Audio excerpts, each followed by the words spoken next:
The Book of Genesis. Genesis chapter 1. In the beginning, God created the heavens and the earth. Now the earth was formless and empty. Darkness was over the surface of the deep, and the Spirit of God was hovering over the waters.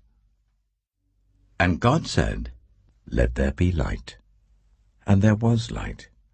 God saw that the light was good, and he separated the light from the darkness. God called the light day, and the darkness he called night. And there was evening and there was morning, the first day. And God said, "Let there be a vault between the waters to separate water from water." So God made the vault and separated the water under the vault from the water above it. And it was so. God called the vault sky. And there was evening and there was morning, the second day. And God said, "Let the water under the sky be gathered to one place, and let dry ground appear." And it was so. God called the dry ground land, and the gathered waters he called seas. And God saw that it was good. Then God said, "Let the land produce vegetation, seed-bearing plants, and trees on the land that bear fruit with seed in it, according to their various kinds." And it was so. The land produced vegetation, plants bearing seed according to their kinds, and trees bearing fruit with seed in it according to their kinds. And God saw that it was good. And there was evening and there was morning, the third day. And God said, "Let there be lights in the vault of the sky, to separate the day from the night, and let them serve as signs to mark sacred times and days and years. And let them be lights in the vault of the sky to give light on the earth." And it was so. God made two great lights, the greater light to govern the day, and the lesser light to govern the night. He also made the stars. God set them in the vault of the sky to give light on the earth, to govern the day and the night, and to separate light from darkness. And God saw that it was good. And there was evening, and there was morning, the fourth day.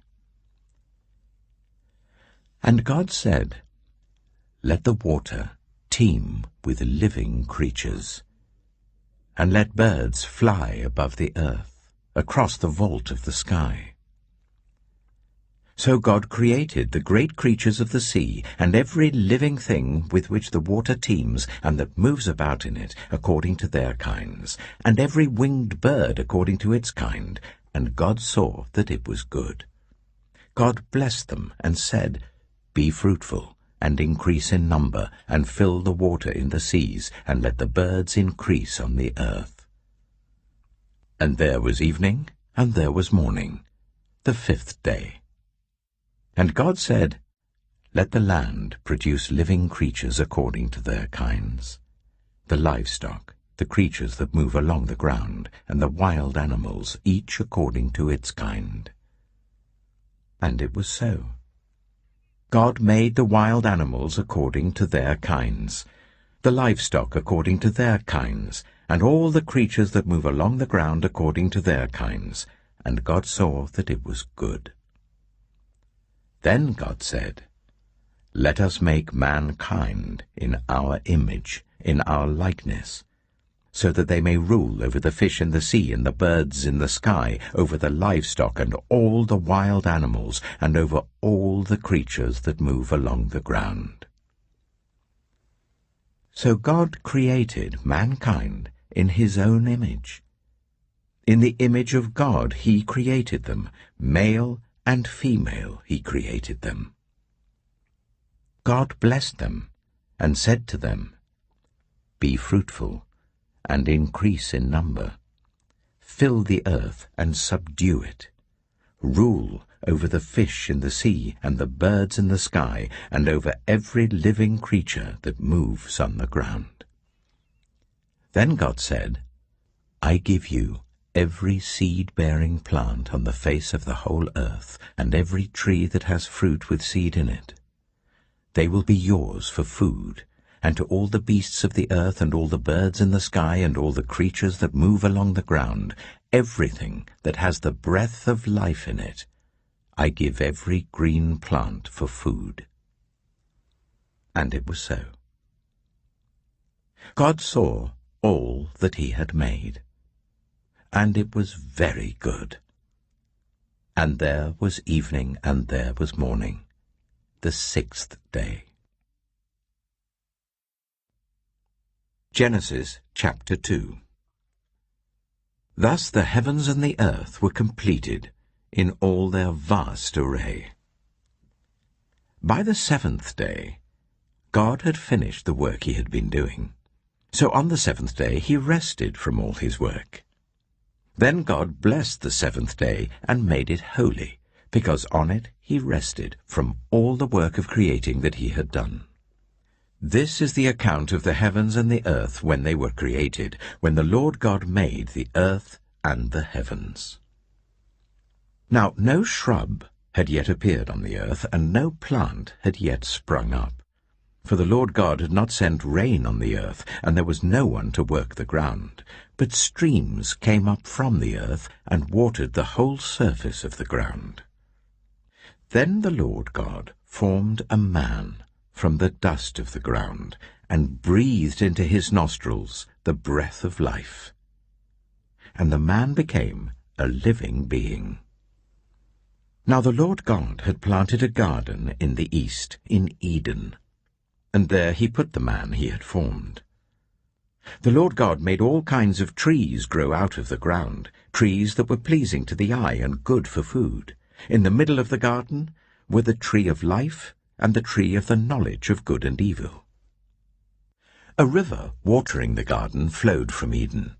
From there it was separated into 4 headwaters. The name of the first is the Pishon. It winds through the entire land of Havilah, where there is gold. The gold of that land is good.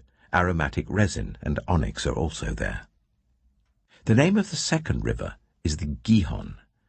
It winds through the entire land of Cush. The name of the third river is the Tigris. It runs along the east side of Ashur, and the fourth river is the Euphrates. The Lord God took the man and put him in the Garden of Eden to work it and take care of it. And the Lord God commanded the man, "You are free to eat from any tree in the garden, but you must not eat from the tree of the knowledge of good and evil, for when you eat from it, you will certainly die." The Lord God said, "It is not good for the man to be alone. I will make a helper suitable for him." Now the Lord God had formed out of the ground all the wild animals and all the birds in the sky. He brought them to the man to see what he would name them, and whatever the man called each living creature, that was its name. So the man gave names to all the livestock, the birds in the sky, and all the wild animals. But for Adam no suitable helper was found. So the Lord God caused the man to fall into a deep sleep. And while he was sleeping, he took one of the man's ribs, and then closed up the place with flesh. Then the Lord God made a woman from the rib he had taken out of the man, and he brought her to the man. The man said, "This is now bone of my bones and flesh of my flesh. She shall be called woman, for she was taken out of man."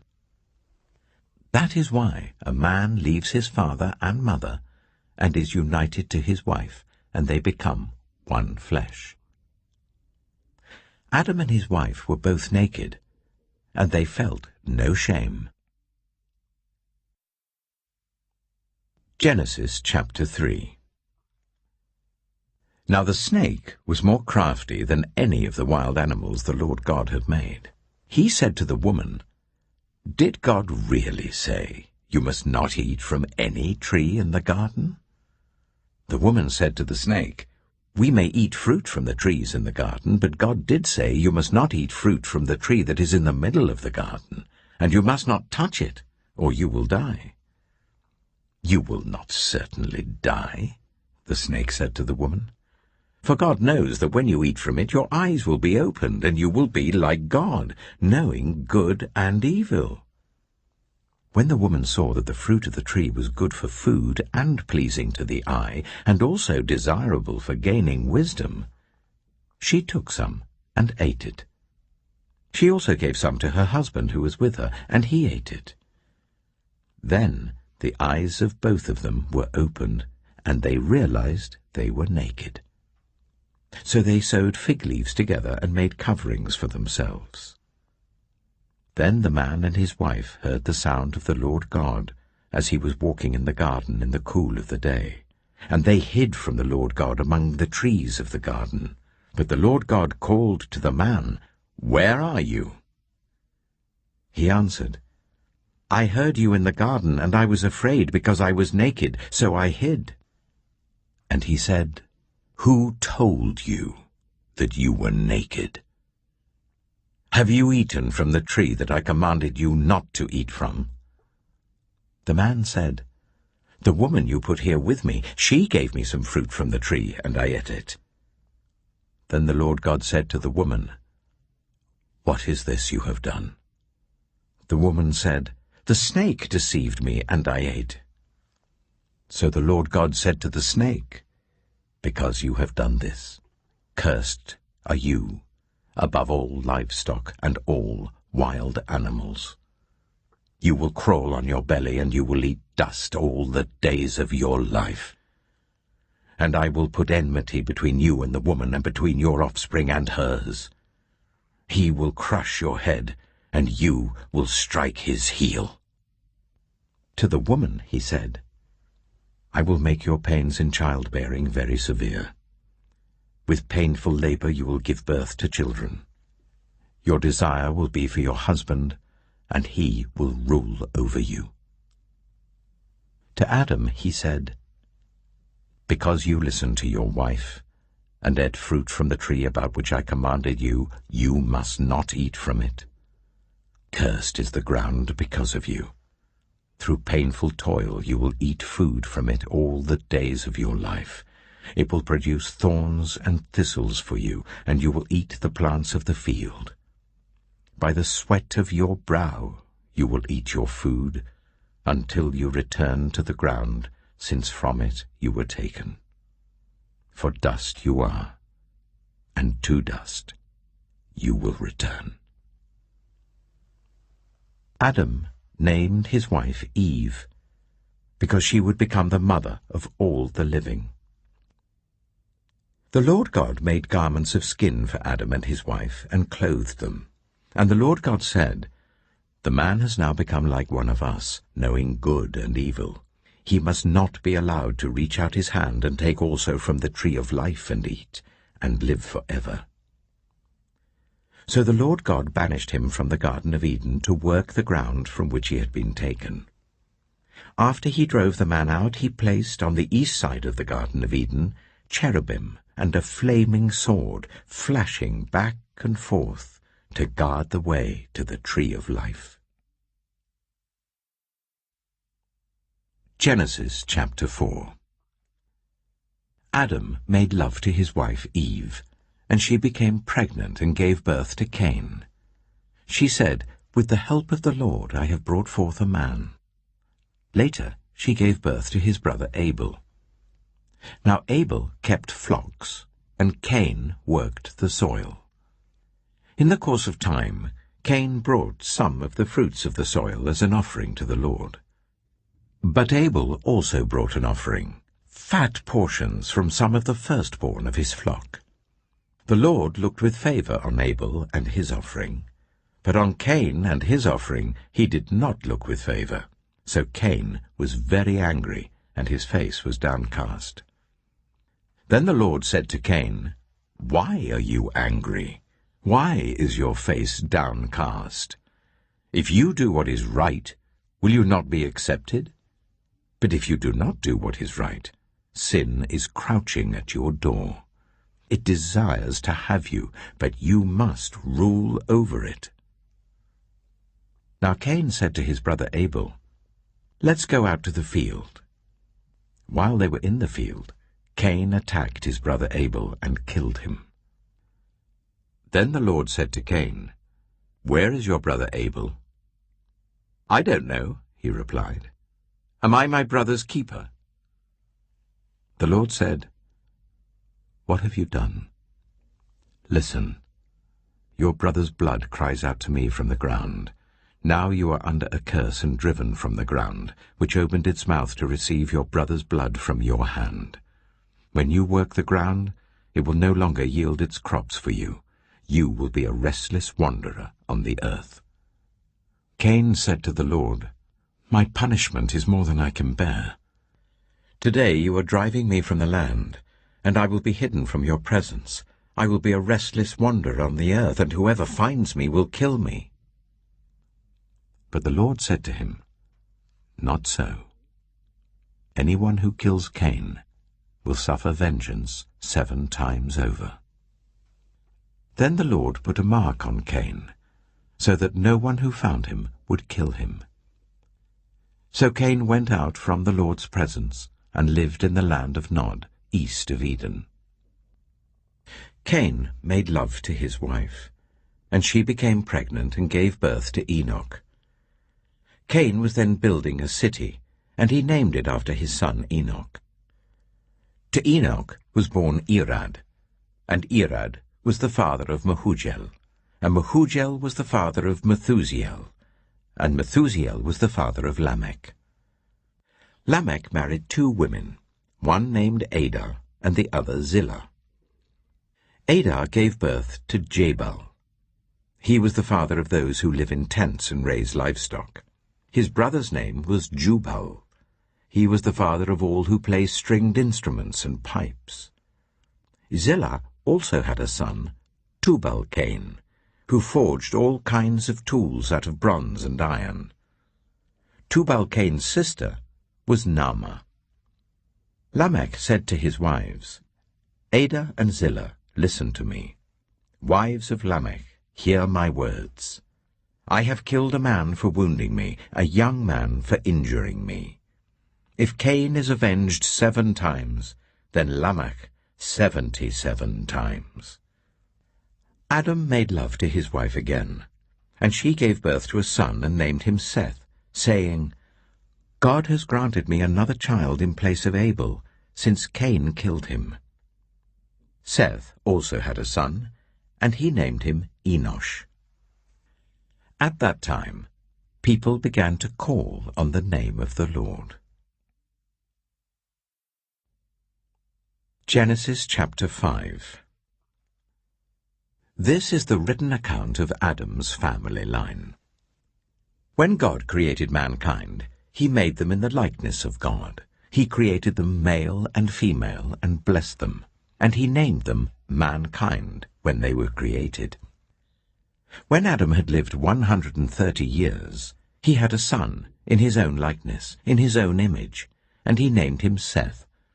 After Seth was born, Adam lived 800 years and had other sons and daughters.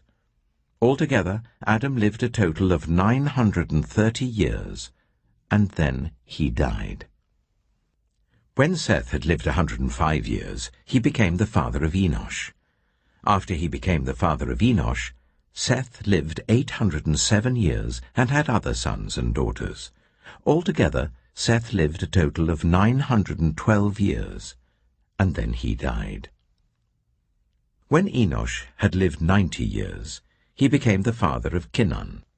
After he became the father of Kenan, Enosh lived 815 years and had other sons and daughters.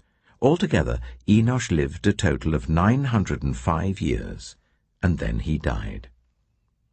When Kenan had lived 70 years, he became the father of Mahalalel. After he became the father of Mahalalel, Kenan lived 840 years and had other sons and daughters. Altogether, Kenan lived a total of 910 years, and then he died. When Mahalalel had lived 65 years, he became the father of Jared. After he became the father of Jared, Mahalalel lived 830 years and had other sons and daughters. Altogether, Mahalalel lived a total of 895 years, and then he died. When Jared had lived 162 years, he became the father of Enoch.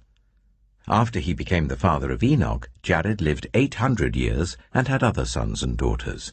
Altogether, Jared lived a total of 962 years, and then he died. When Enoch had lived 65 years, he became the father of Methuselah.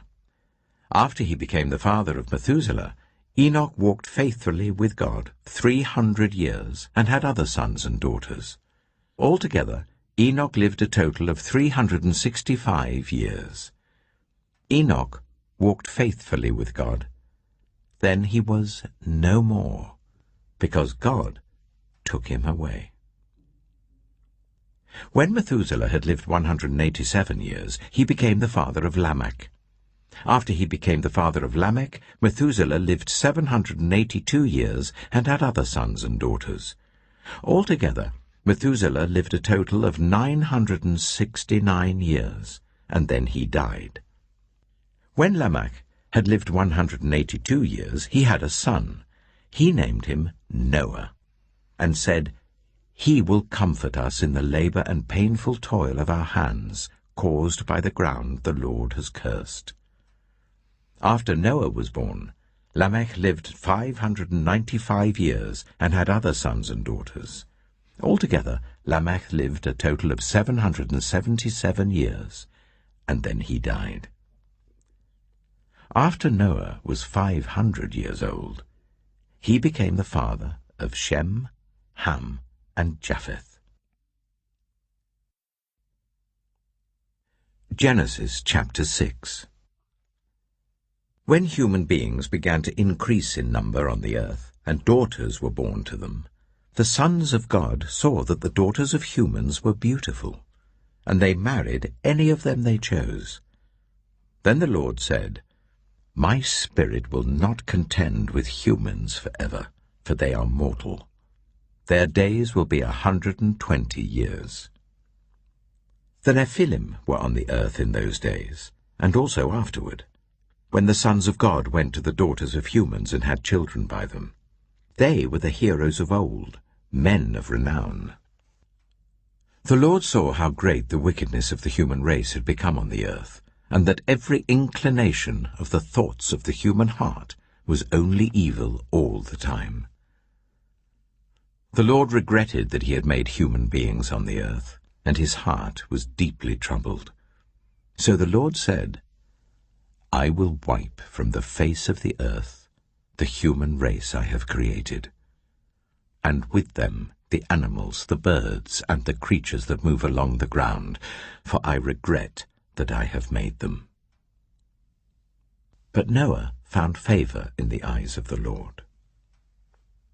This is the account of Noah and his family. Noah was a righteous man, blameless among the people of his time, and he walked faithfully with God. Noah had 3 sons, Shem, Ham, and Japheth. Now the earth was corrupt in God's sight, and was full of violence. God saw how corrupt the earth had become, for all the people on the earth had corrupted their ways.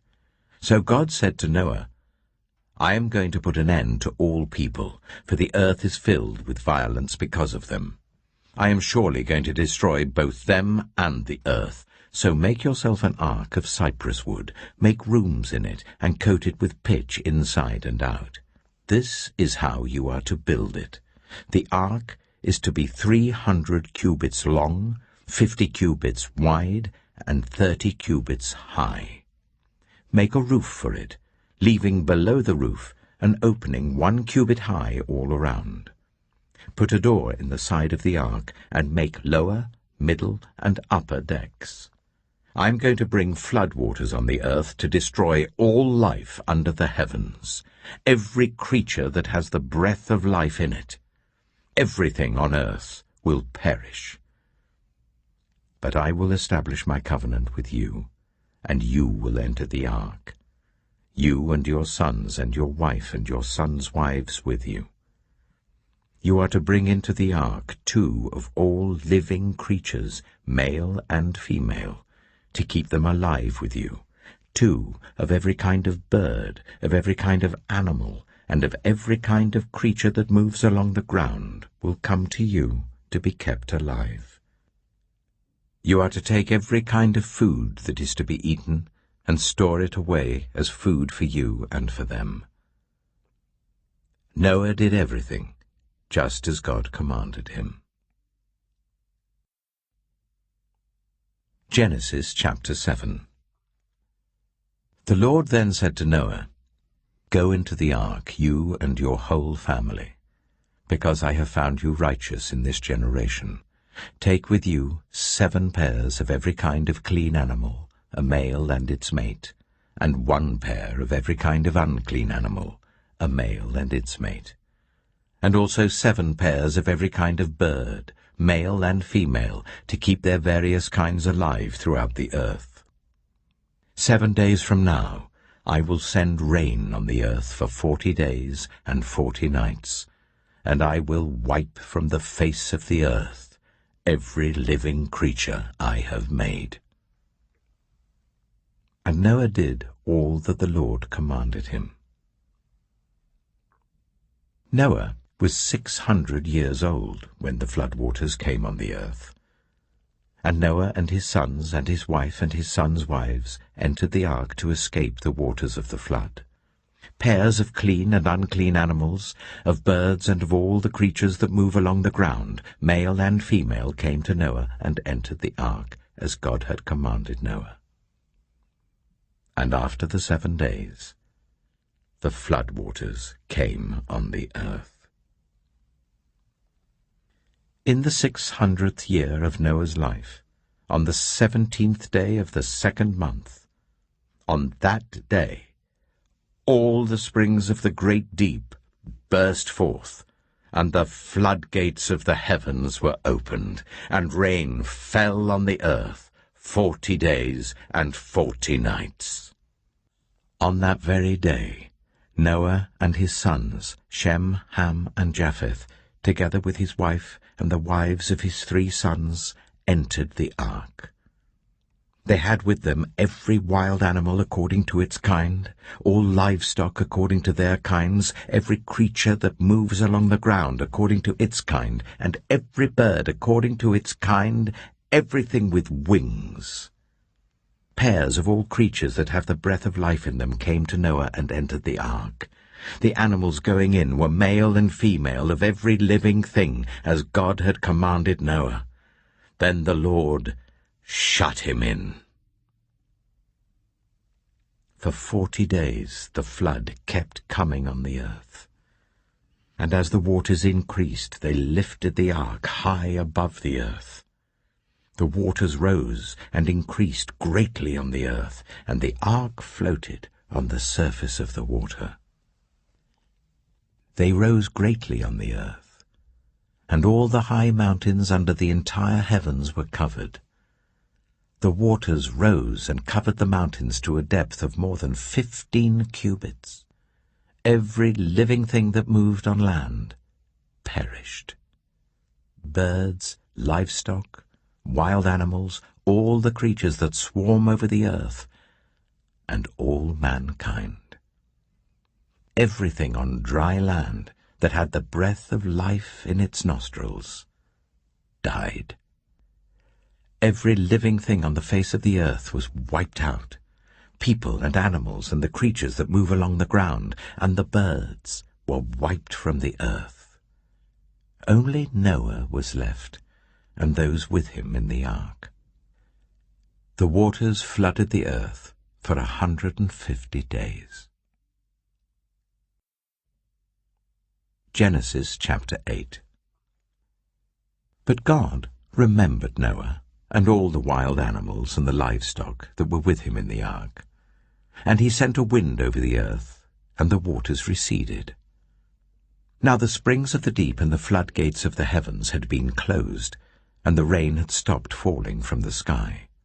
The water receded steadily from the earth. At the end of the 150 days, the water had gone down. And on the 17th day of the 7th month, the ark came to rest on the mountains of Ararat. The waters continued to recede until the 10th month, and on the first day of the 10th month, the tops of the mountains became visible. After 40 days, Noah opened a window he had made in the ark and sent out a raven, and it kept flying back and forth until the water had dried up from the earth. Then he sent out a dove to see if the water had receded from the surface of the ground. But the dove could find nowhere to perch because there was water over all the surface of the earth. So it returned to Noah in the ark. He reached out his hand and took the dove and brought it back to himself in the ark. He waited 7 more days and again sent out the dove from the ark. When the dove returned to him in the evening, there in its beak was a freshly plucked olive leaf. Then Noah knew that the water had receded from the earth. He waited 7 more days and sent the dove out again, but this time it did not return to him. By the first day of the 1st month of Noah's 601st year, the water had dried up from the earth. Noah then removed the covering from the ark and saw that the surface of the ground was dry. By the 27th day of the 2nd month, the earth was completely dry. Then God said to Noah, "Come out of the ark, you and your wife and your sons and their wives. Bring out every kind of living creature that is with you, the birds, the animals, and all the creatures that move along the ground, so they can multiply on the earth and be fruitful and increase in number on it." So Noah came out, together with his sons and his wife and his sons' wives. All the animals and all the creatures that move along the ground and all the birds, everything that moves on land, came out of the ark, one kind after another. Then Noah built an altar to the Lord, and taking some of all the clean animals and clean birds, he sacrificed burnt offerings on it. The Lord smelled the pleasing aroma and said in his heart, "Never again will I curse the ground because of humans, even though every inclination of the human heart is evil from childhood. And never again will I destroy all living creatures as I have done. As long as the earth endures, seed time and harvest, cold and heat, summer and winter, day and night, will never cease." Genesis chapter 9. Then God blessed Noah and his sons, saying to them, "Be fruitful and increase in number and fill the earth. The fear and dread of you will fall on all the beasts of the earth and on all the birds in the sky, on every creature that moves along the ground and on all the fish in the sea. They are given into your hands. Everything that lives and moves about will be food for you. Just as I gave you the green plants, I now give you everything. But you must not eat meat that has its lifeblood still in it. And for your lifeblood I will surely demand an accounting. I will demand an accounting from every animal, and from each human being too I will demand an accounting for the life of another human being. Whoever sheds human blood by humans shall their blood be shed. For in the image of God has God made mankind. As for you, be fruitful and increase in number. Multiply on the earth and increase upon it."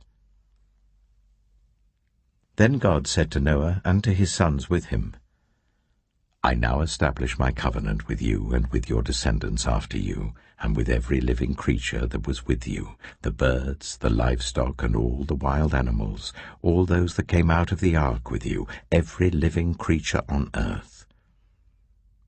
I establish my covenant with you. Never again will all life be destroyed, by the waters of a flood. Never again will there be a flood to destroy the earth. And God said, "This is the sign of the covenant I am making between me and you and every living creature with you, a covenant for all generations to come. I have set my rainbow in the clouds, and it will be the sign of the covenant between me and the earth. Whenever I bring clouds over the earth and the rainbow appears in the clouds, I will remember my covenant between me and you and all living creatures of every kind. Never again will the waters become a flood to destroy all life. Whenever the rainbow appears in the clouds, I will see it and remember the everlasting covenant between God and all living creatures of every kind on the earth." So God said to Noah, "This is the sign of the covenant I have established between me and all life on the earth." The sons of Noah who came out of the ark were Shem, Ham, and Japheth. Ham was the father of Canaan. These were the 3 sons of Noah, and from them came the people who were scattered over the whole earth. Noah, a man of the soil, proceeded to plant a vineyard. When he drank some of its wine, he became drunk and lay uncovered in his tent. Ham, the father of Canaan, saw his father naked and told his 2 brothers outside. But Shem and Japheth took a garment and laid it across their shoulders. Then they walked in backward and covered their father's naked body. Their faces were turned the other way, so that they would not see their father naked. When Noah awoke from his wine and found out what his youngest son had done to him, he said, "Cursed be Canaan. The lowest of slaves will he be to his brothers." He also said, "Praise be to the Lord, the God of Shem. May Canaan be the slave of Shem. May God extend Japheth's territory. May Japheth live in the tents of Shem, and may Canaan be the slave of Japheth." After the flood, Noah lived 350 years. Noah lived a total of 950 years, and then he died. Genesis chapter 10. This is the account of Shem, Ham, and Japheth, Noah's sons, who themselves had sons after the flood. The sons of Japheth: Gomer, Magog, Madai, Javan, Tubal, Meshach, and Tiras. The sons of Gomer: Ashkenaz, Riphath, and Togarmah. The sons of Javan: Elisha, Tarshish, the Kittites, and the Rodanites. From these the maritime peoples spread out into their territories by their clans within their nations, each with its own language. The sons of Ham: Cush, Egypt, Put, and Canaan. The sons of Cush: Seba, Havilah, Sabta, Reamah, and Sabteka. The sons of Reamah: Sheba and Dedan. Cush was the father of Nimrod, who became a mighty warrior on the earth. He was a mighty hunter before the Lord. That is why it is said, like Nimrod, a mighty hunter before the Lord. The first centers of his kingdom were Babylon, Uruk, Akkad, and Calnu in Shinar. From that land he went to Assyria, where he built Nineveh, Rehoboth, Calah, and Resen, which is between Nineveh and Calah, which is the great city. Egypt was the father of the Ludites, Anamites, Lehabites, Naphtuhites, Pathrusites, Casluhites, from whom the Philistines came, and Caphtorites. Canaan was the father of Sidon his firstborn, and of the Hittites, Jebusites, Amorites, Girgashites, Hivites, Archites, Sinites, Arvadites, Zemarites, and Hamathites. Later the Canaanites' clans scattered, And the borders of Canaan reached from Sidon towards Gerar as far as Gaza, and then toward Sodom, Gomorrah, Admah, and Zeboim as far as Lasha. These are the sons of Ham by their clans and languages, in their territories and nations. Sons were also born to Shem, whose older brother was Japheth. Shem was the ancestor of all the sons of Eber.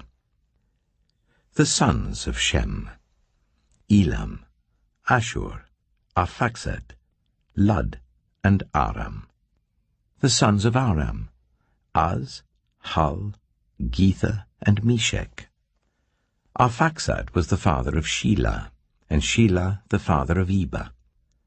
2 sons were born to Eber. One was named Peleg, because in his time the earth was divided. His brother was named Joktan.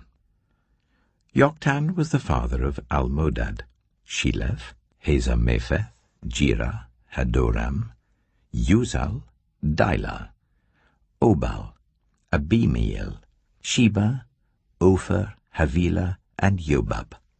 All these were sons of Joktan.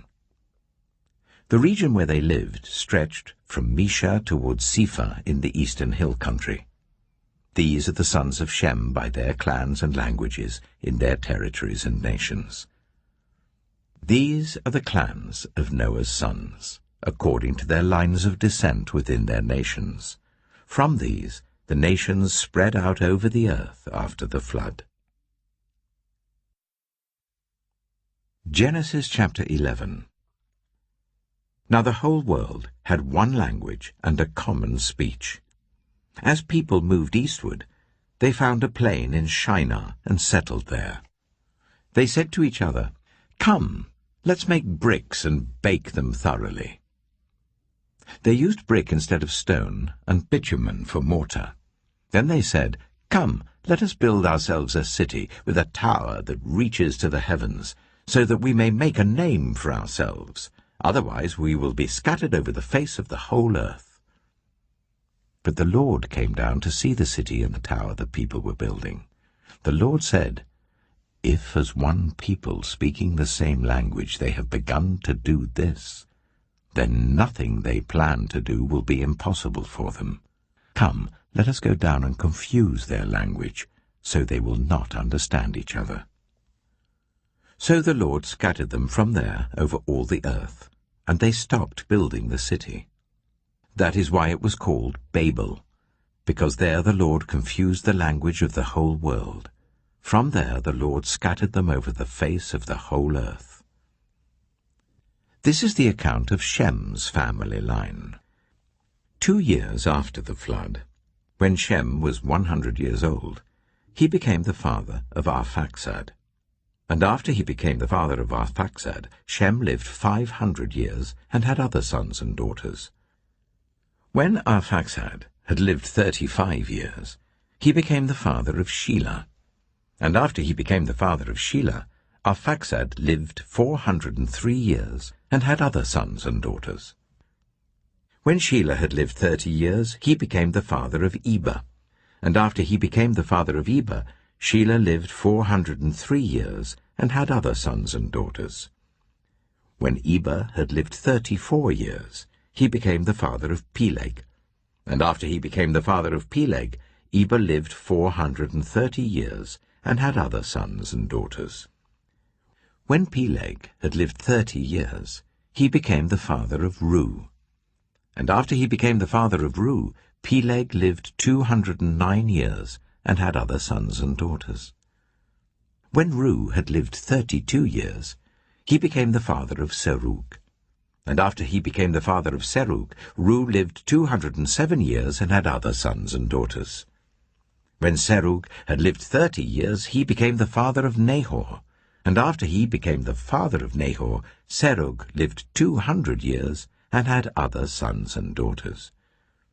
When Nahor had lived 29 years, he became the father of Terah. And after he became the father of Terah, Nahor lived 119 years and had other sons and daughters. After Terah had lived 70 years, he became the father of Abram, Nahor, and Haran. This is the account of Terah's family line. Terah became the father of Abram, Nahor, and Haran. And Haran became the father of Lot.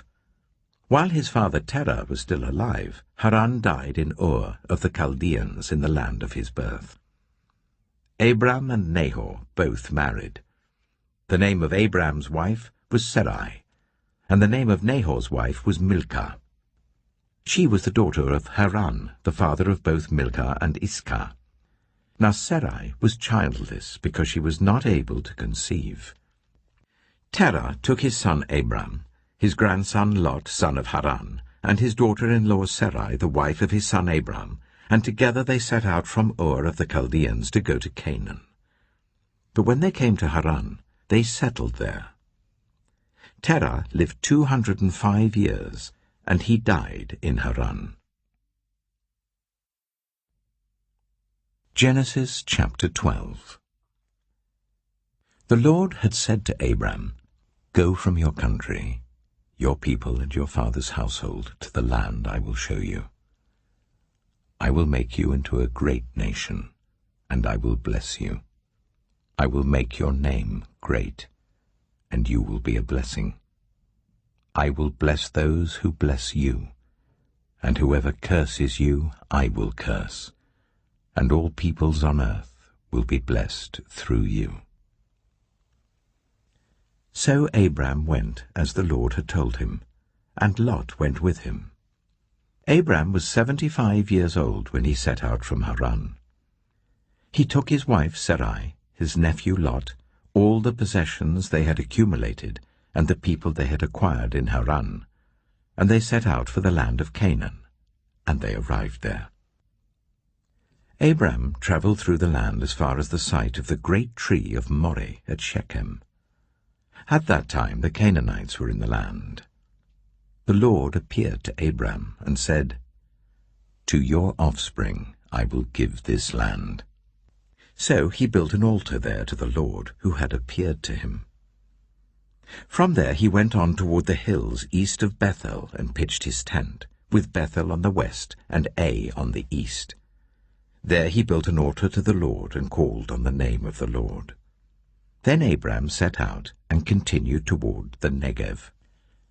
Now there was a famine in the land, and Abram went down to Egypt to live there for a while because the famine was severe. As he was about to enter Egypt, he said to his wife Sarai, "I know what a beautiful woman you are. When the Egyptians see you, they will say, 'This is his wife.' Then they will kill me, but will let you live. Say you are my sister, so that I will be treated well for your sake, and my life will be spared because of you." When Abram came to Egypt, the Egyptians saw that Sarai was a very beautiful woman. And when Pharaoh's officials saw her, they praised her to Pharaoh, and she was taken into his palace. He treated Abram well for her sake, and Abram acquired sheep and cattle, male and female donkeys, male and female servants, and camels. But the Lord inflicted serious diseases on Pharaoh and his household because of Abram's wife Sarai. So Pharaoh summoned Abram. "What have you done to me?" he said. "Why didn't you tell me she was your wife? Why did you say, 'She is my sister,' so that I took her to be my wife? Now then, here is your wife. Take her and go." Then Pharaoh gave orders about Abram to his men, and they sent him on his way with his wife and everything he had. Genesis chapter 13. So Abram went up from Egypt to the Negev with his wife and everything he had, and Lot went with him. Abram had become very wealthy in livestock and in silver and gold. From the Negev he went from place to place until he came to Bethel, to the place between Bethel and Ai where his tent had been earlier, and where he had first built an altar. There Abram called on the name of the Lord. Now Lot, who was moving about with Abram, also had flocks and herds and tents. But the land could not support them while they stayed together, for their possessions were so great that they were not able to stay together. And quarreling arose between Abram's herdsmen and Lot's. The Canaanites and Perizzites were also living in the land at that time. So Abram said to Lot, "Let's not have any quarreling between you and me and between your herdsmen and mine, for we are close relatives. Is not the whole land before you? Let's part company. If you go to the left, I'll go to the right. If you go to the right, I'll go to the left." Lot looked around and saw that the whole plain of the Jordan toward Zoar was well watered, like the garden of the Lord, like the land of Egypt. This was before the Lord destroyed Sodom and Gomorrah. So Lot chose for himself the whole plain of the Jordan and set out toward the east. The two men parted company. Abram lived in the land of Canaan, while Lot lived among the cities of the plain and pitched his tents near Sodom. Now the people of Sodom were wicked and were sinning greatly against the Lord. The Lord said to Abram, after Lot had parted from him, "Look around from where you are, to the north and south, to the east and west. All the land that you see, I will give to you and your offspring forever. I will make your offspring like the dust of the earth, so that if anyone could count the dust, then your offspring could be counted. Go, walk through the length and breadth of the land, for I am giving it to you." So Abram went to live near the great trees of Mamre at Hebron, where he pitched his tents. There he built an altar to the Lord. Genesis chapter 14. At the time when Amraphel was king of Shinar, Arioch king of Elasa, Kedorlaomer king of Elam, and Tidal king of Goyim, these kings went to war against Bera king of Sodom, Bersha king of Gomorrah, Shinab king of Admah, Shemeba king of Zeboim, and the king of Bela, that is Zoar. All these latter kings joined forces in the valley of Siddim, that is the Dead Sea Valley. For 12 years they had been subject to Kedorlaomer, but in the 13th year they rebelled. In the 14th year, Kedorlaomer and the kings allied with him went out and defeated the Rephaites in Ashtaroth-Karnaim, the Zuzites in Ham, the Emites in Sheva, Kiriathaim, and the Horites in the hill country of Seir as far as El-Paran, near the desert. Then they turned back and went to En-Mishpat, that is Kadesh, and they conquered the whole territory of the Amalekites, as well as the Amorites who were living in Hazazon-Tamar. Then the king of Sodom, the king of Gomorrah, the king of Admah, the king of Zeboim, and the king of Bela, that is Zoar, marched out and drew up their battle lines in the valley of Siddim against Kedorlaomer, king of Elam, Tidal, king of Goim, Amraphel, king of Shinar, and Arioch, king of Elasa, 4 kings against 5. Now the valley of Siddim was full of tar pits, and when the kings of Sodom and Gomorrah fled, some of the men fell into them, and the rest fled to the hills. The 4 kings seized all the goods of Sodom and Gomorrah, and all their food. Then they went away. They also carried off Abram's nephew, Lot, and his possessions, since he was living in Sodom. A man who had escaped came and reported this to Abram the Hebrew. Now Abram was living near the great trees of Mamre the Amorite, a brother of Eshcol and Ane, all of whom were allied with Abram. When Abram heard that his relative had been taken captive, he called out 318 trained men born in his household, and went in pursuit as far as Dan. During the night, Abram divided his men to attack them, and he routed them, pursuing them as far as Hobah, north of Damascus. He recovered all the goods and brought back his relative Lot and his possessions, together with the women and the other people.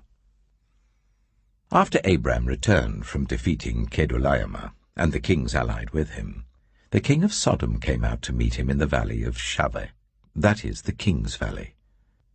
Then Melchizedek, king of Salem, brought out bread and wine. He was priest of God Most High, and he blessed Abram, saying, "Blessed be Abram by God Most High, creator of heaven and earth. and praise be to God Most High, who delivered your enemies into your hand." Then Abram gave him 1/10 of everything. The king of Sodom said to Abram, "Give me the people, and keep the goods for yourself." But Abram said to the king of Sodom, "With raised hand I have sworn an oath to the Lord, God Most High, Creator of heaven and earth, that I will accept nothing belonging to you, not even a thread or the strap of a sandal, so that you will never be able to say, 'I made Abram rich.' I will accept nothing but what my men have eaten and the share that belongs to the men who went with me, to Ane, Eshcol, and Mamre. Let them have their share." Genesis chapter 15. After this, the word of the Lord came to Abram in a vision. "Do not be afraid, Abram. I am your shield, your very great reward." But Abram said, "Sovereign Lord, what can you give me since I remain childless? And the one who will inherit my estate is Eliezer of Damascus." And Abram said, "You have given me no children, so a servant in my household will be my heir." Then the word of the Lord came to him. "This man will not be your heir, but a son who is your own flesh and blood will be your heir." He took him outside and said, "Look up at the sky and count the stars, if indeed you can count them." Then he said to him, "So shall your offspring be." Abram believed the Lord, and he credited to him as righteousness. He also said to him, "I am the Lord, who brought you out of Ur of the Chaldeans, to give you this land to take possession of it." But Abram said, "Sovereign Lord, how can I know that I will gain possession of it?" So the Lord said to him, "Bring me a heifer, a goat, and a ram, each 3 years old, along with a dove and a young pigeon." Abram brought all these to him, cut them in two, and arranged the halves opposite each other. The birds, however, he did not cut in half. Then birds of prey came down on the carcasses, but Adam drove them away. As the sun was setting, Abram fell into a deep sleep, and a thick and dreadful darkness came over him. Then the Lord said to him, "Know for certain that for 400 years your descendants will be strangers in a country not their own, and that they will be enslaved and ill-treated there. But I will punish the nation they serve as slaves, and afterward they will come out with great possessions. You, however, will go to your ancestors in peace and be buried at a good old age.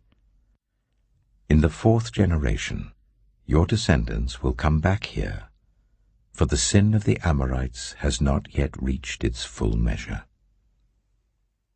When the sun had set and darkness had fallen, a smoking brazier with a blazing torch appeared and passed between the pieces. On that day the Lord made a covenant with Abram and said, "To your descendants I give this land, from the Wadi of Egypt to the great river, the Euphrates, the land of the Kenites, Kenizzites, Cadmonites, Hittites, Perizzites, Rephaites, Amorites, Canaanites, Girgashites, and Jebusites." Genesis chapter 16. Now Sarai, Abram's wife, had borne him no children, but she had an Egyptian slave named Hagar. So she said to Abram, "The Lord has kept me from having children. Go, sleep with my slave. Perhaps I can build a family through her." Abram agreed to what Sarai said. So after Abraham had been living in Canaan 10 years, Sarai his wife took her Egyptian slave Hagar and gave her to her husband to be his wife. He slept with Hagar, and she conceived. When she knew she was pregnant, she began to despise her mistress. Then Sarai said to Abram, "You are responsible for the wrong I'm suffering. I put my slave in your arms, and now that she knows she is pregnant, she despises me. May the Lord judge between you and me." "Your slave is in your hands," Abram said. "Do with her whatever you think best." Then Sarai ill-treated Hagar, so she fled from her. The angel of the Lord found Hagar near a spring in the desert. It was the spring that is beside the road to Shur. And he said, "Hagar, slave of Sarai, where have you come from, and where are you going?" "I'm running away from my mistress Sarai," she answered. Then the angel of the Lord told her, "Go back to your mistress and submit to her." The angel added, "I will increase your descendants so much that they will be too numerous to count." The angel of the Lord also said to her, "You are now pregnant, and you will give birth to a son. You shall name him Ishmael, for the Lord has heard of your misery. He will be a wild donkey of a man. His hand will be against everyone, and everyone's hand against him, and he will live in hostility towards all his brothers." She gave this name to the Lord who spoke to her, "You are the God who sees me." For she said, "I have now seen the one who sees me." That is why the well was called Beer Lahai-roi. It is still there between Kadesh and Bered. So Hagar bore Abram a son, and Abram gave the name Ishmael to the son she had borne. Abram was 86 years old when Hagar bore him Ishmael. Genesis chapter 17. When Abram was 99 years old, the Lord appeared to him and said, "I am God Almighty. Walk before me faithfully and be blameless.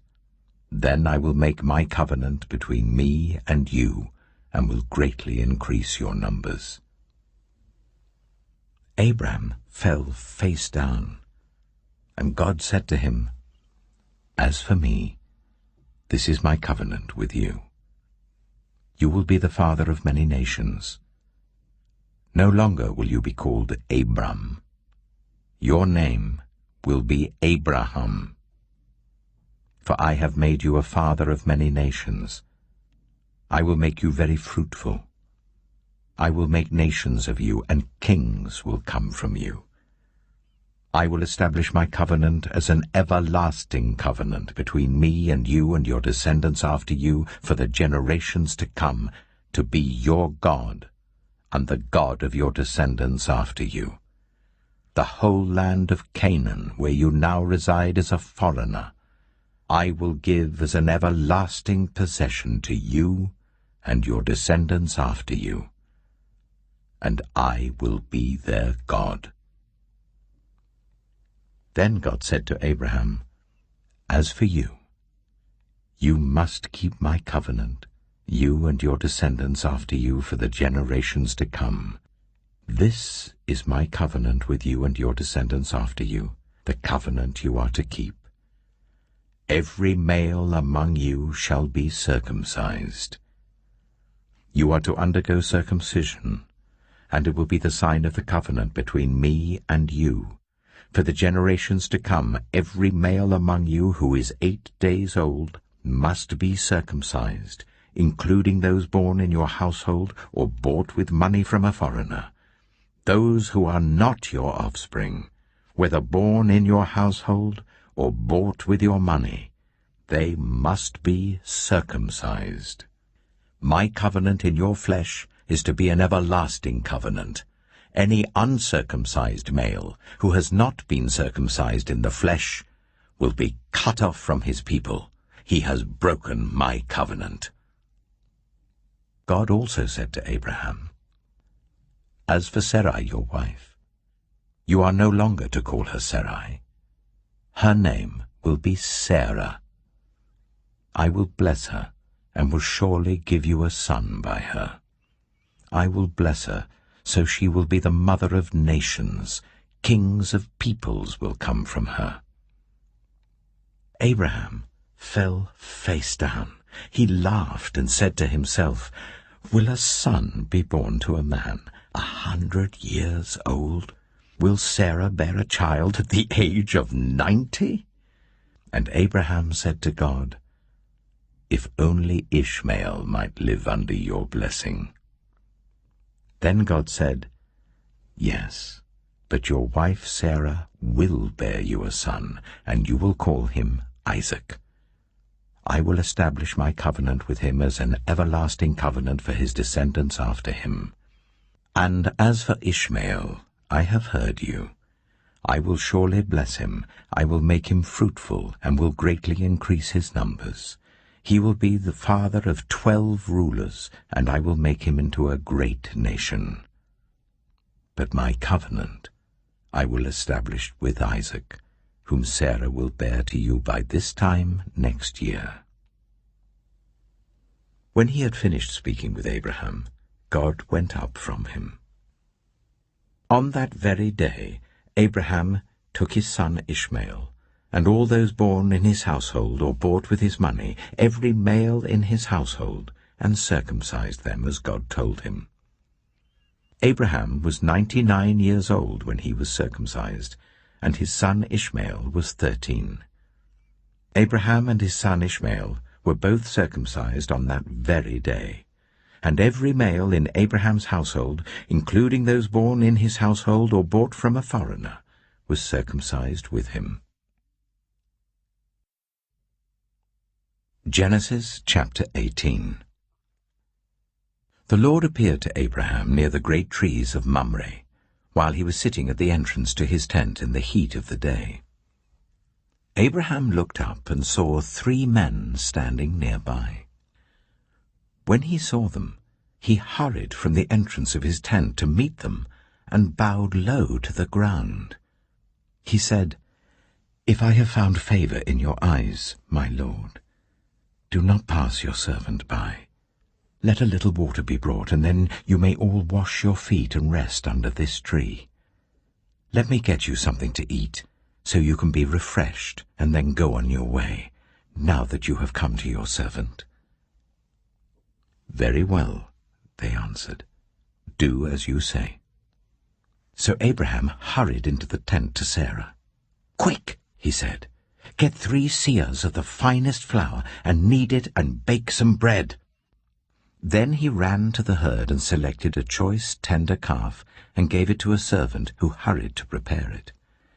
He then brought some curds and milk and the calf that had been prepared and set these before them. While they ate, he stood near them under a tree. Where is your wife Sarah? They asked him. There in the tent, he said. Then one of them said, I will surely return to you about this time next year, and Sarah your wife will have a son. Now Sarah was listening at the entrance to the tent, which was behind him. Abraham and Sarah were already very old, and Sarah was past the age of childbearing. So Sarah laughed to herself as she thought, After I'm worn out and my Lord is old, will I now have this pleasure? Then the Lord said to Abraham, Why did Sarah laugh and say, Will I really have a child now that I am old? Is anything too hard for the Lord? I will return to you at the appointed time next year, and Sarah will have a son. Sarah was afraid, so she lied and said, I did not laugh. But he said, Yes, you did laugh. When the men got up to leave, they looked down towards Sodom, and Abraham walked along with them to see them on their way. Then the Lord said, Shall I hide from Abraham what I am about to do? Abraham will surely become a great and powerful nation, and all nations on earth will be blessed through him, for I have chosen him so that he will direct his children and his household after him, to keep the way of the Lord by doing what is right and just, so that the Lord will bring about for Abraham what he has promised him. Then the Lord said, The outcry against Sodom and Gomorrah is so great, and their sin so grievous, that I will go down and see if what they have done is as bad as the outcry that has reached me. If not, I will know." The men turned away and went toward Sodom, but Abraham remained standing before the Lord. Then Abraham approached him and said, "Will you sweep away the righteous with the wicked? What if there are 50 righteous people in the city? Will you really sweep it away and not spare the place for the sake of the 50 righteous people in it? Far be it from you to do such a thing, to kill the righteous with the wicked, treating the righteous and the wicked alike? Far be it from you. Will not the judge of all the earth do right?" The Lord said, "If I find 50 righteous people in the city of Sodom, I will spare the whole place for their sake." Then Abraham spoke up again. "Now that I have been so bold as to speak to the Lord, though I am nothing but dust and ashes, what if the number of the righteous is 5 less than 50? Will you destroy the whole city for lack of 5 people? If I find 45 there," he said, "I will not destroy it." Once again he spoke to him. "What if only 40 are found there?" He said, "For the sake of 40, I will not do it." Then he said, "May the Lord not be angry, but let me speak. What if only 30 can be found there?"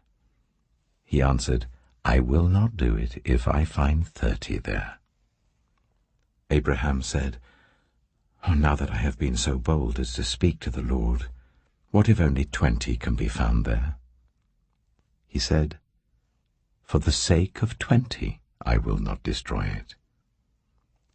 Then he said, "May the Lord not be angry, but let me speak just once more. What if only 10 can be found there?"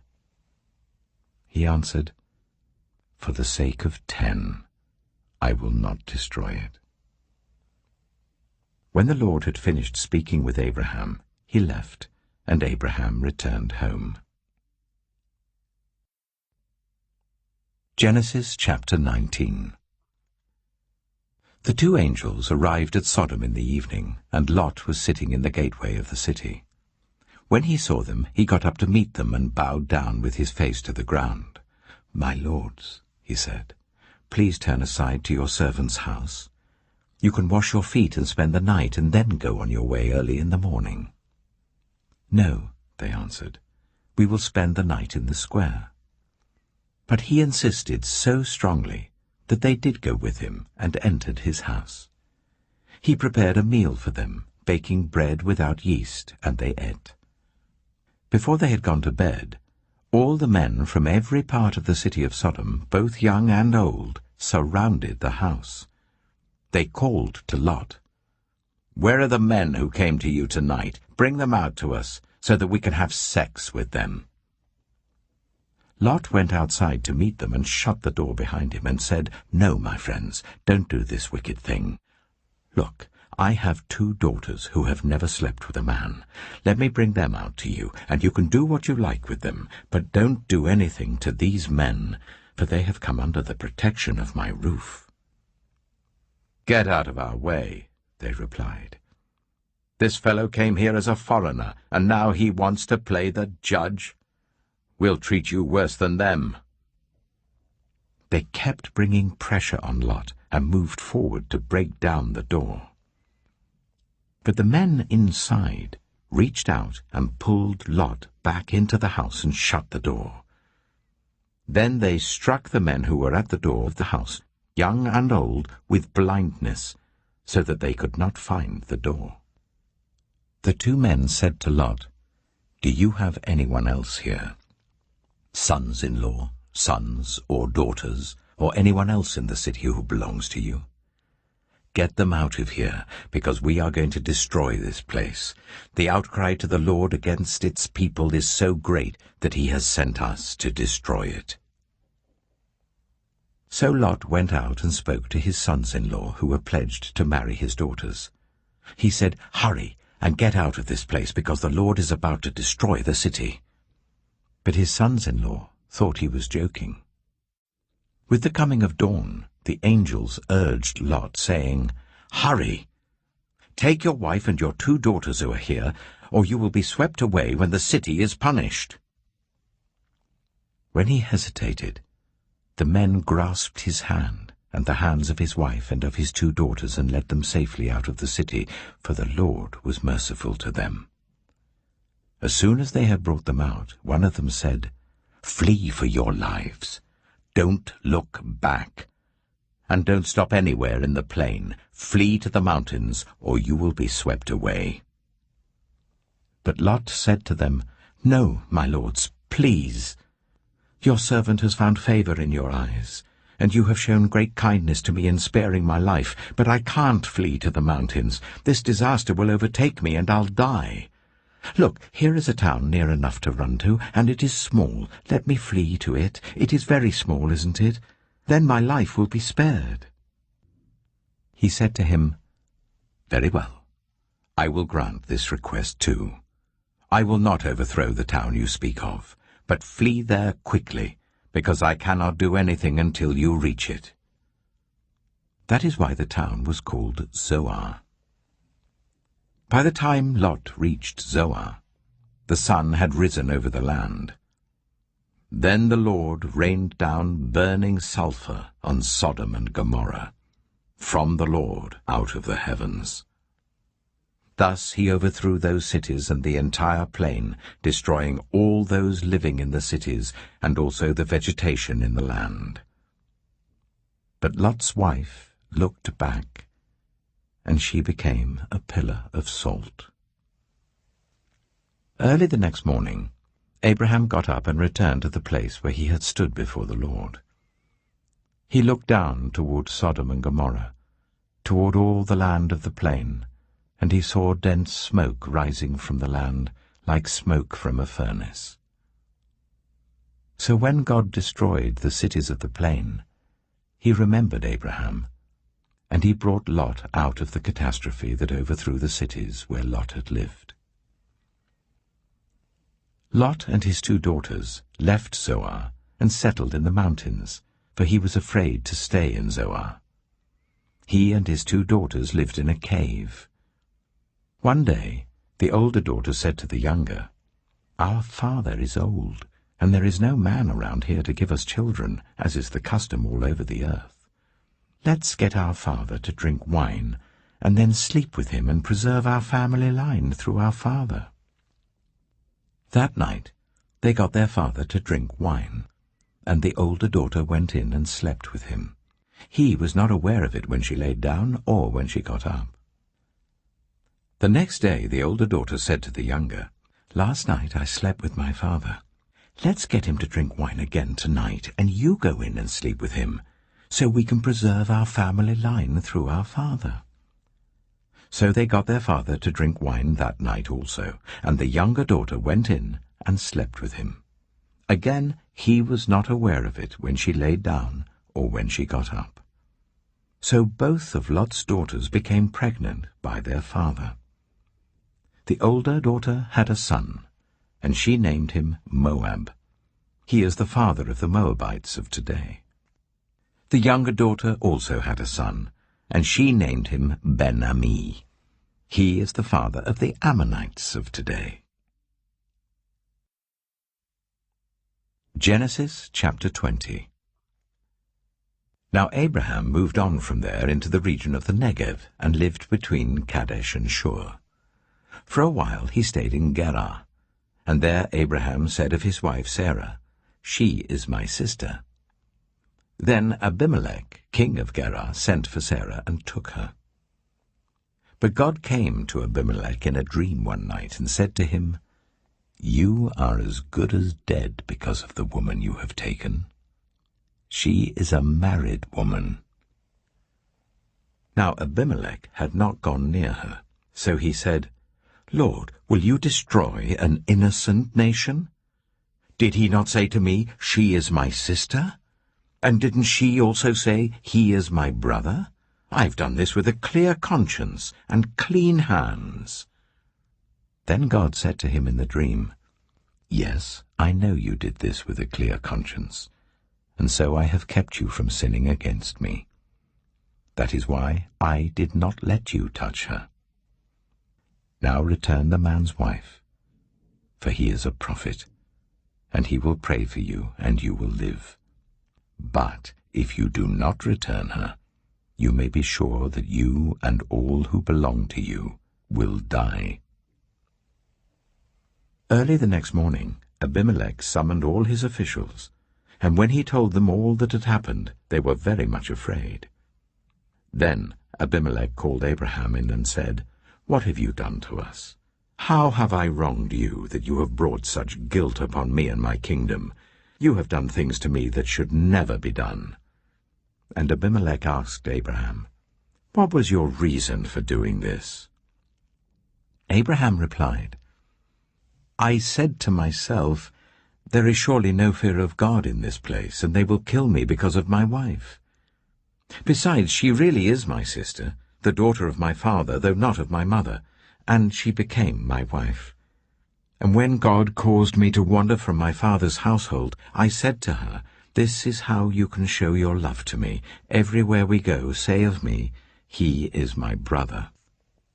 Then Abimelech brought sheep and cattle and male and female slaves, and gave them to Abraham, and he returned Sarah his wife to him. And Abimelech said, "My land is before you. Live wherever you like." To Sarah he said, "I am giving your brother 1,000 shekels of silver. This is to cover the offense against you before all who are with you. You are completely vindicated." Then Abraham prayed to God, and God healed Abimelech, his wife, and his female slaves, so they could have children again. For the Lord had kept all the women in Abimelech's household from conceiving because of Abraham's wife Sarah. Genesis chapter 21. Now the Lord was gracious to Sarah, as he had said, and the Lord did for Sarah what he had promised. Sarah became pregnant and bore a son to Abraham in his old age, at the very time God had promised him. Abraham gave the name Isaac to the son Sarah bore him.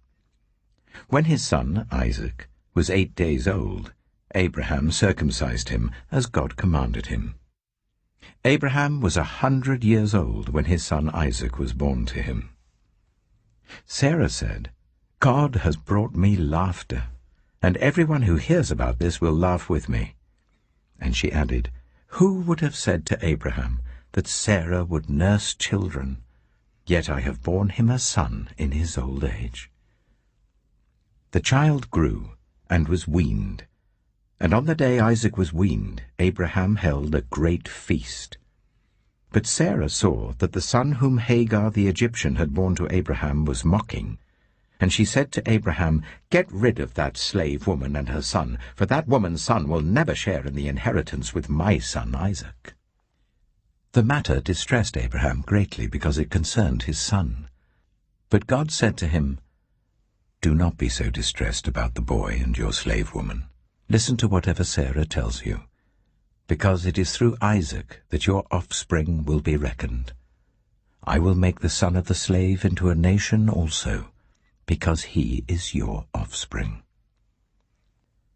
Early the next morning Abraham took some food and a skin of water and gave them to Hagar.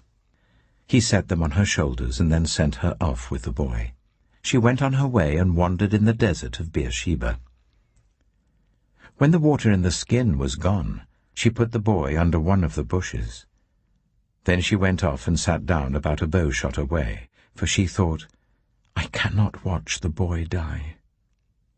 And as she sat there, she began to sob. God heard the boy crying. And the angel of God called to Hagar from heaven and said to her, "What is the matter, Hagar? Do not be afraid. God has heard the boy crying as he lies there. Lift the boy up and take him by the hand, for I will make him into a great nation." Then God opened her eyes, and she saw a well of water. So she went and filled the skin with water and gave the boy a drink. God was with the boy as he grew up, He lived in the desert and became an archer. While he was living in the desert of Paran, his mother got a wife for him from Egypt. At that time, Abimelech and Phicol, the commander of his forces, said to Abraham, "God is with you in everything you do. Now swear to me here before God that you will not deal falsely with me or my children or my descendants. Show to me and the country where you now reside as a foreigner the same kindness I have shown to you." Abraham said, "I swear it." Then Abraham complained to Abimelech about a well of water that Abimelech's servants had seized. But Abimelech said, "I don't know who has done this. You did not tell me, and I heard about it only today." So Abraham brought sheep and cattle and gave them to Abimelech, and the two men made a treaty. Abraham set apart 7 ewe lambs from the flock, and Abimelech asked Abraham, "What is the meaning of these 7 ewe lambs you have set apart by themselves?" He replied, "Accept these 7 lambs from my hand as a witness that I dug this well." So that place was called Beersheba, because the 2 men swore an oath there. After the treaty had been made at Beersheba, Abimelech and Phicol, the commander of his forces, returned to the land of the Philistines. Abraham planted a tamarisk tree in Beersheba, and there he called on the name of the Lord, the eternal God. And Abraham stayed in the land of the Philistines for a long time. Genesis chapter 22. Some time later, God tested Abraham. He said to him, "Abraham." "Here I am," he replied. Then God said, "Take your son, your only son, whom you love, Isaac, and go to the region of Moriah. Sacrifice him there as a burnt offering on a mountain I will show you." Early the next morning, Abraham got up and loaded his donkey. He took with him 2 of his servants and his son Isaac. When he had cut enough wood for the burnt offering, he set out for the place God had told him about. On the 3rd day, Abraham looked up and saw the place in the distance. He said to his servants, "Stay here with the donkey while I and the boy go over there. We will worship, and then we will come back to you." Abraham took the wood for the burnt offering and placed it on his son Isaac, and he himself carried the fire and the knife. As the 2 of them went on together, Isaac spoke up and said to his father Abraham, "Father?" "Yes, my son," Abraham replied. "The fire and wood are here," Isaac said. "But where is the lamb for the burnt offering?" Abraham answered, "God himself will provide the lamb for the burnt offering, my son." And the 2 of them went on together. When they reached the place God had told him about, Abraham built an altar there and arranged the wood on it. He bound his son Isaac and laid him on the altar on top of the wood. Then he reached out his hand and took the knife to slay his son. But the angel of the Lord called out to him from heaven, "Abraham! Abraham!" "Here I am," he replied. "Do not lay a hand on the boy," he said. "Do not do anything to him. Now I know that you fear God, because you have not withheld from me your son, your only son." Abraham looked up, and there in the thicket he saw a ram caught by its horns. He went over and took the ram and sacrificed it as a burnt offering instead of his son. So Abraham called that place, "The Lord will provide," and to this day it is said, "On the mountain of the Lord it will be provided." The angel of the Lord called to Abraham from heaven a 2nd time, and said, "I swear by myself, declares the Lord, that because you have done this and have not withheld your son, your only son, I will surely bless you, and make your descendants as numerous as the stars in the sky and as the sand on the seashore. Your descendants will take possession of the cities of their enemies, and through your offspring all nations on earth will be blessed, because you have obeyed me." Then Abraham returned to his servants, and they set off together for Beersheba. And Abraham stayed in Beersheba. Some time later, Abraham was told, "Milcah is also a mother. She has borne sons to your brother Nahor.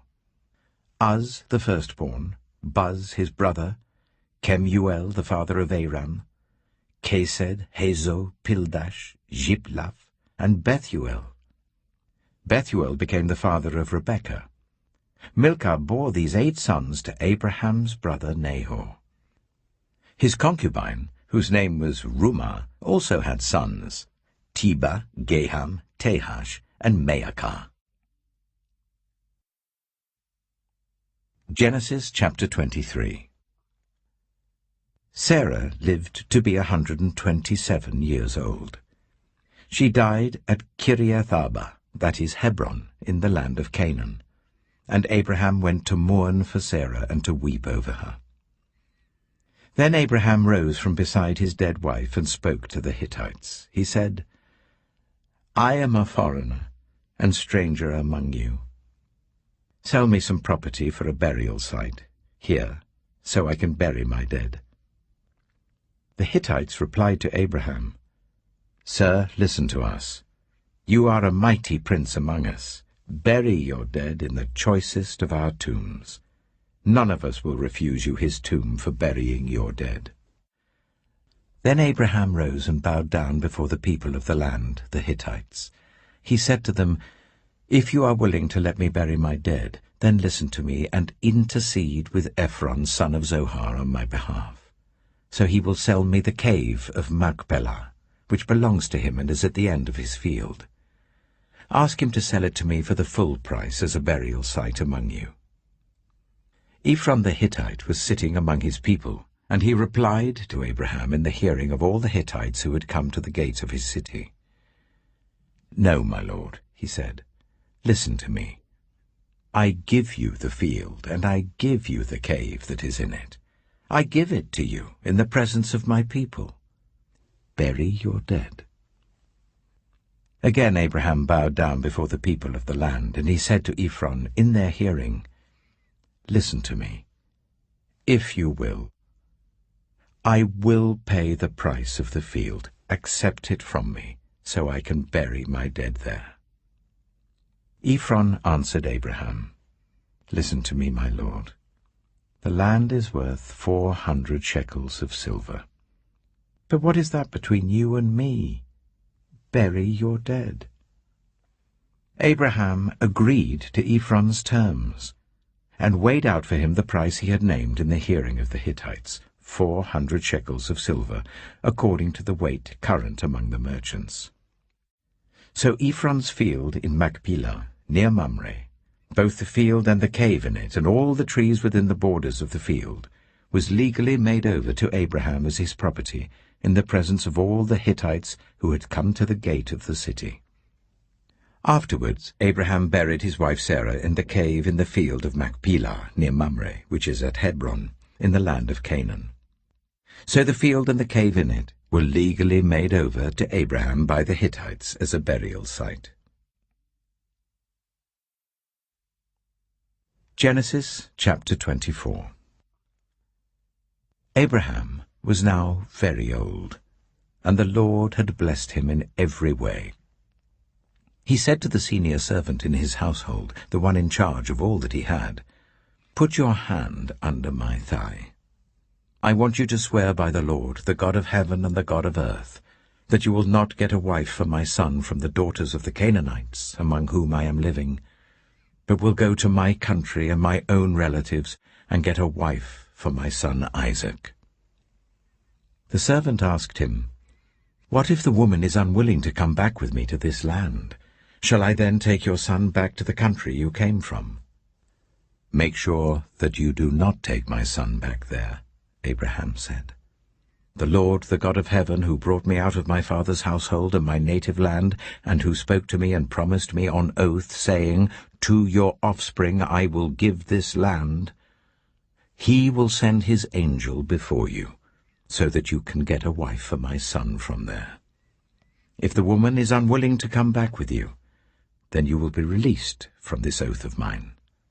Only do not take my son back there." So the servant put his hand under the thigh of his master Abraham, and swore an oath to him concerning this matter. Then the servant left, taking with him 10 of his master's camels, loaded with all kinds of good things from his master. He set out for Aram-Naharaim, and made his way to the town of Nahor. He made the camels kneel down near the well outside the town. It was toward evening, the time the women go out to draw water.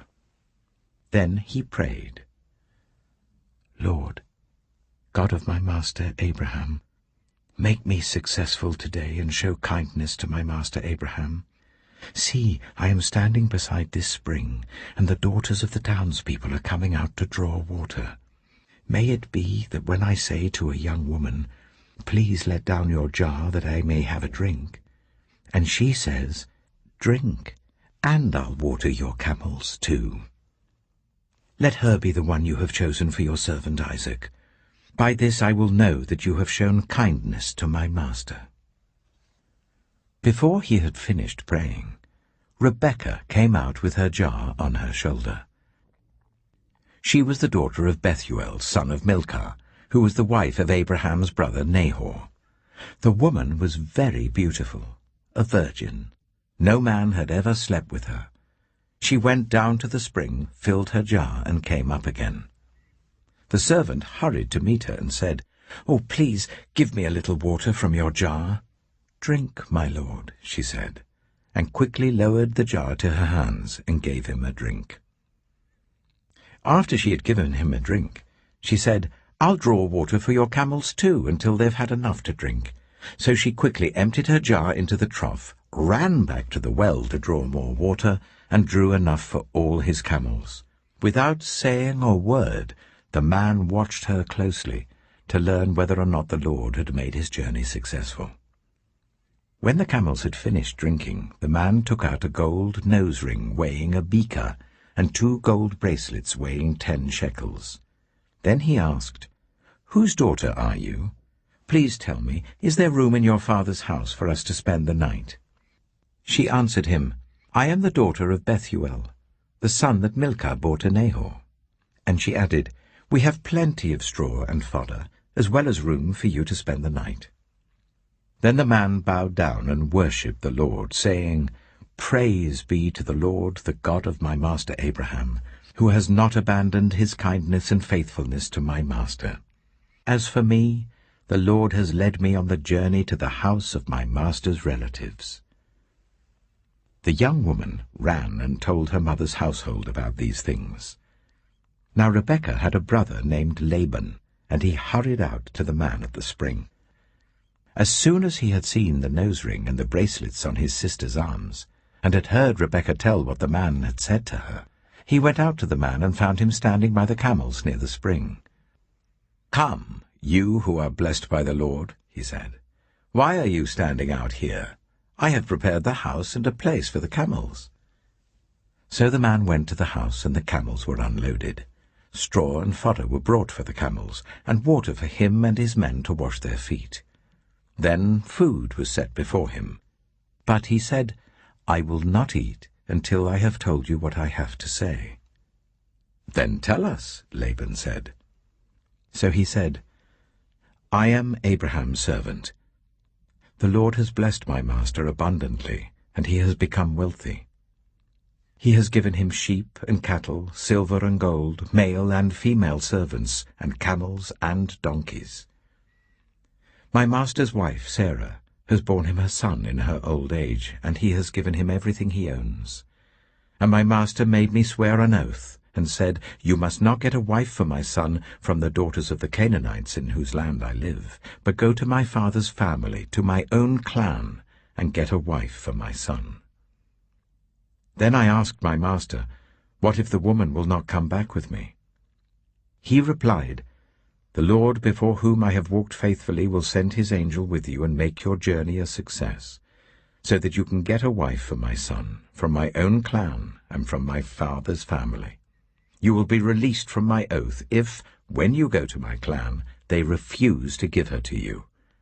Then you will be released from my oath." When I came to the spring today, I said, "Lord, God of my master Abraham, if you will, please grant success to the journey on which I have come. See, I am standing beside this spring. If a young woman comes out to draw water, and I say to her, 'Please let me drink a little water from your jar,' and if she says to me, 'Drink, and I'll draw water for your camels too,' let her be the one the Lord has chosen for my master's son." Before I finished praying in my heart, Rebekah came out with her jar on her shoulder.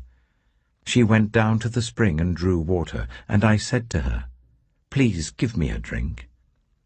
She quickly lowered her jar from her shoulder and said, "Drink, and I'll water your camels too." So I drank, and she watered the camels also. I asked her, "Whose daughter are you?" She said, "The daughter of Bethuel, son of Nahor, whom Milcah bore to him." Then I put the ring in her nose and the bracelets on her arms, and I bowed down and worshipped the Lord. I praised the Lord, the God of my master Abraham, who had led me on the right road to get the granddaughter of my master's brother for his son. Now, if you will show kindness and faithfulness to my master, tell me. And if not, tell me, so I may know which way to turn." Laban and Bethuel answered, "This is from the Lord. We can say nothing to you one way or the other. Here is Rebekah. Take her and go, and let her become the wife of your master's son, as the Lord has directed." When Abraham's servant heard what they said, he bowed down to the ground before the Lord. Then the servant brought out gold and silver jewelry and articles of clothing and gave them to Rebekah. He also gave costly gifts to her brother and to her mother. Then he and the men who were with him ate and drank and spent the night there. When they got up the next morning, he said, "Send me on my way to my master." But her brother and her mother replied, "Let the young woman remain with us 10 days or so, then you may go." But he said to them, "Do not detain me, now that the Lord has granted success to my journey. Send me on my way so I may go to my master." Then they said, "Let's call the young woman and ask her about it." So they called Rebekah and asked her, "Will you go with this man?" "I will go," she said. So they sent their sister Rebekah on her way, along with her nurse and Abraham's servant and his men. And they blessed Rebekah and said to her, "Our sister, may you increase to thousands upon thousands. May your offspring possess the cities of their enemies." Then Rebekah and her attendants got ready and mounted the camels and went back with the man. So the servant took Rebekah and left. Now Isaac had come from Beer Lahai-roi, for he was living in the Negev. He went out to the field one evening to meditate. And as he looked up, he saw camels approaching. Rebekah also looked up and saw Isaac. She got down from her camel and asked the servant, "Who is that man in the field coming to meet us?" "He is my master," the servant answered. So she took her veil and covered herself. Then the servant told Isaac all he had done. Isaac brought her into the tent of his mother Sarah, and he married Rebekah. So she became his wife, and he loved her. And Isaac was comforted after his mother's death. Genesis chapter 25. Abraham had taken another wife, whose name was Keturah. She bore him Zimran, Jokshan, Medan, Midian, Ishbak, and Shua. Jokshan was the father of Sheba and Dedan. The descendants of Dedan were the Ashurites and Letoshites and the Lumites. The sons of Midian were Ephah, Hanok, Abida, and Eldaah. All these were descendants of Keturah. Abraham left everything he owned to Isaac. But while he was still living, he gave gifts to the sons of his concubines and sent them away from his son Isaac to the land of the east. Abraham lived 175 years. Then Abraham breathed his last and died at a good old age, an old man and full of years, and he was gathered to his people. His sons Isaac and Ishmael buried him in the cave of Machpelah, near Mamre, in the field of Ephron, son of Zohar the Hittite, the field Abraham had bought from the Hittites. There Abraham was buried with his wife Sarah. After Abraham's death, God blessed his son Isaac, who then lived near Beer Lahai-roi. This is the account of the family line of Abraham's son Ishmael, whom Sarah's slave Hagar the Egyptian bore to Abraham. These are the names of the sons of Ishmael, listed in the order of their birth.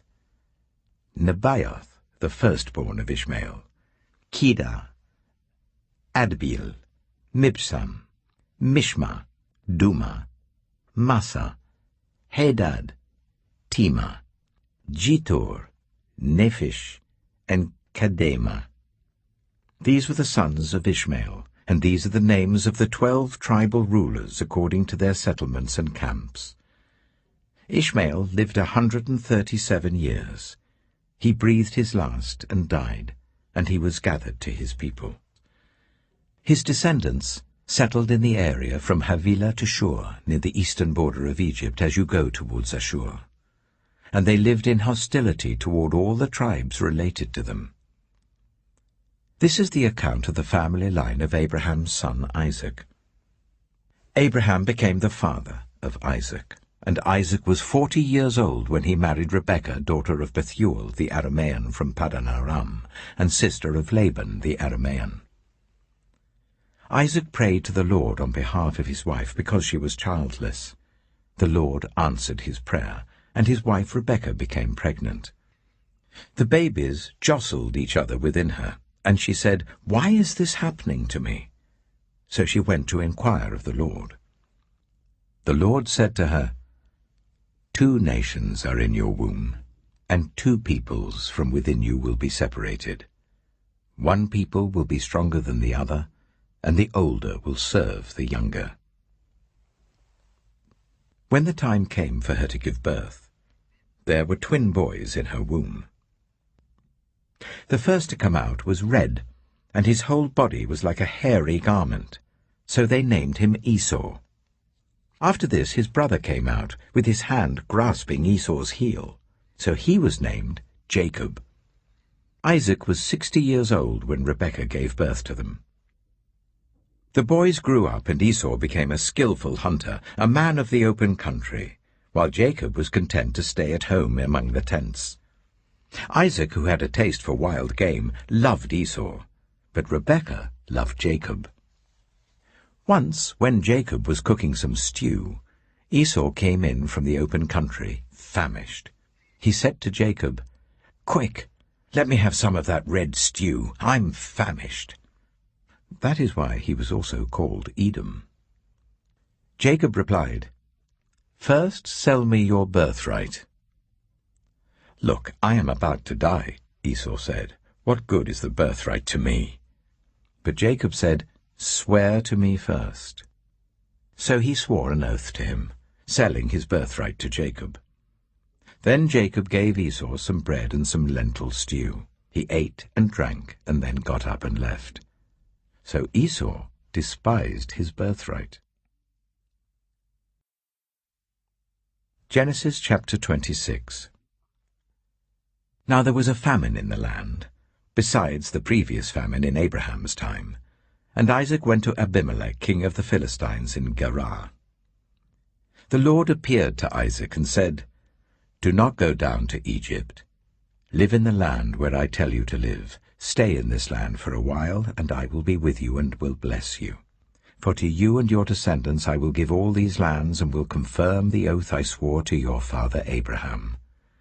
I will make your descendants as numerous as the stars in the sky, and will give them all these lands. And through your offspring all nations on earth will be blessed, because Abraham obeyed me and did everything I required of him, keeping my commands, my decrees, and my instructions." So Isaac stayed in Gerar. When the men of that place asked him about his wife, he said, "She is my sister," because he was afraid to say, "She is my wife." He thought, "The men of this place might kill me on account of Rebekah, because she is beautiful." When Isaac had been there a long time, Abimelech, king of the Philistines, looked down from a window and saw Isaac caressing his wife Rebekah. So Abimelech summoned Isaac and said, "She is really your wife. Why did you say, 'She is my sister'?" Isaac answered him, "Because I thought I might lose my life on account of her." Then Abimelech said, "What is this you have done to us? One of the men might well have slept with your wife, and you would have brought guilt upon us." So Abimelech gave orders to all the people, "Anyone who harms this man or his wife shall surely be put to death." Isaac planted crops in that land, and the same year reaped 100-fold, because the Lord blessed him. The man became rich, and his wealth continued to grow until he became very wealthy. He had so many flocks and herds and servants that the Philistines envied him. So all the wells that his father's servants had dug in the time of his father Abraham, the Philistines stopped up, filling them with earth. Then Abimelech said to Isaac, "Move away from us. You have become too powerful for us." So Isaac moved away from there and encamped in the valley of Gerar, where he settled. Isaac reopened the wells that had been dug in the time of his father Abraham, which the Philistines had stopped up after Abraham died, and he gave them the same names his father had given them. Isaac's servants dug in the valley and discovered a well of fresh water there. But the herdsmen of Gerar quarreled with those of Isaac and said, "The water is ours."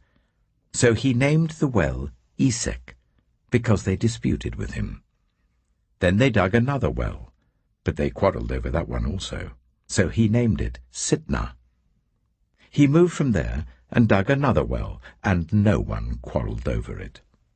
He named it Rehoboth, saying, "Now the Lord has given us room, and we will flourish in the land." From there he went up to Beersheba. That night the Lord appeared to him and said, "I am the God of your father Abraham. Do not be afraid, for I am with you. I will bless you and will increase the number of your descendants for the sake of my servant Abraham." Isaac built an altar there and called on the name of the Lord. There he pitched his tent, and there his servants dug a well. Meanwhile, Abimelech had come to him from Gerar with Huzzah, his personal adviser, and Phicol, the commander of his forces. Isaac asked them, "Why have you come to me, since you were hostile to me and sent me away?" They answered, "We saw clearly that the Lord was with you. So we said, there ought to be a sworn agreement between us and you. Let us make a treaty with you, that you will do us no harm, just as we did not harm you, but always treated you well and sent you away peacefully. And now you are blessed by the Lord." Isaac then made a feast for them, and they ate and drank. Early the next morning the men swore an oath to each other. Then Isaac sent them on their way, and they went away peacefully. That day Isaac's servants came and told him about the well they had dug. They said, "We've found water." He called it Sheba, and to this day the name of the town has been Beersheba. When Esau was 40 years old, he married Judith, daughter of Beeri the Hittite, and also Basemath, daughter of Elon the Hittite. They were a source of grief to Isaac and Rebekah. Genesis chapter 27.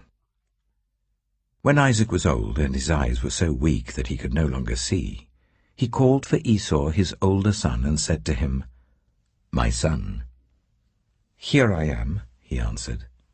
Isaac said, "I am now an old man and don't know the day of my death.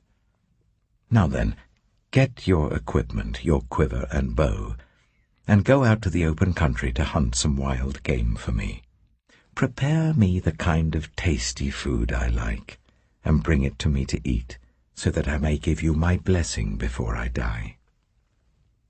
Now Rebekah was listening as Isaac spoke to his son Esau.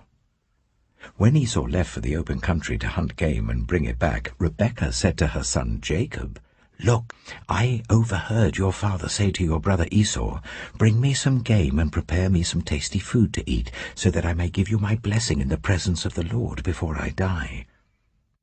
Now, my son, listen carefully and do what I tell you. Go out to the flock and bring me 2 choice young goats, so I can prepare some tasty food for your father, just the way he likes it. Then take it to your father to eat, so that he may give you his blessing before he dies." Jacob said to Rebekah his mother, "But my brother Esau is a hairy man, while I have smooth skin. What if my father touches me? I would appear to be tricking him, and would bring down a curse on myself rather than a blessing." His mother said to him, "My son, let the curse fall on me. Just do what I say. Go and get them for me."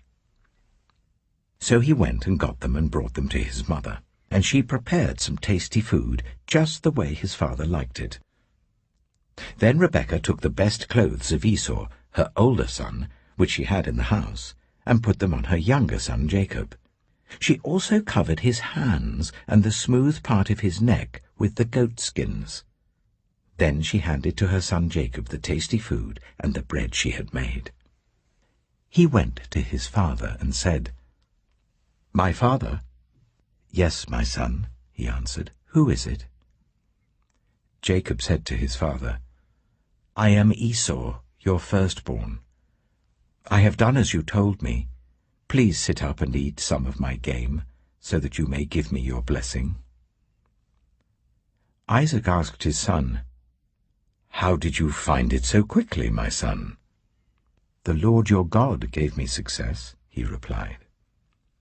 Then Isaac said to Jacob, "Come near so I can touch you, my son, to know whether you really are my son Esau or not." Jacob went close to his father Isaac, who touched him and said, "The voice is the voice of Jacob, but the hands are the hands of Esau."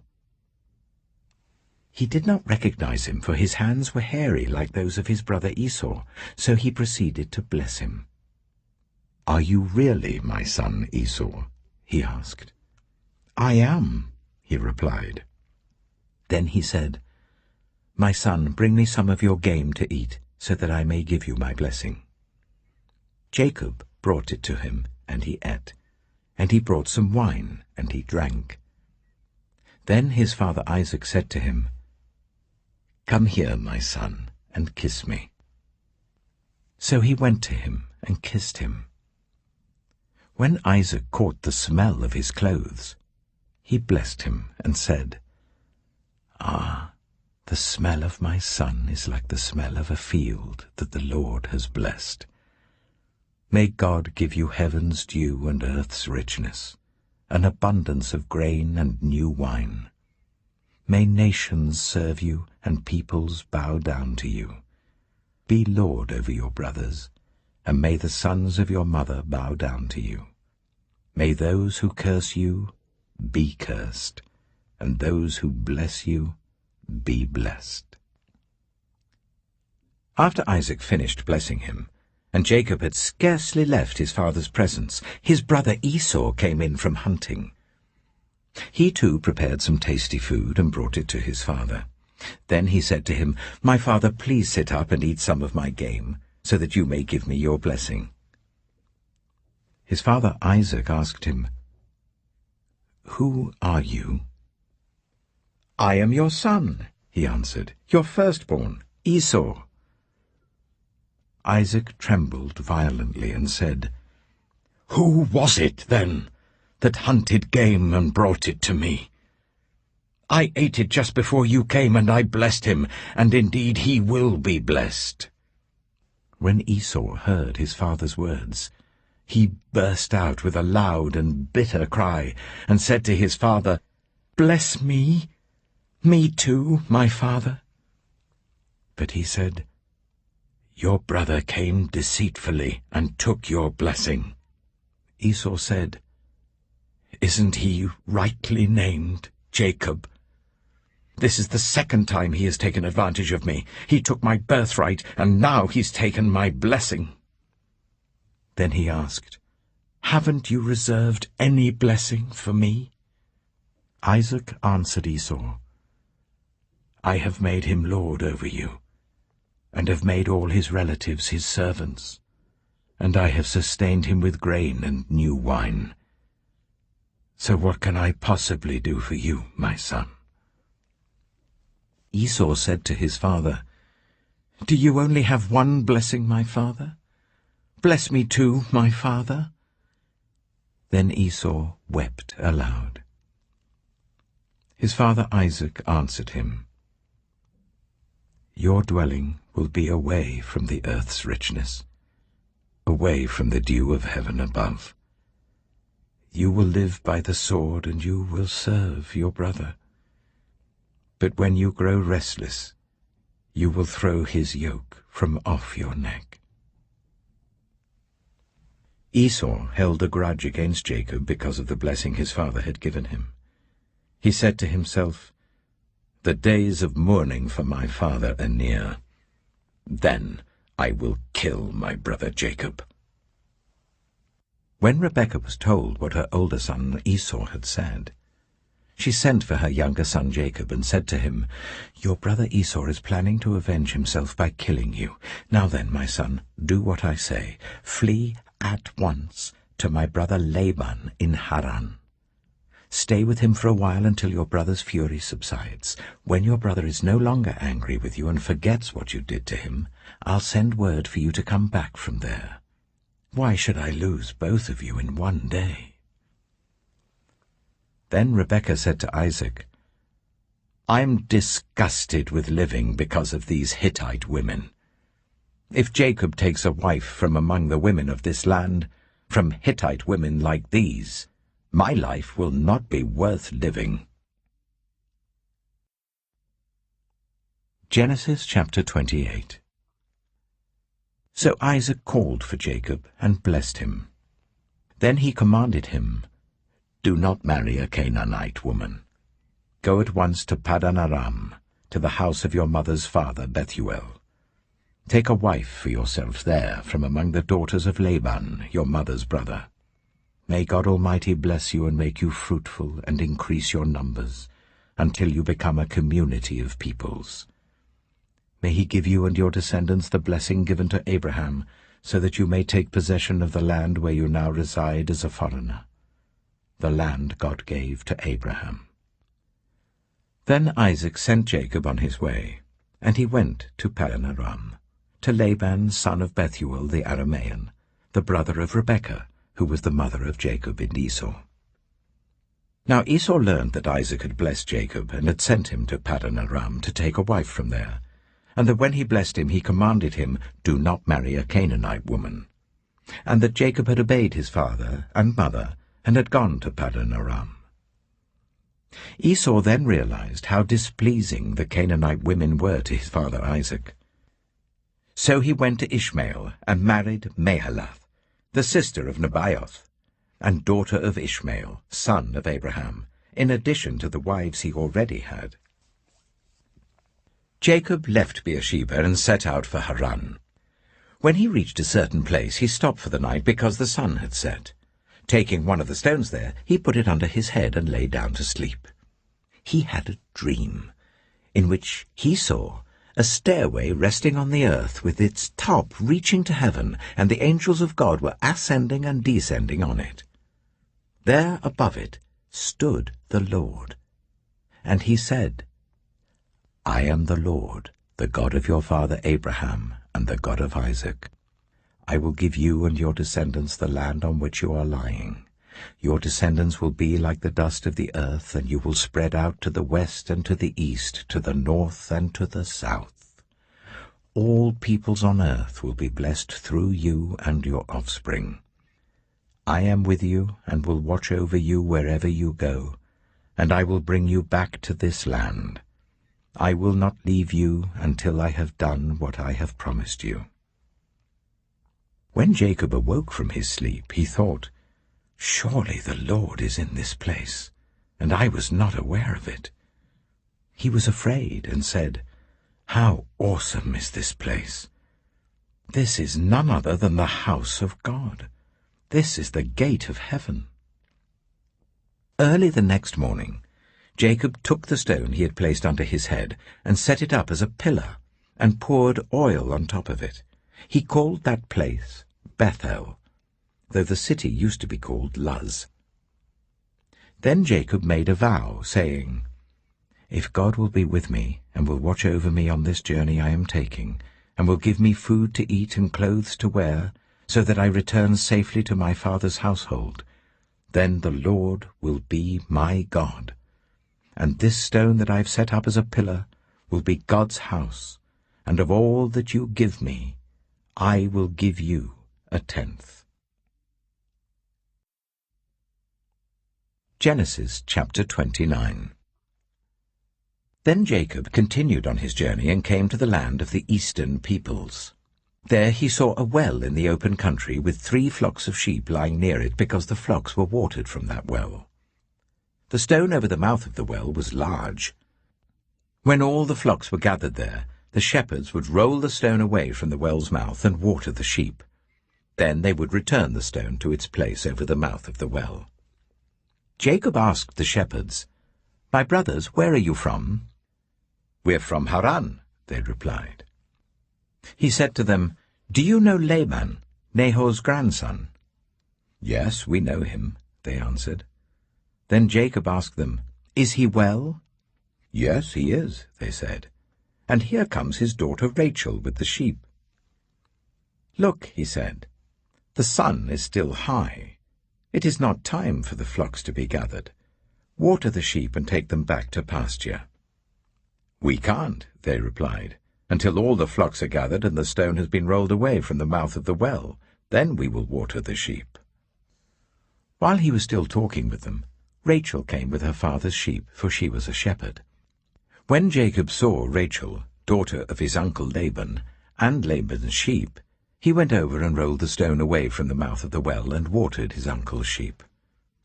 Then Jacob kissed Rachel and began to weep aloud. He had told Rachel that he was a relative of her father and a son of Rebekah. So she ran and told her father. As soon as Laban heard the news about Jacob, his sister's son, he hurried to meet him. He embraced him and kissed him and brought him to his home. And there Jacob told him all these things. Then Laban said to him, You are my own flesh and blood. After Jacob had stayed with him for a whole month, Laban said to him, Just because you are a relative of mine, should you work for me for nothing? Tell me what your wages should be. Now Laban had 2 daughters. The name of the older was Leah, and the name of the younger was Rachel. Leah had weak eyes, but Rachel had a lovely figure and was beautiful. Jacob was in love with Rachel and said, I'll work for you 7 years in return for your younger daughter Rachel. Laban said, It's better that I give her to you than to some other man. Stay here with me. So Jacob served 7 years to get Rachel, but they seemed like only a few days to him because of his love for her. Then Jacob said to Laban, Give me my wife. My time is completed, and I want to make love to her. So Laban brought together all the people of the place and gave a feast, But when evening came, he took his daughter Leah and brought her to Jacob, and Jacob made love to her.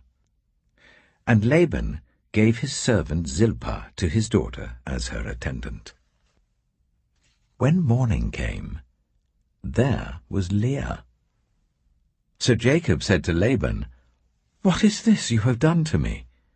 I served you for Rachel, didn't I? Why have you deceived me?" Laban replied, "It is not our custom here to give the younger daughter in marriage before the older one. Finish this daughter's bridal week. Then we will give you the younger one also in return for another 7 years of work." And Jacob did so. He finished the week with Leah, and then Laban gave him his daughter Rachel to be his wife. Laban gave his servant Bilhah to his daughter Rachel as her attendant. Jacob made love to Rachel also, and his love for Rachel was greater than his love for Leah, and he worked for Laban another 7 years. When the Lord saw that Leah was not loved, he enabled her to conceive, but Rachel remained childless. Leah became pregnant and gave birth to a son. She named him Reuben, for she said, "It is because the Lord has seen my misery. Surely my husband will love me now." She conceived again, and when she gave birth to a son, she said, "Because the Lord heard that I am not loved, he gave me this one too." So she named him Simeon. Again she conceived, and when she gave birth to a son, she said, "Now at last my husband will become attached to me, because I have borne him 3 sons." So he was named Levi.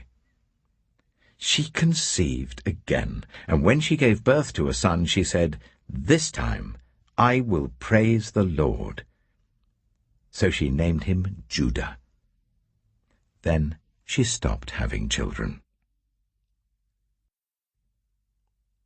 Genesis chapter 30.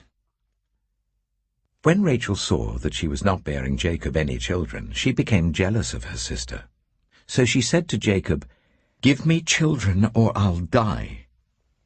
Jacob became angry with her and said, "Am I in the place of God, who has kept you from having children?"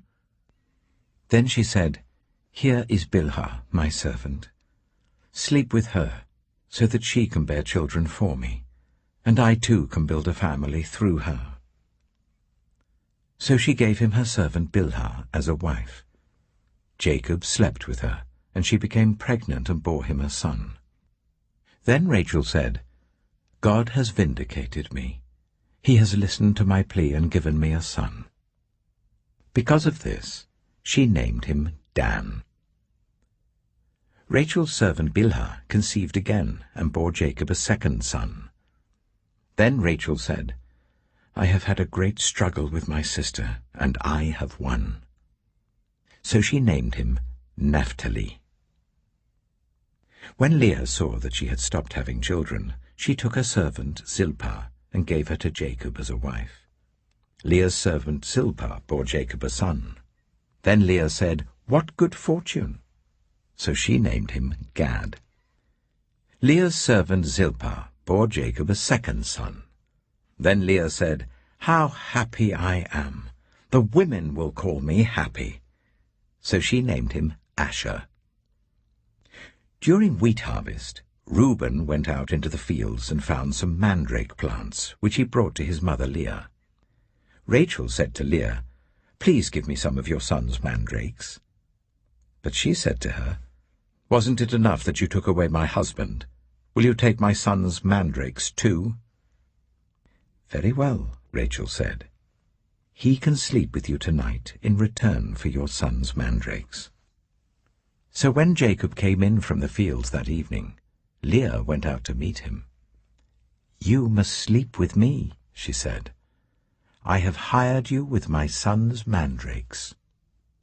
So he slept with her that night. God listened to Leah, and she became pregnant and bore Jacob a 5th son. Then Leah said, "God has rewarded me for giving my servant to my husband." So she named him Issachar. Leah conceived again and bore Jacob a 6th son. Then Leah said, "God has presented me with a precious gift. This time my husband will treat me with honor because I have borne him 6 sons." So she named him Zebulun. Some time later she gave birth to a daughter and named her Dinah. Then God remembered Rachel. He listened to her and enabled her to conceive. She became pregnant and gave birth to a son, and said, "God has taken away my disgrace." She named him Joseph, and said, "May the Lord add to me another son." After Rachel gave birth to Joseph, Jacob said to Laban, "Send me on my way so I can go back to my own homeland. Give me my wives and children for whom I have served you, and I will be on my way. You know how much work I've done for you." But Laban said to him, "If I have found favor in your eyes, please stay. I have learned by divination that the Lord has blessed me because of you." He added, "Name your wages, and I will pay them." Jacob said to him, "You know how I have worked for you, and how your livestock has fared under my care. The little you had before I came has increased greatly, and the Lord has blessed you wherever I have been. But now, when may I do something for my own household?" "What shall I give you?" he asked. "Don't give me anything," Jacob replied. "But if you will do this one thing for me, I will go on tending your flocks and watching over them. Let me go through all your flocks today and remove from them every speckled or spotted sheep, every dark-colored lamb, and every spotted or speckled goat. They will be my wages. And my honesty will testify for me in the future, whenever you check on the wages you have paid me. Any goat in my possession that is not speckled or spotted, or any lamb that is not dark-colored, will be considered stolen." "Agreed," said Laban. "Let it be as you have said." That same day he removed all the male goats that were streaked or spotted, and all the speckled or spotted female goats, all that had white on them, and all the dark-colored lambs, and he placed them in the care of his sons. Then he put a 3-day journey between himself and Jacob, while Jacob continued to tend the rest of Laban's flocks. Jacob, however, took fresh-cut branches from poplar, almond, and plane trees, and made white stripes on them by peeling the bark and exposing the white inner wood of the branches. Then he placed the peeled branches in all the watering troughs, so that they would be directly in front of the flocks when they came to drink. When the flocks were in heat and came to drink, they mated in front of the branches, and they bore young that were streaked or speckled or spotted. Jacob set apart the young of the flock by themselves, but made the rest face the streaked and dark-colored animals that belonged to Laban. Thus he made separate flocks for himself, and did not put them with Laban's animals. Whenever the stronger females were in heat, Jacob would place the branches in the troughs in front of the animals, so that they would mate near the branches. But if the animals were weak, he would not place them there. So the weak animals went to Laban, and the strong ones went to Jacob. In this way the man grew exceedingly prosperous, and came to own large flocks and female and male servants, and camels and donkeys. Genesis chapter 31. Jacob heard that Laban's sons were saying, "Jacob has taken everything our father owned, and has gained all this wealth from what belonged to our father." And Jacob noticed that Laban's attitude toward him was not what it had been. Then the Lord said to Jacob, "Go back to the land of your fathers and to your relatives, and I will be with you." So Jacob sent word to Rachel and Leah to come out to the fields where his flocks were. He said to them, "I see that your father's attitude towards me is not what it was before, but the God of my father has been with me. You know that I've worked for your father with all my strength. Yet your father has cheated me by changing my wages 10 times. However, God has not allowed him to harm me. If he said the speckled ones will be your wages. Then all the flocks gave birth to speckled young. And if he said, the streaked ones will be your wages, then all the flocks bore streaked young. So God has taken away your father's livestock and has given them to me. In breeding season I once had a dream, in which I looked up and saw that the male goats mating with the flock were streaked, speckled, or spotted. The angel of God said to me in the dream, Jacob. I answered, Here I am. And he said, Look up and see that all the male goats mating with the flock are streaked, speckled, or spotted, for I have seen all that Laban has been doing to you. I am the God of Bethel, where you anointed a pillar and where you made a vow to me. Now leave this land at once and go back to your native land.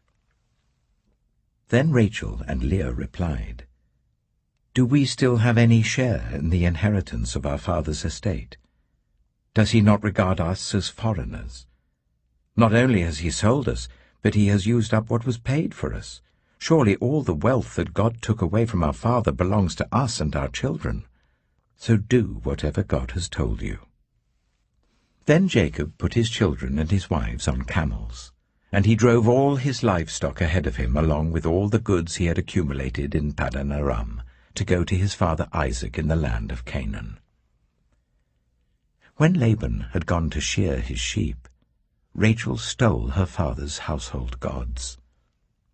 Moreover, Jacob deceived Laban the Aramean by not telling him he was running away.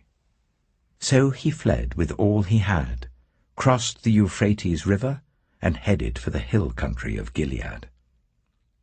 On the third day, Laban was told that Jacob had fled. Taking his relatives with him, he pursued Jacob for 7 days and caught up with him in the hill country of Gilead. Then God came to Laban the Aramean in a dream at night, and said to him, Be careful not to say anything to Jacob, either good or bad. Jacob had pitched his tent in the hill country of Gilead when Laban overtook him, and Laban and his relatives camped there too. Then Laban said to Jacob, What have you done? You've deceived me, and you've carried off my daughters like captives in war. Why did you run off secretly and deceive me? Why didn't you tell me, so I could send you away with joy and singing to the music of tambourines and harps? You didn't even let me kiss my grandchildren and my daughters goodbye. You've done a foolish thing. I have the power to harm you. But last night the God of your father said to me, Be careful not to say anything to Jacob, either good or bad. Now you have gone off because you long to return to your father's household. But why did you steal my gods? Jacob answered Laban, I was afraid, because I thought you would take your daughters away from me by force.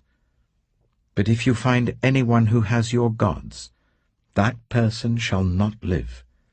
In the presence of our relatives, see for yourself whether there is anything of yours here with me, and if so, take it. Now Jacob did not know that Rachel had stolen the gods. So Laban went into Jacob's tent, and into Leah's tent, and into the tent of the 2 female servants, but he found nothing. After he came out of Leah's tent, he entered Rachel's tent. Now Rachel had taken the household gods and put them inside her camel's saddle and was sitting on them. Laban searched through everything in the tent, but found nothing. Rachel said to her father, Don't be angry, my lord, that I cannot stand up in your presence. I'm having my period. So he searched, but could not find the household gods. Jacob was angry and took Laban to task. What is my crime? He asked Laban. How have I wronged you that you hunt me down? Now that you have searched through all my goods, what have you found that belongs to your household? Put it here in front of your relatives and mine, and let them judge between the 2 of us. I have been with you for 20 years now. Your sheep and goats have not miscarried, nor have I eaten rams from your flocks. I did not bring you animals torn by wild beasts. I bore the loss myself. and you demanded payment from me for whatever was stolen by day or night. This was my situation. The heat consumed me in the daytime and the cold at night, and sleep fled from my eyes. It was like this for the 20 years I was in your household. I worked for you 14 years for your 2 daughters and 6 years for your flocks, and you changed my wages 10 times. If the God of my father, the God of Abraham, and the fear of Isaac had not been with me, you would surely have sent me away empty-handed. But God has seen my hardship and the toil of my hands, and last night he rebuked you." Laban answered Jacob, "The women are my daughters, the children are my children, and the flocks are my flocks. All you see is mine. Yet what can I do today about these daughters of mine, or about the children they have borne? Come now, let's make a covenant, you and I, and let it serve as a witness between us." So Jacob took a stone and set it up as a pillar. He said to his relatives, "Gather some stones." So they took stones and piled them in a heap, and they ate there by the heap. Laban called it Jegar-sahadutha, and Jacob called it Gilead. Laban said, "This heap is a witness between you and me today." That is why it was called Gilead. It was also called Mizpah, because he said, "May the Lord keep watch between you and me when we are away from each other. If you ill-treat my daughters, or if you take any wives besides my daughters, even though no one is with us, remember that God is a witness between you and me." Laban also said to Jacob, "Here is this heap, and here is the pillar I have set up between you and me. This heap is a witness, and this pillar is a witness, that I will not go past this heap to your side to harm you, and that you will not go past this heap and pillar to my side to harm me. May the God of Abraham and the God of Nahor, the God of their father, judge between us." So Jacob took an oath in the name of the fear of his father Isaac. He offered a sacrifice there in the hill country and invited his relatives to a meal. After they had eaten, they spent the night there. Early the next morning, Laban kissed his grandchildren and his daughters and blessed them. Then he left and returned home. Genesis chapter 32. Jacob also went on his way, and the angels of God met him. When Jacob saw them, he said, "This is the camp of God." So he named that place Mahanaim. Jacob sent messengers ahead of him to his brother Esau in the land of Seir, the country of Edom. He instructed them, "This is what you are to say to my lord Esau. Your servant Jacob says, I have been staying with Laban and have remained there till now. I have cattle and donkeys, sheep and goats, male and female servants. Now I am sending this message to my lord, that I may find favor in your eyes."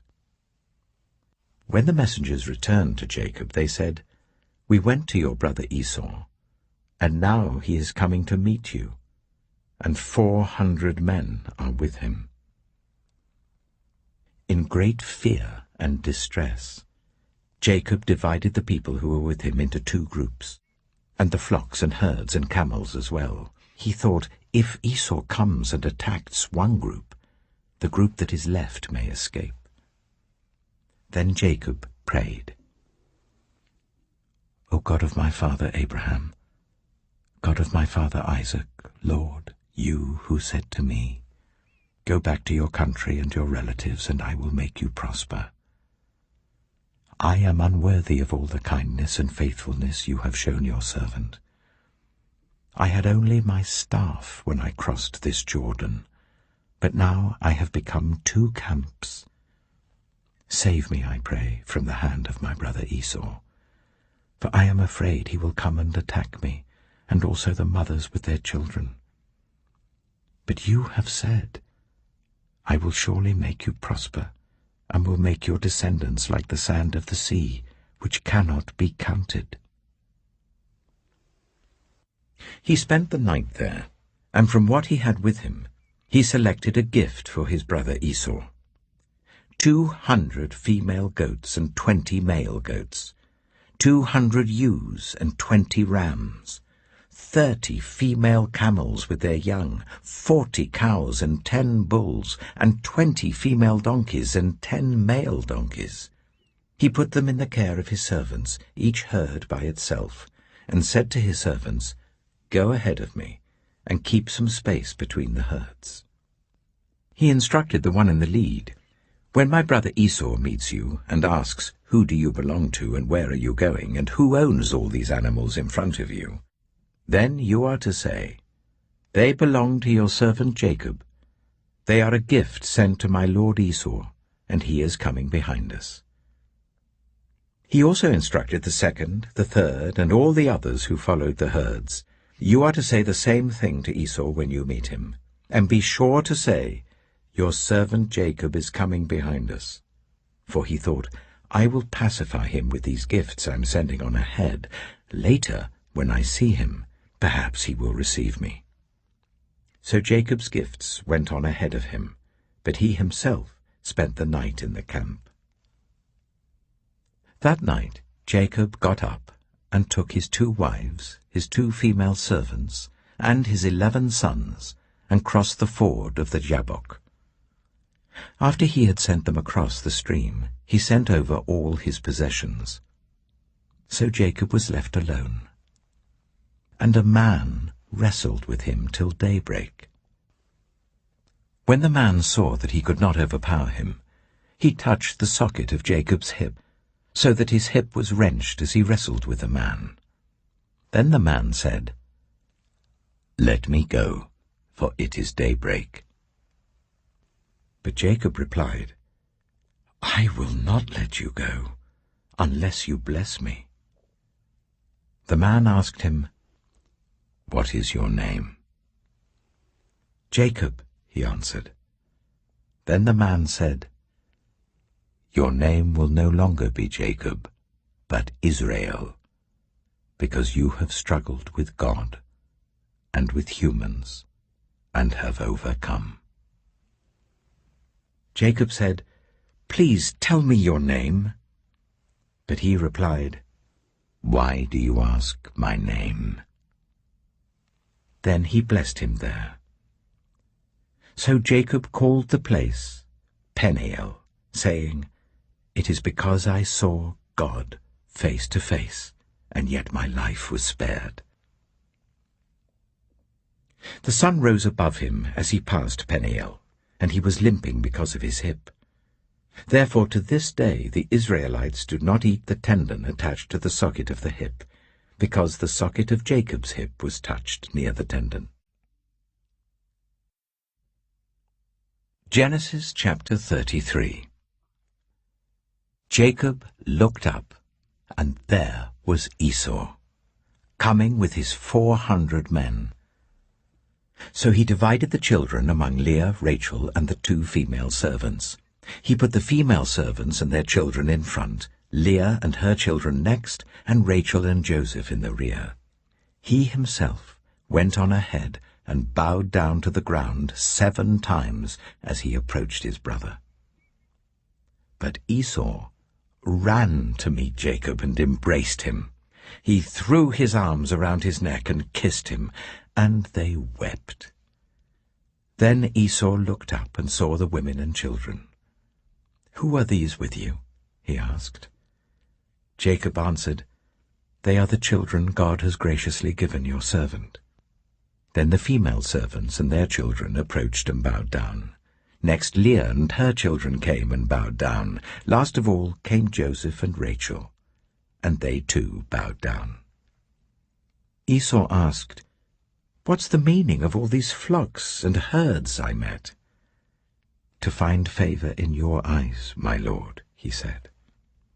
But Esau said, I already have plenty, my brother. Keep what you have for yourself." "No, please," said Jacob. "If I have found favor in your eyes, accept this gift from me. For to see your face is like seeing the face of God now that you have received me favorably. Please accept the present that was brought to you, for God has been gracious to me, and I have all I need." And because Jacob insisted, Esau accepted it. Then Esau said, "Let us be on our way. I'll accompany you." But Jacob said to him, "My Lord knows that the children are tender, and that I must care for the ewes and cows that are nursing their young. If they are driven hard just one day, all the animals will die. So let my Lord go on ahead of his servant while I move along slowly at the pace of the flocks and herds before me, and the pace of the children, until I come to my Lord in Seir." Esau said, "Then let me leave some of my men with you." "But why do that?" Jacob asked. "Just let me find favor in the eyes of my Lord." So that day Esau started on his way back to Seir. Jacob, however, went to Succoth, where he built a place for himself and made shelters for his livestock. That is why the place is called Succoth. After Jacob came from Paddan Aram, he arrived safely at the city of Shechem in Canaan, and camped within sight of the city. For 100 pieces of silver he bought from the sons of Hamor, the father of Shechem, the plot of ground where he pitched his tent. There he set up an altar, and called it El Elohe Israel. Genesis chapter 34. Now Dinah, the daughter Leah had borne to Jacob, went out to visit the women of the land. When Shechem, son of Hamor the Hivite, the ruler of that area, saw her, he took her and raped her. His heart was drawn to Dinah, daughter of Jacob. He loved the young woman and spoke tenderly to her. And Shechem said to his father Hamor, "Get me this girl as my wife." When Jacob heard that his daughter Dinah had been defiled, his sons were in the fields with his livestock, so he did nothing about it until they came home. Then Shechem's father Hamor went out to talk with Jacob. Meanwhile, Jacob's sons had come in from the fields as soon as they heard what had happened. They were shocked and furious, because Shechem had done an outrageous thing in Israel by sleeping with Jacob's daughter, a thing that should not be done. But Hamor said to them, "My son Shechem has his heart set on your daughter. Please give her to him as his wife. Intermarry with us. Give us your daughters and take our daughters for yourselves. You can settle among us. The land is open to you. Live in it, trade in it, and acquire property in it." Then Shechem said to Dinah's father and brothers, "Let me find favor in your eyes, and I will give you whatever you ask. Make the price for the bride and the gift I am to bring as great as you like, and I'll pay whatever you ask me. Only give me the young woman as my wife." Because their sister Dinah had been defiled, Jacob's sons replied deceitfully as they spoke to Shechem and his father Hamor. They said to them, "We can't do such a thing. We can't give our sister to a man who is not circumcised. That would be a disgrace to us. We will enter into an agreement with you on one condition only, that you become like us by circumcising all your males. Then we will give you our daughters and take your daughters for ourselves. We'll settle among you and become one people with you. But if you will not agree to be circumcised, we'll take our sister and go." Their proposal seemed good to Hamor and his son Shechem. The young man, who was the most honored of all his father's family, lost no time in doing what they said, because he was delighted with Jacob's daughter. So Hamor and his son Shechem went to the gate of their city to speak to the men of their city. "These men are friendly towards us," they said. "Let them live in our land and trade in it. The land has plenty of room for them. We can marry their daughters and they can marry ours. But the men will agree to live with us as one people only on the condition that our males be circumcised, as they themselves are.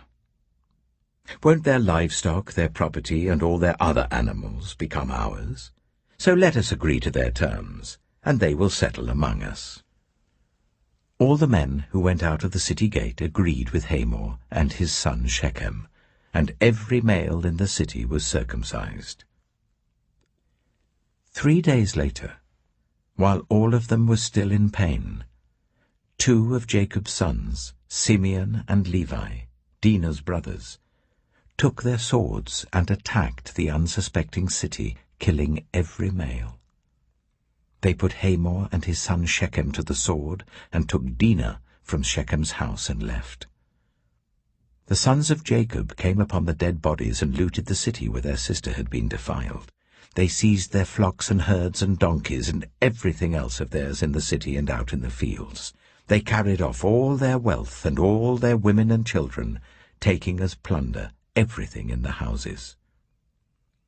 Then Jacob said to Simeon and Levi, "You have brought trouble on me by making me obnoxious to the Canaanites and the Perizzites, the people living in this land. We are few in number, and if they join forces against me and attack me, I and my household will be destroyed." But they replied, "Should he have treated our sister like a prostitute?" Genesis chapter 35. Then God said to Jacob, "Go up to Bethel and settle there, and build an altar there to God, who appeared to you when you were fleeing from your brother Esau." So Jacob said to his household and to all who were with him, "Get rid of the foreign gods you have with you, and purify yourselves and change your clothes. Then come, let us go up to Bethel, where I will build an altar to God, who answered me in the day of my distress, and who has been with me wherever I have gone." So they gave Jacob all the foreign gods they had, and the rings in their ears, and Jacob buried them under the oak at Shechem. Then they set out, and the terror of God fell on the towns all around them, so that no one pursued them. Jacob and all the people with him came to Luz, that is Bethel, in the land of Canaan. There he built an altar, and he called the place El Bethel, because it was there that God revealed himself to him when he was fleeing from his brother. Now Deborah, Rebekah's nurse, died, and was buried under the oak outside Bethel. So it was named Allon Bacuth. After Jacob returned from Paddan Aram, God appeared to him again and blessed him. God said to him, "Your name is Jacob, but you will no longer be called Jacob. Your name will be Israel." So he named him Israel. And God said to him, "I am God Almighty. Be fruitful and increase in number. A nation and a community of nations will come from you, and kings will be among your descendants. The land I gave to Abraham and Isaac I also give to you, and I will give this land to your descendants after you." Then God went up from him at the place where he had talked with him. Jacob set up a stone pillar at the place where God had talked with him, and he poured out a drink offering on it. He also poured oil on it. Jacob called the place where God had talked with him Bethel. Then they moved on from Bethel. While they were still some distance from Ephraim, Rachel began to give birth and had great difficulty. And as she was having great difficulty in childbirth, the midwife said to her, "Don't despair, for you have another son." As she breathed her last, for she was dying, she named her son Ben-Oni, but his father named him Benjamin. So Rachel died, and was buried on the way to Ephraim, that is Bethlehem. Over her tomb Jacob set up a pillar, and to this day that pillar marks Rachel's tomb. Israel moved on again and pitched his tent beyond Migdal Eder. While Israel was living in that region, Reuben went in and slept with his father's concubine Bilhah, and Israel heard of it. Jacob had 12 sons. The sons of Leah: Reuben, the firstborn of Jacob, Simeon, Levi, Judah, Issachar, and Zebulun. The sons of Rachel: Joseph and Benjamin. The sons of Rachel's servant Bilhah: Dan and Naphtali. The sons of Leah's servant Zilpah: Gad and Asher. These were the sons of Jacob who were born to him in Paddan Aram. Jacob came home to his father Isaac in Mamre, near Kiriath Arba, that is Hebron, where Abraham and Isaac had stayed. Isaac lived 180 years. Then he breathed his last and died, and was gathered to his people, old and full of years. And his sons Esau and Jacob buried him. Genesis chapter 36. This is the account of the family line of Esau, that is, Edom. Esau took his wives from the women of Canaan: Adah, daughter of Elon the Hittite, and Aholibamah, daughter of Anah and granddaughter of Zibeon the Hittite, and Basemath, daughter of Ishmael and sister of Nebaioth. Adah bore Eliphaz to Esau, Basemath bore Ruel, and Aholibamah bore Jeush, Jalem, and Korah. These were the sons of Esau who were born to him in Canaan. Esau took his wives and sons and daughters, and all the members of his household, as well as his livestock and all his other animals and all the goods he had acquired in Canaan, and moved to a land some distance from his brother Jacob. Their possessions were too great for them to remain together. The land where they were staying could not support them both because of their livestock. So Esau, that is Edom, settled in the hill country of Seir. This is the account of the family line of Esau, the father of the Edomites, in the hill country of Seir. These are the names of Esau's sons: Eliphaz, the son of Esau's wife Adah, and Ruel, the son of Esau's wife Basemath. The sons of Eliphaz: Teman, Omar, Zepho, Getim, and Kenaz. Esau's son Eliphaz also had a concubine named Timnah, who bore him Amalek. These were grandsons of Esau's wife Adah. The sons of Ruel: Nahath, Zerah, Shammah, and Mitzah. These were grandsons of Esau's wife Basemath. The sons of Esau's wife Aholibamah, daughter of Anah and granddaughter of Zibeon, whom she bore to Esau: Jeush, Jalem, and Korah. These were the chiefs among Esau's descendants.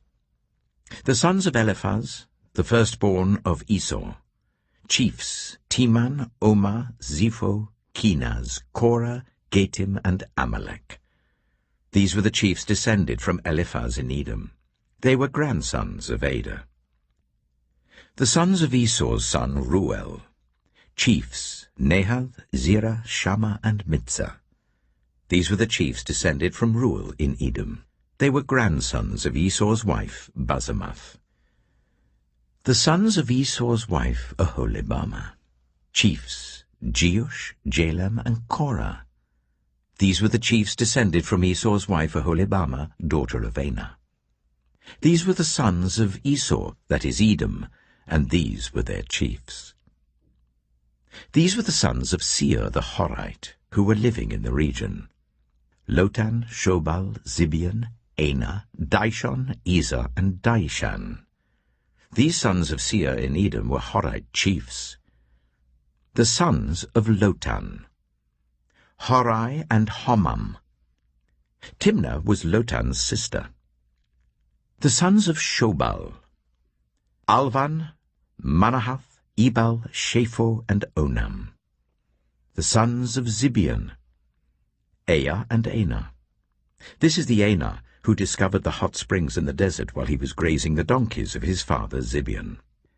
The children of Ana, Dishon and Aholibama, daughter of Ana. The sons of Dishon, Hemdan, Eshban, Ithran, and Kiran. The sons of Ezer, Bilhan, Zevan, and Achan. The sons of Dishan, Az and Aran. These were the Horite chiefs: Lotan, Shobal, Zibeon, Ana, Dishon, Ezer, and Dishan. These were the Horite chiefs according to their divisions in the land of Seir. These were the kings who reigned in Edom before any Israelite king reigned. Bela, son of Beor, became king of Edom. His city was named Dinhabah. When Bela died, Jobab, son of Zerah from Bozrah, succeeded him as king. When Jobab died, Husham from the land of the Temanites succeeded him as king.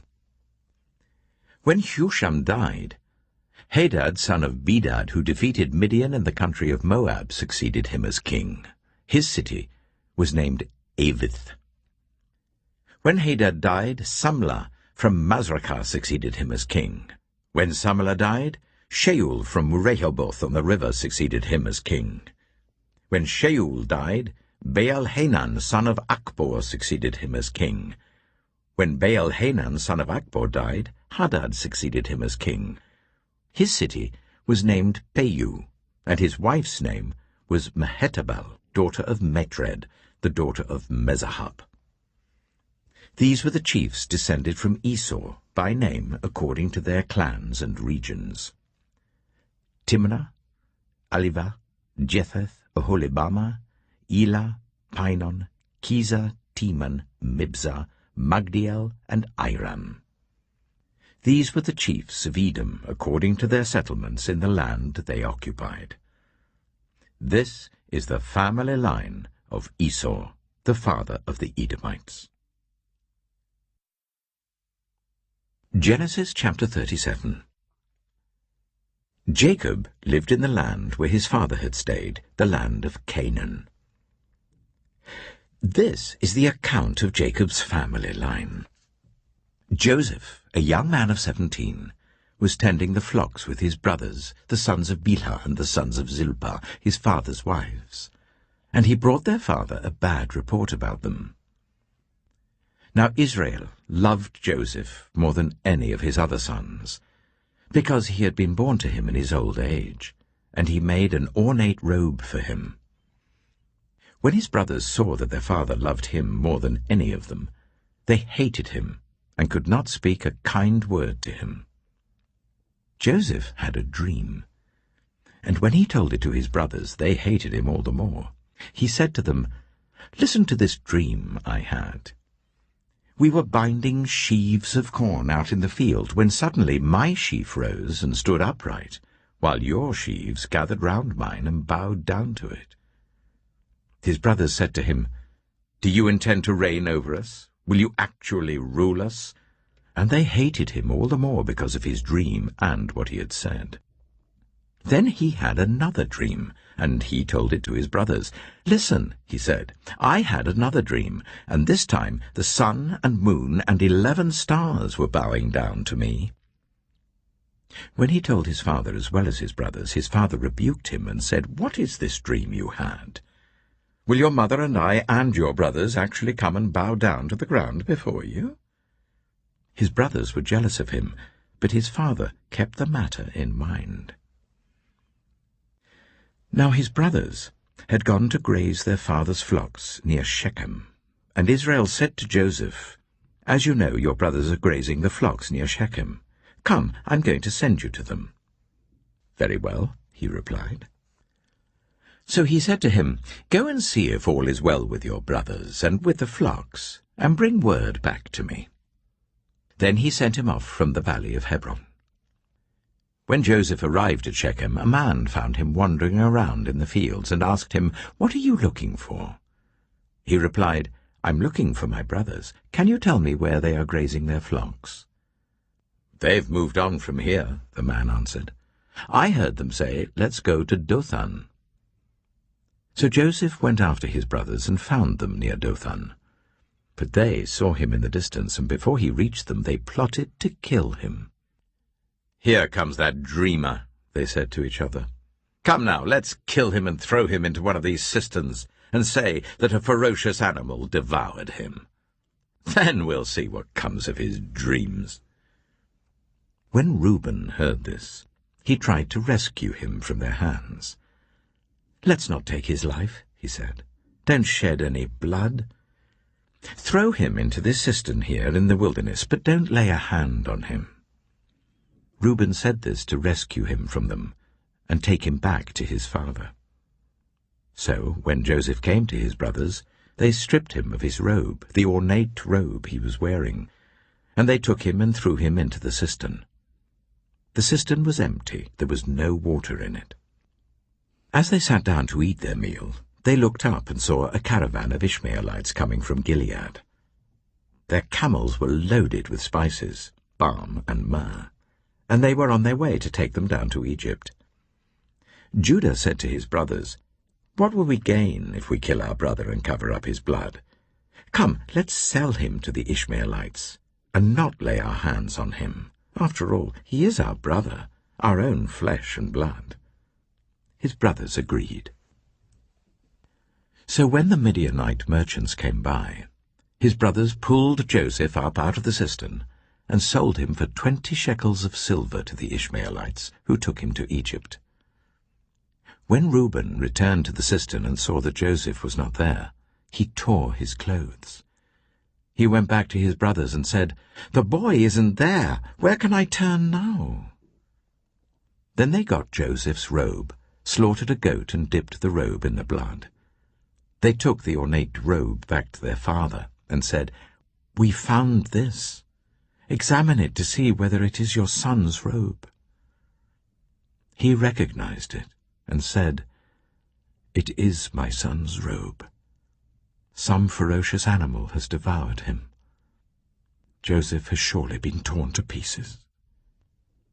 Then Jacob tore his clothes, put on sackcloth, and mourned for his son many days.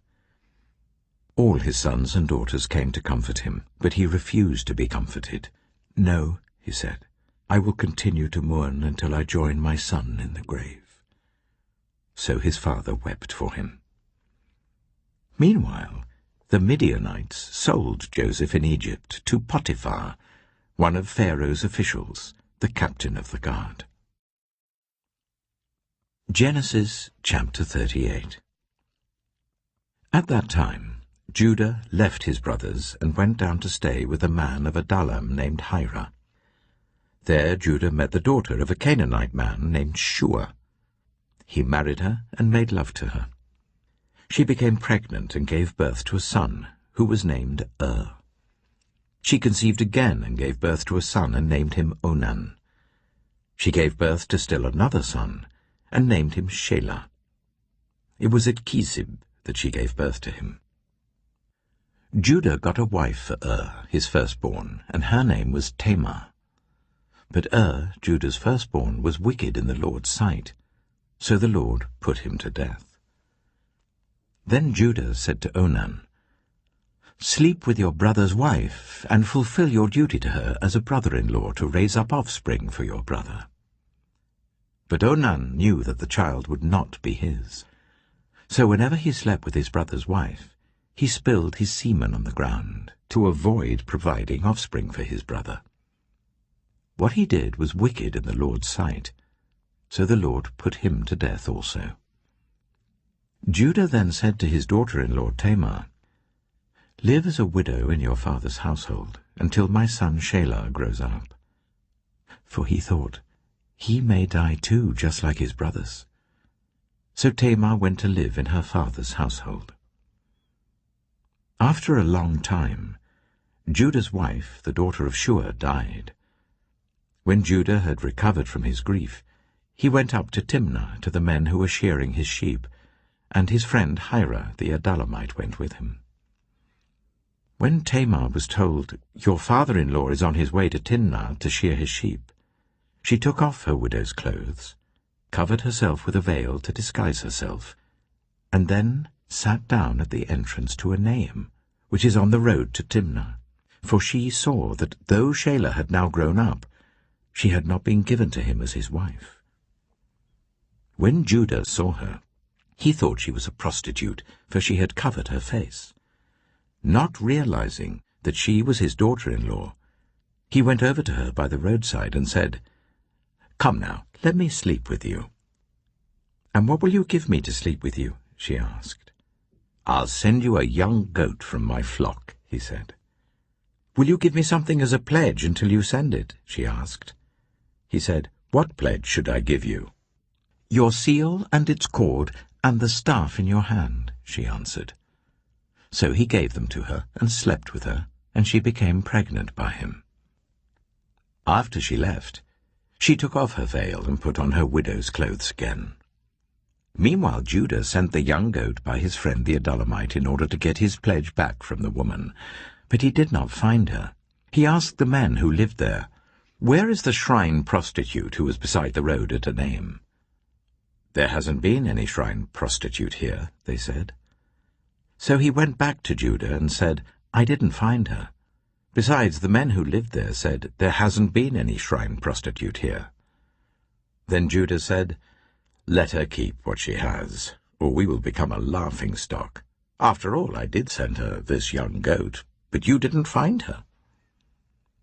About 3 months later, Judah was told, "Your daughter-in-law Tamar is guilty of prostitution, and as a result she is now pregnant." Judah said, "Bring her out, and let her be burned to death." As she was being brought out, she sent a message to her father-in-law. "I am pregnant by the man who owns these," she said. And she added, "See if you recognize whose seal and cord and staff these are." Judah recognized them and said, "She is more righteous than I, since I wouldn't give her to my son Shelah." And he did not sleep with her again. When the time came for her to give birth, there were twin boys in her womb. As she was giving birth, one of them put out his hand. So the midwife took a scarlet thread and tied it on his wrist and said, "This one came out first." But when he drew back his hand, his brother came out, and she said, "So this is how you have broken out." And he was named Perez. Then his brother, who had the scarlet thread on his wrist, came out, and he was named Zerah. Genesis chapter 39. Now Joseph had been taken down to Egypt. Potiphar, an Egyptian who was one of Pharaoh's officials, the captain of the guard, bought him from the Ishmaelites who had taken him there. The Lord was with Joseph, so that he prospered, and he lived in the house of his Egyptian master. When his master saw that the Lord was with him, and that the Lord gave him success in everything he did, Joseph found favor in his eyes and became his attendant. Potiphar put him in charge of his household, and he entrusted to his care everything he owned. From the time he put him in charge of his household and of all that he owned, the Lord blessed the household of the Egyptian because of Joseph. The blessing of the Lord was on everything Potiphar had, both in the house and in the field. So Potiphar left everything he had in Joseph's care. With Joseph in charge, he did not concern himself with anything except the food he ate. Now Joseph was well built and handsome. And after a while, his master's wife took notice of Joseph and said, "Come to bed with me." But he refused. "With me in charge," he told her, "my master does not concern himself with anything in the house. Everything he owns he has entrusted to my care. No one is greater in this house than I am. My master has withheld nothing from me except you, because you are his wife. How then could I do such a wicked thing and sin against God?" And though she spoke to Joseph day after day, he refused to go to bed with her or even be with her. One day he went into the house to attend to his duties, and none of the household servants was inside. She caught him by his cloak and said, "Come to bed with me." But he left his cloak in her hand and ran out of the house. When she saw that he had left his cloak in her hand and had run out of the house, she called her household servants. "Look," she said to them, "this Hebrew has been brought to us to make sport of us. He came in here to sleep with me, but I screamed. When he heard me scream for help, he left his cloak beside me and ran out of the house." She kept his cloak beside her until his master came home. Then she told him this story. "That Hebrew slave you brought us came to me to make sport of me. But as soon as I screamed for help, he left his cloak beside me and ran out of the house." When his master heard the story his wife told him, saying, "This is how your slave treated me," he burned with anger. Joseph's master took him and put him in prison, the place where the king's prisoners were confined. But while Joseph was there in the prison, the Lord was with him. He showed him kindness and granted him favor in the eyes of the prison warden. So the warden put Joseph in charge of all those held in the prison, and he was made responsible for all that was done there. The warden paid no attention to anything under Joseph's care, because the Lord was with Joseph and gave him success in whatever he did. Genesis chapter 40. Some time later, the cupbearer and the baker of the king of Egypt offended their master, the king of Egypt. Pharaoh was angry with his two officials, the chief cupbearer and the chief baker, and put them in custody in the house of the captain of the guard, in the same prison where Joseph was confined. The captain of the guard assigned them to Joseph, and he attended them.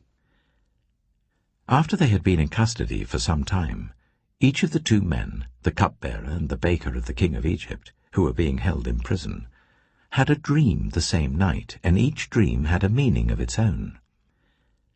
When Joseph came to them the next morning, he saw that they were dejected. So he asked Pharaoh's officials, who were in custody with him in his master's house, "Why do you look so sad today?" "We both had dreams," they answered, "but there is no one to interpret them." Then Joseph said to them, "Do not interpretations belong to God?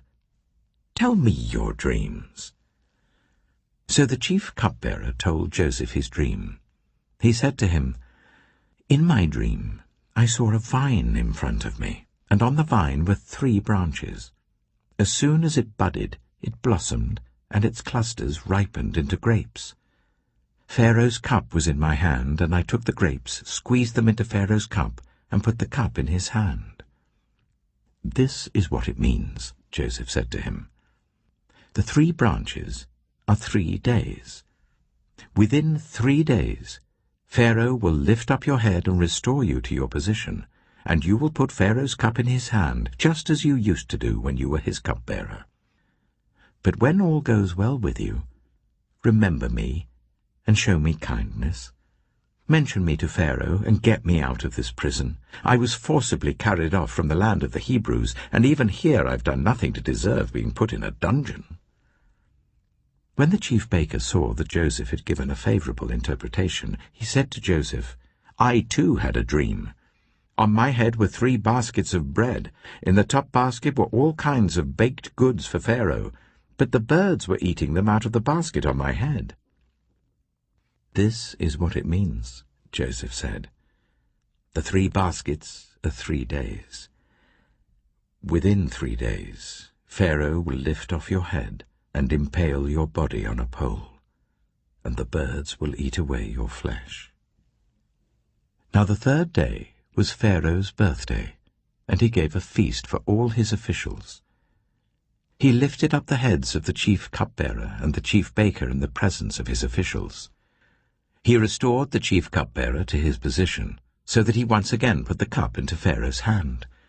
But he impaled the chief baker, just as Joseph had said to them in his interpretation. The chief cupbearer, however, did not remember Joseph. He forgot him. Genesis chapter 41. When 2 full years had passed, Pharaoh had a dream. He was standing by the Nile, when out of the river there came up 7 cows, sleek and fat, and they grazed among the reeds. After them 7 other cows, ugly and gaunt, came up out of the Nile and stood beside those on the river bank. And the cows that were ugly and gaunt ate up the 7 sleek, fat cows. Then Pharaoh woke up. He fell asleep again and had a second dream. 7 ears of corn, healthy and good, were growing on a single stalk. After them 7 other ears of corn sprouted, thin and scorched by the east wind. The thin ears of corn swallowed up the 7 healthy, full ears. Then Pharaoh woke up. It had been a dream. In the morning his mind was troubled, so he sent for all the magicians and wise men of Egypt. Pharaoh told them his dreams, but no one could interpret them for him. Then the chief cupbearers said to Pharaoh, "Today I'm reminded of my shortcomings. Pharaoh was once angry with his servants, and he imprisoned me and the chief baker in the house of the captain of the guard. Each of us had a dream the same night, and each dream had a meaning of its own. Now a young Hebrew was there with us, a servant of the captain of the guard. We told him our dreams, and he interpreted them for us, giving each man the interpretation of his dream. And things turned out exactly as he interpreted them to us. I was restored to my position, and the other man was impaled." So Pharaoh sent for Joseph, and he was quickly brought from the dungeon. When he had shaved and changed his clothes, he came before Pharaoh. Pharaoh said to Joseph, "I had a dream, and no one can interpret it. But I have heard it said of you that when you hear a dream, you can interpret it." "I cannot do it," Joseph replied to Pharaoh, "but God will give Pharaoh the answer he desires." Then Pharaoh said to Joseph, "In my dream I was standing on the bank of the Nile, when out of the river there came up 7 cows, fat and sleek, and they grazed among the reeds. After them 7 other cows came up, scrawny and very ugly and lean. I had never seen such ugly cows in all the land of Egypt. The lean, ugly cows ate up the 7 fat cows that came up first. But even after they ate them, no one could tell that they had done so. They looked just as ugly as before. Then I woke up. In my dream I saw 7 ears of corn, full and good, growing on a single stalk. After them 7 other ears sprouted, withered and thin and scorched by the east wind. The thin ears of corn swallowed up the 7 good ears. I told this to the magicians, but none of them could explain it to me." Then Joseph said to Pharaoh, "The dreams of Pharaoh are one and the same. God has revealed to Pharaoh what he is about to do. The 7 good cows are 7 years, and the 7 good ears of corn are 7 years. It is one and the same dream. The 7 lean, ugly cows that came up afterward are 7 years, and so are the 7 worthless ears of corn scorched by the east wind. They are 7 years of famine. It is just as I said to Pharaoh. God has shown Pharaoh what he is about to do. 7 years of great abundance are coming throughout the land of Egypt, but 7 years of famine will follow them. Then all the abundance in Egypt will be forgotten, and the famine will ravage the land. The abundance in the land will not be remembered, because the famine that follows it will be so severe. The reason the dream was given to Pharaoh in 2 forms is that the matter has been firmly decided by God, and God will do it soon.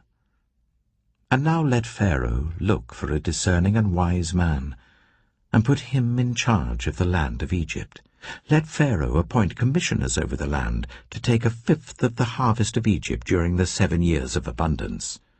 They should collect all the food of these good years that are coming, and store up the grain under the authority of Pharaoh, to be kept in the cities for food. This food should be held in reserve for the country, to be used during the 7 years of famine that will come upon Egypt, so that the country may not be ruined by the famine." The plan seemed good to Pharaoh and to all his officials. So Pharaoh asked them, "Can we find anyone like this man, one in whom is the Spirit of God?" Then Pharaoh said to Joseph, "Since God has made all this known to you, there is no one so discerning and wise as you. You shall be put in charge of my palace, and all my people are to submit to your orders. Only with respect to the throne will I be greater than you." So Pharaoh said to Joseph, "I hereby put you in charge of the whole land of Egypt." Then Pharaoh took his signet ring from his finger and put it on Joseph's finger. He dressed him in robes of fine linen and put a gold chain around his neck. He had him ride in a chariot as his second in command, and people shouted before him, "Make way!" Thus he put him in charge of the whole land of Egypt. Then Pharaoh said to Joseph, "I am Pharaoh, but without your word no one will lift hand or foot in all Egypt." Pharaoh gave Joseph the name Zapanath-paneah, and gave him Asenath, daughter of Potipherah, priest of On, to be his wife. And Joseph went throughout the land of Egypt.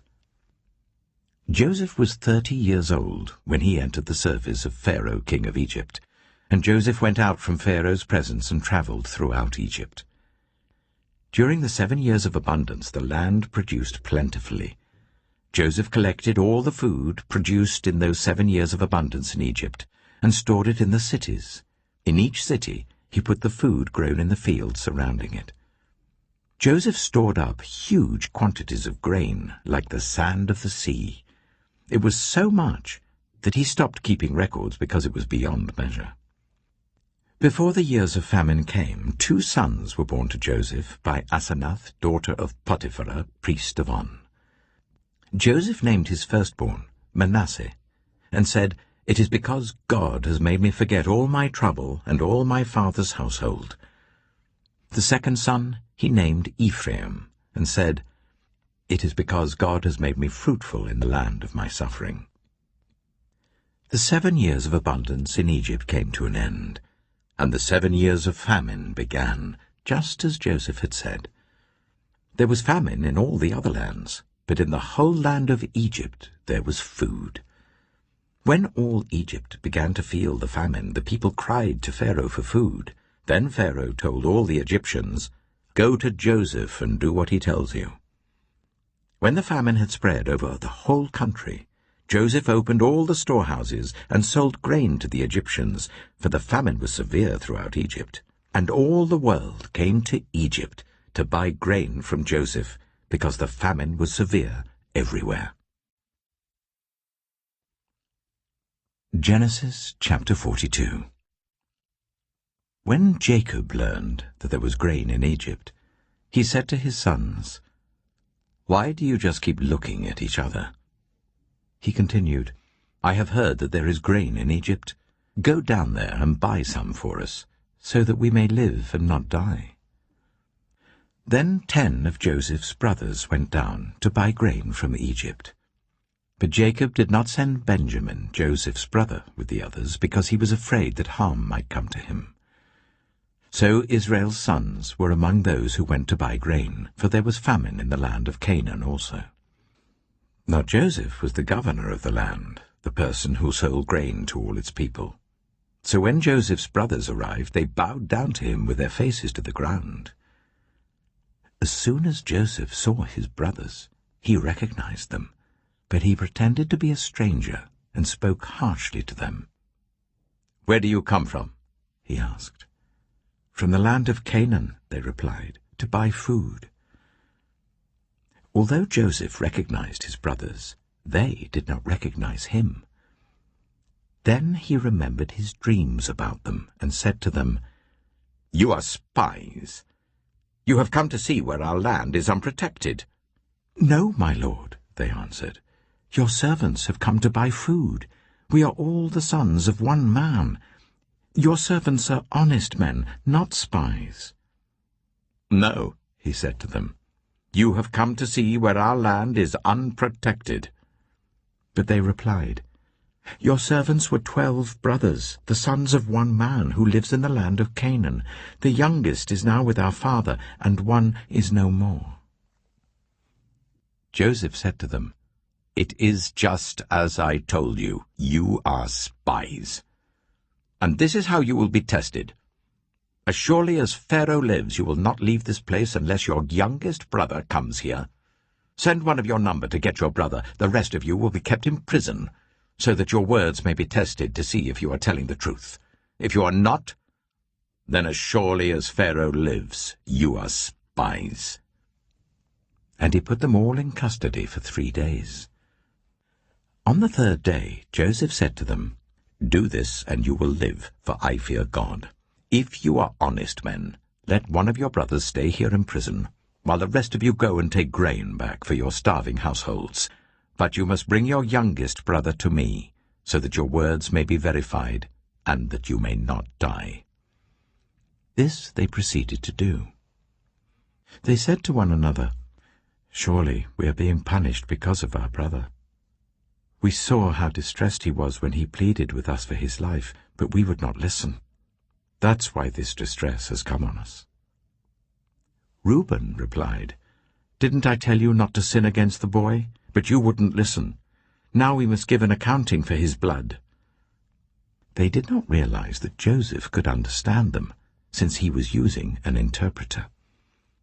He turned away from them and began to weep, but then came back and spoke to them again.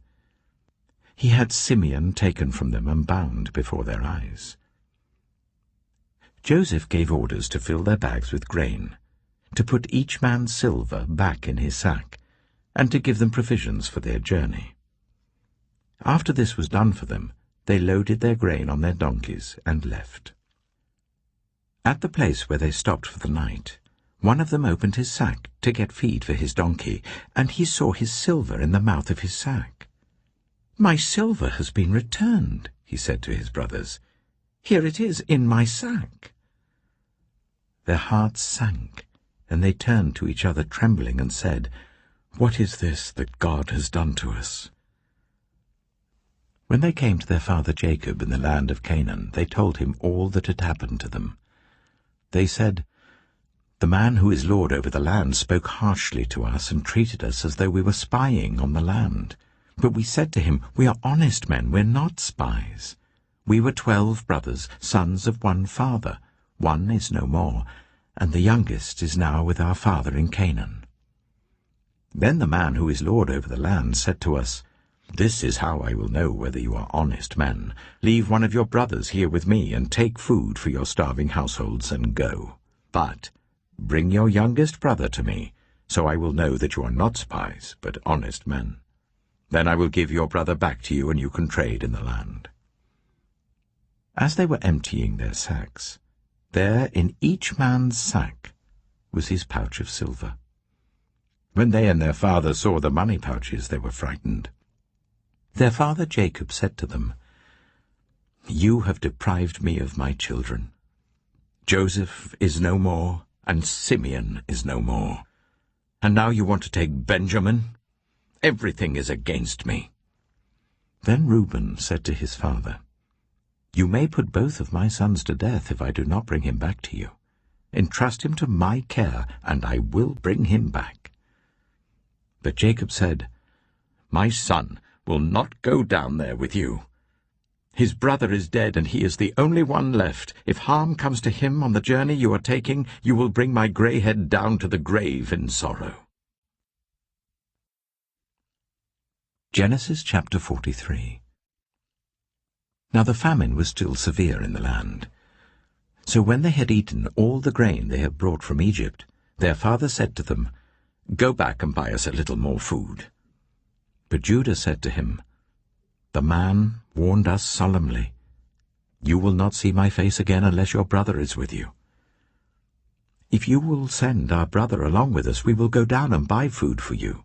But if you will not send him, we will not go down, because the man said to us, 'You will not see my face again unless your brother is with you.'" Israel asked, "Why did you bring this trouble on me by telling the man you had another brother?" They replied, The man questioned us closely about ourselves and our family. "Is your father still living?" he asked us. "Do you have another brother?" We simply answered his questions. How were we to know he would say, "Bring your brother down here"? Then Judah said to Israel his father, "Send the boy along with me, and we will go at once, so that we and you and our children may live and not die. I myself will guarantee his safety. You can hold me personally responsible for him. If I do not bring him back to you and set him here before you, I will bear the blame before you all my life. As it is, if we had not delayed, we could have gone and returned twice." Then their father Israel said to them, "If it must be, then do this. Put some of the best products of the land in your bags and take them down to the man as a gift. A little balm and a little honey, some spices and myrrh, some pistachio nuts and almonds. Take double the amount of silver with you, for you must return the silver that was put back into the mouths of your sacks. Perhaps it was a mistake. Take your brother also, and go back to the man at once. And may God Almighty grant you mercy before the man, so that he will let your other brother and Benjamin come back with you. As for me, if I am bereaved, I am bereaved." So the men took the gifts and double the amount of silver, and Benjamin also. They hurried down to Egypt and presented themselves to Joseph. When Joseph saw Benjamin with them, he said to the steward of his house, "Take these men to my house, slaughter an animal and prepare a meal. They are to eat with me at noon." The man did as Joseph told him and took the men to Joseph's house. Now the men were frightened when they were taken to his house. They thought, "We were brought here because of the silver that was put back into our sacks the first time. He wants to attack us and overpower us and seize us as slaves and take our donkeys." So they went up to Joseph's steward and spoke to him at the entrance to the house. "We beg your pardon, our lord," they said. "We came down here the first time to buy food, but at the place where we stopped for the night we opened our sacks and each of us found his silver, the exact weight, in the mouth of his sack. So we have brought it back with us. We have also brought additional silver with us to buy food. We don't know who put our silver in our sacks." "It's all right," he said. "Don't be afraid. Your God, the God of your father, has given you treasure in your sacks. I received your silver." Then he brought Simeon out to them. The steward took the men into Joseph's house, gave them water to wash their feet, and provided fodder for their donkeys. They prepared their gifts for Joseph's arrival at noon, because they had heard that they were to eat there.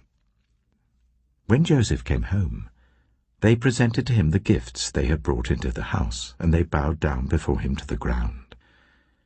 He asked them how they were, and then he said, "How is your aged father you told me about? Is he still living?" They replied, "Your servant our father is still alive and well," and they bowed down, prostrating themselves before him. As he looked about and saw his brother Benjamin, his own mother's son, he asked, "Is this your youngest brother, the one you told me about?" And he said, "God be gracious to you, my son."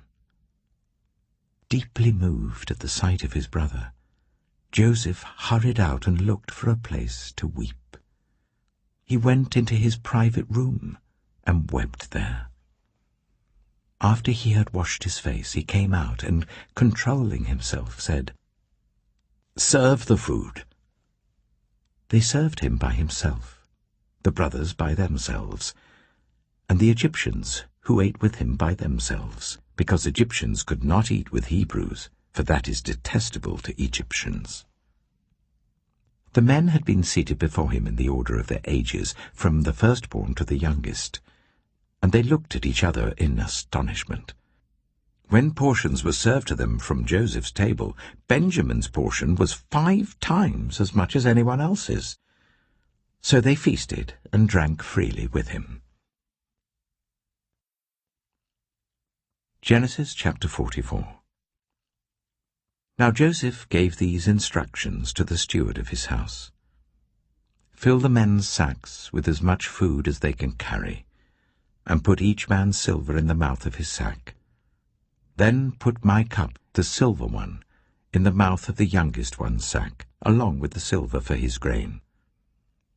And he did as Joseph said. As morning dawned, the men were sent on their way with their donkeys.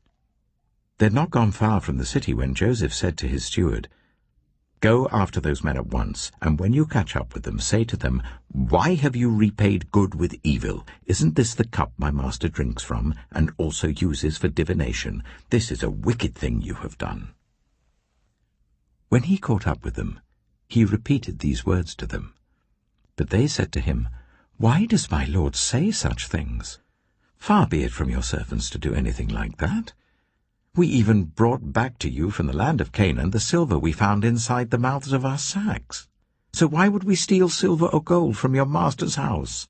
If any of your servants is found to have it, he will die, and the rest of us will become my lord's slaves." "Very well, then," he said, "let it be as you say. Whoever is found to have it will become my slave. The rest of you will be free from blame." Each of them quickly lowered his sack to the ground and opened it. Then the steward proceeded to search, beginning with the oldest and ending with the youngest. And the cup was found in Benjamin's sack. At this they tore their clothes. Then they all loaded their donkeys and returned to the city. Joseph was still in the house when Judah and his brothers came in, and they threw themselves to the ground before him. Joseph said to them, "What is this you have done? Don't you know that a man like me can find things out by divination?" "What can we say to my lord?" Judah replied. "What can we say? How can we prove our innocence? God has uncovered your servant's guilt. We are now my lord's slaves, we ourselves and the one who was found to have the cup." But Joseph said, "Far be it from me to do such a thing. Only the man who was found to have the cup will become my slave. The rest of you, go back to your father in peace."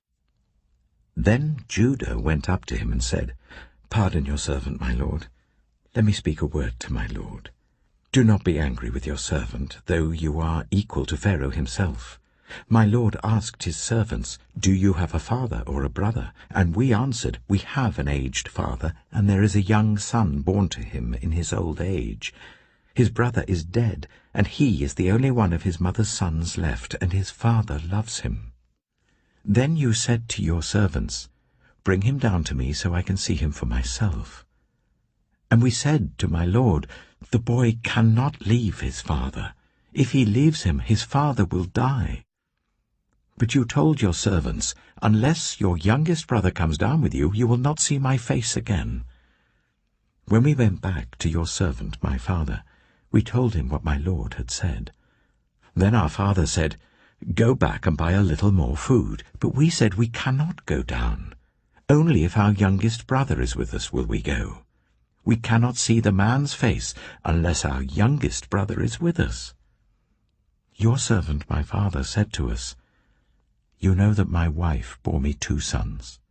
One of them went away from me, and I said, "He has surely been torn to pieces," and I have not seen him since. If you take this one from me too, and harm comes to him, you will bring my grey head down to the grave in misery. So now, if the boy is not with us, when I go back to your servant my father, and if my father, whose life is closely bound up with the boy's life, sees that the boy isn't there, he will die. Your servants will bring the grey head of our father down to the grave in sorrow. Your servant guaranteed the boy's safety to my father. I said, if I do not bring him back to you, I will bear the blame before you, my father, all my life. Now then, please let your servant remain here as my lord's slave in place of the boy, and let the boy return with his brothers. How can I go back to my father if the boy is not with me? No, Do not let me see the misery that would come on my father." Genesis chapter 45. Then Joseph could no longer control himself before all his attendants, and he cried out, "Make everyone leave my presence." So there was no one with Joseph when he made himself known to his brothers. And he wept so loudly that the Egyptians heard him, and Pharaoh's household heard about it. Joseph said to his brothers, "I am Joseph. Is my father still living?" But his brothers were not able to answer him, because they were terrified at his presence. Then Joseph said to his brothers, "Come close to me." When they had done so, he said, "I am your brother Joseph, the one you sold into Egypt. And now do not be distressed, and do not be angry with yourselves for selling me here, because it was to save lives that God sent me ahead of you. For 2 years now there has been famine in the land, and for the next 5 years there will be no plowing and reaping. But God sent me ahead of you, to preserve for you a remnant on earth, and to save your lives by a great deliverance. So then it was not you who sent me here, but God. He made me father to Pharaoh, lord of his entire household and ruler of all Egypt. Now hurry back to my father, and say to him, 'This is what your son Joseph says. God has made me lord of all Egypt. Come down to me. Don't delay. You shall live in the region of Goshen and be near me, you, your children and grandchildren, your flocks and herds, and all you have. I will provide for you there, because 5 years of famine are still to come. Otherwise, you and your household and all who belong to you will become destitute. You can see for yourselves, and so can my brother Benjamin, that it is really I who am speaking to you. Tell my father about all the honor accorded me in Egypt, and about everything you have seen, and bring my father down here quickly." Then he threw his arms around his brother Benjamin and wept, and Benjamin embraced him, weeping, and he kissed all his brothers and wept over them. Afterwards his brothers talked with him. When the news reached Pharaoh's palace that Joseph's brothers had come, Pharaoh and all his officials were pleased. Pharaoh said to Joseph, "Tell your brothers, do this, load your animals and return to the land of Canaan, and bring your father and your families back to me. I will give you the best of the land of Egypt, and you can enjoy the fat of the land." You are also instructed to tell them, "Do this. Take some carts from Egypt for your children and your wives, and get your father and come. Never mind about your belongings, because the best of all Egypt will be yours." So the sons of Israel did this. Joseph gave them carts, as Pharaoh had commanded, and he also gave them provisions for their journey. To each of them he gave new clothing, but to Benjamin he gave 300 shekels of silver and 5 sets of clothes. And this is what he sent to his father: 10 donkeys loaded with the best things of Egypt, and 10 female donkeys loaded with grain and bread and other provisions for his journey. Then he sent his brothers away, and as they were leaving he said to them, "Don't quarrel on the way." So they went up out of Egypt and came to their father Jacob in the land of Canaan. They told him, "Joseph is still alive. In fact, he is ruler of all Egypt." Jacob was stunned. He did not believe them. But when they told him everything Joseph had said to them, and when he saw the carts Joseph had sent to carry him back, the spirit of their father Jacob revived. And Israel said, "I'm convinced. My son Joseph is still alive. I will go and see him before I die." Genesis chapter 46. So Israel set out with all that was his, and when he reached Beersheba, he offered sacrifices to the God of his father Isaac. And God spoke to Israel in a vision at night, and said, Jacob, Jacob." "Here I am," he replied. "I am God, the God of your father," he said. "Do not be afraid to go down to Egypt, for I will make you into a great nation there. I will go down to Egypt with you, and I will surely bring you back again, and Joseph's own hand will close your eyes." Then Jacob left Beersheba, and Israel's sons took their father Jacob and their children and their wives in the carts that Pharaoh had sent to transport him. So Jacob and all his offspring went to Egypt, taking with them their livestock and the possessions they had acquired in Canaan. Jacob brought with him to Egypt his sons and grandsons and his daughters and granddaughters, all his offspring. These are the names of the sons of Israel, Jacob and his descendants who went to Egypt. Reuben, the firstborn of Jacob. The sons of Reuben, Hanok, Palu, Hezron, and Carmi. The sons of Simeon, Jemuel, Jamin, Ohad, Jachin, Zohar, and Sheol, the son of a Canaanite woman. The sons of Levi, Gershon, Kohath, and Merari. The sons of Judah, Onan, Shelah, Perez, and Zerah. But and Onan had died in the land of Canaan. The sons of Perez, Hezron and Hamel. The sons of Issachar, Tola, Pua, Jeshub, and Shimron. The sons of Zebulun, Sered, Elon, and Jahilel. These were the sons Leah bore to Jacob in Paddan Aram, besides his daughter Dinah. These sons and daughters of his were 33 in all. The sons of Gad, Zephon, Haggai, Shunai, Esbon, Eri, Erodai, and Arilai. The sons of Asher, Imnah, Ishva, Ishvi, and Beriah. Their sister was Sirah. The sons of Beriah, Heber and Malkiel. These were the children born to Jacob by Zilpah, whom Laban had given to his daughter Leah, 16 in all. The sons of Jacob's wife Rachel, Joseph and Benjamin. In Egypt, Manasseh and Ephraim were born to Joseph by Asenath, daughter of Potiphera, priest of On. The sons of Benjamin, Bela, Becher, Ashbel, Jirah, Naaman, Ehi, Rosh, Mappin, Huppim, and Ard.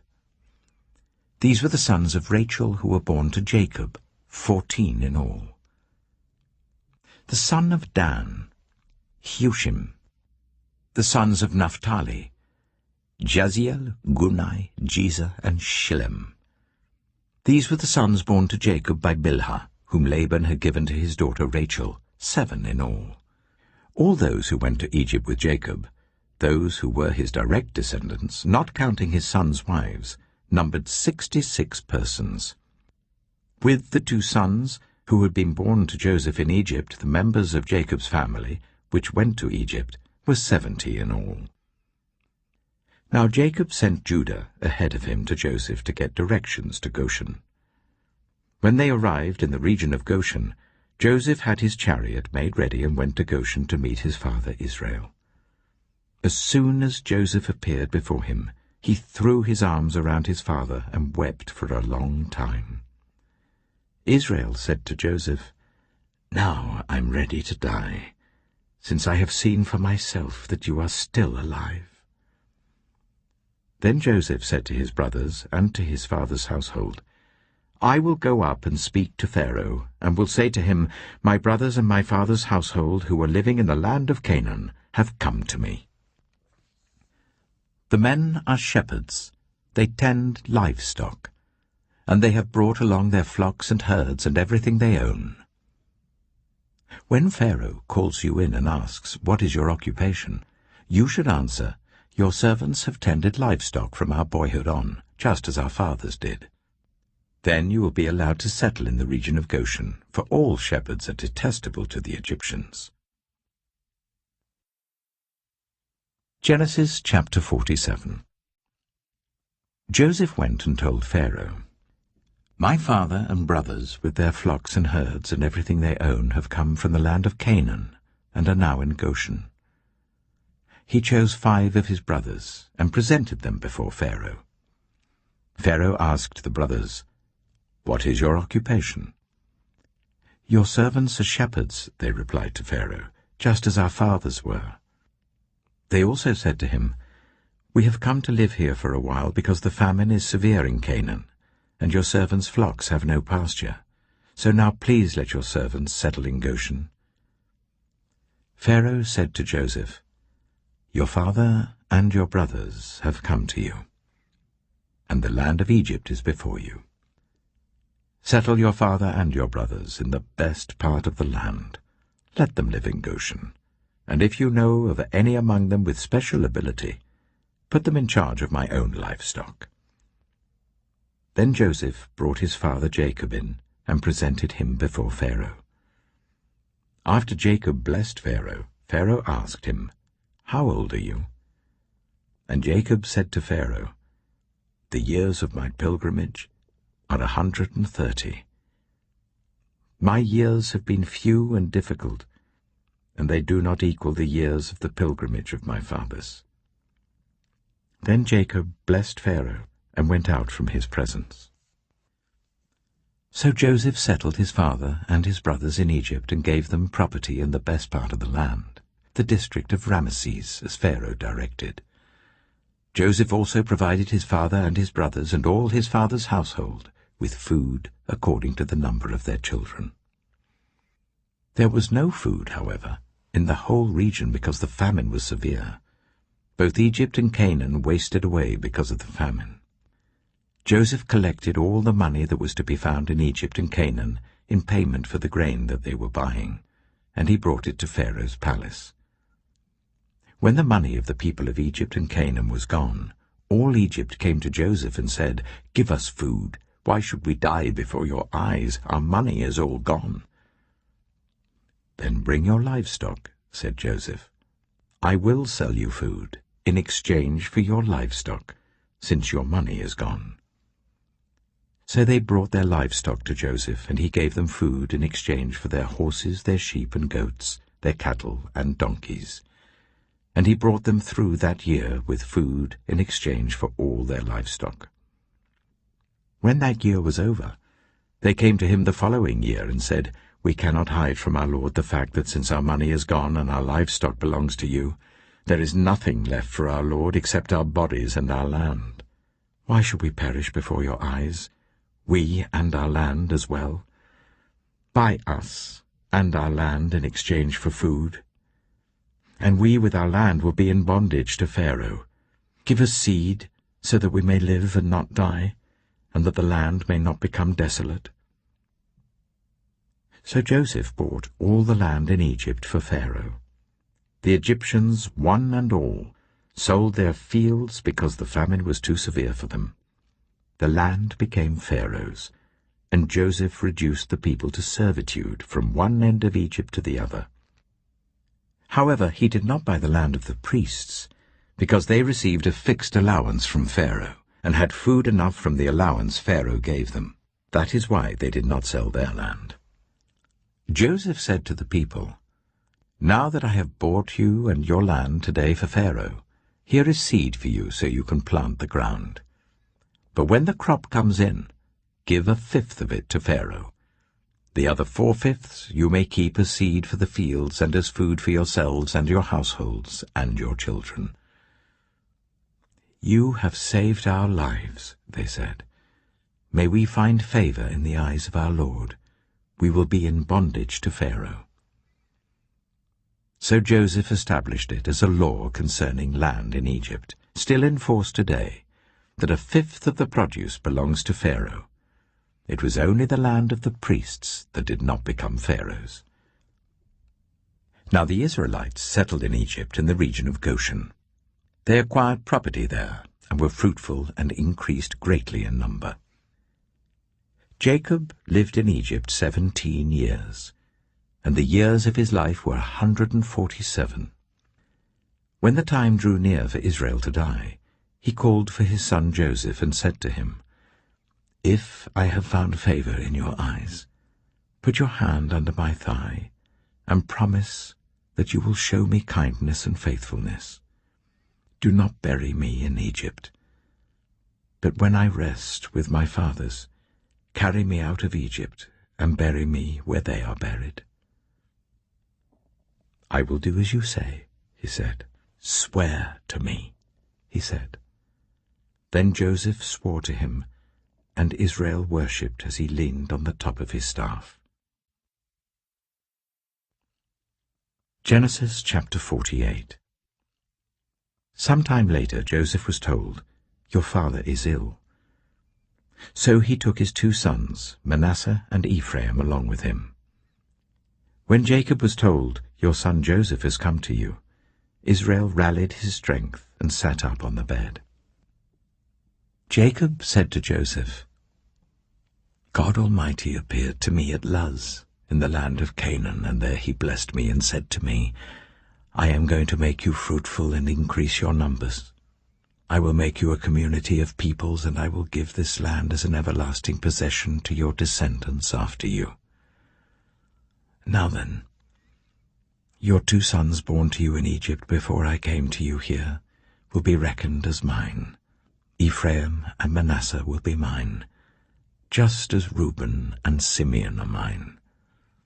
Any children born to you after them will be yours. In the territory they inherit, they will be reckoned under the names of their brothers." As I was returning from Padan, to my sorrow Rachel died in the land of Canaan while we were still on the way, a little distance from Ephrath. So I buried her there beside the road to Ephrath, that is Bethlehem. When Israel saw the sons of Joseph, he asked, "Who are these?" "They are the sons God has given me here," Joseph said to his father. Then Israel said, "Bring them to me so I may bless them." Now Israel's eyes were failing because of old age, and he could hardly see. So Joseph brought his sons close to him, and his father kissed them and embraced them. Israel said to Joseph, "I never expected to see your face again, and now God has allowed me to see your children too." Then Joseph removed them from Israel's knees, and bowed down with his face to the ground. And Joseph took both of them, Ephraim on his right towards Israel's left hand, and Manasseh on his left towards Israel's right hand, and brought them close to him. But Israel reached out his right hand and put it on Ephraim's head, though he was the younger, and crossing his arms, he put his left hand on Manasseh's head, even though Manasseh was the firstborn. Then he blessed Joseph and said, "May the God before whom my fathers, Abraham and Isaac, walked faithfully, the God who has been my shepherd all my life to this day, the angel who has delivered me from all harm, may he bless these boys. May they be called by my name and the names of my fathers, Abraham and Isaac, and may they increase greatly on the earth." When Joseph saw his father placing his right hand on Ephraim's head, he was displeased. So he took hold of his father's hand to move it from Ephraim's head to Manasseh's head. Joseph said to him, "No, my father, this one is the firstborn. Put your right hand on his head." But his father refused and said, "I know, my son, I know. He too will become a people, and he too will become great. Nevertheless, his younger brother will be greater than he, and his descendants will become a group of nations." He blessed them that day and said, "In your name will Israel pronounce this blessing. May God make you like Ephraim and Manasseh." So he put Ephraim ahead of Manasseh.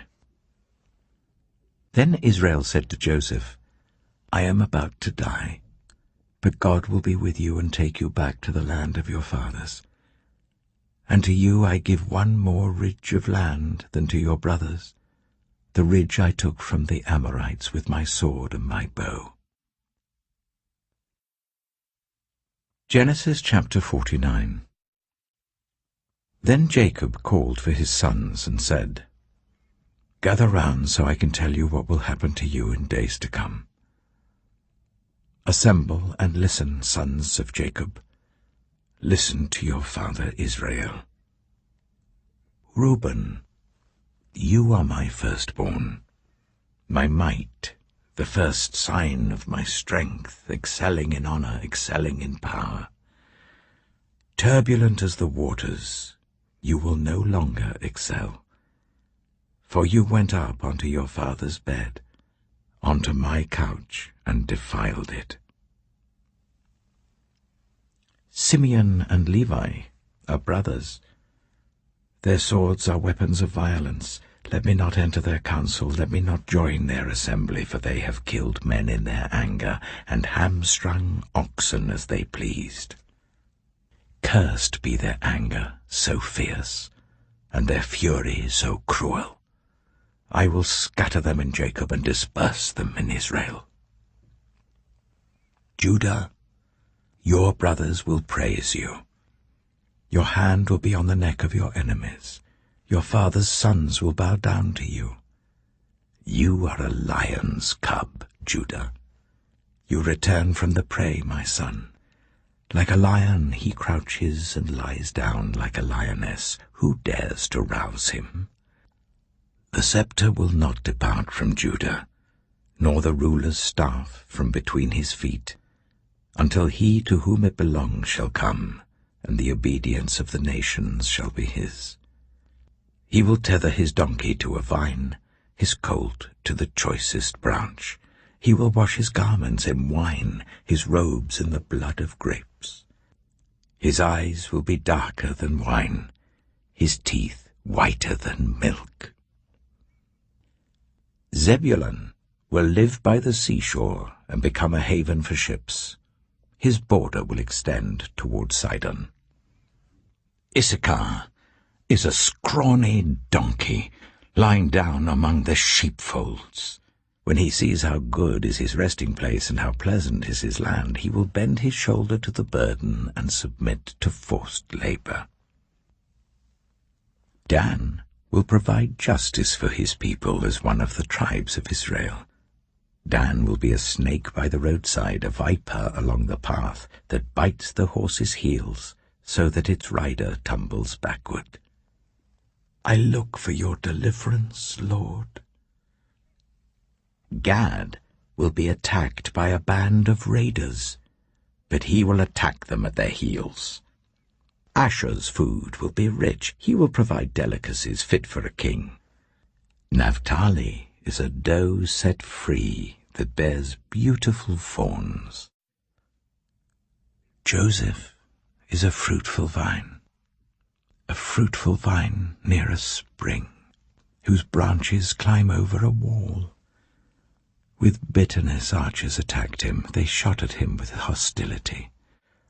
But his bow remained steady, his strong arm stayed supple, because of the hand of the mighty one of Jacob, because of the shepherd, the rock of Israel, because of your father's God who helps you, because of the Almighty who blesses you with blessings of the skies above, blessings of the deep springs below, blessings of the breast and womb. Your father's blessings are greater than the blessings of the ancient mountains, than the bounty of the age-old hills. Let all these rest on the head of Joseph, on the brow of the prince among his brothers. Benjamin is a ravenous wolf. In the morning he devours the prey, in the evening he divides the plunder. All these are the 12 tribes of Israel, and this is what their father said to them when he blessed them, giving each the blessing appropriate to him. Then he gave them these instructions. I am about to be gathered to my people. Bury me with my fathers in the cave in the field of Ephron the Hittite, the cave in the field of Machpelah, near Mamre in Canaan, which Abraham bought along with the field as a burial place from Ephron the Hittite, There Abraham and his wife Sarah were buried. There Isaac and his wife Rebekah were buried. And there I buried Leah. The field and the cave in it were bought from the Hittites." When Jacob had finished giving instructions to his sons, he drew his feet up into the bed, breathed his last, and was gathered to his people. Genesis chapter 50. Joseph threw himself on his father, and wept over him and kissed him. Then Joseph directed the physicians in his service to embalm his father Israel. So the physicians embalmed him, taking a full 40 days, for that was the time required for embalming, and the Egyptians mourned for him 70 days. When the days of mourning had passed, Joseph said to Pharaoh's court, "If I have found favor in your eyes, speak to Pharaoh for me. Tell him, my father made me swear an oath, and said, 'I am about to die. Bury me in the tomb I dug for myself in the land of Canaan.' Now let me go up and bury my father. Then I will return." Pharaoh said, "Go up and bury your father, as he made you swear to do." So Joseph went up to bury his father. All Pharaoh's officials accompanied him, the dignitaries of his court and all the dignitaries of Egypt, besides all members of Joseph's household and his brothers and those belonging to his father's household. Only their children and their flocks and herds were left in Goshen. Chariots and horsemen also went up with him. It was a very large company. When they reached the threshing floor of Atad, near the Jordan, they lamented loudly and bitterly, and there Joseph observed a 7-day period of mourning for his father. When the Canaanites who lived there saw the mourning at the threshing floor of Atad, they said, "The Egyptians are holding a solemn ceremony of mourning." That is why that place near the Jordan is called Abel Mizraim. So Jacob's sons did as he had commanded them. They carried him to the land of Canaan and buried him in the cave of the field of Machpelah near Mamre, which Abraham had bought along with the field as a burial place from Ephron the Hittite. After burying his father, Joseph returned to Egypt, together with his brothers and all the others who had gone with him to bury his father. When Joseph's brothers saw that their father was dead, they said, "What if Joseph holds a grudge against us and pays us back for all the wrongs we did to him?" So they sent word to Joseph, saying, "Your father left these instructions before he died. This is what you are to say to Joseph. I ask you to forgive your brothers the sins and the wrongs they committed in treating you so badly. Now please forgive the sins of the servants of the God of your father." When their message came to him, Joseph wept. His brothers then came and threw themselves down before him. "We are your slaves," they said. But Joseph said to them, "Don't be afraid. Am I in the place of God? You intended to harm me, but God intended it for good, to accomplish what is now being done, the saving of many lives. So then don't be afraid. I will provide for you and your children." And he reassured them and spoke kindly to them. Joseph stayed in Egypt, along with all his father's family. He lived 110 years and saw the 3rd generation of Ephraim's children. Also the children of Machir, son of Manasseh, were placed at birth on Joseph's knees. Then Joseph said to his brothers, "I am about to die, but God will surely come to your aid and take you up out of this land, to the land he promised on oath to Abraham, Isaac, and Jacob." And Joseph made the Israelites swear an oath and said, "God will surely come to your aid, and then you must carry my bones up from this place."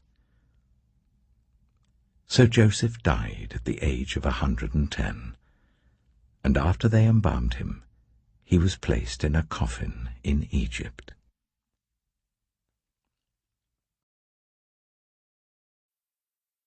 The Book of Exodus. Exodus chapter 1.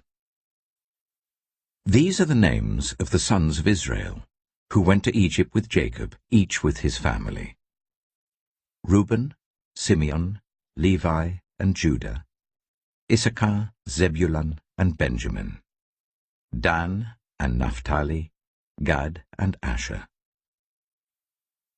The descendants of Jacob numbered 70 in all. Joseph was already in Egypt. Now Joseph and all his brothers and all that generation died. But the Israelites were exceedingly fruitful. They multiplied greatly, increased in numbers, and became so numerous that the land was filled with them. Then a new king, to whom Joseph meant nothing, came to power in Egypt. "Look," he said to his people, "the Israelites have become far too numerous for us. Come, we must deal shrewdly with them, or they will become even more numerous, and, if war breaks out, will join our enemies, fight against us, and leave the country." So they put slave masters over them to oppress them with forced labor, and they built Pithom and Ramesses as store cities for Pharaoh. But the more they were oppressed, the more they multiplied and spread. So the Egyptians came to dread the Israelites and worked them ruthlessly. They made their lives bitter with harsh labor in brick and mortar and with all kinds of work in the fields. In all their harsh labor, the Egyptians worked them ruthlessly. The king of Egypt said to the Hebrew midwives, whose names were Shiphrah and Puah, "When you are helping the Hebrew women during childbirth on the delivery stool, if you see that the baby is a boy, kill him. But if it is a girl, let her live." The midwives, however, feared God and did not do what the king of Egypt had told them to do. They let the boys live. Then the king of Egypt summoned the midwives and asked them, "Why have you done this? Why have you let the boys live?" The midwives answered Pharaoh, "Hebrew women are not like Egyptian women. They are vigorous and give birth before the midwives arrive." So God was kind to the midwives, and the people increased and became even more numerous. And because the midwives feared God, he gave them families of their own. Then Pharaoh gave this order to all his people: "Every Hebrew boy that is born you must throw into the Nile, but let every girl live." Exodus chapter 2. Now a man of the tribe of Levi married a Levite woman, and she became pregnant and gave birth to a son. When she saw that he was a fine child, she hid him for 3 months. But when she could hide him no longer, she got a papyrus basket for him and coated it with tar and pitch. Then she placed the child in it and put it among the reeds along the bank of the Nile. His sister stood at a distance to see what would happen to him. Then Pharaoh's daughter went down to the Nile to bathe, and her attendants were walking along the river bank. She saw the basket among the reeds and sent her female slaves to get it. She opened it and saw the baby. He was crying, and she felt sorry for him. "This is one of the Hebrew babies," she said. Then his sister asked Pharaoh's daughter, "Shall I go and get one of the Hebrew women to nurse the baby for you?" "Yes, go," she answered. So the girl went and got the baby's mother. Pharaoh's daughter said to her, "Take this baby and nurse him for me, and I will pay you." So the woman took the baby and nursed him. When the child grew older, she took him to Pharaoh's daughter, and he became her son. She named him Moses, saying, "I drew him out of the water." One day, after Moses had grown up, he went out to where his own people were and watched them at their hard labor. He saw an Egyptian beating a Hebrew, one of his own people. Looking this way and that, and seeing no one, he killed the Egyptian and hid him in the sand. The next day he went out and saw 2 Hebrews fighting. He asked the one in the wrong, "Why are you hitting your fellow Hebrew?" The man said, "Who made you ruler and judge over us? Are you thinking of killing me as you killed the Egyptian?" Then Moses was afraid and thought, "What I did must have become known." When Pharaoh heard of this, he tried to kill Moses. But Moses fled from Pharaoh and went to live in Midian, where he sat down by a well. Now a priest of Midian had 7 daughters, and they came to draw water and fill the troughs to water their father's flock. Some shepherds came along and drove them away, but Moses got up and came to their rescue and watered their flock. When the girls returned to Reuel their father, he asked them, "Why have you returned so early today?" They answered, "An Egyptian rescued us from the shepherds. He even drew water for us and watered the flock." "And where is he?" Reuel asked his daughters. "Why did you leave him? Invite him to have something to eat." Moses agreed to stay with the man, who gave his daughter Zipporah to Moses in marriage. Zipporah gave birth to a son, and Moses named him Gershom, saying, "I have become a foreigner in a foreign land." During that long period, the king of Egypt died. The Israelites groaned in their slavery and cried out, and their cry for help, because of their slavery, went up to God. God heard their groaning, and he remembered his covenant with Abraham, with Isaac, and with Jacob. So God looked on the Israelites and was concerned about them. Exodus chapter 3. Now Moses was tending the flock of Jethro his father-in-law, the priest of Midian. And he led the flock to the far side of the wilderness and came to Horeb, the mountain of God. There the angel of the Lord appeared to him in flames of fire from within a bush. Moses saw that though the bush was on fire, it did not burn up. So Moses thought, "I will go over and see this strange sight, why the bush does not burn up." When the Lord saw that he had gone over to look, God called to him from within the bush, "Moses, Moses." And Moses said, "Here I am." "Do not come any closer," God said. "Take off your sandals, for the place where you are standing is holy ground."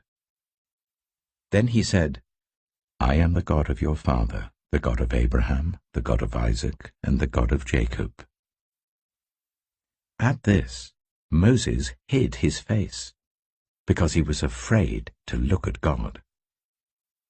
The Lord said, "I have indeed seen the misery of my people in Egypt. I have heard them crying out because of their slave drivers, and I am concerned about their suffering. So I have come down to rescue them from the hand of the Egyptians, and to bring them up out of that land into a good and spacious land, a land flowing with milk and honey, the home of the Canaanites, Hittites, Amorites, Perizzites, Hivites, and Jebusites. And now the cry of the Israelites has reached me, and I have seen the way the Egyptians are oppressing them. So now, go. I am sending you to Pharaoh to bring my people, the Israelites, out of Egypt." But Moses said to God, "Who am I that I should go to Pharaoh and bring the Israelites out of Egypt?" And God said, "I will be with you, and this will be the sign to you that it is I who have sent you. When you have brought the people out of Egypt, you will worship God on this mountain." Moses said to God, "Suppose I go to the Israelites and say to them, 'The God of your fathers has sent me to you,' and they ask me, 'What is his name?' Then what shall I tell them?" God said to Moses, "I am who I am. This is what you are to say to the Israelites. I am has sent me to you." God also said to Moses, "Say to the Israelites, 'The Lord, the God of your fathers, the God of Abraham, the God of Isaac, and the God of Jacob, has sent me to you. This is my name forever, the name you shall call me from generation to generation. Go, assemble the elders of Israel, and say to them, The Lord, the God of your fathers, the God of Abraham, Isaac, and Jacob, appeared to me and said, I have watched over you and have seen what has been done to you in Egypt. And I have promised to bring you up out of your misery in Egypt, into the land of the Canaanites, Hittites, Amorites, Perizzites, Hivites, and Jebusites, a land flowing with milk and honey. The elders of Israel will listen to you. Then you and the elders are to go to the king of Egypt and say to him, The Lord, the God of the Hebrews, has met with us. Let us take a 3-day journey into the wilderness to offer sacrifices to the Lord our God. But I know that the king of Egypt will not let you go, unless a mighty hand compels him. So I will stretch out my hand and strike the Egyptians with all the wonders that I will perform among them. After that, he will let you go. And I will make the Egyptians favorably disposed towards his people, so that when you leave you will not go empty-handed. Every woman is to ask her neighbor, and any woman living in her house, for articles of silver and gold and for clothing, which you will put on your sons and daughters, and so you will plunder the Egyptians. Exodus chapter 4. Moses answered, What if they do not believe me or listen to me and say, The Lord did not appear to you? Then the Lord said to him, What is that in your hand? A staff, he replied. The Lord said, Throw it on the ground. Moses threw it on the ground, and it became a snake, and he ran from it. Then the Lord said to him, Reach out your hand and take it by the tail. So Moses reached out and took hold of the snake, and it turned back into a staff in his hand. This, said the Lord, is so that they may believe that the Lord, the God of their fathers, the God of Abraham, the God of Isaac, and the God of Jacob, has appeared to you. Then the Lord said, Put your hand inside your cloak. So Moses put his hand into his cloak, and when he took it out, the skin was leprous. It had become as white as snow. Now put it back into your cloak, he said. So Moses put his hand back into his cloak, and when he took it out, it was restored, like the rest of his flesh. Then the Lord said, If they do not believe you, or pay attention to the first sign, they may believe the second. But if they do not believe these 2 signs or listen to you, take some water from the Nile and pour it on the dry ground. The water you take from the river will become blood on the ground. Moses said to the Lord, Pardon your servant, Lord, I have never been eloquent, neither in the past nor since you have spoken to your servant. I am slow of speech and tongue. The Lord said to him, Who gave human beings their mouths? Who makes them deaf or mute? Who gives them sight or makes them blind? Is it not I, the Lord? Now go, I will help you speak, and will teach you what to say. But Moses said, Pardon your servant, Lord. Please send someone else. Then the Lord's anger burned against Moses, and he said, What about your brother, Aaron the Levite? I know he can speak well. He is already on his way to meet you, and he will be glad to see you. You shall speak to him and put words in his mouth. I will help both of you speak, and will teach you what to do.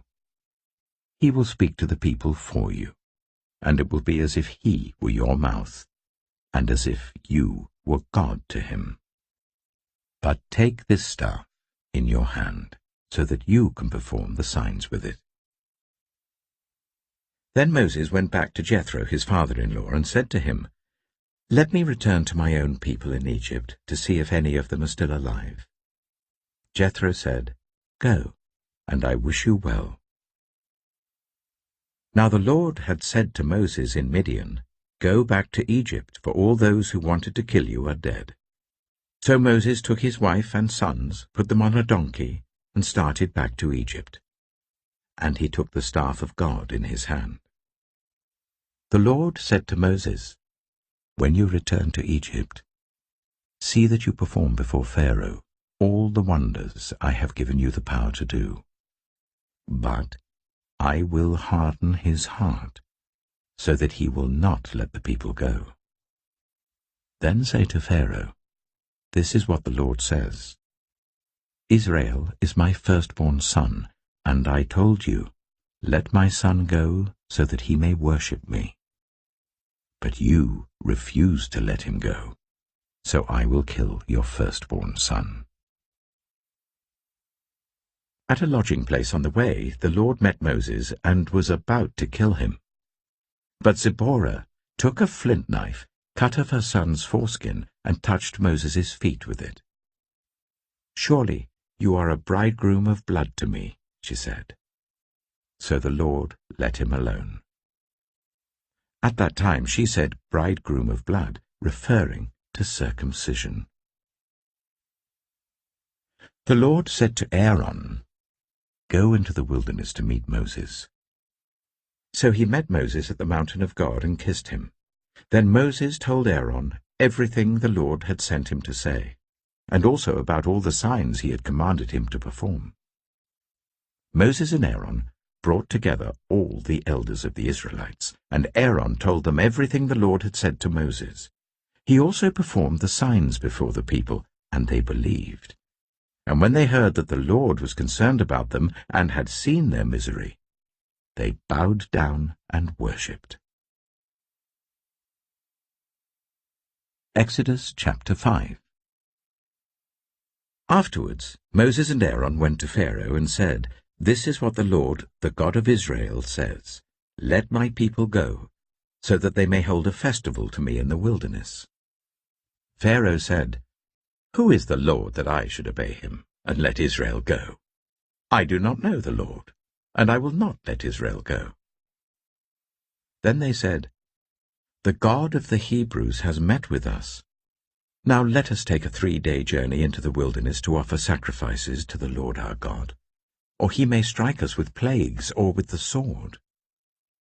But the king of Egypt said, "Moses and Aaron, why are you taking the people away from their labor? Get back to your work." Then Pharaoh said, "Look, the people of the land are now numerous, and you are stopping them from working."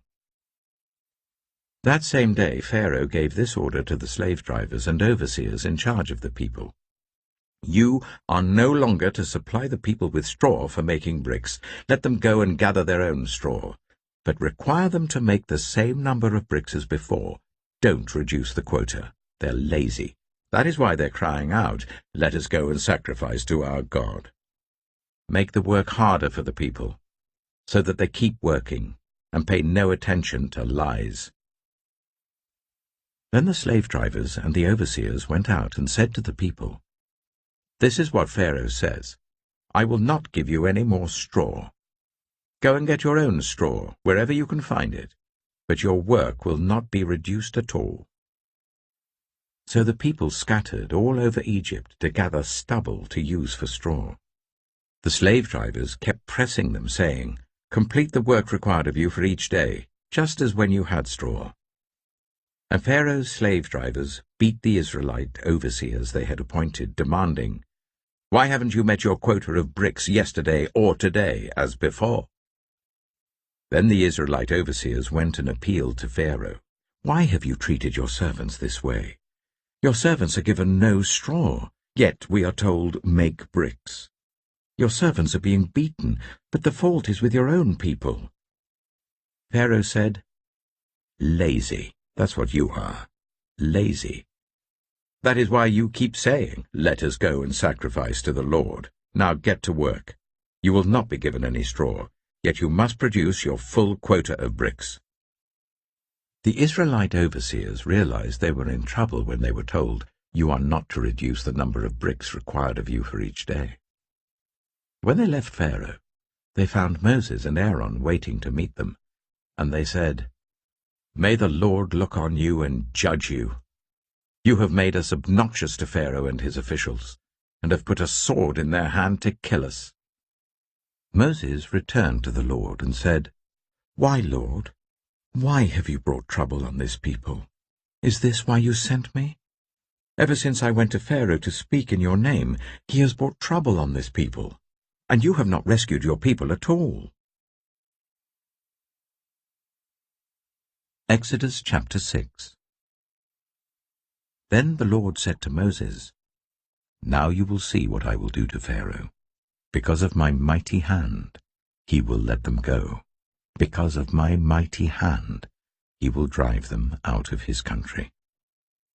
God also said to Moses, "I am the Lord. I appeared to Abraham, to Isaac, and to Jacob as God Almighty, but by my name, the Lord, I did not make myself known to them. I also established my covenant with them to give them the land of Canaan, where they resided as foreigners. Moreover, I have heard the groaning of the Israelites, whom the Egyptians are enslaving, and I have remembered my covenant. Therefore say to the Israelites, I am the Lord, and I will bring you out from under the yoke of the Egyptians. I will free you from being slaves to them. I will redeem you with an outstretched arm and with mighty acts of judgment. I will take you as my own people, and I will be your God. Then you will know that I am the Lord your God, who has brought you out from under the yoke of the Egyptians, and I will bring you to the land I swore with uplifted hand to give to Abraham, to Isaac, and to Jacob. I will give it to you as a possession. I am the Lord." Moses reported this to the Israelites, but they did not listen to him because of their discouragement and harsh labor. Then the Lord said to Moses, "Go, tell Pharaoh, king of Egypt, to let the Israelites go out of his country." But Moses said to the Lord, "If the Israelites will not listen to me, why would Pharaoh listen to me, since I speak with faltering lips?" Now the Lord spoke to Moses and Aaron about the Israelites and Pharaoh, king of Egypt, and he commanded them to bring the Israelites out of Egypt. These were the heads of their families. The sons of Reuben, the firstborn of Israel, were Hanok and Palu, Hezron and Carmi. These were the clans of Reuben. The sons of Simeon were Jemuel, Jamin, Ohad, Jachin, Zohar, and Sheuel, the son of a Canaanite woman. These were the clans of Simeon. These were the names of the sons of Levi according to their records: Gershon, Kohath, and Merari. Levi lived 137 years. The sons of Gershon by clans were Libni and Shimei. The sons of Kohath were Amram, Ishar, Hebron, and Aziel. Kohath lived 133 years. The sons of Merari were Mahli and Mushi. These were the clans of Levi according to their records. Amram married his father's sister, Jochebed, who bore him Aaron and Moses. Amram lived 137 years. The sons of Izhar were Korah, Nepheg, and Zikri. The sons of Aziel were Mishael, Elzaphan, and Sithri. Aaron married Elisheba, daughter of Amminadab and sister of Nahshon, and she bore him Nadab and Abihu, Eleazar and Ithamar. The sons of Korah were Asa, Elkanah, and Abiasaph. These were the Koharite clans. Eleazar, son of Aaron, married one of the daughters of Putiel, and she bore him Phinehas. These were the heads of the Levite families, clan by clan. It was this Aaron and Moses to whom the Lord had said, bring the Israelites out of Egypt by their divisions. They were the ones who spoke to Pharaoh, king of Egypt, about bringing the Israelites out of Egypt, this same Moses and Aaron. Now when the Lord spoke to Moses in Egypt, he said to him, I am the Lord. Tell Pharaoh, king of Egypt, everything I tell you. But Moses said to the Lord, Since I speak with faltering lips, why would Pharaoh listen to me? Exodus chapter 7. Then the Lord said to Moses, See, I have made you like God to Pharaoh, and your brother Aaron will be your prophet. You are to say everything I command you, and your brother Aaron is to tell Pharaoh to let the Israelites go out of his country. But I will harden Pharaoh's heart, and though I multiply my signs and wonders in Egypt, he will not listen to you.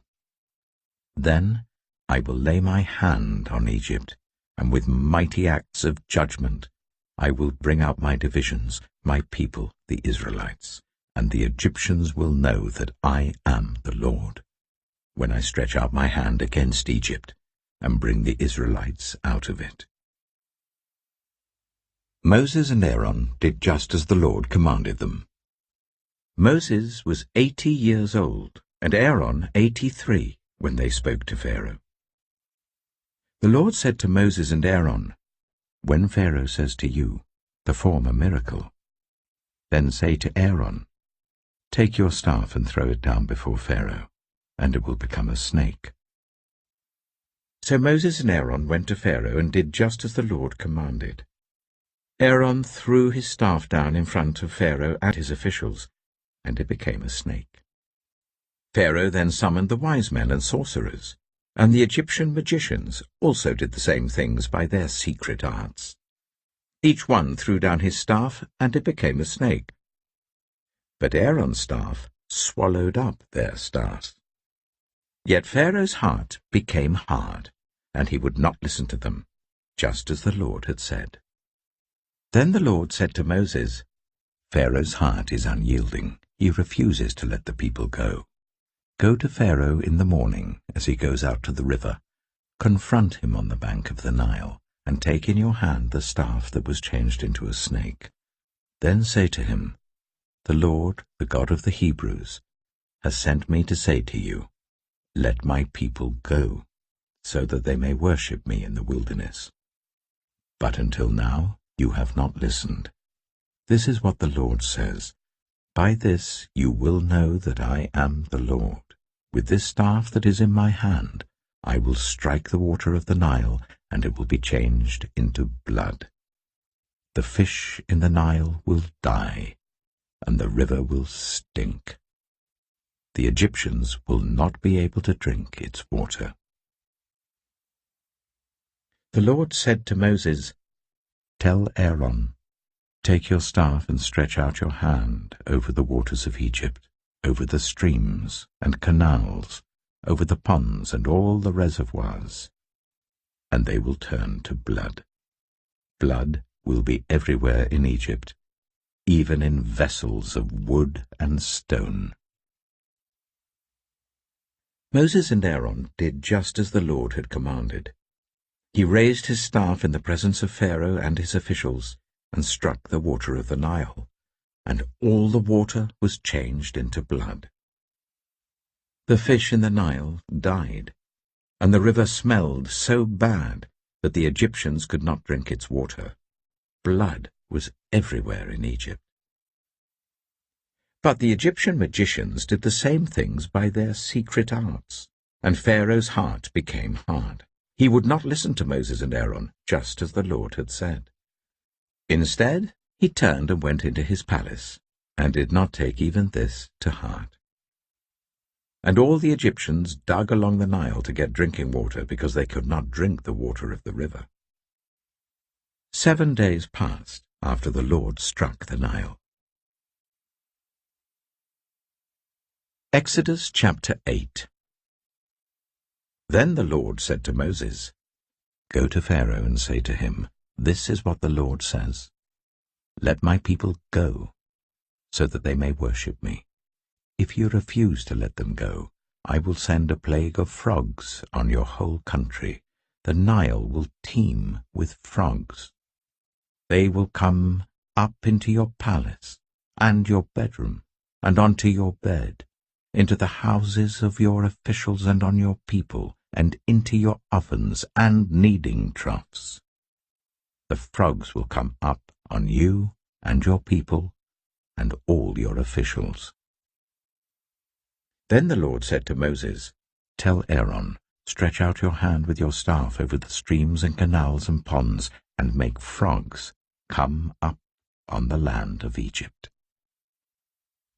So Aaron stretched out his hand over the waters of Egypt, and the frogs came up and covered the land. But the magicians did the same things by their secret arts. They also made frogs come up on the land of Egypt. Pharaoh summoned Moses and Aaron and said, "Pray to the Lord to take the frogs away from me and my people, and I will let your people go to offer sacrifices to the Lord." Moses said to Pharaoh, "I leave to you the honor of setting the time for me to pray for you, and your officials and your people, that you and your houses may be rid of the frogs, except for those that remain in the Nile." "Tomorrow," Pharaoh said. Moses replied, "It will be as you say, so that you may know there is no one like the Lord our God. The frogs will leave you and your houses, your officials and your people. They will remain only in the Nile." After Moses and Aaron left Pharaoh, Moses cried out to the Lord about the frogs he had brought on Pharaoh, and the Lord did what Moses asked. The frogs died in the houses, in the courtyards, and in the fields. They were piled into heaps, and the land reeked of them. But when Pharaoh saw that there was relief, he hardened his heart and would not listen to Moses and Aaron, just as the Lord had said. Then the Lord said to Moses, "Tell Aaron, stretch out your staff and strike the dust of the ground, and throughout the land of Egypt the dust will become gnats." They did this, and when Aaron stretched out his hand with the staff and struck the dust of the ground, gnats came on people and animals. All the dust throughout the land of Egypt became gnats. But when the magicians tried to produce gnats by their secret arts, they could not. Since the gnats were on people and animals everywhere, the magicians said to Pharaoh, "This is the finger of God." But Pharaoh's heart was hard, and he would not listen, just as the Lord had said. Then the Lord said to Moses, "Get up early in the morning and confront Pharaoh as he goes to the river, and say to him, 'This is what the Lord says, let my people go, so that they may worship me. If you do not let my people go, I will send swarms of flies on you and your officials, on your people and into your houses. The houses of the Egyptians will be full of flies, even the ground will be covered with them. But on that day I will deal differently with the land of Goshen, where my people live. No swarms of flies will be there, so that you will know that I, the Lord, am in this land. I will make a distinction between my people and your people. This sign will occur tomorrow." And the Lord did this. Dense swarms of flies poured into Pharaoh's palace and into the houses of his officials. Throughout Egypt the land was ruined by the flies. Then Pharaoh summoned Moses and Aaron and said, "Go, sacrifice to your God here in the land." But Moses said, "That would not be right. The sacrifices we offer the Lord our God would be detestable to the Egyptians, and if we offer sacrifices that are detestable in their eyes, will they not stone us? We must take a 3-day journey into the wilderness to offer sacrifices to the Lord our God, as he commands us." Pharaoh said, "I will let you go to offer sacrifices to the Lord your God in the wilderness, but you must not go very far. Now pray for me." Moses answered, As soon as I leave you, I will pray to the Lord, and tomorrow the flies will leave Pharaoh and his officials and his people. Only let Pharaoh be sure that he does not act deceitfully again by not letting the people go to offer sacrifices to the Lord." Then Moses left Pharaoh and prayed to the Lord, and the Lord did what Moses asked. The flies left Pharaoh and his officials and his people. Not a fly remained. But this time also Pharaoh hardened his heart and would not let the people go. Exodus chapter 9. Then the Lord said to Moses, "Go to Pharaoh and say to him, 'This is what the Lord, the God of the Hebrews, says. Let my people go, so that they may worship me. If you refuse to let them go and continue to hold them back, the hand of the Lord will bring a terrible plague on your livestock in the field, on your horses, donkeys, and camels, and on your cattle, sheep, and goats. But the Lord will make a distinction between the livestock of Israel and that of Egypt, so that no animal belonging to the Israelites will die.'"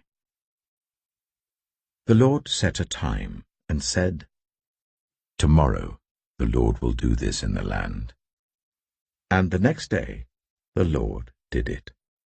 All the livestock of the Egyptians died, but not one animal belonging to the Israelites died. Pharaoh investigated and found that not even one of the animals of the Israelites had died. Yet his heart was unyielding, and he would not let the people go. Then the Lord said to Moses and Aaron, "Take handfuls of soot from a furnace, and let Moses toss it into the air in the presence of Pharaoh. It will become fine dust over the whole land of Egypt, and festering boils will break out on people and animals throughout the land." So they took soot from a furnace and stood before Pharaoh. Moses tossed it into the air, and festering boils broke out on people and animals. The magicians could not stand before Moses because of the boils that were on them and on all the Egyptians. But the Lord hardened Pharaoh's heart, and he would not listen to Moses and Aaron, just as the Lord had said to Moses. Then the Lord said to Moses, "Get up early in the morning, confront Pharaoh, and say to him, 'This is what the Lord, the God of the Hebrews, says. Let my people go, so that they may worship me. For this time I will send the full force of my plagues against you and against your officials and your people, so you may know that there is no one like me in all the earth. For by now I could have stretched out my hand and struck you and your people with a plague that would have wiped you off the earth. But I have raised you up for this very purpose, that I might show you my power, and that my name might be proclaimed in all the earth. You still set yourself against my people, and will not let them go. Therefore at this time tomorrow I will send the worst hailstorm that has ever fallen on Egypt, from the day it was founded till now. Give an order now to bring your livestock and everything you have in the field to a place of shelter, because the hail will fall on every person and animal that has not been brought in and is still out in the field, and they will die." Those officials of Pharaoh who feared the word of the Lord hurried to bring their slaves and their livestock inside. But those who ignored the word of the Lord left their slaves and livestock in the field. Then the Lord said to Moses, "Stretch out your hand towards the sky so that hail will fall all over Egypt, on people and animals and on everything growing in the fields of Egypt." When Moses stretched out his staff towards the sky, the Lord sent thunder and hail, and lightning flashed down to the ground. So the Lord rained hail on the land of Egypt. Hail fell, and lightning flashed back and forth. It was the worst storm in all the land of Egypt since it had become a nation. Throughout Egypt, hail struck everything in the fields, both people and animals. It beat down everything growing in the fields and stripped every tree. The only place it did not hail was the land of Goshen, where the Israelites were. Then Pharaoh summoned Moses and Aaron. "This time I have sinned," he said to them. "The Lord is in the right, and I and my people are in the wrong. Pray to the Lord, for we have had enough thunder and hail. I will let you go. You don't have to stay any longer." Moses replied, "When I have gone out of the city, I will spread out my hands in prayer to the Lord. The thunder will stop, and there will be no more hail, so you may know that the earth is the Lord's. But I know that you and your officials still do not fear the Lord God." The flax and barley were destroyed, since the barley was in the ear and the flax was in bloom. The wheat and spelt, however, were not destroyed, because they ripened later. Then Moses left Pharaoh and went out of the city. He spread his hands towards the Lord. The thunder and hail stopped, and the rain no longer poured down on the land. When Pharaoh saw that the rain and hail and thunder had stopped, he sinned again. He and his officials hardened their hearts. So Pharaoh's heart was hard, and he would not let the Israelites go, just as the Lord had said through Moses. Exodus chapter 10. Then the Lord said to Moses, "Go to Pharaoh, for I have hardened his heart and the hearts of his officials, so that I may perform these signs of mine among them, that you may tell your children and grandchildren how I dealt harshly with the Egyptians, and how I performed my signs among them, and that you may know that I am the Lord." So Moses and Aaron went to Pharaoh and said to him, "This is what the Lord, the God of the Hebrews, says. How long will you refuse to humble yourself before me? Let my people go, so that they may worship me. If you refuse to let them go, I will bring locusts into your country tomorrow. They will cover the face of the ground, so that it cannot be seen. They will devour what little you have left after the hail, including every tree that is growing in your fields. They will fill your houses and those of all your officials and all the Egyptians, something neither your parents nor your ancestors have ever seen, from the day they settled in this land till now." Then Moses turned and left Pharaoh. Pharaoh's officials said to him, "How long will this man be a snare to us? Let the people go, so that they may worship the Lord their God. Do you not realize that Egypt is ruined?" Then Moses and Aaron were brought back to Pharaoh. "Go, worship the Lord your God," he said. "But tell me who will be going." Moses answered, "We will go with our young and our old, with our sons and our daughters, and with our flocks and herds, because we are to celebrate a festival to the Lord." Pharaoh said, "The Lord be with you, if I let you go, along with your women and children. Clearly you are bent on evil. No, let only the men go and worship the Lord, since that's what you have been asking for." Then Moses and Aaron were driven out of Pharaoh's presence. And the Lord said to Moses, "Stretch out your hand over Egypt, so that locusts swarm over the land and devour everything growing in the fields, everything left by the hail." So Moses stretched out his staff over Egypt, and the Lord made an east wind blow across the land all that day and all that night. By morning the wind had brought the locusts. They invaded all Egypt, and settled down in every area of the country in great numbers. Never before had there been such a plague of locusts, nor will there ever be again. They covered all the ground until it was black. They devoured all that was left after the hail, everything growing in the fields and the fruit on the trees. Nothing green remained on tree or plant in all the land of Egypt. Pharaoh quickly summoned Moses and Aaron and said, "I have sinned against the Lord your God and against you. Now forgive my sin once more, and pray to the Lord your God to take this deadly plague away from me."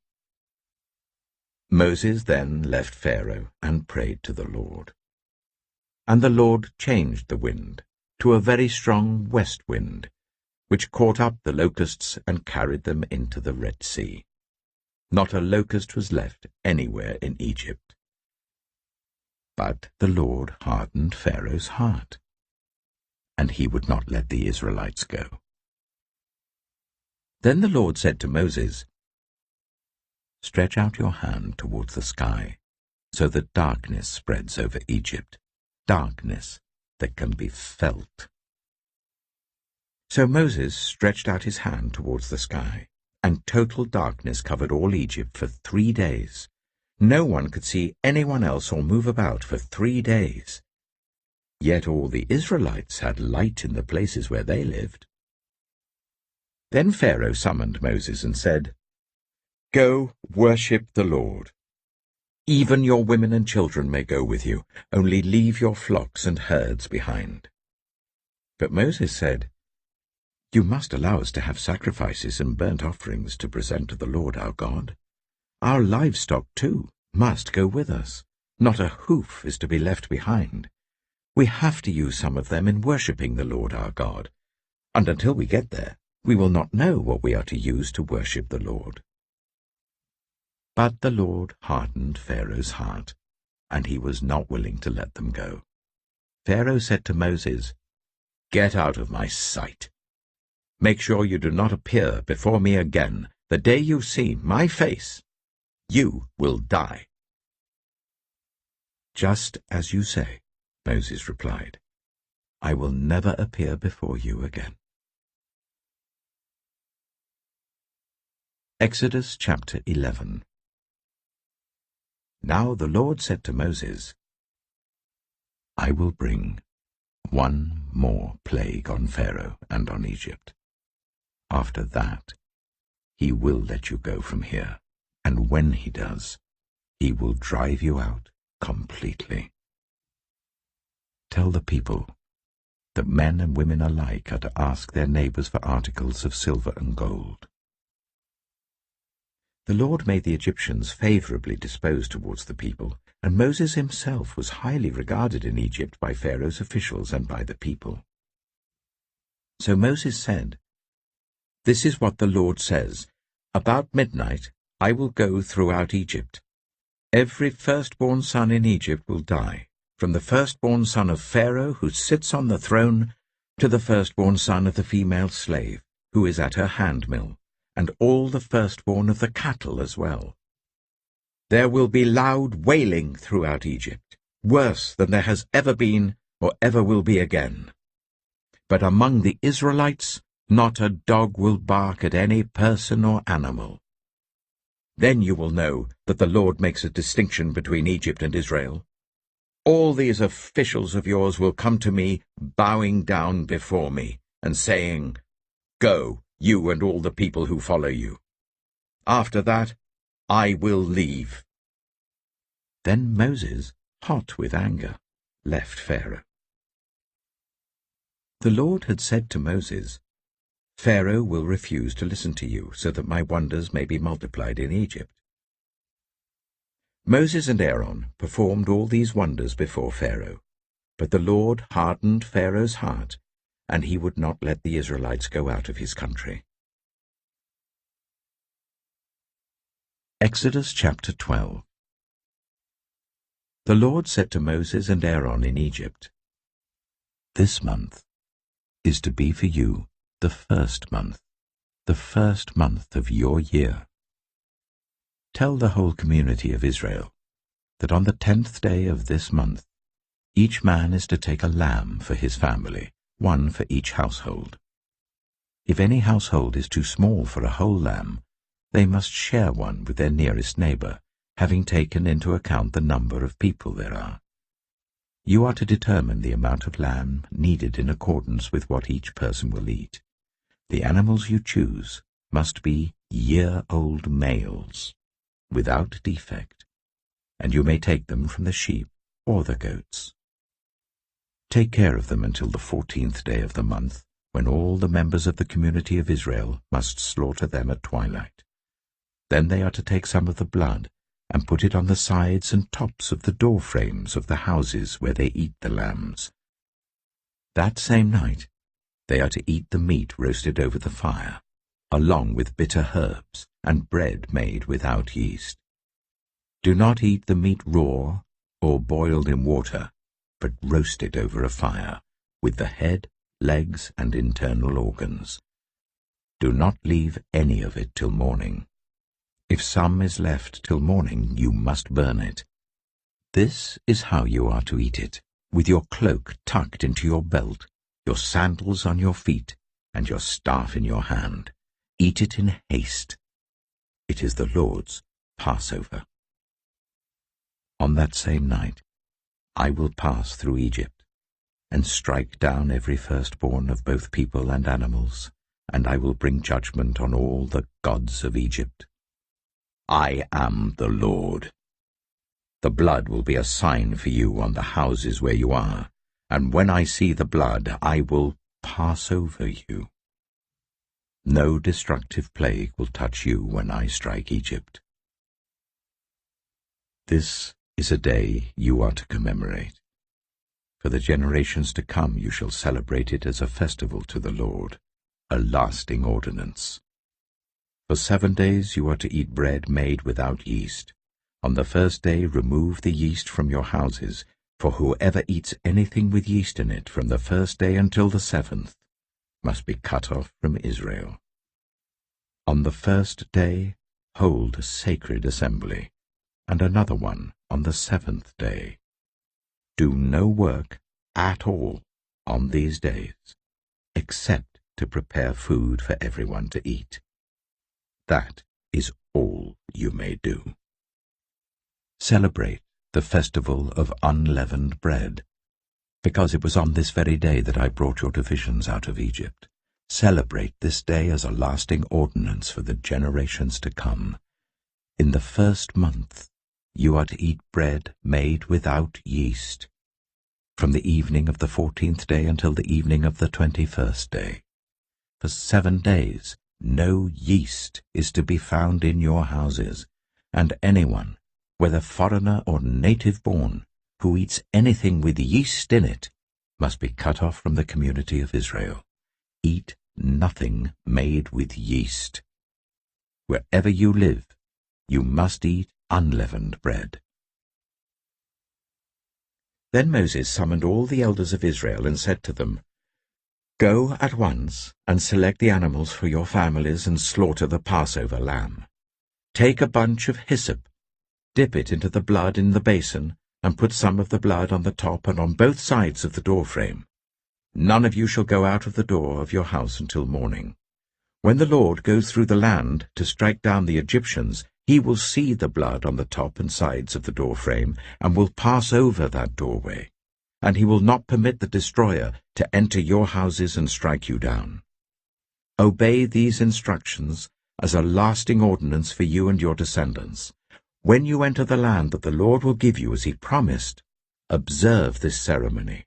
And when your children ask you, What does this ceremony mean to you? Then tell them, It is the Passover sacrifice to the Lord, who passed over the houses of the Israelites in Egypt and spared our homes when he struck down the Egyptians. Then the people bowed down and worshipped. The Israelites did just what the Lord commanded Moses and Aaron.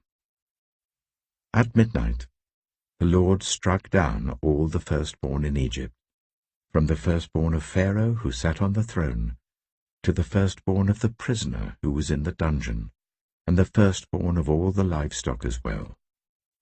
Pharaoh and all his officials and all the Egyptians got up during the night, and there was loud wailing in Egypt, for there was not a house without someone dead. During the night, Pharaoh summoned Moses and Aaron and said, Up, leave my people, you and the Israelites. Go worship the Lord as you have requested. Take your flock flocks and herds, as you have said, and go. And also bless me." The Egyptians urged the people to hurry and leave the country, "For otherwise," they said, "we will all die." So the people took their dough before the yeast was added and carried it on their shoulders in kneading troughs wrapped in clothing. The Israelites did as Moses instructed and asked the Egyptians for articles of silver and gold and for clothing. The Lord had made the Egyptians favorably disposed towards the people, and they gave them what they asked for. So they plundered the Egyptians. The Israelites journeyed from Ramesses to Succoth. There were about 600,000 men on foot, besides women and children. Many other people went up with them, and also large droves of livestock, both flocks and herds. With the dough the Israelites had brought from Egypt, they baked loaves of unleavened bread. The dough was without yeast, because they had been driven out of Egypt and did not have time to prepare food for themselves. Now the length of time the Israelite people lived in Egypt was 430 years. At the end of 430 years, to the very day, all the Lord's divisions left Egypt. Because the Lord kept vigil that night to bring them out of Egypt, on this night all the Israelites are to keep vigil to honor the Lord for the generations to come. The Lord said to Moses and Aaron, "These are the regulations for the Passover meal. No foreigner may eat it. Any slave you have bought may eat it after you have circumcised him, but a temporary resident or a hired worker may not eat it. It must be eaten inside the house. Take none of the meat outside the house. Do not break any of the bones. The whole community of Israel must celebrate it. A foreigner residing among you who wants to celebrate the Lord's Passover must have all the males in his household circumcised. Then he may take part, like one born in the land. No uncircumcised male may eat it. The same law applies both to the native-born and to the foreigner residing among you." All the Israelites did just what the Lord had commanded Moses and Aaron, and on that very day the Lord brought the Israelites out of Egypt by their divisions. Exodus chapter 13. The Lord said to Moses, "Consecrate to me every firstborn male. The first offspring of every womb among the Israelites belongs to me, whether human or animal." Then Moses said to the people, "Commemorate this day, the day you came out of Egypt, out of the land of slavery, because the Lord brought you out of it with a mighty hand. Eat nothing containing yeast. Today, in the month of Aviv, you are leaving. When the Lord brings you into the land of the Canaanites, Hittites, Amorites, Hivites, and Jebusites, the land he swore to your ancestors to give you, a land flowing with milk and honey, you are to observe this ceremony in this month. For 7 days eat bread made without yeast, and on the 7th day hold a festival to the Lord. Eat unleavened bread during those 7 days. Nothing with yeast in it is to be seen among you, nor shall any yeast be seen anywhere within your borders. On that day tell your son, I do this because of what the Lord did for me when I came out of Egypt.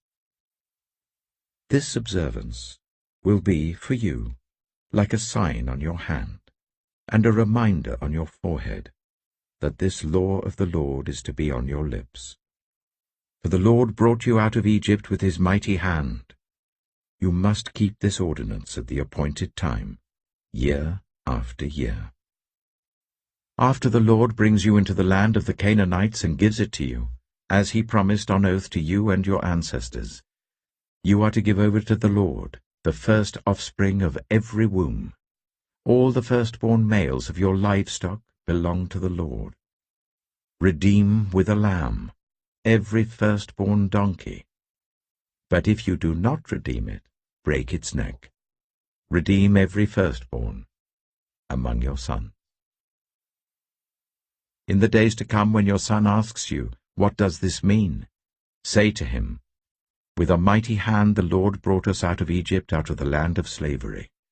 When Pharaoh stubbornly refused to let us go, the Lord killed the firstborn of both people and animals in Egypt.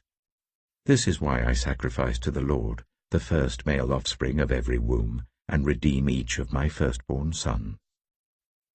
And it will be like a sign on your hand, and a symbol on your forehead, that the Lord brought us out of Egypt with his mighty hand." When Pharaoh let the people go, God did not lead them on the road through the Philistine country, though that was shorter.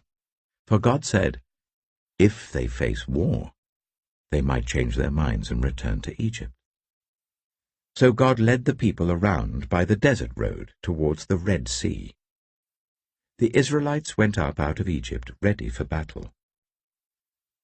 Moses took the bones of Joseph with him, because Joseph had made the Israelites swear an oath. He had said, "God will surely come to your aid, and then you must carry my bones up with you from this place." After leaving Succoth, they camped at Etham on the edge of the desert. By day the Lord went ahead of them in a pillar of cloud to guide them on their way, and by night in a pillar of fire to give them light, so that they could travel by day or night. Neither the pillar of cloud by day nor the pillar of fire by night left its place in front of the people. Exodus chapter 14. Then the Lord said to Moses, "Tell the Israelites to turn back and camp near Pi-hahiroth, between Migdol and the sea. They are to camp by the sea, directly opposite Baal-zephon. Pharaoh will think, the Israelites are wandering around the land in confusion, hemmed in by the desert. And I will harden Pharaoh's heart, and he will pursue them. But I will gain glory for myself through Pharaoh and all his army, and the Egyptians will know that I am the Lord." So the Israelites did this. When the king of Egypt was told that the people had fled, Pharaoh and his officials changed their minds about them and said, "What have we done? We have let the Israelites go and have lost their services." So he had his chariot made ready and took his army with them. He took 600 of the best chariots, along with all the other chariots of Egypt, with officers over all of them. The Lord hardened the heart of Pharaoh, king of Egypt, so that he pursued the Israelites who were marching out boldly. The Egyptians, all Pharaoh's horses and chariots, horsemen and troops, pursued the Israelites and overtook them as they camped by the sea, near Pi-hahiroth, opposite Baal-zephon. As Pharaoh approached, the Israelites looked up, and there were the Egyptians marching after them. They were terrified and cried out to the Lord. They said to Moses, "Was it because there were no graves in Egypt that you brought us to the desert to die? What have you done to us by bringing us out of Egypt? Didn't we say to you in Egypt, 'Leave us alone, let us serve the Egyptians'? It would have been better for us to serve the Egyptians than to die in the desert." Moses answered the people, "Do not be afraid. Stand firm, and you will see the deliverance the Lord will bring you today. The Egyptians you see today, you will never see again. The Lord will fight for you. You need only to be still." Then the Lord said to Moses, "Why are you crying out to me? Tell the Israelites to move on. Raise your staff and stretch out your hand over the sea to divide the water, so that the Israelites can go through the sea on dry ground. I will harden the hearts of the Egyptians, so that they will go in after them. And I will gain glory through Pharaoh and all his army, through his chariots and his horsemen. The Egyptians will know that I am the Lord, when I gain glory through Pharaoh, his chariots, and his horsemen." Then the angel of God, who had been traveling in front of Israel's army, withdrew and went behind them. The pillar of cloud also moved from in front and stood behind them, coming between the armies of Egypt and Israel. Throughout the night the cloud brought darkness to the one side and light to the other, so neither went near the other all night long. Then Moses stretched out his hand over the sea, and all that night the Lord drove the sea back with a strong east wind and turned it into dry land. The waters were divided, and the Israelites went through the sea on dry ground, with a wall of water on their right and on their left. The Egyptians pursued them, and all Pharaoh's horses and chariots and horsemen followed them into the sea. During the last watch of the night, the Lord looked down from the pillar of fire and cloud at the Egyptian army and threw it into confusion. He jammed the wheels of their chariots so that they had difficulty driving. And the Egyptians said, "Let's get away from the Israelites. The Lord is fighting for them against Egypt." Then the Lord said to Moses, "Stretch out your hand over the sea, so that the waters may flow back over the Egyptians and their chariots and horsemen." Moses stretched out his hand over the sea, and at daybreak the sea went back to its place. The Egyptians were fleeing towards it, and the Lord swept them into the sea. The water flowed back and covered the chariots and horsemen, the entire army of Pharaoh that had followed the Israelites into the sea. Not one of them survived. But the Israelites went through the sea on dry ground, with the wall of water on their right and on their left. That day the Lord saved Israel from the hands of the Egyptians, and Israel saw the Egyptians lying dead on the shore. And when the Israelites saw the mighty hand of the Lord displayed against the Egyptians, the people feared the Lord, and put their trust in him and in Moses his servant. Exodus chapter 15. Then Moses and the Israelites sang this song to the Lord. "I will sing to the Lord, for he is highly exalted. Both horse and driver he has hurled into the sea.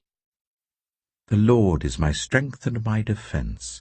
He has become my salvation.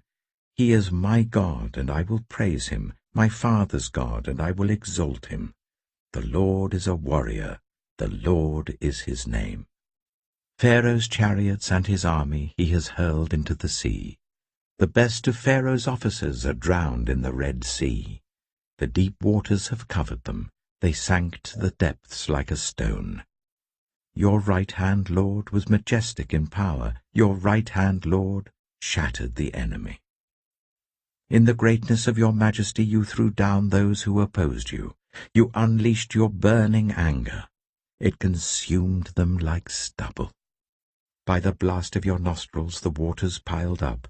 The surging waters stood up like a wall. The deep waters congealed in the heart of the sea.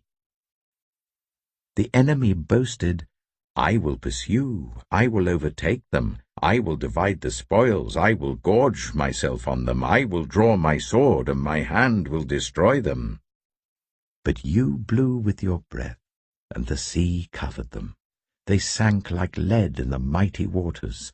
Who among the gods is like you, Lord? Who is like you, majestic in holiness, awesome in glory, working wonders? You stretch out your right hand, and the earth swallows your enemies. In your unfailing love you will lead the people you have redeemed.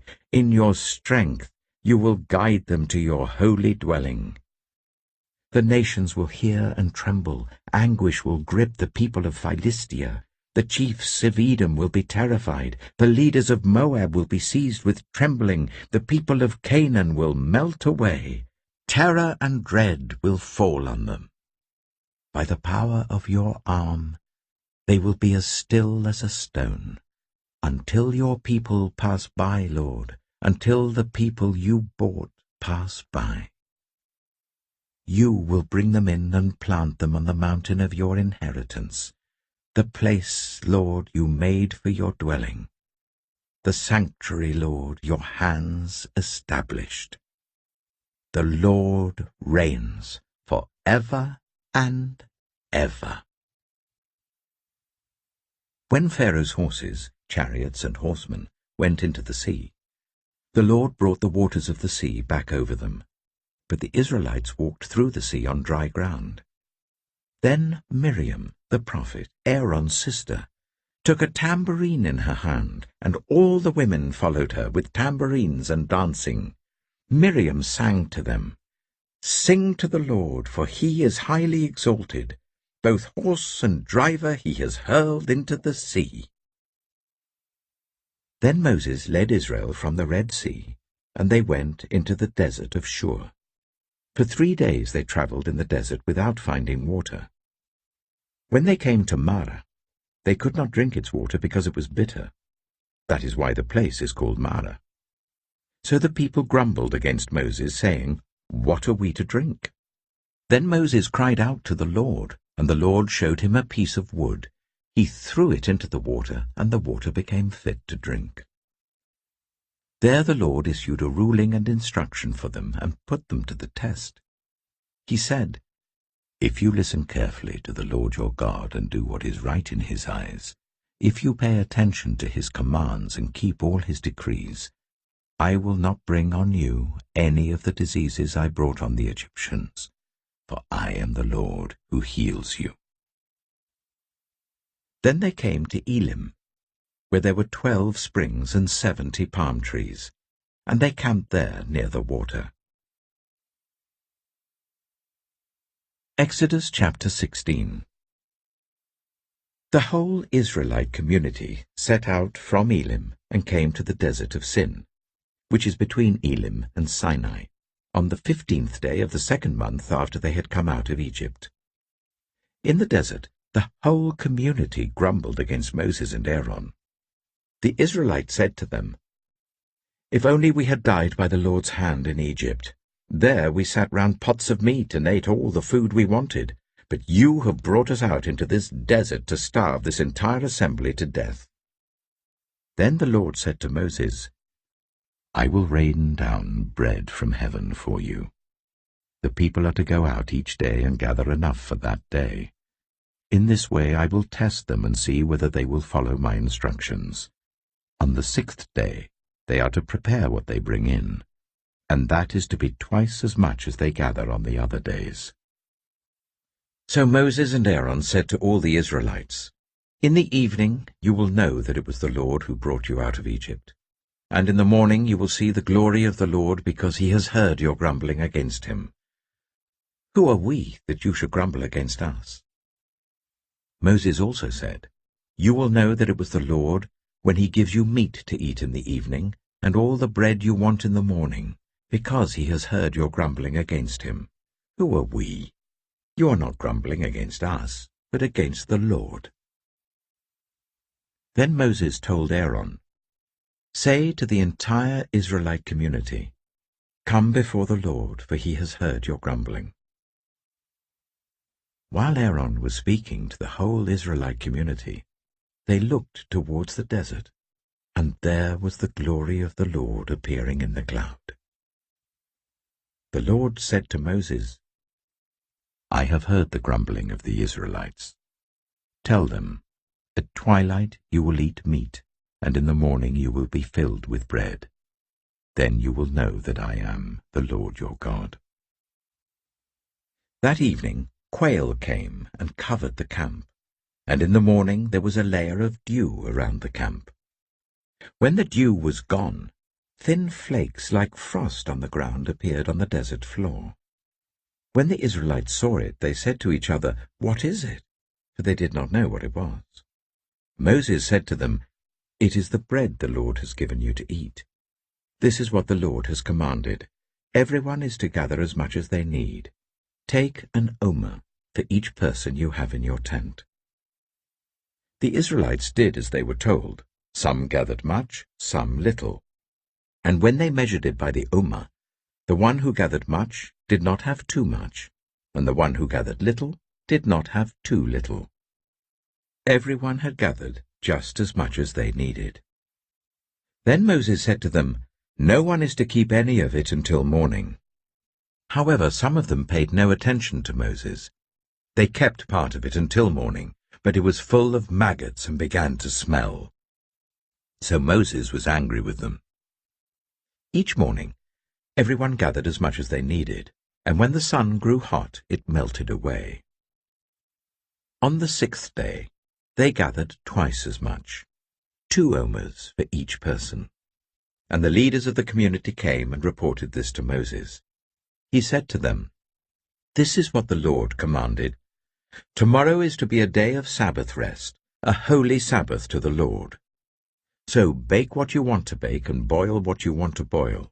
Save whatever is left and keep it until morning." So they saved it until morning as Moses commanded, and it did not stink or get maggots in it. "Eat it today," Moses said, "because today is a Sabbath to the Lord. You will not find any of it on the ground today. 6 days you are to gather it, but on the 7th day, the Sabbath, there will not be any." Nevertheless, some of the people went out on the 7th day to gather it, but they found none. Then the Lord said to Moses, "How long will you refuse to keep my commands and my instructions? Bear in mind that the Lord has given you the Sabbath. That is why on the 6th day he gives you bread for 2 days. Everyone is to stay where they are on the 7th day. No one is to go out." So the people rested on the 7th day. The people of Israel called the bread manna. It was white like coriander seed and tasted like wafers made with honey. Moses said, "This is what the Lord has commanded. Take an omer of manna and keep it for the generations to come, so that they can see the bread I gave you to eat in the wilderness when I brought you out of Egypt." So Moses said to Aaron, "Take a jar and put an omer of manna in it. Then place it before the Lord to be kept for the generations to come." As the Lord commanded Moses, Aaron put the manna with the tablets of the covenant law that it might be preserved. The Israelites ate manna for 40 years, until they came to a land that was settled. They ate manna until they reached the border of Canaan. An omer is 1/10 of an ephah. Exodus chapter 17. The whole Israelite community set out from the desert of Sin, traveling from place to place as the Lord commanded. They camped at Rephidim, but there was no water for the people to drink. So they quarreled with Moses and said, "Give us water to drink." Moses replied, "Why do you quarrel with me? Why do you put the Lord to the test?" But the people were thirsty for water there, and they grumbled against Moses. They said, "Why did you bring us up out of Egypt to make us and our children and our livestock die of thirst?" Then Moses cried out to the Lord, "What am I to do with these people? They are almost ready to stone me." The Lord answered Moses, "Go out in front of the people. Take with you some of the elders of Israel, and take in your hand the staff with which you struck the Nile, and go. I will stand there before you by the rock at Horeb. Strike the rock, and water will come out of it for the people to drink." So Moses did this in the sight of the elders of Israel, and he called the place Massah and Meribah, because the Israelites quarreled, and because they tested the Lord, saying, "Is the Lord among us or not?" The Amalekites came and attacked the Israelites at Rephidim. Moses said to Joshua, "Choose some of our men and go out to fight the Amalekites. Tomorrow I will stand on top of the hill with the staff of God in my hands." So Joshua fought the Amalekites as Moses had ordered, and Moses, Aaron, and Hur went to the top of the hill.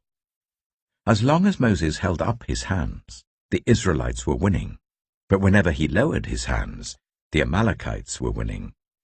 When Moses' hands grew tired, they took a stone and put it under him, and he sat on it. Aaron and Hur held his hands up, one on one side, one on the other, so that his hands remained steady till sunset. So Joshua overcame the Amalekite army with the sword.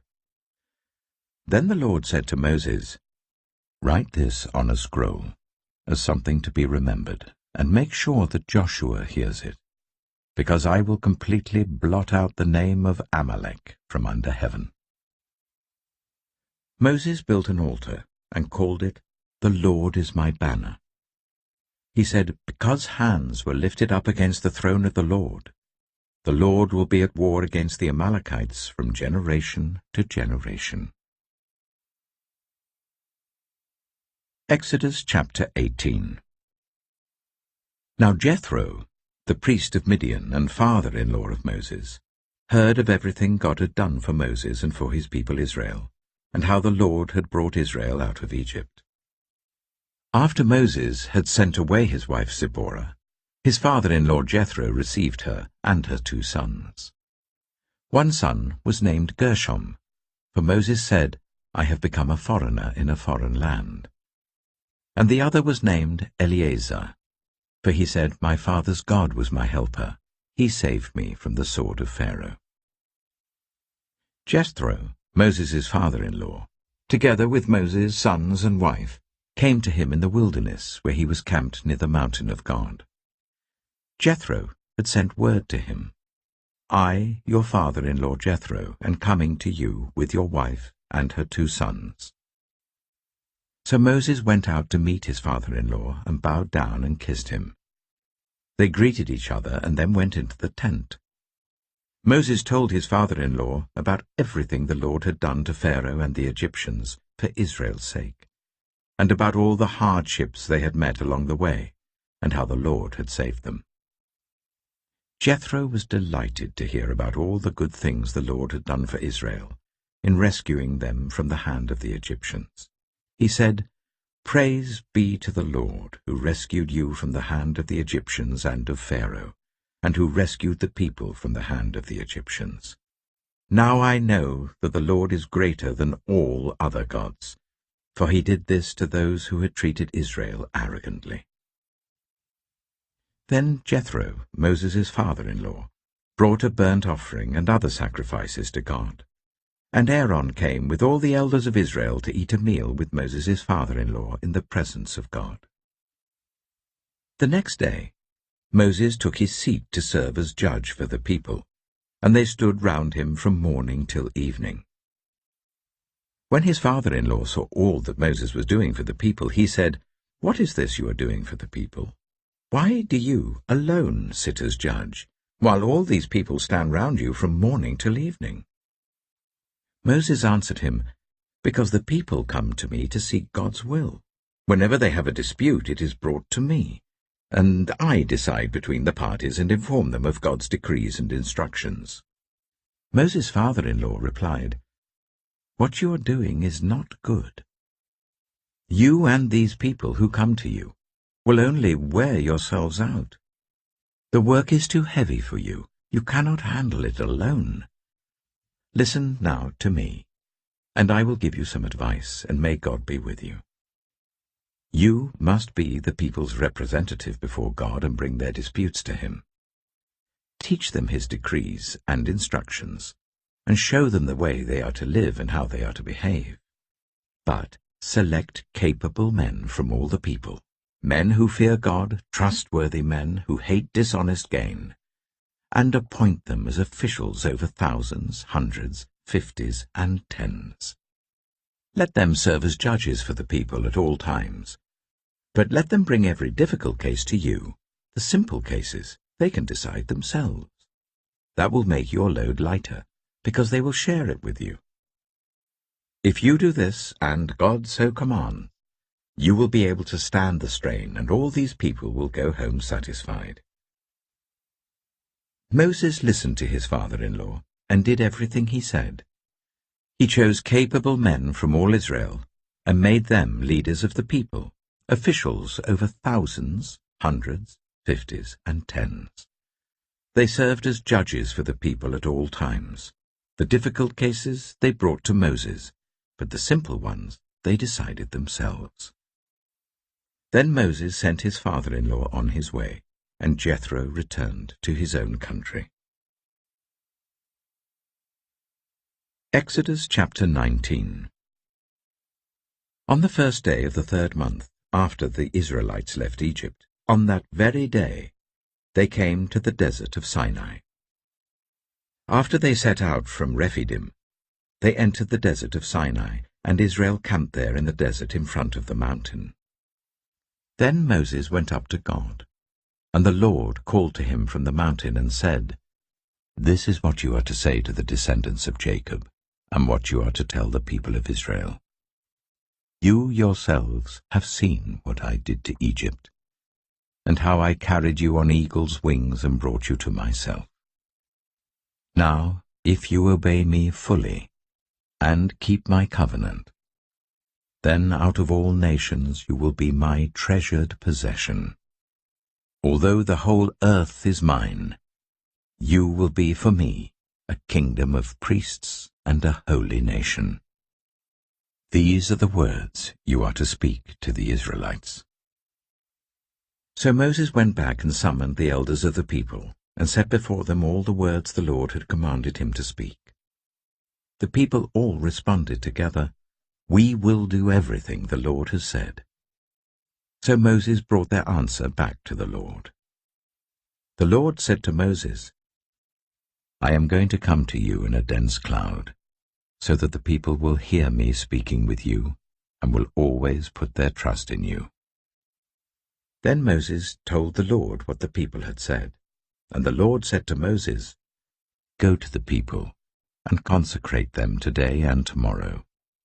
Make them wash their clothes and be ready by the 3rd day, because on that day the Lord will come down on Mount Sinai in the sight of all the people. Put limits for the people around the mountain and tell them, 'Be careful that you do not approach the mountain or touch the foot of it. Whoever touches the mountain is to be put to death. They are to be stoned or shot with arrows. Not a hand is to be laid on them. No person or animal shall be permitted to live. Only when the ram's horn sounds a long blast may they approach the mountain." After Moses had gone down the mountain to the people, he consecrated them, and they washed their clothes. Then he said to the people, "Prepare yourselves for the 3rd day. Abstain from sexual relations." On the morning of the 3rd day, there was thunder and lightning, with a thick cloud over the mountain, and a very loud trumpet blast. Everyone in the camp trembled. Then Moses led the people out of the camp to meet with God, and they stood at the foot of the mountain. Mount Sinai was covered with smoke, because the Lord descended on it in fire.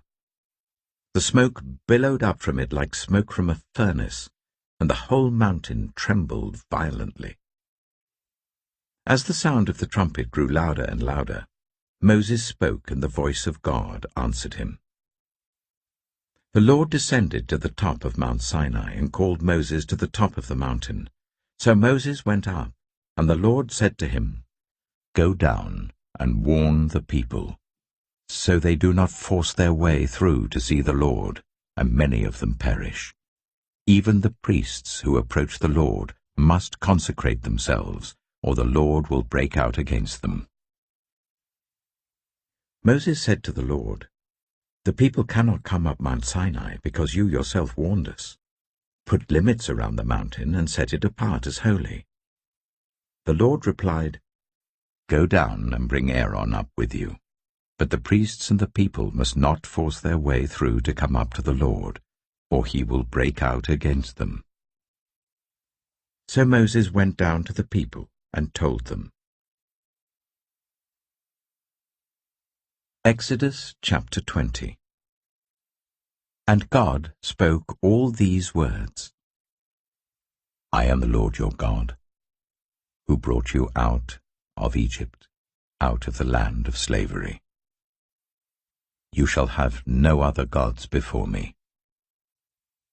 You shall not make for yourself an image in the form of anything in heaven above, or on the earth beneath, or in the waters below. You shall not bow down to them or worship them.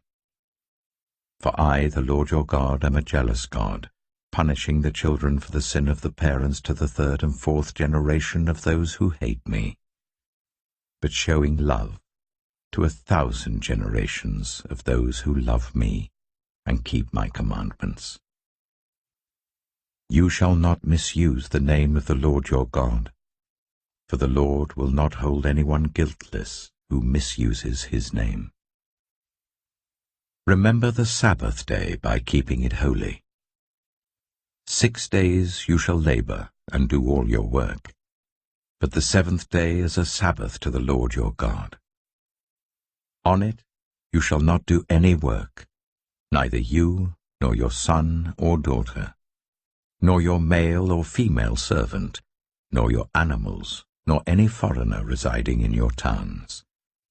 For in 6 days the Lord made the heavens and the earth, the sea, and all that is in them, but he rested on the 7th day. Therefore the Lord blessed the Sabbath day and made it holy. Honor your father and your mother, so that you may live long in the land the Lord your God is giving you. You shall not murder. You shall not commit adultery. You shall not steal. You shall not give false testimony against your neighbor. You shall not covet your neighbor's house. You shall not covet your neighbor's wife, or his male or female servant, his ox or donkey, or anything that belongs to your neighbor. When the people saw the thunder and lightning and heard the trumpet and saw the mountain in smoke, they trembled with fear. They stayed at a distance and said to Moses, "Speak to us yourself, and we will listen. But do not let God speak to us, or we will die." Moses said to the people, "Do not be afraid. God has come to test you, so that the fear of God will be with you, to keep you from sinning." The people remained at a distance, while Moses approached the thick darkness where God was. Then the Lord said to Moses, "Tell the Israelites this. You have seen for yourselves that I have spoken to you from heaven. Do not make any gods to be alongside me. Do not make for yourselves gods of silver or gods of gold. Make an altar of earth for me, and sacrifice on it your burnt offerings and fellowship offerings, your sheep and goats and your cattle. Wherever I cause my name to be honored, I will come to you and bless you. If you make an altar of stones for me, do not build it with dressed stones, for you will defile it if you use a tool on it. And do not go up to my altar on steps, or your private parts may be exposed." Exodus chapter 21. These are the laws you are to set before them. If you buy a Hebrew servant, he is to serve you for 6 years, but in the 7th year he shall go free without paying anything. If he comes alone, he is to go free alone. But if he has a wife when he comes, she is to go with him. If his master gives him a wife and she bears him sons or daughters, the woman and her children shall belong to her master, and only the man shall go free. But if the servant declares, "I love my master and my wife and children, and do not want to go free," then his master must take him before the judges. He shall take him to the door or the doorpost, and pierce his ear with an awl. Then he will be his servant for life. If a man sells his daughter as a servant, she is not to go free as male servants do. If she does not please the master who has selected her for himself, he must let her be redeemed. He has no right to sell her to foreigners, because he has broken faith with her. If he selects her for his son, he must grant her the rights of a daughter. If he marries another woman, he must not deprive the first one of her food, clothing, and marital rights. If he does not provide her with these 3 things, she is to go free without any payment of money. Anyone who strikes a person with a fatal blow is to be put to death.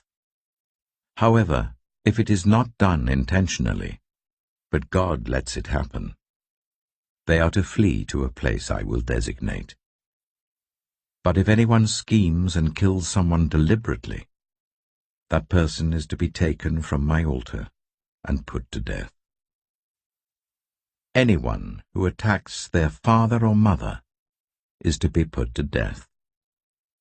Anyone who kidnaps someone is to be put to death, whether the victim has been sold or is still in the kidnapper's possession. Anyone who curses their father or mother is to be put to death.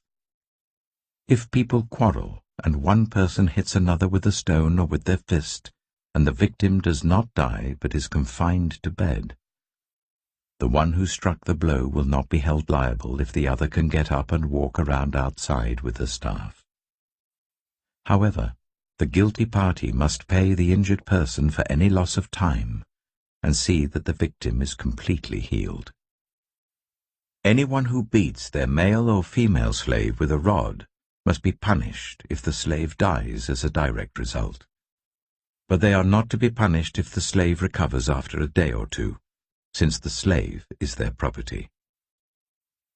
If people are fighting and hit a pregnant woman and she gives birth prematurely, but there is no serious injury, the offender must be fined whatever the woman's husband demands and the court allows.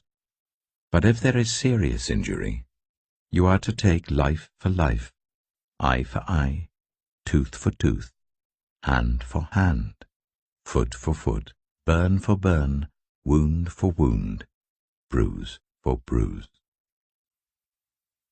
An owner who hits a male or female slave in the eye and destroys it must let the slave go free to compensate for the eye. And an owner who knocks out the tooth of a male or female slave must let the slave go free to compensate for the tooth.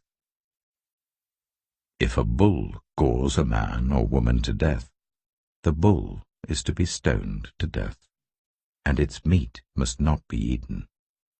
But the owner of the bull will not be held responsible.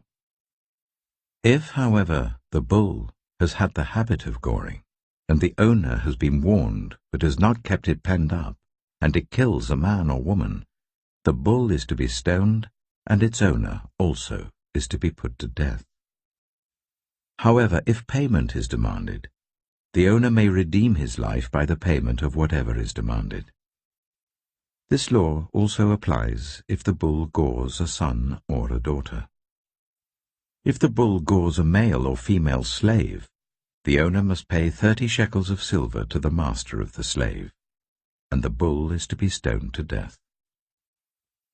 If anyone uncovers a pit, or digs one and fails to cover it, and an ox or donkey falls into it, the one who opened the pit must pay the owner for the loss and take the dead animal in exchange.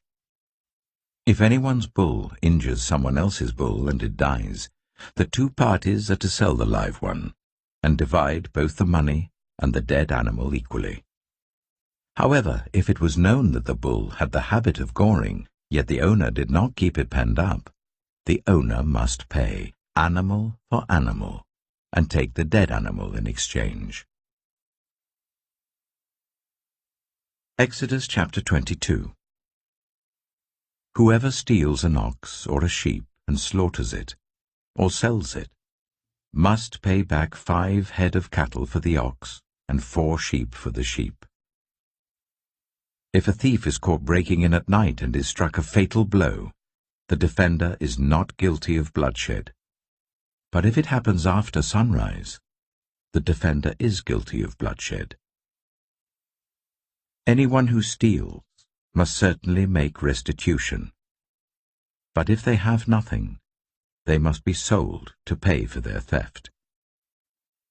If the stolen animal is found alive in their possession, whether ox or donkey or sheep, they must pay back double. If anyone grazes their livestock in a field or vineyard, and lets them stray and they graze in someone else's field, the offender must make restitution from the best of their own field or vineyard. If a fire breaks out and spreads into thorn bushes, so that it burns sheaves of corn or standing corn or the whole field, the one who started the fire must make restitution. If anyone gives a neighbor silver or goods for safekeeping, and they are stolen from the neighbor's house, the thief, if caught, must pay back double. But if the thief is not found, the owner of the house must appear before the judges, and they must determine whether the owner of the house has laid hands on the other person's property. In all cases of illegal possession of an ox, a donkey, a sheep, a garment, or any other lost property about which somebody says, "This is mine," both parties are to bring their cases before the judges. The one whom the judges declare guilty must pay back double to the other. If anyone gives a donkey, an ox, a sheep, or any other animal to their neighbor for safekeeping, and it dies, or is injured, or is taken away while no one is looking, the issue between them will be settled by the taking of an oath before the Lord, that the neighbor did not lay hands on the other person's property. The owner is to accept this, and no restitution is required. But if the animal was stolen from the neighbor, restitution must be made to the owner. If it was torn to pieces by a wild animal, the neighbor shall bring in the remains as evidence, and shall not be required to pay for the torn animal. If anyone borrows an animal from their neighbor, and it is injured or dies while the owner is not present, they must make restitution. But if the owner is with the animal, the borrower will not have to pay. If the animal was hired, the money paid for the hire covers the loss. If a man seduces a virgin who is not pledged to be married and sleeps with her, he must pay the bride price, and she shall be his wife. If her father absolutely refuses to give her to him, he must still pay the bride price for virgins. Do not allow a sorceress to live. Anyone who has sexual relations with an animal is to be put to death. Whoever sacrifices to any god other than the Lord must be destroyed. Do not ill-treat or oppress a foreigner, for you were foreigners in Egypt. Do not take advantage of the widow or the fatherless. If you do, and they cry out to me, I will certainly hear their cry. My anger will be aroused, and I will kill you with the sword. Your wives will become widows, and your children fatherless. If you lend money to one of my people among you who is needy, do not treat it like a business deal. Charge no interest. If you take your neighbor's cloak as a pledge, return it by sunset, because that cloak is the only covering your neighbor has. What else can they sleep in? When they cry out to me, I will hear, for I am compassionate. Do not blaspheme God or curse the ruler of your people. Do not hold back offerings from your granaries or your vats. You must give me the firstborn of your sons. Do the same with your cattle and your sheep. Let them stay with their mothers for 7 days, but give them to me on the 8th day. You are to be my holy people. So do not eat the meat of an animal torn by wild beasts. Throw it to the dogs. Exodus chapter 23. Do not spread false reports. Do not help a guilty person by being a malicious witness. Do not follow the crowd in doing wrong. When you give testimony in a lawsuit, do not pervert justice by siding with the crowd, and do not show favoritism to a poor person in a lawsuit. If you come across your enemy's ox or donkey wandering off, be sure to return it. If you see the donkey of someone who hates you, fallen down under its load, do not leave it there. Be sure you help them with it. Do not deny justice to your poor people in their lawsuits. Have nothing to do with a false charge, and do not put an innocent or honest person to death, for I will not acquit the guilty. Do not accept a bribe, for a bribe blinds those who see and twists the words of the innocent. Do not oppress a foreigner. You yourselves know how it feels to be foreigners, because you were foreigners in Egypt. For 6 years you are to sow your fields and harvest the crops, but during the 7th year let the land lie unplowed and unused. Then the poor among your people may get food from it, and the wild animals may eat what is left. Do the same with your vineyard and your olive grove. 6 days do your work, but on the 7th day do not work, so that your ox and your donkey may rest, and so that the slave born in your household and the foreigner living among you may be refreshed. Be careful to do everything I have said to you. Do not invoke the names of other gods. Do not let them be heard on your lips. 3 times a year you are to celebrate a festival to me. Celebrate the festival of unleavened bread. For 7 days eat bread made without yeast, as I commanded you. Do this at the appointed time in the month of Aviv, for in that month you came out of Egypt. No one is to appear before me empty-handed. Celebrate the festival of harvest with the first fruits of the crops you sow in your field. Celebrate the festival of ingathering at the end of the year, when you gather in your crops from the field. 3 times a year all the men are to appear before the sovereign Lord. Do not offer the blood of a sacrifice to me, along with anything containing yeast. The fat of my festival offerings must not be kept until morning. Bring the best of the first fruits of your soil to the house of the Lord your God. Do not cook a young goat in its mother's milk. See, I am sending an angel ahead of you to guard you along the way, and to bring you to the place I have prepared. Pay attention to him and listen to what he says. Do not rebel against him. He will not forgive your rebellion, since my name is in him. If you listen carefully to what he says and do all that I say, I will be an enemy to your enemies, and will oppose those who oppose you.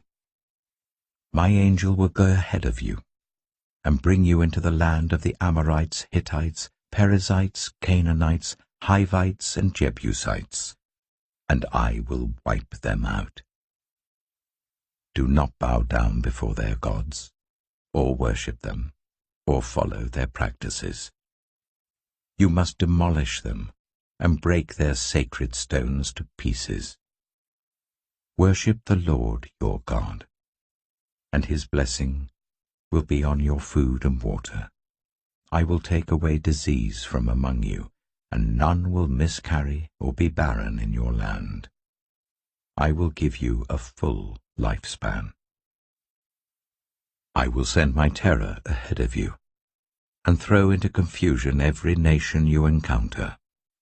I will make all your enemies turn their backs and run. I will send the hornet ahead of you to drive the Hivites, Canaanites, and Hittites out of your way. But I will not drive them out in a single year, because the land would become desolate, and the wild animals too numerous for you. Little by little I will drive them out before you, until you have increased enough to take possession of the land. I will establish your borders from the Red Sea to the Mediterranean Sea, and from the desert to the Euphrates River. I will give into your hands the people who live in the land, and you will drive them out before you. Do not make a covenant with them or with their gods. Do not let them live in your land, or they will cause you to sin against me, because the worship of their gods will certainly be a snare to you. Exodus chapter 24. Then the Lord said to Moses, Come up to the Lord, you and Aaron, Nadab and Abihu, and 70 of the elders of Israel. You are to worship at a distance. But Moses alone is to approach the Lord. The others must not come near, and the people may not come up with him. When Moses went and told the people all the Lord's words and laws, they responded with one voice, "Everything the Lord has said we will do." Moses then wrote down everything the Lord had said.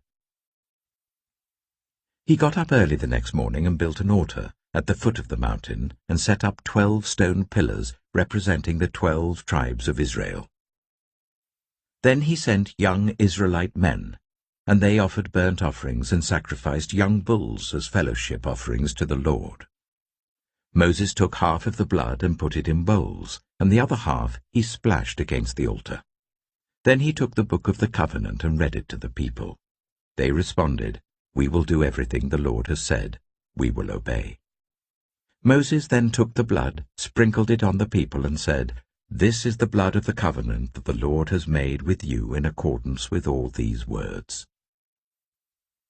Moses and Aaron, Nadab and Abihu, and the 70 elders of Israel went up and saw the God of Israel. Under his feet was something like a pavement made of lapis lazuli, as bright blue as the sky. But God did not raise his hand against these leaders of the Israelites. They saw God, and they ate and drank. The Lord said to Moses, "Come up to me on the mountain and stay here, and I will give you the tablets of stone with the law and commandments I have written for their instruction." Then Moses set out with Joshua his assistant, and Moses went up on the mountain of God. He said to the elders, "Wait here for us until we come back to you. Aaron and Hur are with you, and anyone involved in a dispute can go to them." When Moses went up on the mountain, the cloud covered it, and the glory of the Lord settled on Mount Sinai. For 6 days the cloud covered the mountain, and on the 7th day the Lord called to Moses from within the cloud. To the Israelites, the glory of the Lord looked like a consuming fire on top of the mountain. Then Moses entered the cloud as he went on up the mountain, and he stayed on the mountain 40 days and 40 nights. Exodus chapter 25. The Lord said to Moses, "Tell the Israelites to bring me an offering. You are to receive the offering for me from everyone whose heart prompts them to give. These are the offerings you are to receive from them: gold, silver and bronze, blue, purple and scarlet yarn, and fine linen, goat hair, ram skins dyed red, and another type of durable leather, acacia wood, olive oil for the light, spices for the anointing oil and for the fragrant incense, and onyx stones and other gems to be mounted on the ephod and breastpiece. Then let them make a sanctuary for me, and I will dwell among them. Make this tabernacle and all its furnishings exactly like the pattern I will show you. Let them make an ark of acacia wood, 2.5 cubits long, 1.5 cubits wide, and 1.5 cubits high. Overlay it with pure gold, both inside and out, and make a gold moulding around it. Cast 4 gold rings for it, and fasten them to its 4 feet, with 2 rings on one side and 2 rings on the other. Then make poles of acacia wood, and overlay them with gold. Insert the poles into the rings on the sides of the ark to carry it. The poles are to remain in the rings of this ark. They are not to be removed. Then put in the ark the tablets of the covenant law which I will give you. Make an atonement cover of pure gold, 2.5 cubits long and 1.5 cubits wide, and make 2 cherubim out of hammered gold at the ends of the cover. Make 1 cherub on one end and the second cherub on the other. Make the cherubim of one piece with the cover at the 2 ends. The cherubim are to have their wings spread upwards, overshadowing the cover with them. The cherubim are to face each other, looking towards the cover. Place the cover on top of the ark and put in the ark the tablets of the covenant law that I will give you. There, above the cover, between the two cherubim that are over the ark of the covenant law, I will meet with you and give you all my commands for the Israelites. Make a table of acacia wood, 2 cubits long, a cubit wide, and a cubit and a half high. Overlay it with pure gold and make a gold molding around it. Also make around it a rim, a handbreadth wide, and put a gold molding on the rim. Make 4 gold rings for the table and fasten them to the 4 corners where the 4 legs are. The rings are to be close to the rim to hold the poles used in carrying the table. Make the poles of acacia wood, overlay them with gold, and carry the table with them. And make its plates and dishes of pure gold, as well as its pitchers and bowls for the pouring out of offerings. Put the bread of the presence on this table, to be before me at all times. Make a lampstand of pure gold. Hammer out its base and shaft, and make its flower-like cups, buds, and blossoms of one piece with them. 6 branches are to extend from the sides of the lampstand, 3 on one side and 3 on the other. 3 cups, shaped like almond flowers with buds and blossoms, are to be on one branch, 3 on the next branch, and the same for all 6 branches extending from the lampstand. And on the lampstand there are to be 4 cups shaped like almond flowers with buds and blossoms. 1 bud shall be under the first pair of branches, extending from the lampstand, a 2nd bud under the 2nd pair, and a 3rd bud under the 3rd pair. 6 branches in all. The buds and branches shall all be of one piece with the lampstand hammered out of pure gold. Then make it 7 lamps, and set them up on it so that they light the space in front of it. Its wick trimmers and trays are to be of pure gold. A talent of pure gold is to be used for the lampstand and all these accessories. See that you make them according to the pattern shown you on the mountain. Exodus chapter 26. Make the tabernacle with 10 curtains of finely twisted linen and blue, purple, and scarlet yarn, with cherubim woven into them by a skilled worker. All the curtains are to be the same size, 28 cubits long and 4 cubits wide. Join 5 of the curtains together, and do the same with the other 5. Make loops of blue material along the edge of the end curtain in one set, and do the same with the end curtain in the other set. Make 50 loops on one curtain and 50 loops on the end curtain of the other set, with the loops opposite each other. Then make 50 gold clasps, and use them to fasten the curtains together, so that the tabernacle is a unit. Make curtains of goat hair for the tent over the tabernacle, 11 altogether. All 11 curtains are to be the same size, 30 cubits long and 4 cubits wide. Join 5 of the curtains together into one set, and the other 6 into another set. Fold the 6th curtain double at the front of the tent. Make 50 loops along the edge of the end curtain in one set, and also along the edge of the end curtain in the other set.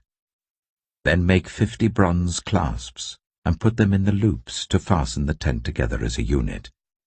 As for the additional length of the tent curtains, the half curtain that is left over is to hang down at the rear of the tabernacle. The tent curtains will be a cubit longer on both sides. What is left will hang over the sides of the tabernacle so as to cover it.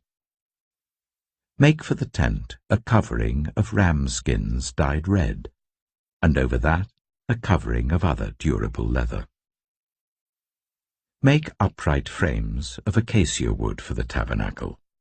Each frame is to be 10 cubits long and a cubit and a half wide, with 2 projections set parallel to each other.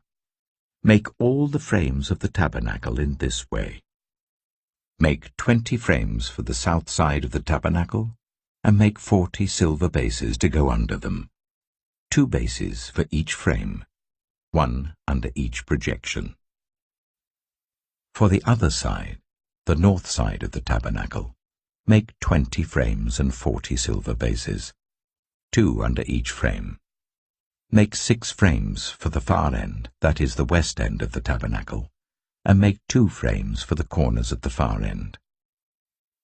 At these 2 corners, they must be double from the bottom all the way to the top and fitted into a single ring. Both shall be like that. So there will be 8 frames and 16 silver bases, 2 under each frame. Also, make crossbars of acacia wood, 5 for the frames on one side of the tabernacle, 5 for those on the other side, and 5 for the frames on the west at the far end of the tabernacle. The center crossbar is to extend from end to end at the middle of the frames. Overlay the frames with gold and make gold rings to hold the crossbars. Also, overlay the crossbars with gold. Set up the tabernacle according to the plan shown you on the mountain. Make a curtain of blue, purple, and scarlet yarn and finely twisted linen, with cherubim woven into it by a skilled worker. Hang it with gold hooks on 4 posts of acacia wood, overlaid with gold and standing on 4 silver bases. Hang the curtain from the clasps, and place the Ark of the Covenant law behind the curtain. The curtain will separate the holy place from the most holy place. Put the atonement cover on the Ark of the Covenant law in the most holy place. Place the table outside the curtain on the north side of the tabernacle, and put the lampstand opposite it on the south side. For the entrance to the tent, make a curtain of blue, purple, and scarlet yarn and finely twisted linen, the work of an embroiderer. Make gold hooks for this curtain, and 5 posts of acacia wood overlaid with gold, and cast 5 bronze bases for them. Exodus chapter 27. Build an altar of acacia wood, 3 cubits high. It is to be square, 5 cubits long and 5 cubits wide.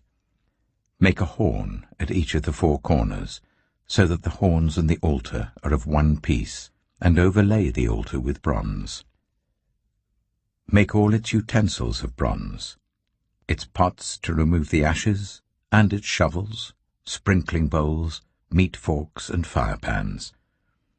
Make a grating for it, a bronze network, and make a bronze ring at each of the 4 corners of the network. Put it under the ledge of the altar, so that it is halfway up the altar.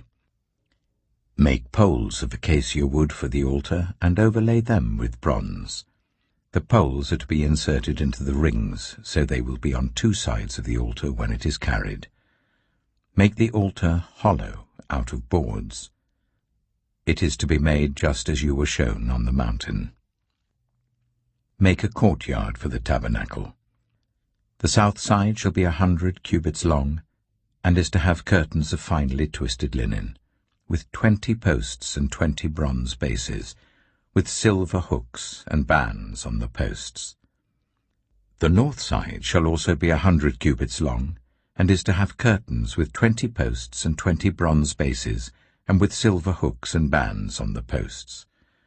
The west end of the courtyard shall be 50 cubits wide, and have curtains with 10 posts and 10 bases. On the east end, towards the sunrise, the courtyard shall also be 50 cubits wide. Curtains 15 cubits long are to be on one side of the entrance with 3 posts and 3 bases, and curtains 15 cubits long are to be on the other side, with 3 posts and 3 bases.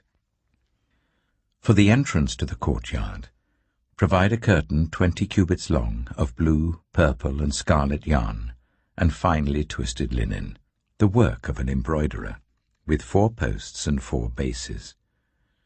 All the posts around the courtyard are to have silver bands and hooks and bronze bases. The courtyard shall be 100 cubits long and 50 cubits wide, with curtains of finely twisted linen 5 cubits high, and with bronze bases. All the other articles used in the service of the tabernacle, whatever their function, including all the tent pegs for it and those for the courtyard, are to be of bronze. Command the Israelites to bring you clear oil of pressed olives for the light, so that the lamps may be kept burning.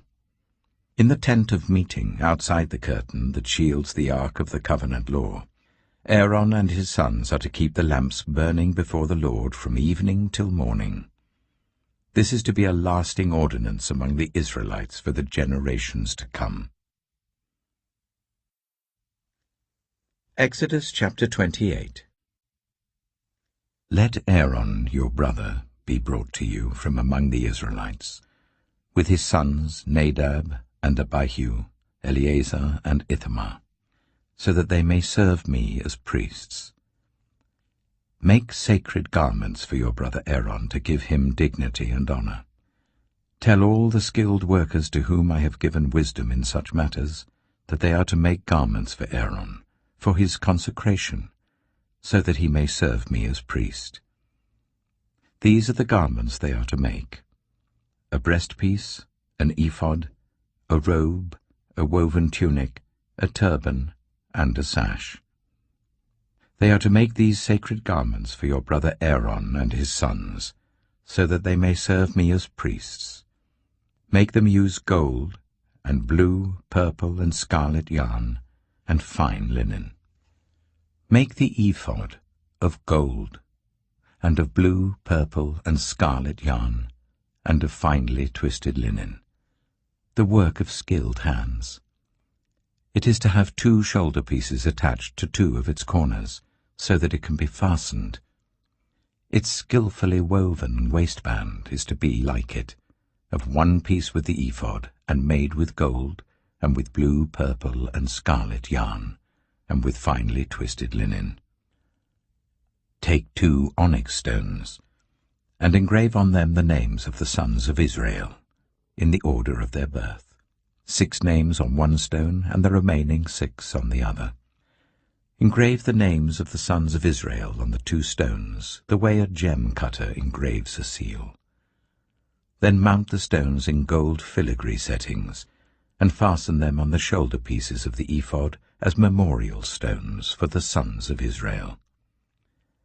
Aaron is to bear the names on his shoulders as a memorial before the Lord.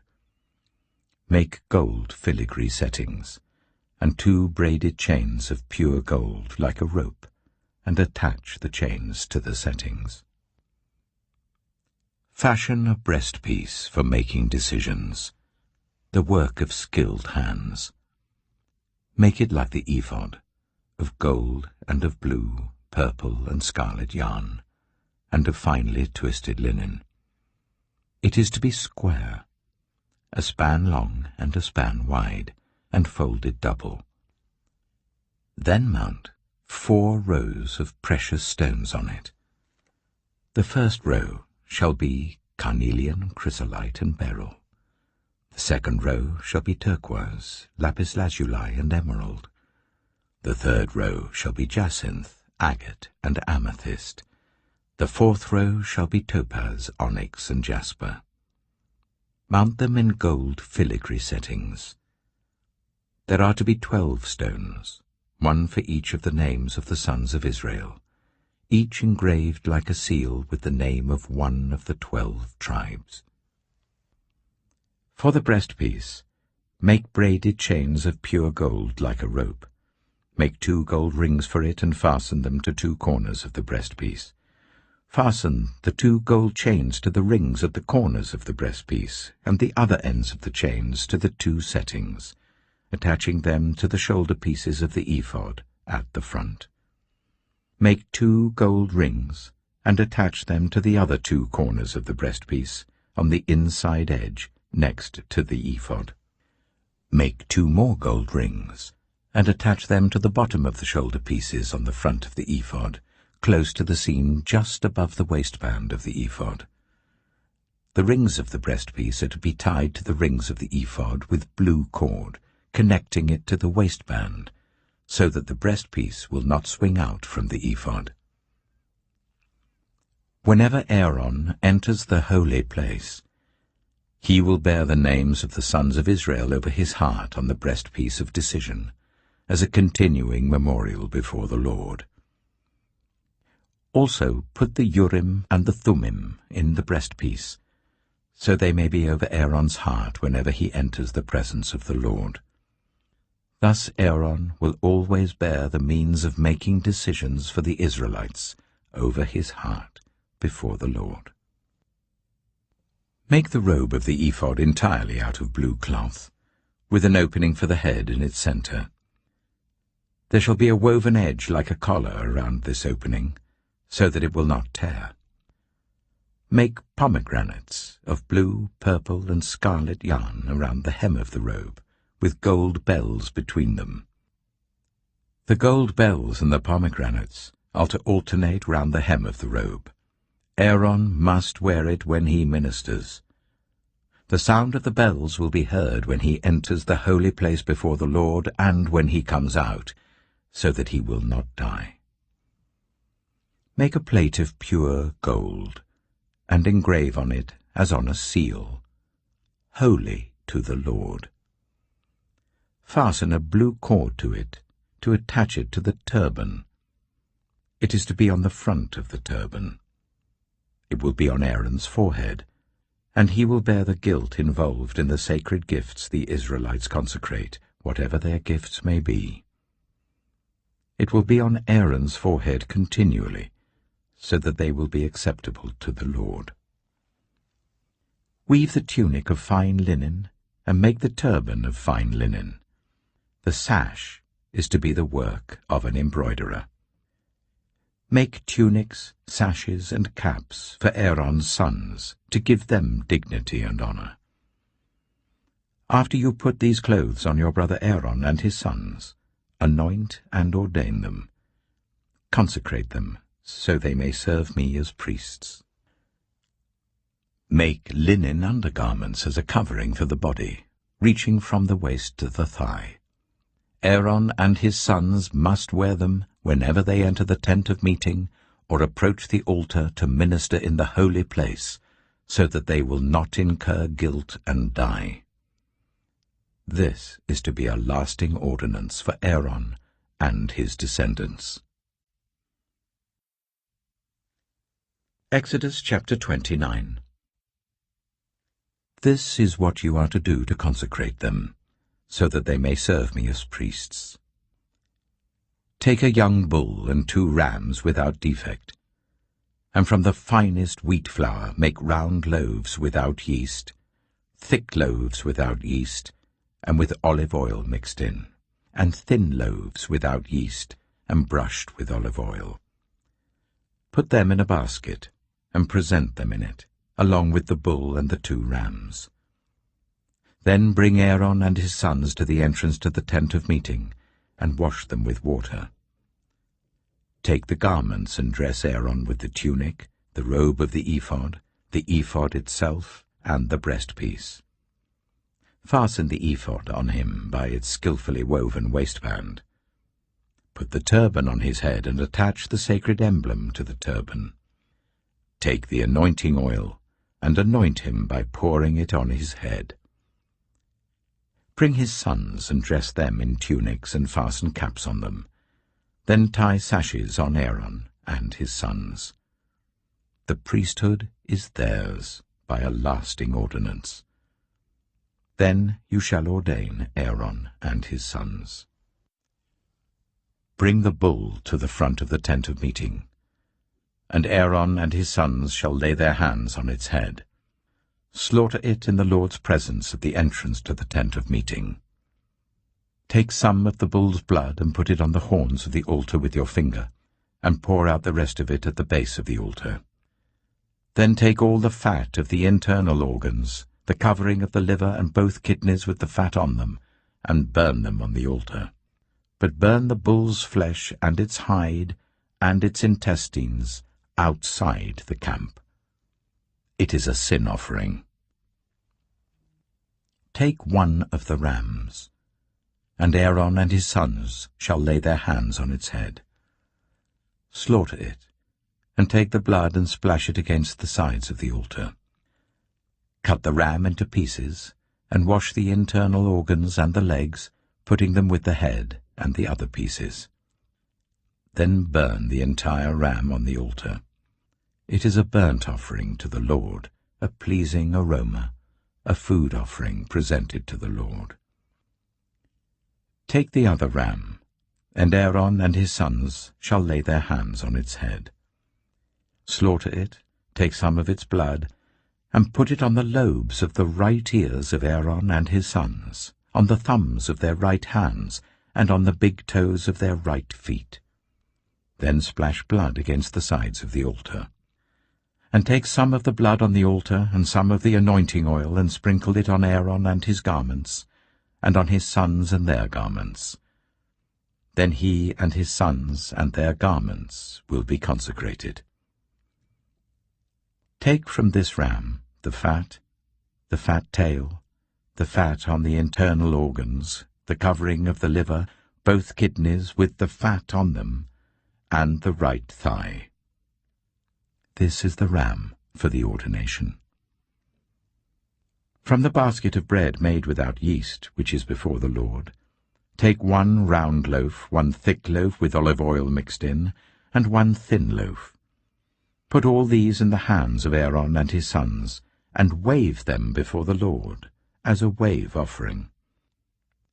Then take them from their hands, and burn them on the altar along with the burnt offering, for a pleasing aroma to the Lord, a food offering presented to the Lord. After you take the breast of the ram for Aaron's ordination, wave it before the Lord as a wave offering, and it will be your share. Consecrate those parts of the ordination ram that belong to Aaron and his sons, the breast that was waved and the thigh that was presented. This is always to be the regular share from the Israelites for Aaron and his sons. It is the contribution the Israelites are to make to the Lord from their fellowship offerings. Aaron's sacred garments will belong to his descendants, so that they can be anointed and ordained in them. The son who succeeds him as priest and comes to the tent of meeting to minister in the holy place is to wear them 7 days. Take the ram for the ordination and cook the meat in a sacred place. At the entrance to the tent of meeting, Aaron and his sons are to eat the meat of the ram and the bread that is in the basket. They are to eat these offerings by which atonement was made for their ordination and consecration. But no one else may eat them, because they are sacred.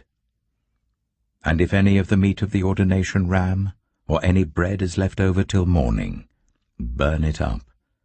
It must not be eaten, because it is sacred. Do for Aaron and his sons everything I have commanded you, taking 7 days to ordain them. Sacrifice a bull each day as a sin offering to make atonement. Purify the altar by making atonement for it and anoint it to consecrate it. For 7 days make atonement for the altar and consecrate it. Then the altar will be most holy, and whatever touches it will be holy. This is what you are to offer on the altar regularly each day. 2 lambs, a year old. Offer one in the morning and the other at twilight. With the first lamb, offer 1/10 of an ephah of the finest flour, mixed with 1/4 of a hin of oil from pressed olives, and 1/4 of a hin of wine as a drink offering.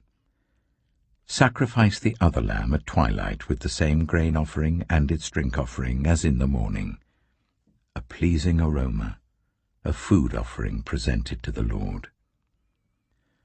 For the generations to come, this burnt offering is to be made regularly at the entrance to the tent of meeting before the Lord. There I will meet you and speak to you. There also I will meet with the Israelites, and the place will be consecrated by my glory. So I will consecrate the tent of meeting and the altar, and will consecrate Aaron and his sons to serve me as priests. Then I will dwell among the Israelites and be their God. They will know that I am the Lord their God, who brought them out of Egypt, so that I might dwell among them. I am the Lord their God. Exodus chapter 30. Make an altar of acacia wood for burning incense. It is to be square, a cubit long and a cubit wide and 2 cubits high, its horns of one piece with it. Overlay the top and all the sides and the horns with pure gold, and make a gold moulding around it. Make 2 gold rings for the altar below the moulding, 2 on each of the opposite sides to hold the poles used to carry it. Make the poles of acacia wood and overlay them with gold. Put the altar in front of the curtain that shields the ark of the covenant law, before the atonement cover that is over the tablets of the covenant law, where I will meet with you. Aaron must burn fragrant incense on the altar every morning when he tends the lamps. He must burn incense again when he lights the lamps at twilight, so that incense will burn regularly before the Lord for the generations to come. Do not offer on this altar any other incense or any burnt offering or grain offering, and do not pour a drink offering on it. Once a year Aaron shall make atonement on its horns. This annual atonement must be made with the blood of the atoning sin offering for the generations to come. It is most holy to the Lord. Then the Lord said to Moses, When you take a census of the Israelites to count them, each one must pay the Lord a ransom for his life at the time he is counted. Then no plague will come on them when you number them. Each one who crosses over to those already counted is to give a half shekel according to the sanctuary shekel, which weighs 20 gerams. This half shekel is an offering to the Lord. All who cross over, those 20 years old or more, are to give an offering to the Lord. The rich are not to give more than a half shekel, and the poor are not to give less when you make the offering to the Lord to atone for your lives. Receive the atonement money from the Israelites, and use it for the service of the tent of meeting. It will be a memorial for the Israelites before the Lord, making atonement for your lives. Then the Lord said to Moses, Make a bronze basin, with its bronze stand for washing. Place it between the tent of meeting and the altar, and put water in it. Aaron and his sons are to wash their hands and feet with water from it. Whenever they enter the tent of meeting, they shall wash with water, so that they will not die. Also, when they approach the altar to minister by presenting a food offering to the Lord, they shall wash their hands and feet, so that they will not die. This is to be a lasting ordinance for Aaron and his descendants for the generations to come. Then the Lord said to Moses, Take the following fine spices: 500 shekels of liquid myrrh, half as much, that is 250 shekels, of fragrant cinnamon, 250 shekels of fragrant calamus, 500 shekels of cassia, all according to the sanctuary shekel, and a hin of olive oil. Make these into a sacred anointing oil, a fragrant blend, the work of a perfumer. It will be the sacred anointing oil. Then use it to anoint the tent of meeting, the ark of the covenant law, the table and all its articles, the lampstand and its accessories, the altar of incense, the altar of burnt offering and all its utensils, and the basin with its stand. You shall consecrate them, so they will be most holy, and whatever touches them will be holy. Anoint Aaron and his sons and consecrate them, so they may serve me as priests. Say to the Israelites, this is to be my sacred anointing oil for the generations to come. Do not pour it on anyone else's body, and do not make any other oil using the same formula. It is sacred, and you are to consider it sacred. Whoever makes perfume like it and puts it on anyone other than a priest must be cut off from their people. Then the Lord said to Moses, take fragrant spices, gum resin, onycha, and galbanum, and pure frankincense, all in equal amounts, and make a fragrant blend of incense, the work of a perfumer. It is to be salted and pure and sacred. Grind some of it to powder and place it in front of the ark of the covenant law in the tent of meeting, where I will meet with you. It shall be most holy to you. Do not make any incense with this formula for yourselves. Consider it holy to the Lord. Whoever makes incense like it, to enjoy its fragrance, must be cut off from their people. Exodus chapter 31. Then the Lord said to Moses, see, I have chosen Bezalel, son of Uri, the son of Hur of the tribe of Judah, and I have filled him with the Spirit of God, with wisdom, with understanding, with knowledge, and with all kinds of skills, to make artistic designs for work in gold, silver, and bronze, to cut and set stones, to work in wood, and to engage in all kinds of crafts. Moreover, I have appointed Aholiab, son of Ahisamach, of the tribe of Dan, to help him. Also, I have given ability to all the skilled workers to make everything I have commanded you: the tent of meeting, the ark of the covenant law with the atonement cover on it, and all the other furnishings of the tent, the table and its articles, the pure gold lampstand and all its accessories, the altar of incense, the altar of burnt offering and all its utensils, the basin with its stand, and also the woven garments, both the sacred garments for Aaron the priest and the garments for his sons when they serve as priests, and the anointing oil and fragrant incense for the holy place. They are to make them just as I commanded you. Then the Lord said to Moses, say to the Israelites, you must observe my Sabbaths. This will be a sign between me and you for the generations to come, so that you may know that I am the Lord, who makes you holy. Observe the Sabbath, because it is holy to you. Anyone who desecrates it is to be put to death. Those who do any work on that day must be cut off from their people. For 6 days work is to be done, but the 7th day is a day of Sabbath rest, holy to the Lord. Whoever does any work on the Sabbath day is to be put to death. The Israelites are to observe the Sabbath, celebrating it for the generations to come as a lasting covenant. It will be a sign between me and the Israelites forever. For in 6 days the Lord made the heavens and the earth, and on the 7th day he rested and was refreshed. When the Lord finished speaking to Moses on Mount Sinai, he gave him the 2 tablets of the covenant law, the tablets of stone inscribed by the finger of God. Exodus chapter 32.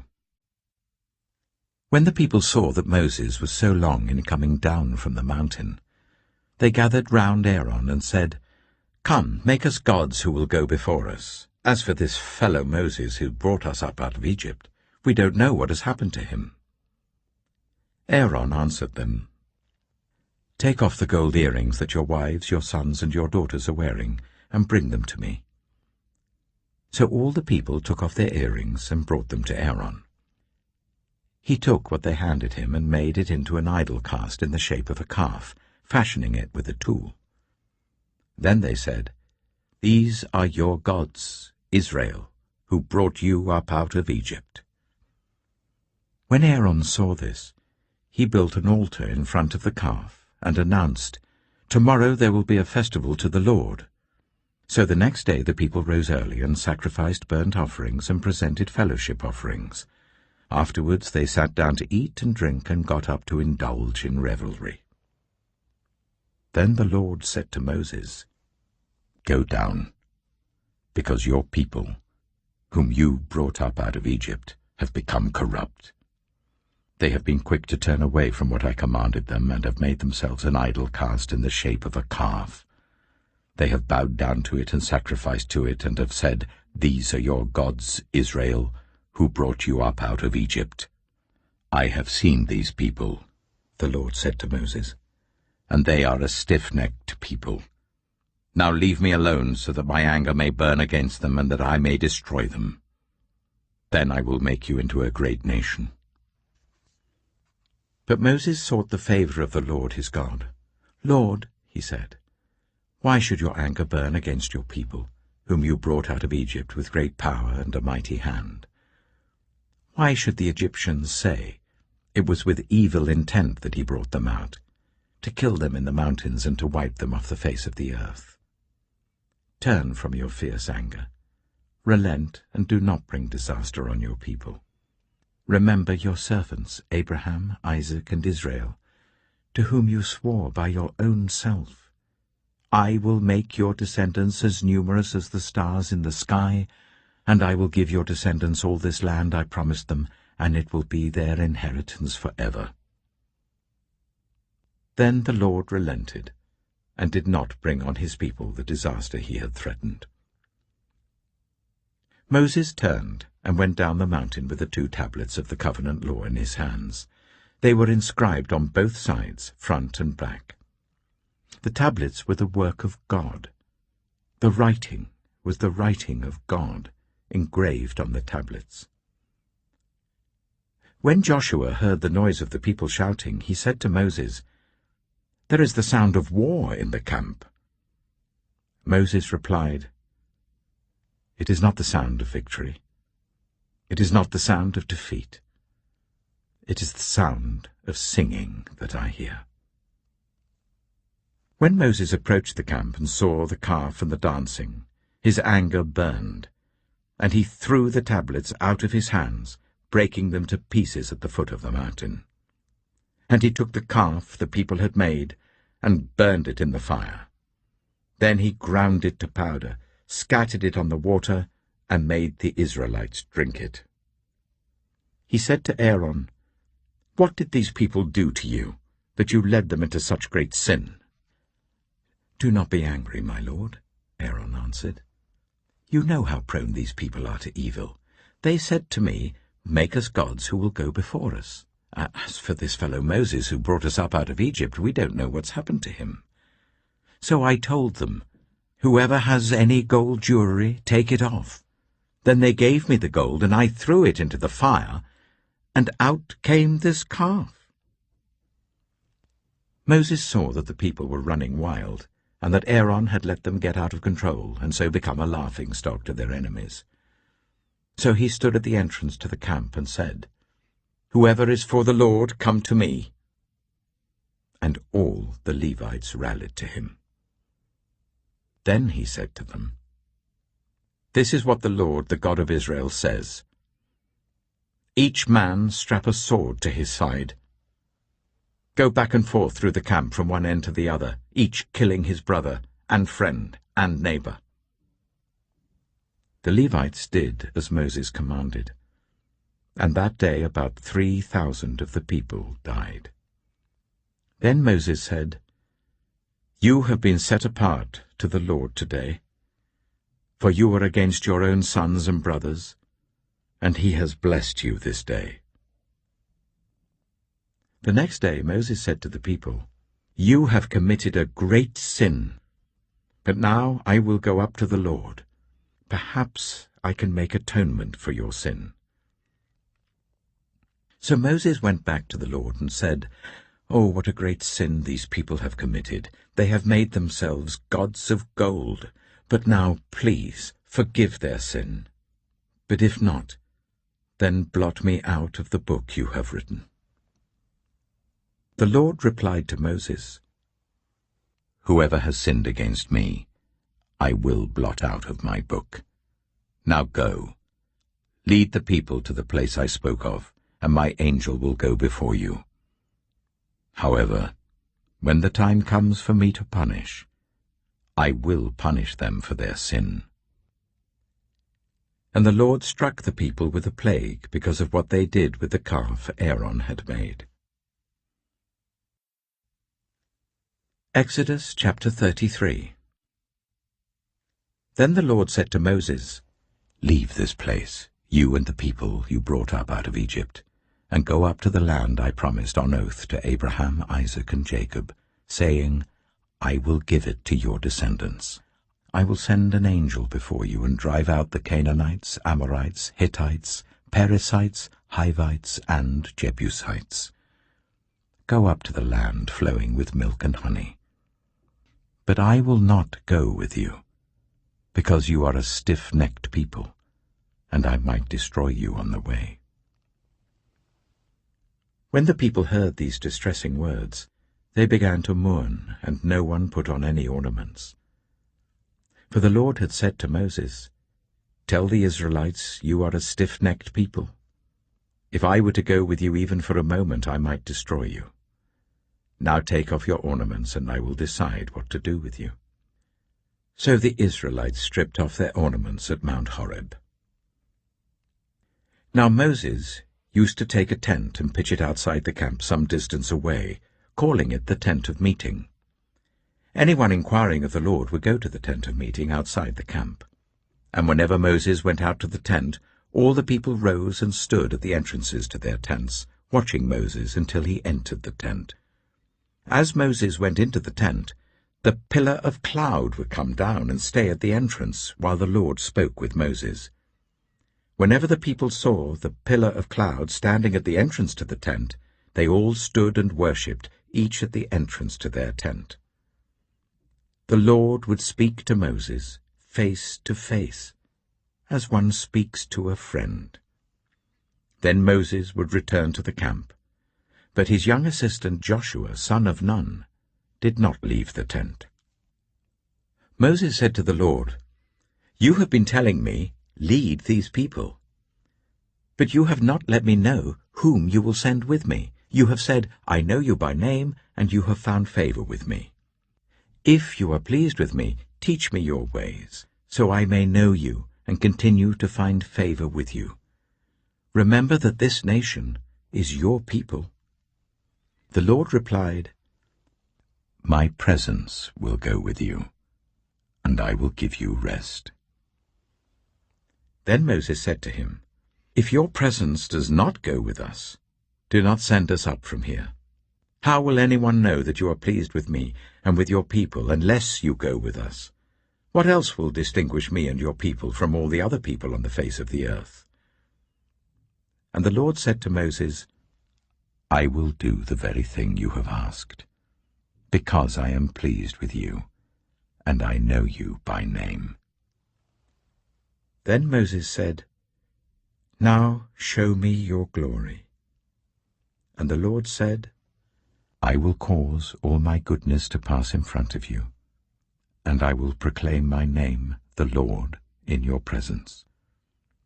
I will have mercy on whom I will have mercy, and I will have compassion on whom I will have compassion. But," he said, "you cannot see my face, for no one may see me and live." Then the Lord said, "There is a place near me where you may stand on a rock. When my glory passes by, I will put you in a cleft in the rock and cover you with my hand until I have passed by. Then I will remove my hand, and you will see my back, but my face must not be seen." Exodus chapter 34. The Lord said to Moses, "Chisel out 2 stone tablets like the first ones, and I will write on them the words that were on the first tablets which you broke. Be ready in the morning, and then come up on Mount Sinai. Present yourself to me there on the top of the mountain. No one is to come with you, or be seen anywhere on the mountain. Not even the flocks and herds may graze in front of the mountain. So Moses chiseled out 2 stone tablets like the first ones, and went up Mount Sinai early in the morning, as the Lord had commanded him, and he carried the 2 stone tablets in his hands. Then the Lord came down in the cloud, and stood there with him, and proclaimed his name, the Lord. And he passed in front of Moses, proclaiming, the Lord, the compassionate and gracious God, slow to anger, abounding in love and faithfulness, maintaining love to thousands, and forgiving wickedness, rebellion, and sin. Yet he does not leave the guilty unpunished. He punishes the children and their children for the sin of the parents to the 3rd and 4th generation. Moses bowed to the ground at once and worshipped. Lord, he said, if I have found favor in your eyes, then let the Lord go with us. Although this is a stiff-necked people, forgive our wickedness and our sin, and take us as your inheritance. Then the Lord said, I am making a covenant with you. Before all your people, I will do wonders never before done in any nation in all the world. The people you live among will see how awesome is the work that I, the Lord, will do for you. Obey what I command you today. I will drive out before you the Amorites, Canaanites, Hittites, Perizzites, Hivites, and Jebusites. Be careful not to make a treaty with those who live in the land where you are going, or they will be a snare among you. Break down their altars, smash their sacred stones, and cut down their Asherah poles. Do not worship any other god, for the Lord, whose name is jealous, is a jealous God. Be careful not to make a treaty with those who live in the land, for when they prostitute themselves to their gods and sacrifice to them, they will invite you, and you will eat their sacrifices. And when you choose some of their daughters as wives for your sons, and those daughters prostitute themselves to their gods, they will lead your sons to do the same. Do not make any idols. Celebrate the festival of unleavened bread. For 7 days eat bread made without yeast as I commanded you. Do this at the appointed time in the month of Aviv, for in that month you came out of Egypt. The first offspring of every womb belongs to me, including all the firstborn males of your livestock, whether from herd or flock. Redeem the firstborn donkey with a lamb, but if you do not redeem it, break its neck. Redeem all your firstborn sons. No one is to appear before me empty-handed. 6 days you shall labor, but on the 7th day you shall rest. Even during the plowing season and harvest you must rest. Celebrate the festival of weeks with the first fruits of the wheat harvest, and the festival of ingathering at the turn of the year. 3 times a year all your men are to appear before the sovereign Lord, the God of Israel. I will drive out nations before you, and enlarge your territory, and no one will covet your land when you go up 3 times each year to appear before the Lord your God. Do not offer the blood of a sacrifice to me along with anything containing yeast, and do not let any of the sacrifice from the Passover festival remain until morning. Bring the best of the first fruits of your soil to the house of the Lord your God. Do not cook a young goat in its mother's milk. Then the Lord said to Moses, Write down these words, for in accordance with these words I have made a covenant with you and with Israel.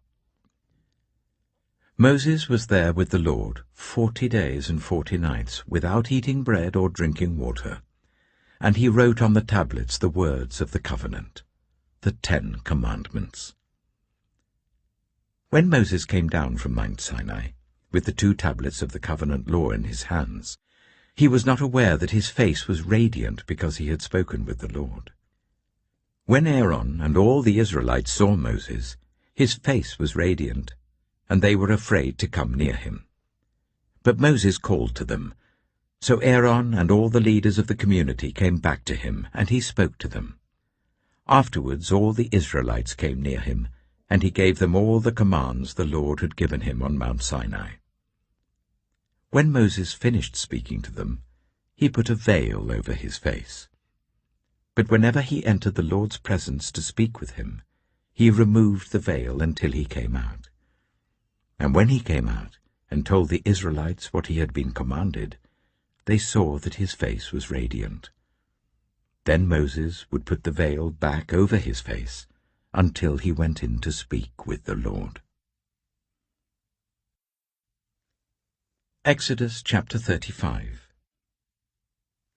Moses assembled the whole Israelite community and said to them, "These are the things the Lord has commanded you to do.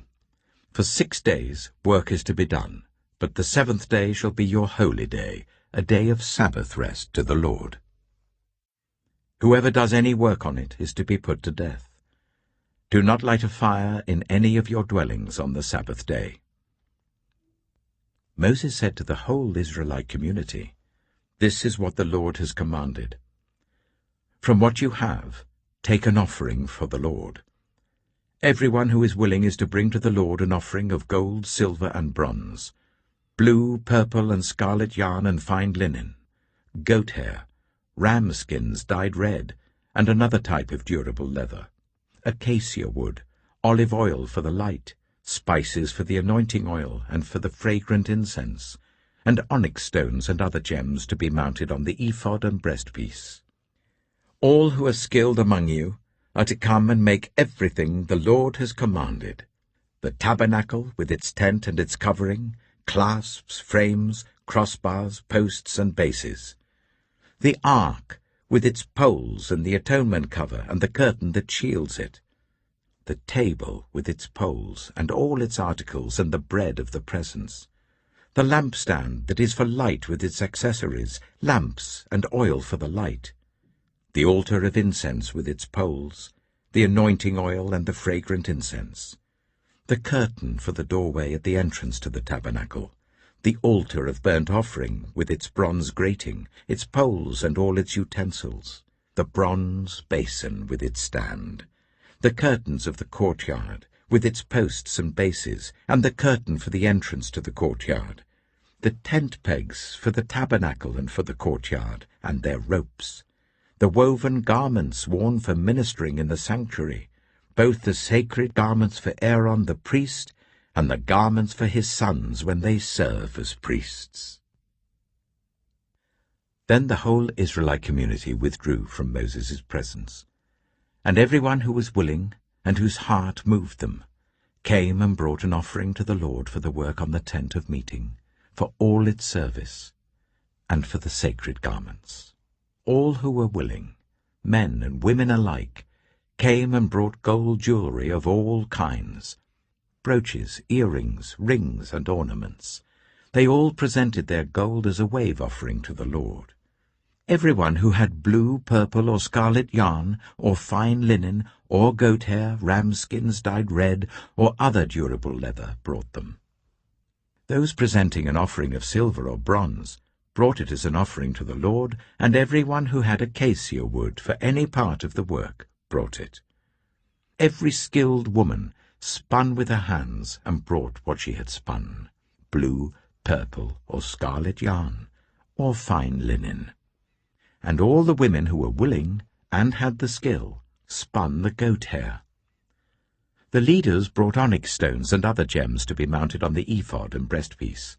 They also brought spices and olive oil for the light, and for the anointing oil, and for the fragrant incense.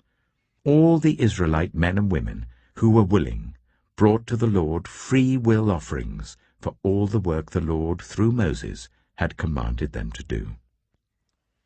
Then Moses said to the Israelites, "See, the Lord has chosen Bezalel, son of Uri, the son of Hur, of the tribe of Judah, and he has filled him with the Spirit of God, with wisdom, with understanding, with knowledge, and with all kinds of skills, to make artistic designs for work in gold, silver, and bronze, to cut and set stones, to work in wood, and to engage in all kinds of artistic crafts.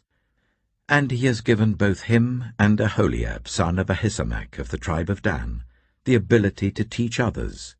He has filled them with skill to do all kinds of work as engravers, designers, embroiderers in blue, purple, and scarlet yarn, and fine linen, and weavers, all of them skilled workers and designers."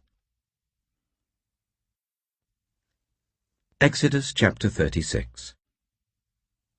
So Bezalel, Aholiab, and every skilled person to whom the Lord has given skill and ability, to know how to carry out all the work of constructing the sanctuary, are to do the work just as the Lord has commanded.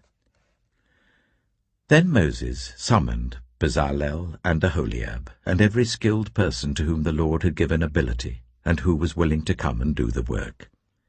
They received from Moses all the offerings the Israelites had brought to carry out the work of constructing the sanctuary. And the people continued to bring free-will offerings morning after morning. So all the skilled workers who were doing all the work on the sanctuary left what they were doing and said to Moses, "The people are bringing more than enough for doing the work the Lord commanded to be done." Then Moses gave an order, and they sent this word throughout the camp: "No man or woman is to make anything else as an offering for the sanctuary." And so the people were restrained from bringing more, because what they already had was more than enough to do all the work. All those who were skilled among the workers made the tabernacle with 10 curtains of finely twisted linen and blue, purple, and scarlet yarn, with cherubim woven into them by expert hands. All the curtains were the same size, 28 cubits long and 4 cubits wide. They joined 5 of the curtains together and did the same with the other 5. Then they made loops of blue material along the edge of the end curtain in one set, and the same was done with the end curtain in the other set. They also made 50 loops on one curtain and 50 loops on the end curtain of the other set, with the loops opposite each other. Then they made 50 gold clasps, and used them to fasten the 2 sets of curtains together, so that the tabernacle was a unit. They made curtains of goat hair for the tent over the tabernacle, 11 altogether. All 11 curtains were the same size, 30 cubits long and 4 cubits wide. They joined 5 of the curtains into one set, and the other 6 into another set. Then they made 50 loops along the edge of the end curtain in one set, and also along the edge of the end curtain in the other set. They made 50 bronze clasps to fasten the tent together as a unit. Then they made for the tent a covering of ram skins dyed red, and over that a covering of other durable leather. They made upright frames of acacia wood for the tabernacle. Each frame was 10 cubits long and 1.5 cubits wide, with 2 projections set parallel to each other. They made all the frames of the tabernacle in this way. They made 20 frames for the south side of the tabernacle, and made 40 silver bases to go under them, 2 bases for each frame, 1 under each projection.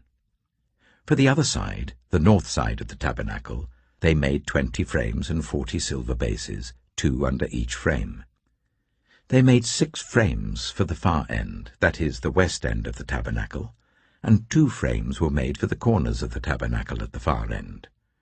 At these 2 corners, the frames were double from the bottom all the way to the top and fitted into a single ring. Both were made alike. So there were 8 frames and 16 silver bases, 2 under each frame. They also made crossbars of acacia wood, 5 for the frames on one side of the tabernacle, 5 for those on the other side, and 5 for the frames on the west, at the far end of the tabernacle. They made the center crossbar, so that it extended from end to end at the middle of the frames.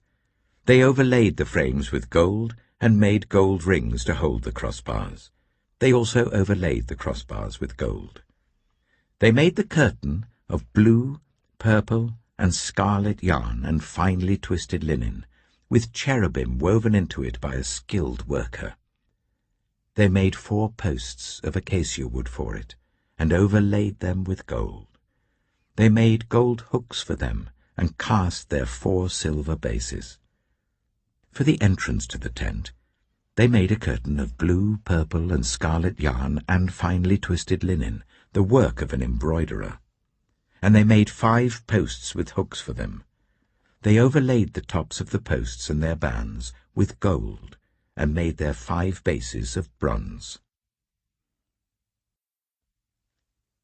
Exodus chapter 37.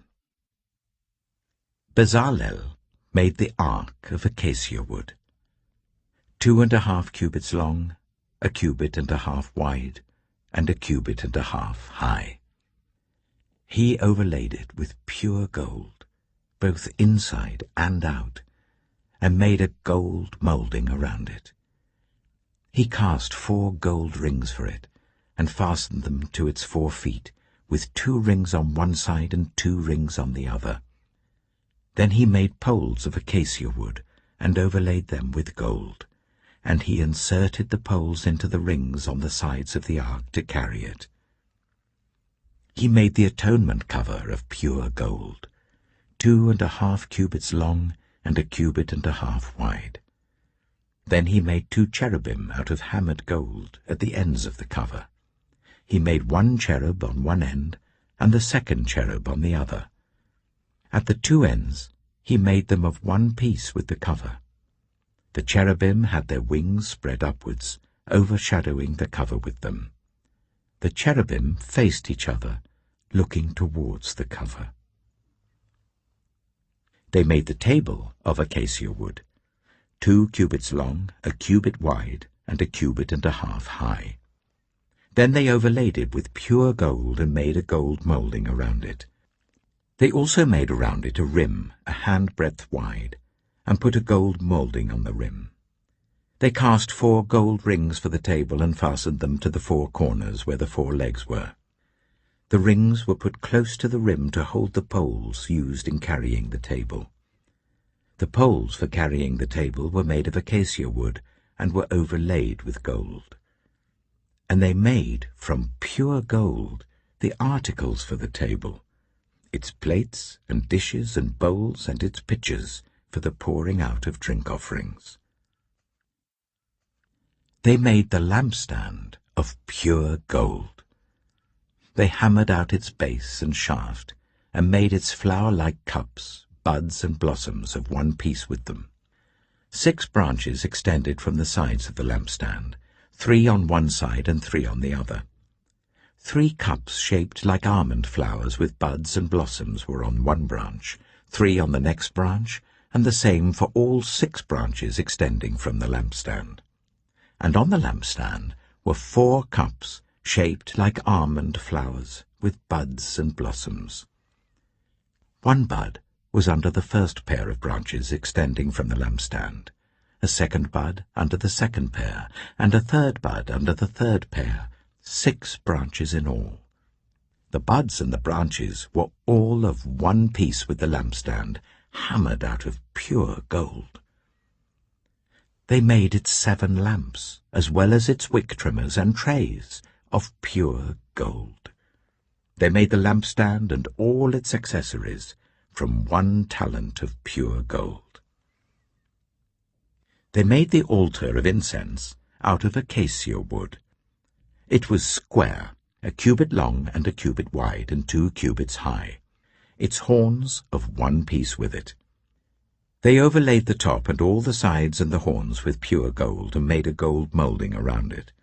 They made 2 gold rings below the moulding, 2 on each of the opposite sides to hold the poles used to carry it. They made the poles of acacia wood and overlaid them with gold. They also made the sacred anointing oil and the pure, fragrant incense, the work of a perfumer.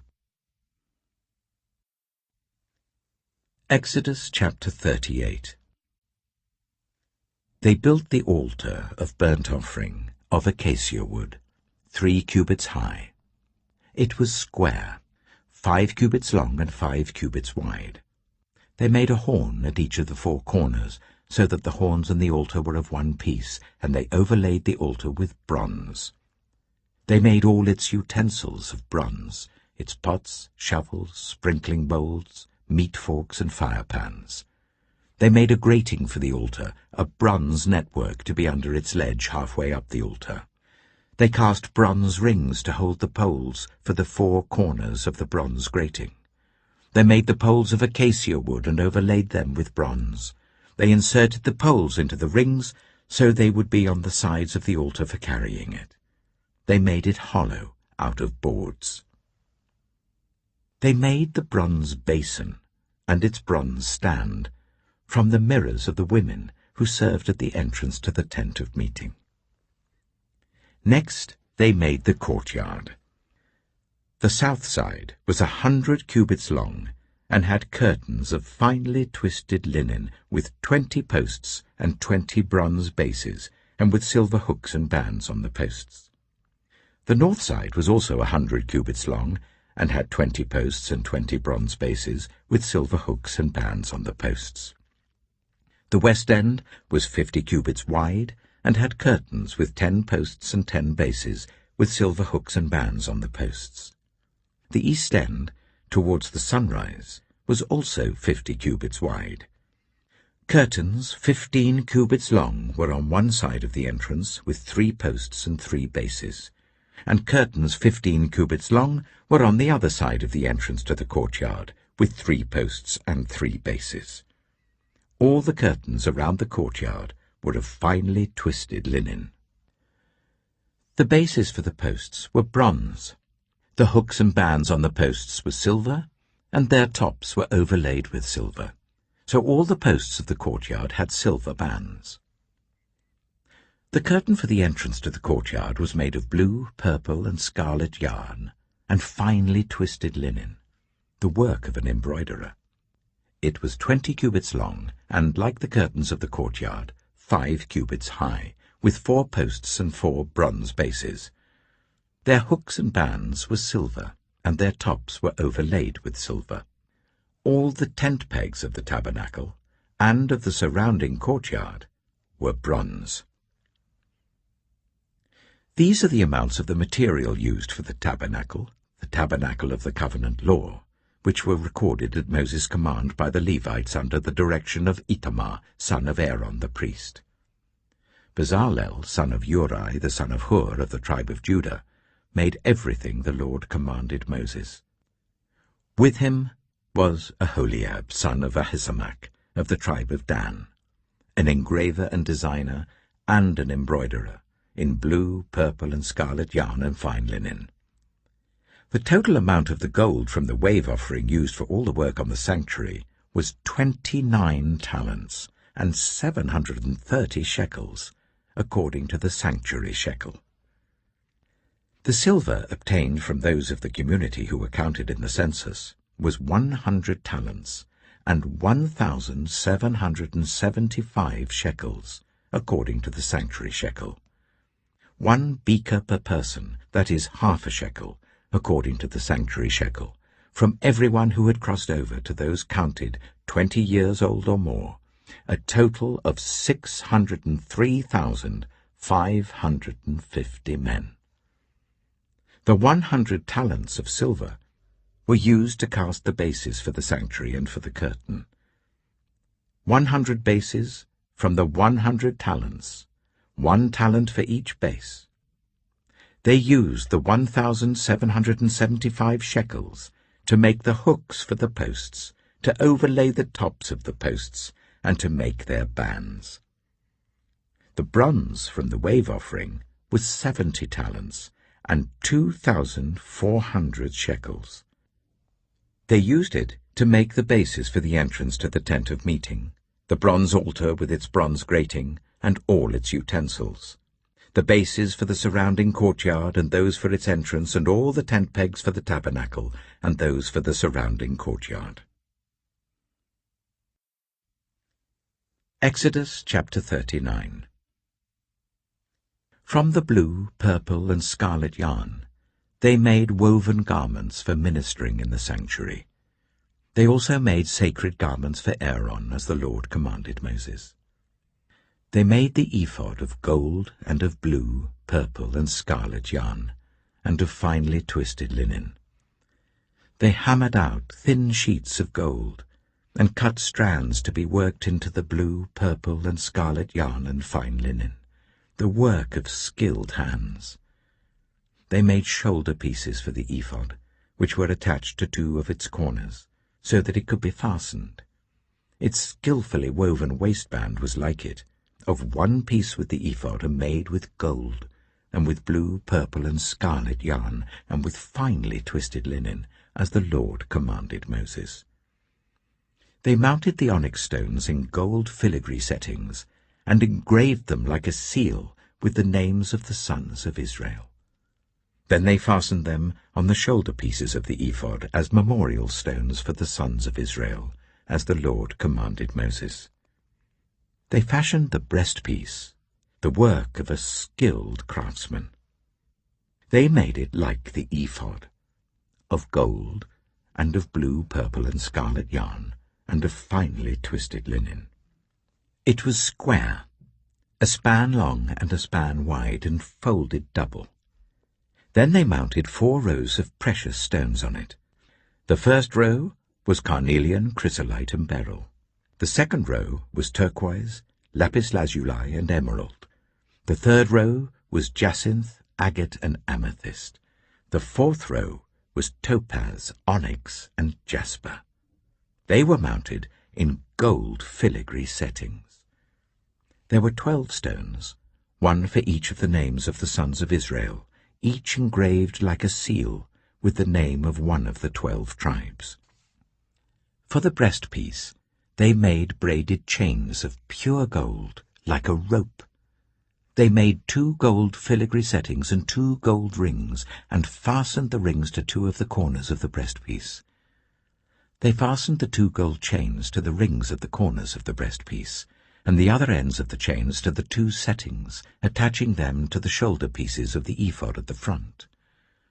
They made 2 gold rings, and attached them to the other 2 corners of the breastpiece on the inside edge next to the ephod. Then they made 2 more gold rings, and attached them to the bottom of the shoulder pieces on the front of the ephod, close to the seam just above the waistband of the ephod. They tied the rings of the breastpiece to the rings of the ephod with blue cord, connecting it to the waistband, so that the breastpiece would not swing out from the ephod, as the Lord commanded Moses. They made the robe of the ephod entirely of blue cloth, the work of a weaver, with an opening in the center of the robe like the opening of a collar, and a band around this opening so that it would not tear. They made pomegranates of blue, purple, and scarlet yarn and finely twisted linen round the hem of the robe, and they made bells of pure gold, and attached them around the hem between the pomegranates. The bells and pomegranates alternated round the hem of the robe to be worn for ministering, as the Lord commanded Moses. For Aaron and his sons, they made tunics of fine linen, the work of a weaver, and the turban of fine linen, the linen caps and the undergarments of finely twisted linen. The sash was made of finely twisted linen and blue, purple, and scarlet yarn, the work of an embroiderer, as the Lord commanded Moses. They made the plate, the sacred emblem, out of pure gold, and engraved on it, like an inscription on a seal, "Holy to the Lord." Then they fastened a blue cord to it to attach it to the turban, as the Lord commanded Moses. So all the work on the tabernacle, the tent of meeting, was completed. The Israelites did everything just as the Lord commanded Moses. Then they brought the tabernacle to Moses, the tent and all its furnishings, its clasps, frames, crossbars, posts and bases, the covering of ram skins dyed red and the covering of another durable leather, and the shielding curtain, the ark of the covenant law with its poles and the atonement cover, the table with all its articles and the bread of the presence, the pure gold lampstand with its row of lamps and all its accessories, and the olive oil for the light, the gold altar, the anointing oil, the fragrant incense, and the curtain for the entrance to the tent, the bronze altar with its bronze grating, its poles and all its utensils, the basin with its stand, the curtains of the courtyard with its posts and bases, and the curtain for the entrance to the courtyard, the ropes and tent pegs for the courtyard, all the furnishings for the tabernacle, the tent of meeting, and the woven garments worn for ministering in the sanctuary, both the sacred garments for Aaron the priest and the garments for his sons when serving as priests. The Israelites had done all the work just as the Lord had commanded Moses. Moses inspected the work and saw that they had done it just as the Lord had commanded. So Moses blessed them. Exodus chapter 40. Then the Lord said to Moses, "Set up the tabernacle, the tent of meeting, on the first day of the first month. Place the ark of the covenant law in it, and shield the ark with the curtain. Bring in the table, and set out what belongs on it. Then bring in the lampstand, and set up its lamps. Place the gold altar of incense in front of the ark of the covenant law, and put the curtain at the entrance to the tabernacle. Place the altar of burnt offering in front of the entrance to the tabernacle, the tent of meeting. Place the basin between the tent of meeting and the altar, and put water in it.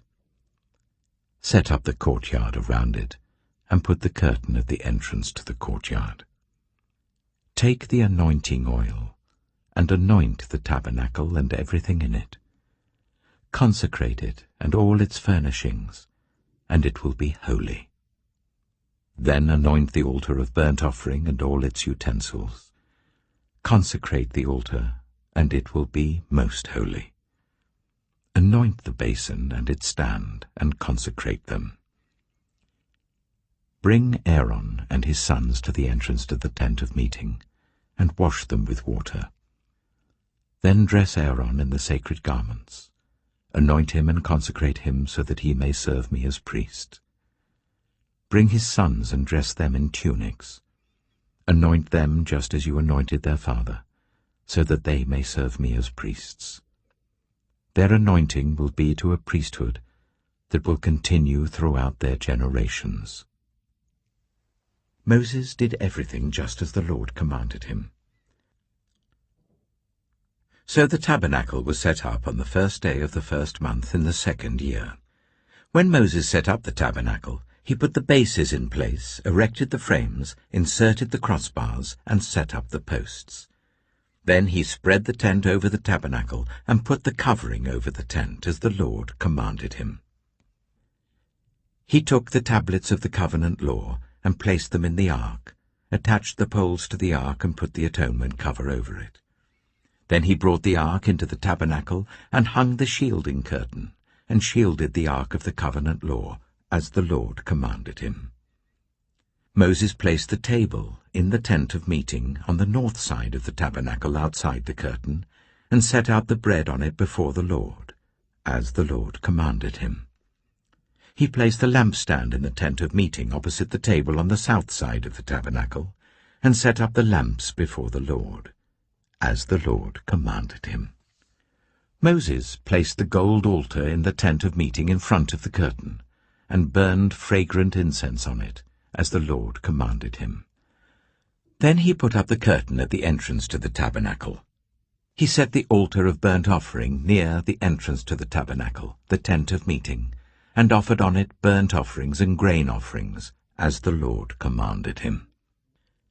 He placed the basin between the tent of meeting and the altar, and put water in it for washing, and Moses and Aaron and his sons used it to wash their hands and feet. They washed whenever they entered the tent of meeting or approached the altar, as the Lord commanded Moses. Then Moses set up the courtyard around the tabernacle and altar, and put the curtain at the entrance to the courtyard. And so Moses finished the work. Then the cloud covered the tent of meeting, and the glory of the Lord filled the tabernacle. Moses could not enter the tent of meeting because the cloud had settled on it, and the glory of the Lord filled the tabernacle. In all the travels of the Israelites, whenever the cloud lifted from above the tabernacle, they would set out. But if the cloud did not lift, they did not set out, until the day it lifted. So the cloud of the Lord was over the tabernacle by day, and fire was in the cloud by night, in the sight of all Israelites during their travels. The Book of Leviticus. Leviticus chapter 1. The Lord called to Moses and spoke to him from the tent of meeting. He said, "Speak to the Israelites and say to them, when anyone among you brings an offering to the Lord, bring as your offering an animal from either the herd or the flock. If the offering is a burnt offering from the herd, you are to offer a male without defect. You must present it at the entrance to the tent of meeting, so that it will be acceptable to the Lord. You are to lay your hand on the head of the burnt offering, and it will be accepted on your behalf to make atonement for you. You are to slaughter the young bull before the Lord, and then Aaron's sons, the priests, shall bring the blood and splash it against the sides of the altar at the entrance to the tent of meeting. You are to skin the burnt offering, and cut it into pieces. The sons of Aaron the priest are to put fire on the altar, and arrange wood on the fire. Then Aaron's sons, the priests, shall arrange the pieces, including the head and the fat, on the wood that is burning on the altar. You are to wash the internal organs and the legs with water, and the priest is to burn all of it on the altar. It is a burnt offering, a food offering, an aroma pleasing to the Lord. If the offering is a burnt offering from the flock, from either the sheep or the goats, you are to offer a male without defect. You are to slaughter it at the north side of the altar before the Lord. And Aaron's sons, the priests, shall splash its blood against the sides of the altar. You are to cut it into pieces, and the priest shall arrange them, including the head and the fat, on the wood that is burning on the altar. You are to wash the internal organs and the legs with water, and the priest is to bring all of them and burn them on the altar.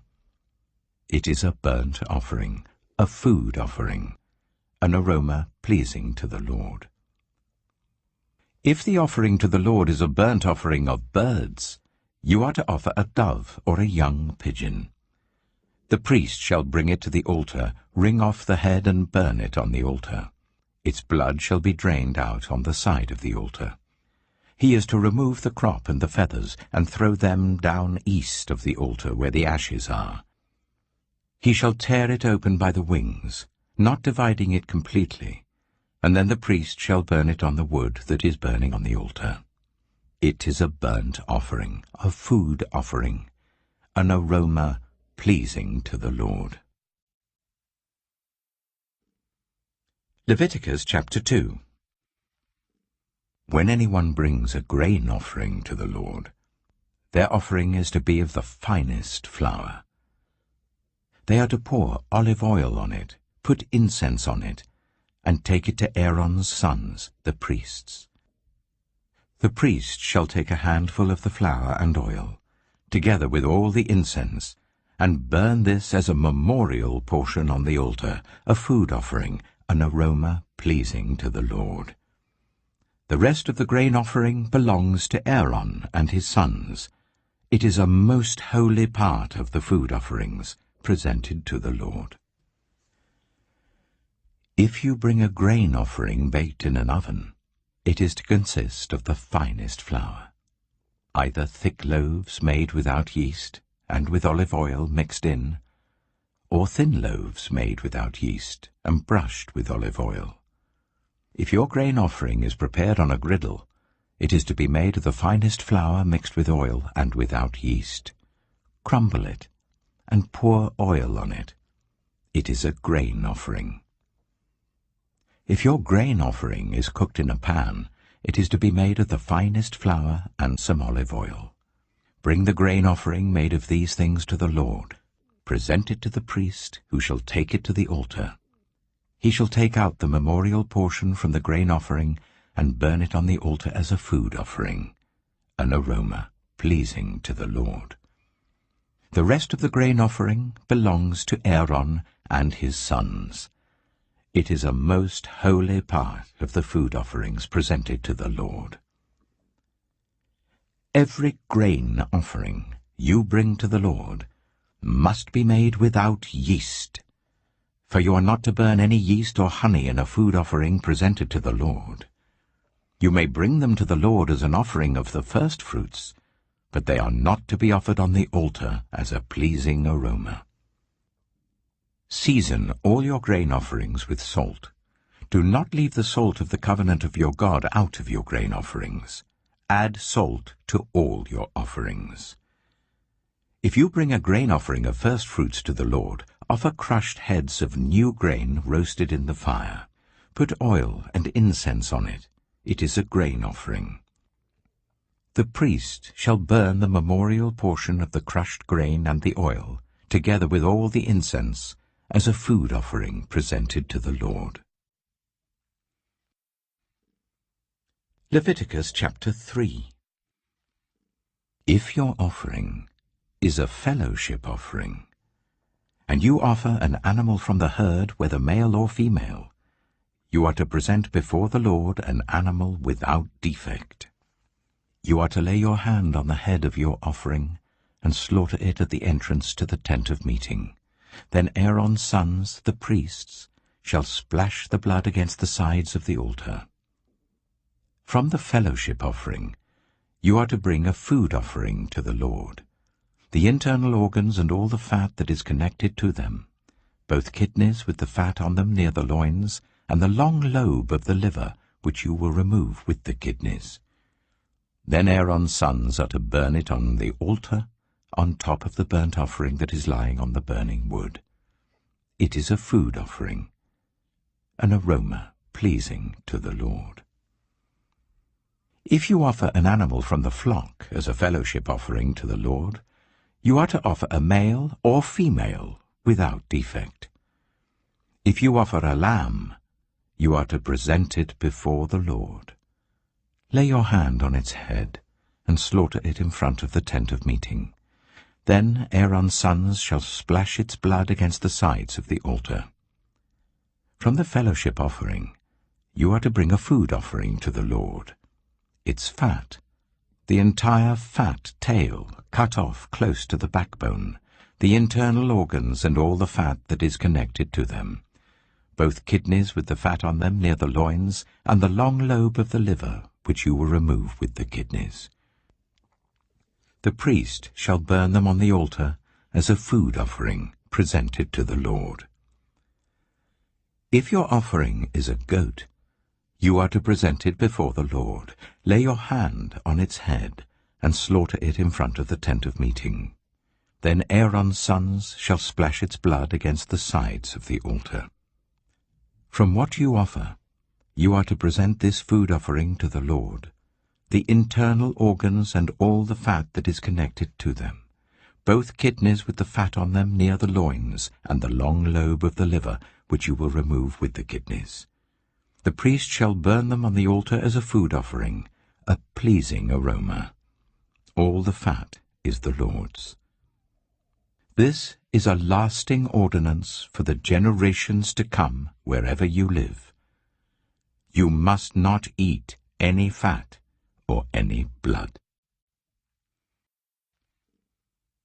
Leviticus chapter 4. The Lord said to Moses, "Say to the Israelites, when anyone sins unintentionally and does what is forbidden in any of the Lord's commands, if the anointed priest sins, bringing guilt on the people, he must bring to the Lord a young bull without defect as a sin offering for the sin he has committed. He is to present the bull at the entrance to the tent of meeting before the Lord. He is to lay his hand on its head and slaughter it there before the Lord. Then the anointed priest shall take some of the bull's blood and carry it to the tent of meeting. He is to dip his finger into the blood and sprinkle some of it 7 times before the Lord in front of the curtain of the sanctuary. The priest shall then put some of the blood on the horns of the altar of fragrant incense that is before the Lord in the tent of meeting. The rest of the bull's blood he shall pour out at the base of the altar of burnt offering at the entrance to the tent of meeting. He shall remove all the fat from the bull of the sin offering, all the fat that is connected to the internal organs, both kidneys with the fat on them near the loins, and the long lobe of the liver which he will remove with the kidneys, just as the fat is removed from the ox sacrificed as a fellowship offering. Then the priest shall burn them on the altar of burnt offering, but the hide of the bull and all its flesh, as well as the head and legs, the internal organs, and the intestines, that is, all the rest of the bull, he must take outside the camp to a place ceremonially clean, where the ashes are thrown, and burn it there in a wood fire on the ash heap. If the whole Israelite community sins unintentionally, and does what is forbidden in any of the Lord's commands, even though the community is unaware of the matter, when they realize their guilt and the sin they committed becomes known, the assembly must bring a young bull as a sin offering and present it before the tent of meeting. The elders of the community are to lay their hands on the bull's head before the Lord, and the bull shall be slaughtered before the Lord. Then the anointed priest is to take some of the bull's blood into the tent of meeting.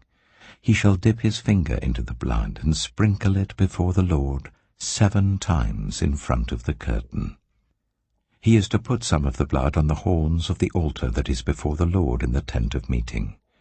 The rest of the blood he shall pour out at the base of the altar of burnt offering at the entrance to the tent of meeting. He shall remove all the fat from it and burn it on the altar, and do with this bull just as he did with the bull for the sin offering. In this way the priest will make atonement for the community, and they will be forgiven. Then he shall take the bull outside the camp and burn it as he burned the first bull. This is the sin offering for the community. When a leader sins unintentionally and does what is forbidden in any of the commands of the Lord his God, when he realizes his guilt and the sin he has committed becomes known, he must bring as his offering a male goat without defect. He is to lay his hand on the goat's head and slaughter it at the place where the burnt offering is slaughtered before the Lord. It is a sin offering. Then the priest shall take some of the blood of the sin offering with his finger, and put it on the horns of the altar of burnt offering, and pour out the rest of the blood at the base of the altar. He shall burn all the fat on the altar as he burned the fat of the fellowship offering. In this way the priest will make atonement for the leader's sin, and he will be forgiven. If any member of the community sins unintentionally, and does what is forbidden in any of the Lord's commands, when they realize their guilt and the sin they have committed becomes known, they must bring as their offering for the sin they committed a female goat without defect.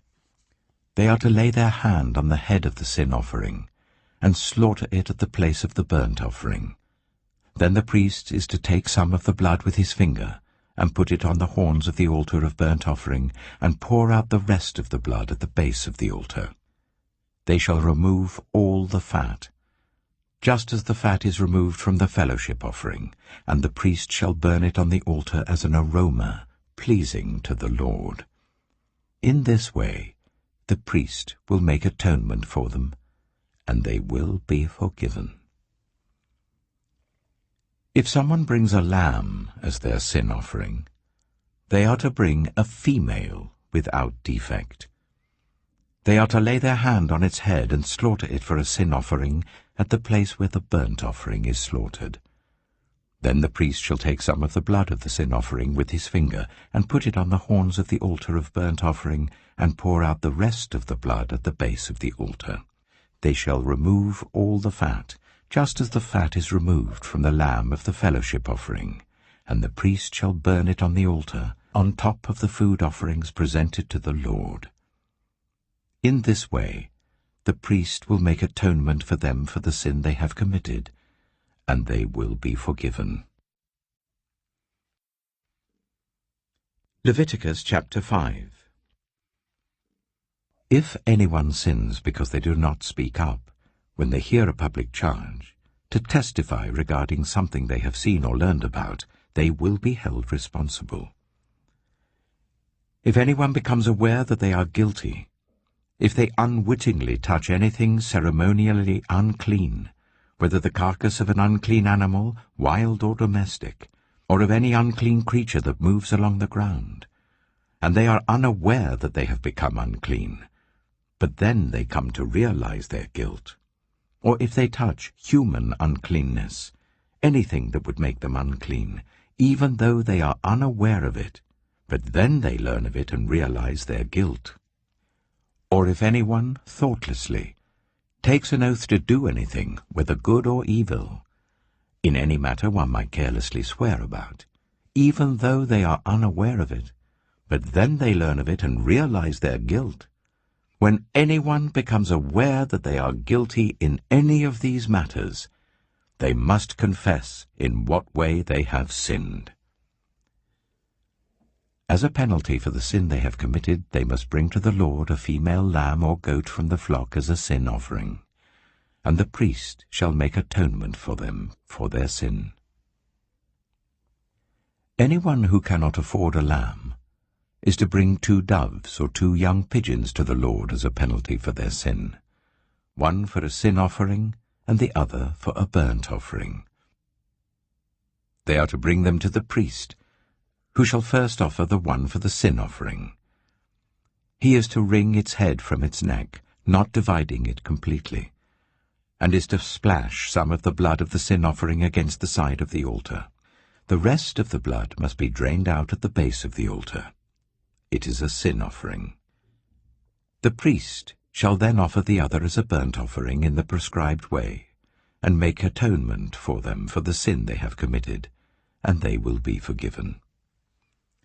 If, however, they cannot afford 2 doves or 2 young pigeons, they are to bring as an offering for their sin 1/10 of an ephah of the finest flour for a sin offering. They must not put olive oil or incense on it, because it is a sin offering. They are to bring it to the priest, who shall take a handful of it as a memorial portion and burn it on the altar on top of the food offerings presented to the Lord. It is a sin offering. In this way, the priest will make atonement for them for any of these sins they have committed, and they will be forgiven. The rest of the offering will belong to the priest, as in the case of the grain offering. The Lord said to Moses, "When anyone is unfaithful to the Lord by sinning unintentionally in regard to any of the Lord's holy things, they are to bring to the Lord as a penalty a ram from the flock, one without defect and of the proper value in silver according to the sanctuary shekel. It is a guilt offering. They must make restitution for what they have failed to do in regard to the holy things, pay an additional penalty of 1/5 of its value, and give it all to the priest. The priest will make atonement for them with the ram as a guilt offering, and they will be forgiven. If anyone sins and does what is forbidden in any of the Lord's commands, even though they do not know it, they are guilty and will be held responsible. They are to bring to the priest as a guilt offering a ram from the flock, one without defect and of the proper value. In this way the priest will make atonement for them for the wrong they have committed unintentionally, and they will be forgiven. It is a guilt offering. They have been guilty of wrongdoing against the Lord. Leviticus chapter 6. The Lord said to Moses, "If anyone sins and is unfaithful to the Lord by deceiving a neighbor about something entrusted to them, or left in their care, or about something stolen, or if they cheat their neighbor, or if they find lost property and lie about it, or if they swear falsely about any such sin the people may commit, when they sin in any of these ways and realize their guilt, they must return what they have stolen or taken by extortion, or what was entrusted to them, or the lost property they found, or whatever it was they swore falsely about. They must make restitution in full, add 1/5 of the value to it and give it all to the owner on the day they present their guilt offering. And as a penalty, they must bring to the priest, that is, to the Lord, their guilt offering. A ram from the flock, one without defect and of the proper value. In this way the priest will make atonement for them before the Lord, and they will be forgiven for any of the things they did that made them guilty. The Lord said to Moses, "Give Aaron and his sons this command. These are the regulations for the burnt offering. The burnt offering is to remain on the altar hearth throughout the night till morning, and the fire must be kept burning on the altar. The priest shall then put on his linen clothes with linen undergarments next to his body, and shall remove the ashes of the burnt offering that the fire has consumed on the altar, and place them beside the altar. Then he is to take off these clothes and put on others, and carry the ashes outside the camp to a place that is ceremonially clean. The fire on the altar must be kept burning, it must not go out. Every morning the priest is to add firewood, and arrange the burnt offering on the fire, and burn the fat of the fellowship offerings on it. The fire must be kept burning on the altar continuously. It must not go out. These are the regulations for the grain offering. Aaron's sons are to bring it before the Lord in front of the altar. The priest is to take a handful of the finest flour and some olive oil, together with all the incense on the grain offering, and burn the memorial portion on the altar as an aroma pleasing to the Lord. Aaron and his sons shall eat the rest of it, but it is to be eaten without yeast in the sanctuary area. They are to eat it in the courtyard of the tent of meeting. It must not be baked with yeast. I have given it as their share of the food offerings presented to me. Like the sin offering and the guilt offering, it is most holy. Any male descendant of Aaron may eat it. For all generations to come, it is his perpetual share of the food offerings presented to the Lord. Whatever touches it will become holy. The Lord also said to Moses, "This is the offering Aaron and his sons are to bring to the Lord on the day he is anointed. 1/10 of an ephah of the finest flour as a regular grain offering, half of it in the morning and half in the evening. It must be prepared with oil on a griddle. Bring it well mixed and present the grain offering, broken in pieces as an aroma pleasing to the Lord. The son who is to succeed him as an anointed priest shall prepare it. It is the Lord's perpetual share and is to be burned completely. Every grain offering of a priest shall be burned completely. It must not be eaten." The Lord said to Moses, "Say to Aaron and his sons, these are the regulations for the sin offering. The sin offering is to be slaughtered before the Lord in the place where the burnt offering is slaughtered. It is most holy. The priest who offers it shall eat it. It is to be eaten in the sanctuary area, in the courtyard of the tent of meeting. Whatever touches any of the flesh will become holy, And if any of the blood is spattered on a garment, you must wash it in the sanctuary area. The clay pot that the meat is cooked in must be broken. But if it is cooked in a bronze pot, the pot is to be scoured and rinsed with water. Any male in a priest's family may eat it. It is most holy. But any sin offering whose blood is brought into the tent of meeting to make atonement in the holy place must not be eaten. It must be burned. Leviticus chapter 7. These are the regulations for the guilt offering, which is most holy.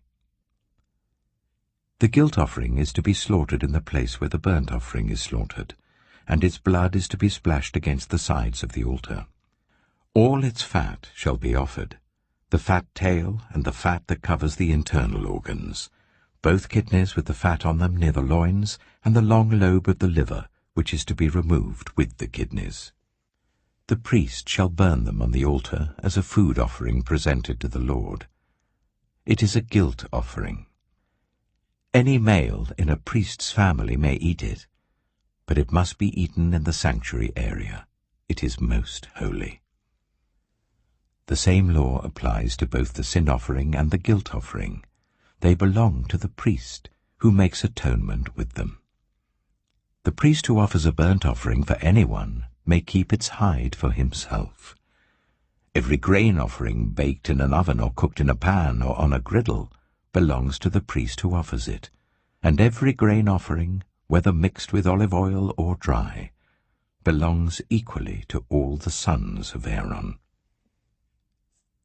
These are the regulations for the fellowship offering anyone may present to the Lord.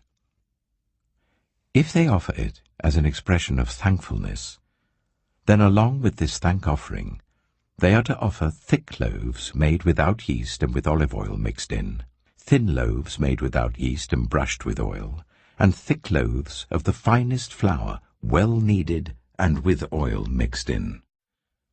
Along with their fellowship offering of thanksgiving, they are to present an offering with thick loaves of bread made with yeast.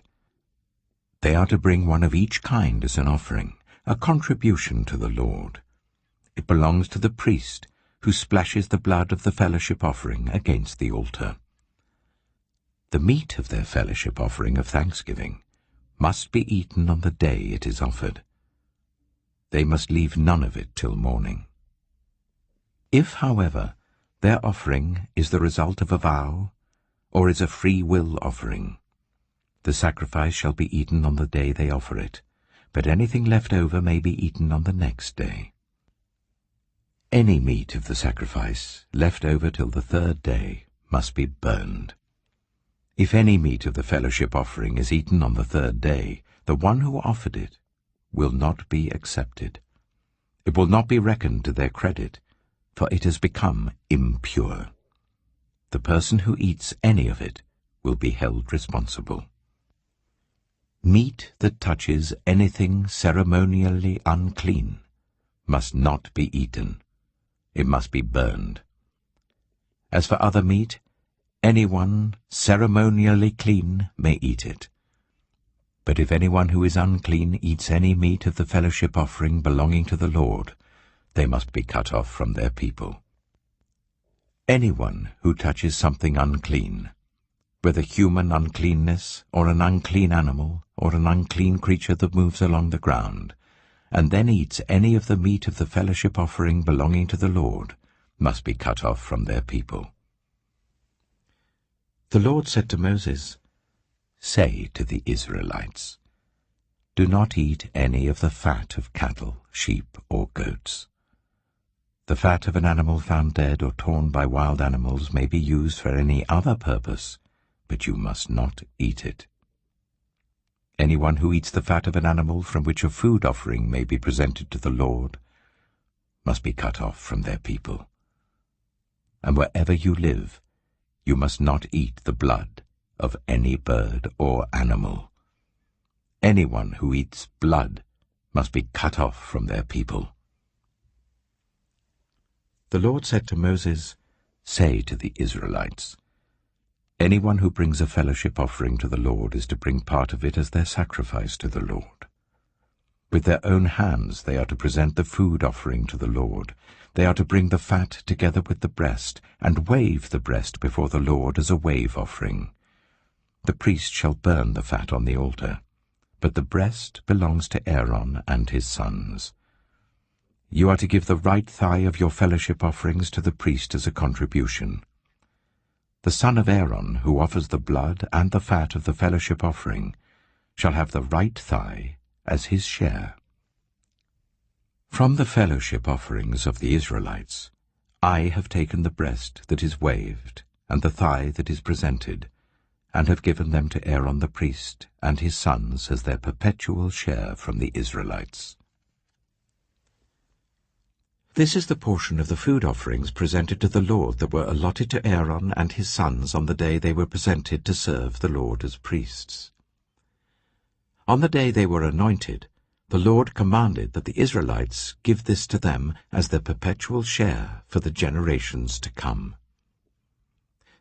These, then, are the regulations for the burnt offering, the grain offering, the sin offering, the guilt offering, the ordination offering, and the fellowship offering, which the Lord gave Moses at Mount Sinai, in the desert of Sinai, on the day he commanded the Israelites to bring their offerings to the Lord.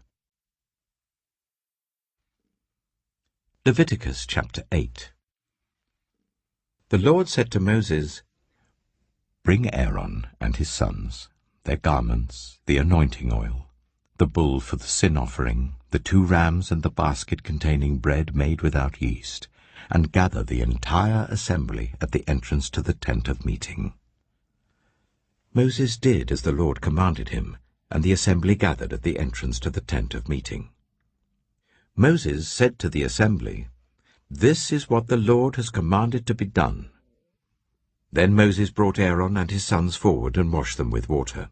He put the tunic on Aaron, tied the sash around him, clothed him with the robe, and put the ephod on him. He also fastened the ephod with a decorative waistband which he tied round him. He placed the breastpiece on him, and put the Urim and Thummim in the breastpiece. Then he placed the turban on Aaron's head, and set the gold plate, the sacred emblem, on the front of it, as the Lord commanded Moses. Then Moses took the anointing oil, and anointed the tabernacle and everything in it, and so consecrated them. He sprinkled some of the oil on the altar 7 times, anointing the altar and all its utensils and the basin with its stand to consecrate them. He poured some of the anointing oil on Aaron's head, and anointed him to consecrate him. Then he brought Aaron's sons forward, put tunics on them, tied sashes round them, and fastened caps on them, as the Lord commanded Moses. He then presented the bull for the sin offering, and Aaron and his sons laid their hands on its head. Moses slaughtered the bull and took some of the blood, and with his finger he put it on all the horns of the altar to purify the altar. He poured out the rest of the blood at the base of the altar. So he consecrated it, to make atonement for it. Moses also took all the fat around the internal organs, the long lobe of the liver and both kidneys and their fat, and burnt it on the altar. But the bull with its hide and its flesh and its intestines he burned outside the camp, as the Lord commanded Moses. He then presented the ram for the burnt offering, and Aaron and his sons laid their hands on its head. Then Moses slaughtered the ram and splashed the blood against the sides of the altar. He cut the ram into pieces and burned the head, the pieces, and the fat. He washed the internal organs and the legs with water, and burned the whole ram on the altar. It was a burnt offering, a pleasing aroma, a food offering presented to the Lord, as the Lord commanded Moses. He then presented the other ram, the ram for the ordination. And Aaron and his sons laid their hands on its head. Moses slaughtered the ram and took some of its blood, and put it on the lobe of Aaron's right ear, on the thumb of his right hand, and on the big toe of his right foot. Moses also brought Aaron's sons forward, and put some of the blood on the lobes of their right ears, on the thumbs of their right hands, and on the big toes of their right feet. Then he splashed blood against the sides of the altar. After that he took the fat tail, all the fat around the internal organs, the long lobe of the liver, both kidneys and their fat, and the right thigh. And from the basket of bread made without yeast, which was before the Lord, he took one thick loaf with olive oil mixed in, and one thin loaf, and he put these on the fat portions and on the right thigh. He put all these in the hands of Aaron and his sons, and they waved them before the Lord as a wave offering. Then Moses took them from their hands and burned them on the altar on top of the burnt offering as an ordination offering, a pleasing aroma, a food offering presented to the Lord. Moses also took the breast, which was his share of the ordination ram, and waved it before the Lord as a wave offering, as the Lord commanded Moses. Then Moses took some of the anointing oil, and some of the blood from the altar, and sprinkled them on Aaron and his garments, and on his sons and their garments. So he consecrated Aaron and his garments, and his sons and their garments. Moses then said to Aaron and his sons, "Cook the meat at the entrance to the tent of meeting, and eat it there with the bread from the basket of ordination offerings, as I was commanded. Aaron and his sons are to eat it. Then burn the rest of the meat and the bread. Do not leave the entrance to the tent of meeting for 7 days, until the days of your ordination are completed, for your ordination will last 7 days. What has been done today was commanded by the Lord to make atonement for you. You must stay at the entrance to the tent of meeting, day and night, for 7 days, and do what the Lord requires, so that you will not die. For that is what I have been commanded." So Aaron and his sons did everything the Lord commanded through Moses. Leviticus chapter 9. On the 8th day, Moses summoned Aaron and his sons and the elders of Israel. He said to Aaron, "Take a bull calf for your sin offering, and a ram for your burnt offering, both without defect, and present them before the Lord. Then say to the Israelites, Take a male goat for a sin offering, a calf and a lamb, both a year old and without defect, for a burnt offering, and an ox and a ram for a fellowship offering to sacrifice before the Lord, together with a grain offering mixed with olive oil. For today the Lord will appear to you." They took the things Moses commanded to the front of the tent of meeting, and the entire assembly came near and stood before the Lord. Then Moses said, "This is what the Lord has commanded you to do, so that the glory of the Lord may appear to you." Moses said to Aaron, "Come to the altar, and sacrifice your sin offering and your burnt offering, and make atonement for yourself and the people. Sacrifice the offering that is for the people, and make atonement for them, as the Lord has commanded." So Aaron came to the altar and slaughtered the calf as a sin offering for himself. His sons brought the blood to him, and he dipped his finger into the blood and put it on the horns of the altar. The rest of the blood he poured out at the base of the altar. On the altar he burned the fat, the kidneys, and the long lobe of the liver from the sin offering, as the Lord commanded Moses. The flesh and the hide he burned outside the camp. Then he slaughtered the burnt offering. His sons handed him the blood, and he splashed it against the sides of the altar. They handed him the burnt offering, piece by piece, including the head, and he burned them on the altar. He washed the internal organs and the legs and burned them on top of the burnt offering on the altar. Aaron then brought the offering that was for the people. He took the goat for the people's sin offering, and slaughtered it and offered it for a sin offering, as he did with the first one. He brought the burnt offering and offered it in the prescribed way. He also brought the grain offering, took a handful of it and burned it on the altar in addition to the morning's burnt offering. He slaughtered the ox and the ram as the fellowship offering for the people. His sons handed him the blood, and he splashed it against the sides of the altar.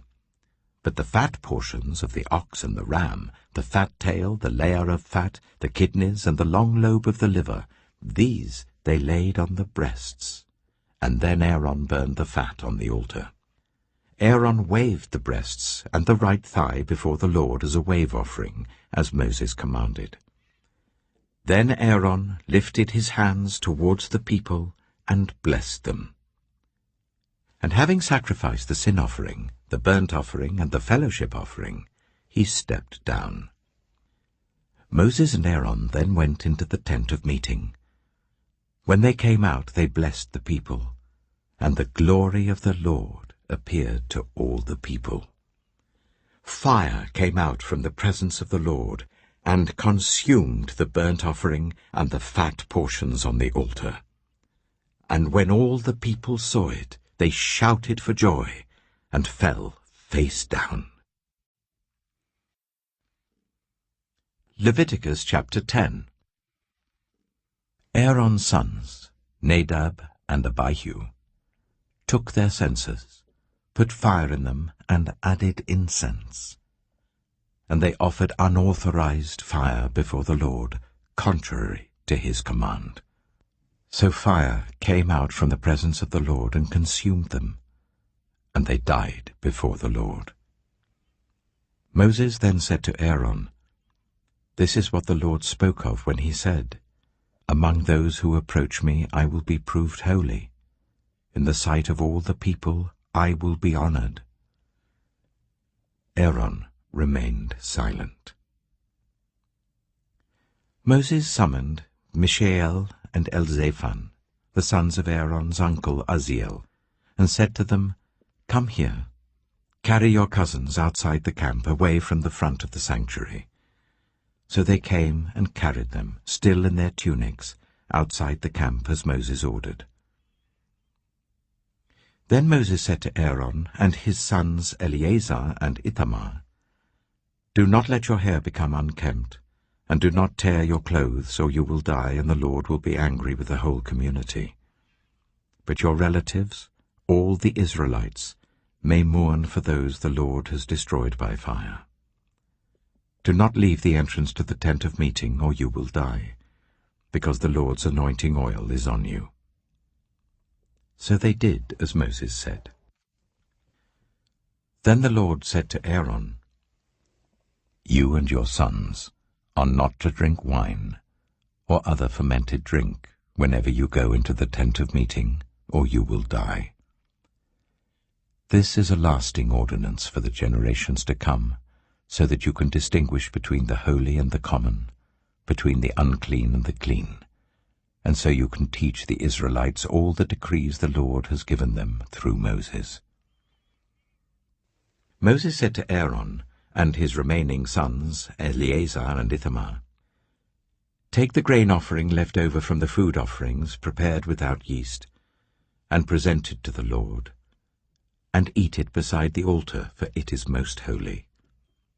Eat it in the sanctuary area, because it is your share, and your son's share of the food offerings presented to the Lord, for so I have been commanded.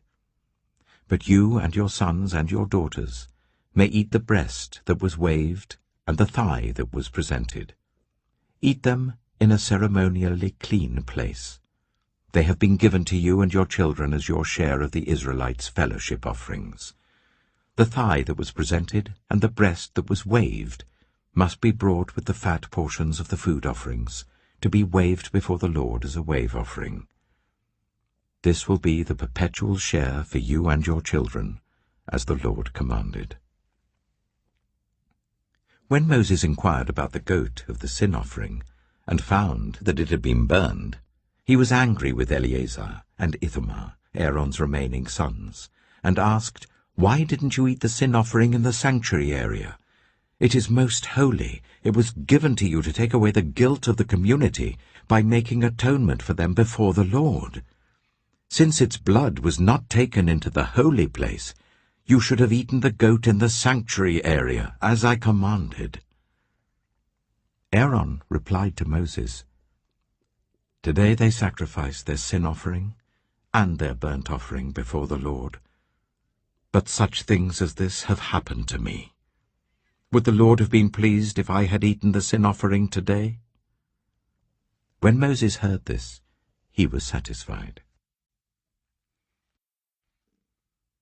Leviticus chapter 11.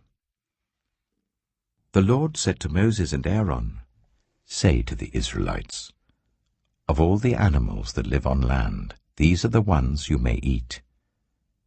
You may eat any animal that has a divided hoof and that chews the cud. There are some that only chew the cud or only have a divided hoof, but you must not eat them. The camel, though it chews the cud, does not have a divided hoof. It is ceremonially unclean for you. The hyrax, though it chews the cud, does not have a divided hoof. It is unclean for you. The rabbit, though it chews the cud, does not have a divided hoof. It is unclean for you. And the pig, though it has a divided hoof, does not chew the cud. It is unclean for you. You must not eat their meat or touch their carcasses. They are unclean for you. Of all the creatures living in the water of the seas and the streams, you may eat any that have fins and scales. But all creatures in the seas or streams that do not have fins and scales, whether among all the swarming things or among all the other living creatures in the water, you are to regard as unclean. And since you are to regard them as unclean, you must not eat their meat. You must regard their carcasses as unclean. Anything living in the water that does not have fins and scales is to be regarded as unclean by you. These are the birds you are to regard as unclean, and not eat, because they are unclean: the eagle, the vulture, the black vulture, the red kite, any kind of black kite, any kind of raven, the horned owl, the screech owl, the gull, any kind of hawk, the little owl, the cormorant, the great owl, the white owl, the desert owl, the osprey, the stork, any kind of heron, the hoopoe, and the bat. All flying insects that walk on all fours are to be regarded as unclean by you. There are, however, some flying insects that walk on all fours that you may eat, those that have jointed legs for hopping on the ground. Of these you may eat any kind of locust, cricket, cicada, or grasshopper. But all other flying insects that have 4 legs you are to regard as unclean. You will make yourselves unclean by these. Whoever touches their carcass will be unclean till evening. Whoever picks up one of their carcasses must wash their clothes, and they will be unclean till evening. Every animal that does not have a divided hoof, or that does not chew the cud, is unclean for you. Whoever touches the carcass of any of them will be unclean. Of all the animals that walk on all fours, those that walk on their paws are unclean for you. Whoever touches their carcasses will be unclean till evening. Anyone who picks up their carcasses must wash their clothes, and they will be unclean till evening. These animals are unclean for you. Of the animals that move along the ground, these are unclean for you: the weasel, the rat, any kind of great lizard, the gecko, the monitor lizard, the wall lizard, the skink, and the chameleon. Of all those that move along the ground, these are unclean for you. Whoever touches them when they are dead will be unclean till evening. When one of them dies and falls on something, that article, whatever its use, will be unclean, whether it is made of wood, cloth, hide, or sackcloth. Put it in water. It will be unclean till evening, and then it will be clean. If one of them falls into a clay pot, everything in it will be unclean, and you must break the pot. Any food you are allowed to eat that has come into contact with water from any such pot is unclean, and any liquid that is drunk from such a pot is unclean. Anything that one of their carcasses falls on becomes unclean. An oven or cooking pot must be broken up. They are unclean, and you are to regard them as unclean. A spring, however, or a cistern for collecting water remains clean. But anyone who touches one of these carcasses is unclean. If a carcass falls on any seeds that are to be planted, they remain clean. But if water has been put on the seed and a carcass falls on it, it is unclean for you. If an animal that you are allowed to eat dies, anyone who touches its carcass will be unclean till evening. Anyone who eats some of its carcass must wash their clothes, and they will be unclean till evening. Anyone who picks up the carcass must wash their clothes, and they will be unclean till evening. Every creature that moves along the ground is to be regarded as unclean. It is not to be eaten. You are not to eat any creature that moves along the ground, whether it moves on its belly or walks on all fours or on many feet. It is unclean. Do not defile yourselves by any of these creatures. Do not make yourselves unclean by means of them, or be made unclean by them. I am the Lord your God. Consecrate yourselves and be holy, because I am holy. Do not make yourselves unclean by any creature that moves along the ground. I am the Lord, who brought you up out of Egypt to be your God. Therefore be holy, because I am holy. These are the regulations concerning animals, birds, every living thing that moves about in the water, and every creature that moves along the ground. You must distinguish between the unclean and the clean, between living creatures that may be eaten and those that may not be eaten. Leviticus chapter 12. The Lord said to Moses, "Say to the Israelites, a woman who becomes pregnant and gives birth to a son will be ceremonially unclean for 7 days, just as she is unclean during her monthly period. On the 8th day the boy is to be circumcised. Then the woman must wait 33 days to be purified from her bleeding. She must not touch anything sacred or go to the sanctuary until the days of her purification are over. If she gives birth to a daughter, for 2 weeks the woman will be unclean as during her period. Then she must wait 66 days to be purified from her bleeding. When the days of her purification for a son or daughter are over, she is to bring to the priest at the entrance to the tent of meeting a year-old lamb for a burnt offering, and a young pigeon or a dove for a sin offering. He shall offer them before the Lord to make atonement for her, and then she will be ceremonially clean from her flow of blood. These are the regulations for the woman who gives birth to a boy or a girl. But if she cannot afford a lamb, she is to bring 2 doves or 2 young pigeons, one for a burnt offering and the other for a sin offering. In this way the priest will make atonement for her, and she will be clean. Leviticus chapter 13. The Lord said to Moses and Aaron, "When anyone has a swelling or a rash or a shiny spot on their skin that may be a defiling skin disease, they must be brought to Aaron the priest or to one of his sons who is a priest. The priest is to examine the sore on the skin, and if the hair in the sore has turned white, and the sore appears to be more than skin deep, it is a defiling skin disease. When the priest examines that person, he shall pronounce them ceremonially unclean. If the shiny spot on the skin is white but does not appear to be more than skin deep, and the hair in it has not turned white, the priest is to isolate the affected person for 7 days.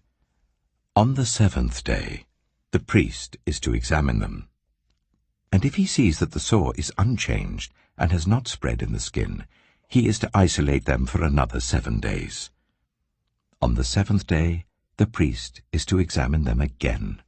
And if the sore has faded and has not spread in the skin, the priest shall pronounce them clean. It is only a rash. They must wash their clothes, and they will be clean. But if the rash does spread in their skin after they have shown themselves to the priest to be pronounced clean, they must appear before the priest again. The priest is to examine that person, and if the rash has spread in the skin, he shall pronounce them unclean. It is a defiling skin disease. When anyone has a defiling skin disease, they must be brought to the priest. The priest is to examine them, and if there is a white swelling in the skin that has turned the hair white, and if there is raw flesh in the swelling, it is a chronic skin disease, and the priest shall pronounce them unclean. He is not to isolate them, because they are already unclean. If the disease breaks out all over their skin, and so far as the priest can see, it covers all the skin of the affected person from head to foot, the priest is to examine them. And if the disease has covered their whole body, he shall pronounce them clean. Since it has all turned white, they are clean. But whenever raw flesh appears on them, they will be unclean. When the priest sees the raw flesh, he shall pronounce them unclean. The raw flesh is unclean. They have a defiling disease. If the raw flesh changes and turns white, they must go to the priest. The priest is to examine them, and if the sores have turned white, the priest shall pronounce the affected person clean. Then they will be clean. When someone has a boil on their skin and it heals, and in the place where the boil was a white swelling or reddish white spot appears, they must present themselves to the priest. The priest is to examine it, and if it appears to be more than skin deep and the hair in it has turned white, the priest shall pronounce that person unclean. It is a defiling skin disease that has broken out where the boil was. But if, when the priest examines it, there is no white hair in it, and it is not more than skin deep and has faded, then the priest is to isolate them for 7 days. If it is spreading in the skin, the priest shall pronounce them unclean. It is a defiling disease. But if the spot is unchanged and has not spread, it is only a scar from the boil, and the priest shall pronounce them clean. When someone has a burn on their skin, and a reddish white or white spot appears in the raw flesh of the burn, the priest is to examine the spot, and if the hair in it has turned white, and it appears to be more than skin deep, it is a defiling disease that has broken out in the burn. The priest shall pronounce them unclean. It is a defiling skin disease. But if the priest examines it, and there is no white hair in the spot, and if it is not more than skin deep and has faded, then the priest is to isolate them for 7 days. On the 7th day, the priest is to examine that person. And if it is spreading in the skin, the priest shall pronounce them unclean. It is a defiling skin disease. If, however, the spot is unchanged, and has not spread in the skin but has faded, it is a swelling from the burn, and the priest shall pronounce them clean. It is only a scar from the burn. If a man or woman has a sore on their head or chin, the priest is to examine the sore, and if it appears to be more than skin deep and the hair in it is yellow and thin, the priest shall pronounce them unclean. It is a defiling skin disease on the head or chin. But if, when the priest examines the sore, it does not seem to be more than skin deep and there is no black hair in it, then the priest is to isolate the affected person for 7 days. On the 7th day, the priest is to examine the sore, and if it has not spread and there is no yellow hair in it, and it does not appear to be more than skin deep, then the man or woman must shave themselves, except for the affected area, and the priest is to keep them isolated another 7 days. On the 7th day, the priest is to examine the sore, and if it has not spread in the skin and appears to be no more than skin deep, the priest shall pronounce them clean. They must wash their clothes, and they will be clean. But if the sore does spread in the skin after they are pronounced clean, the priest is to examine them, and if he finds that the sore has spread in the skin, he does not need to look for yellow hair. They are unclean. If, however, the sore is unchanged so far as the priest can see, and if black hair has grown in it, the affected person is healed. They are clean, and the priest shall pronounce them clean. When a man or woman has white spots on the skin, the priest is to examine them, and if the spots are dull white, it is a harmless rash that has broken out on the skin. They are clean. A man who has lost his hair and is bald is clean. If he has lost his hair from the front of his scalp and has a bald forehead, he is clean. But if he has a reddish-white sore on his bald head or forehead, it is a defiling disease breaking out on his head or forehead.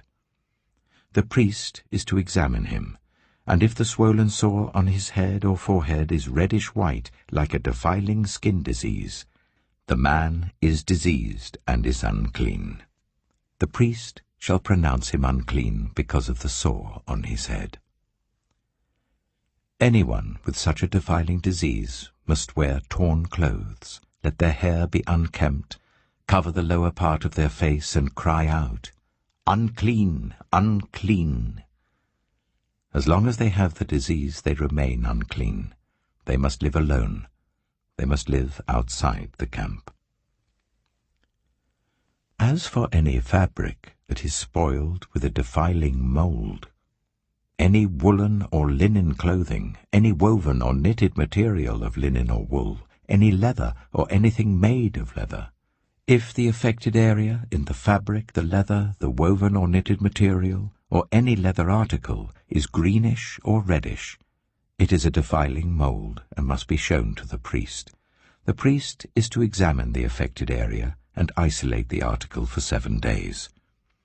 On the 7th day he is to examine it, and if the mold has spread in the fabric, the woven or knitted material, or the leather, whatever its use, it is a persistent, defiling mold. The article is unclean.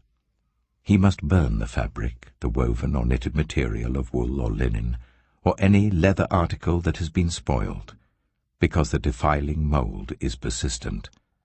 The article must be burned. But if, when the priest examines it, the mold has not spread in the fabric, the woven or knitted material, or the leather article, he shall order that the spoiled article be washed. Then he is to isolate it for another 7 days. After the article has been washed, the priest is to examine it again, and if the mold has not changed its appearance, even though it has not spread, it is unclean. Burn it, no matter which side of the fabric has been spoiled. If, when the priest examines it, the mold has faded after the article has been washed, he is to tear the spoiled part out of the fabric, the leather, or the woven or knitted material. But if it reappears in the fabric, in the woven or knitted material, or in the leather article, it is a spreading mold. Whatever has the mold must be burned. Any fabric, woven or knitted material, or any leather article that has been washed and is rid of the mold, must be washed again. Then it will be clean. These are the regulations concerning defiling molds in woolen or linen clothing, woven or knitted material, or any leather article, for pronouncing them clean or unclean. Leviticus chapter 14. The Lord said to Moses, "These are the regulations for any diseased person at the time of their ceremonial cleansing when they are brought to the priest. The priest is to go outside the camp and examine them. If they have been healed of their defiling skin disease, the priest shall order that 2 live clean birds and some cedar wood, scarlet yarn and hyssop be brought for the person to be cleansed. Then the priest shall order that 1 of the birds be killed over fresh water in a clay pot. He is then to take the live bird and dip it, together with the cedar wood, the scarlet yarn, and the hyssop, into the blood of the bird that was killed over the fresh water. 7 times he shall sprinkle the one to be cleansed of the defiling disease, and then pronounce them clean. After that, he is to release the live bird in the open fields.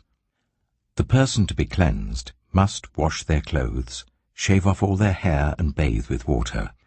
Then they will be ceremonially clean. After this they may come into the camp, but they must stay outside their tent for 7 days. On the 7th day they must shave off all their hair. They must shave their head, their beard, their eyebrows, and the rest of their hair. They must wash their clothes and bathe themselves with water, and they will be clean.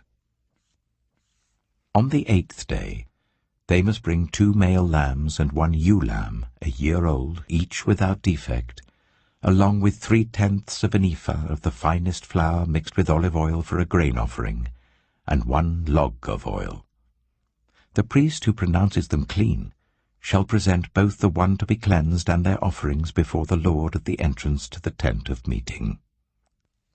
Then the priest is to take 1 of the male lambs and offer it as a guilt offering, along with the log of oil. He shall wave them before the Lord as a wave offering. He is to slaughter the lamb in the sanctuary area where the sin offering and the burnt offering are slaughtered. Like the sin offering, the guilt offering belongs to the priest. It is most holy. The priest is to take some of the blood of the guilt offering and put it on the lobe of the right ear of the one to be cleansed, on the thumb of their right hand, and on the big toe of their right foot. The priest shall then take some of the log of oil, pour it in the palm of his own left hand, dip his right forefinger into the oil in his palm, and with his finger sprinkle some of it before the Lord 7 times. The priest is to put some of the oil remaining in his palm, on the lobe of the right ear of the one to be cleansed, on the thumb of their right hand, and on the big toe of their right foot, on top of the blood of the guilt offering. The rest of the oil in his palm the priest shall put on the head of the one to be cleansed, and make atonement for them before the Lord. Then the priest is to sacrifice the sin offering, and make atonement for the one to be cleansed from their uncleanness. After that the priest shall slaughter the burnt offering, and offer it on the altar, together with the grain offering, and make atonement for them, and they will be clean. If, however, they are poor, and cannot afford these, they must take 1 male lamb as a guilt offering, to be waved to make atonement for them, together with 1/10 of an ephah of the finest flour mixed with olive oil for a grain offering, a log of oil, and 2 doves or 2 young pigeons, such as they can afford, 1 for a sin offering and the other for a burnt offering. On the 8th day they must bring them for their cleansing to the priest at the entrance to the tent of meeting before the Lord. The priest is to take the lamb for the guilt offering together with the log of oil, and wave them before the Lord as a wave offering. He shall slaughter the lamb for the guilt offering, and take some of its blood and put it on the lobe of the right ear of the one to be cleansed, on the thumb of their right hand, and on the big toe of their right foot. The priest is to pour some of the oil into the palm of his own left hand, and with his right forefinger sprinkle some of the oil from his palm 7 times before the Lord. Some of the oil in his palm he is to put on the same places he put the blood of the guilt offering, on the lobe of the right ear of the one to be cleansed, on the thumb of their right hand, and on the big toe of their right foot. The rest of the oil in his palm the priest shall put on the head of the one to be cleansed, to make atonement for them before the Lord. Then he shall sacrifice the doves or the young pigeons, such as the person can afford, 1 as a sin offering and the other as a burnt offering, together with the grain offering. In this way the priest will make atonement before the Lord on behalf of the one to be cleansed. These are the regulations for anyone who has a defiling skin disease, and who cannot afford the usual offerings for their cleansing. The Lord said to Moses and Aaron, When you enter the land of Canaan, which I am giving you as your possession, and I put a spreading mold in a house in that land, the owner of the house must go and tell the priest, I have seen something that looks like a defiling mold in my house. The priest is to order the house to be emptied before he goes in to examine the mold, so that nothing in the house will be pronounced unclean. After this, the priest is to go in and inspect the house.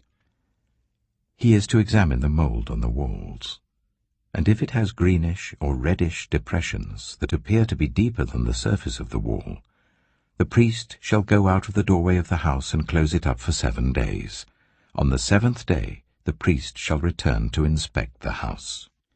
If the mold has spread on the walls, he is to order that the contaminated stones be torn out and thrown into an unclean place outside the town. He must have all the inside walls of the house scraped, and the material that is scraped off dumped into an unclean place outside the town. Then they are to take other stones to replace these, and to take new clay and plaster the house. If the defiling mold reappears in the house after the stones have been torn out and the house scraped and plastered, the priest is to go and examine it.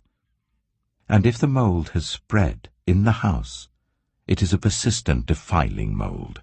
The house is unclean. It must be torn down, its stones, timbers, and all the plaster, and taken out of the town to an unclean place.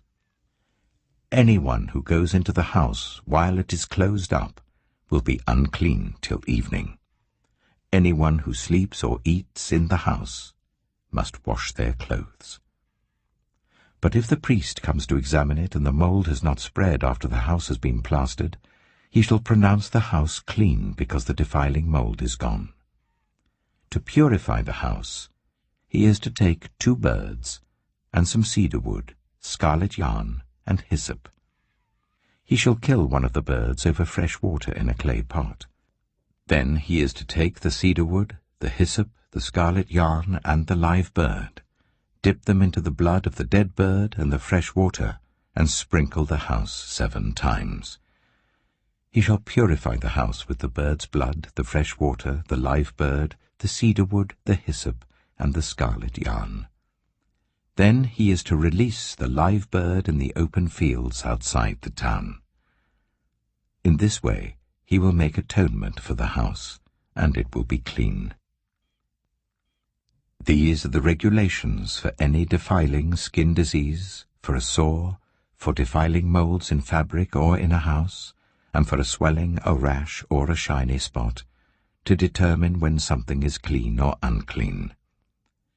These are the regulations for defiling skin diseases and defiling molds. Leviticus chapter 15. The Lord said to Moses and Aaron, Speak to the Israelites and say to them, When any man has an unusual bodily discharge, such a discharge is unclean. Whether it continues flowing from his body or is blocked, it will make him unclean. This is how his discharge will bring about uncleanness. Any bed the man with a discharge lies on will be unclean, and anything he sits on will be unclean. Anyone who touches his bed must wash their clothes and bathe with water, and they will be unclean till evening. Whoever sits on anything that the man with the discharge sat on must wash their clothes and bathe with water, and they will be unclean till evening. Whoever touches the man who has a discharge must wash their clothes and bathe with water, and they will be unclean till evening. If the man with the discharge spits on anyone who is clean, they must wash their clothes and bathe with water, and they will be unclean till evening. Everything the man sits on when riding will be unclean, and whoever touches any of the things that were under him will be unclean till evening. Whoever picks up those things must wash their clothes and bathe with water, and they will be unclean till evening. Anyone the man with a discharge touches without rinsing his hands with water must wash their clothes and bathe with water, and they will be unclean till evening. A clay pot that the man touches must be broken, and any wooden article is to be rinsed with water. When a man is cleansed from his discharge, he is to count 7 days for his ceremonial cleansing. He must wash his clothes and bathe himself with fresh water, and he will be clean. On the 8th day he must take 2 doves or 2 young pigeons, and come before the Lord to the entrance to the tent of meeting and give them to the priest. The priest is to sacrifice them, the one for a sin offering and the other for a burnt offering. In this way he will make atonement before the Lord for the man because of his discharge. When a man has an emission of semen, he must bathe his whole body with water, and he will be unclean till evening. Any clothing or leather that has semen on it must be washed with water, and it will be unclean till evening. When a man has sexual relations with a woman, and there is an emission of semen, both of them must bathe with water, and they will be unclean till evening.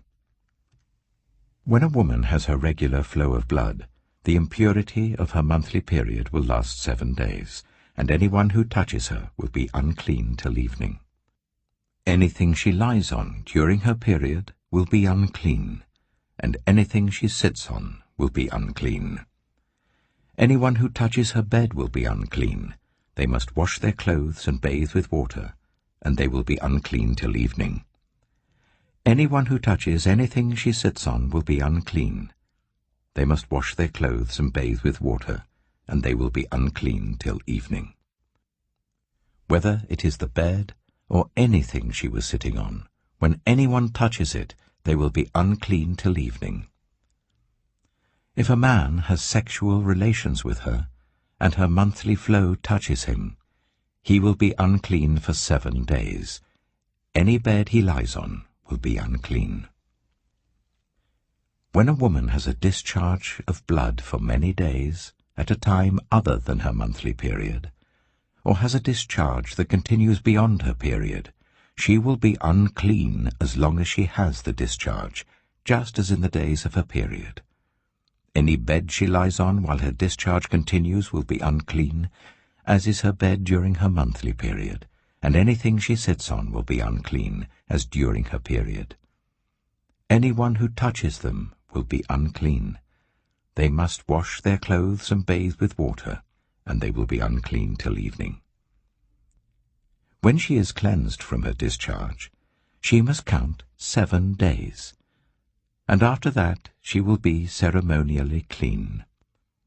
On the 8th day she must take 2 doves or 2 young pigeons, and bring them to the priest at the entrance to the tent of meeting. The priest is to sacrifice one for a sin offering and the other for a burnt offering. In this way he will make atonement for her before the Lord for the uncleanness of her discharge. You must keep the Israelites separate from things that make them unclean, so they will not die in their uncleanness for defiling my dwelling place which is among them.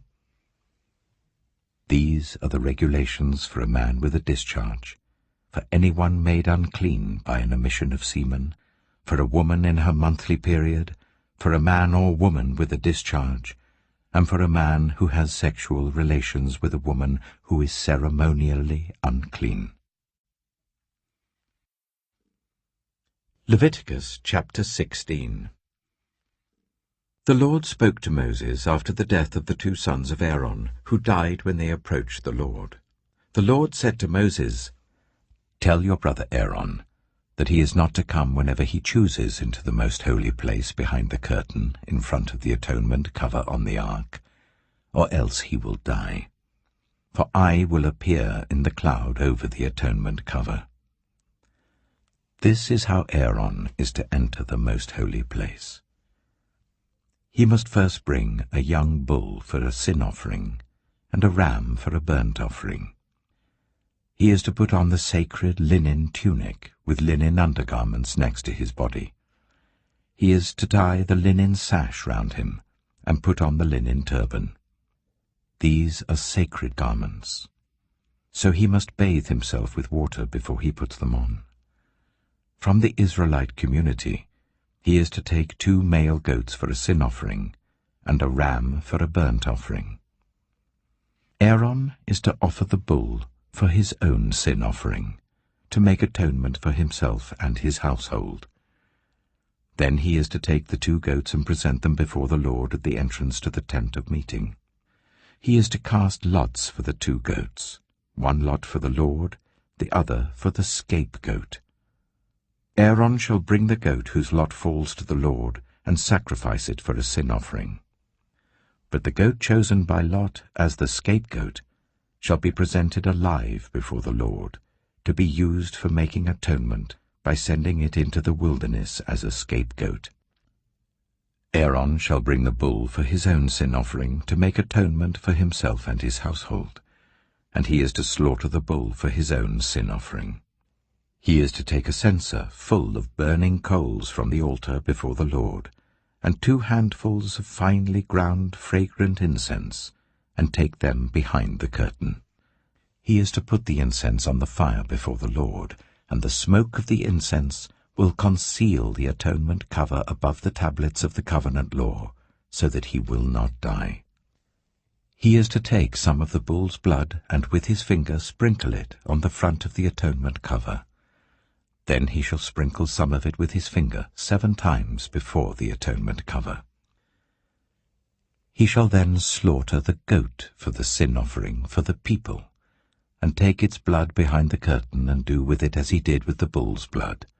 He shall sprinkle it on the atonement cover and in front of it. In this way he will make atonement for the most holy place because of the uncleanness and rebellion of the Israelites, whatever their sins have been. He is to do the same for the tent of meeting, which is among them in the midst of their uncleanness. No one is to be in the tent of meeting from the time Aaron goes in to make atonement in the most holy place until he comes out, having made atonement for himself, his household, and the whole community of Israel. Then he shall come out to the altar that is before the Lord, and make atonement for it. He shall take some of the bull's blood and some of the goat's blood, and put it on all the horns of the altar. He shall sprinkle some of the blood on it with his finger 7 times to cleanse it and consecrate it from the uncleanness of the Israelites.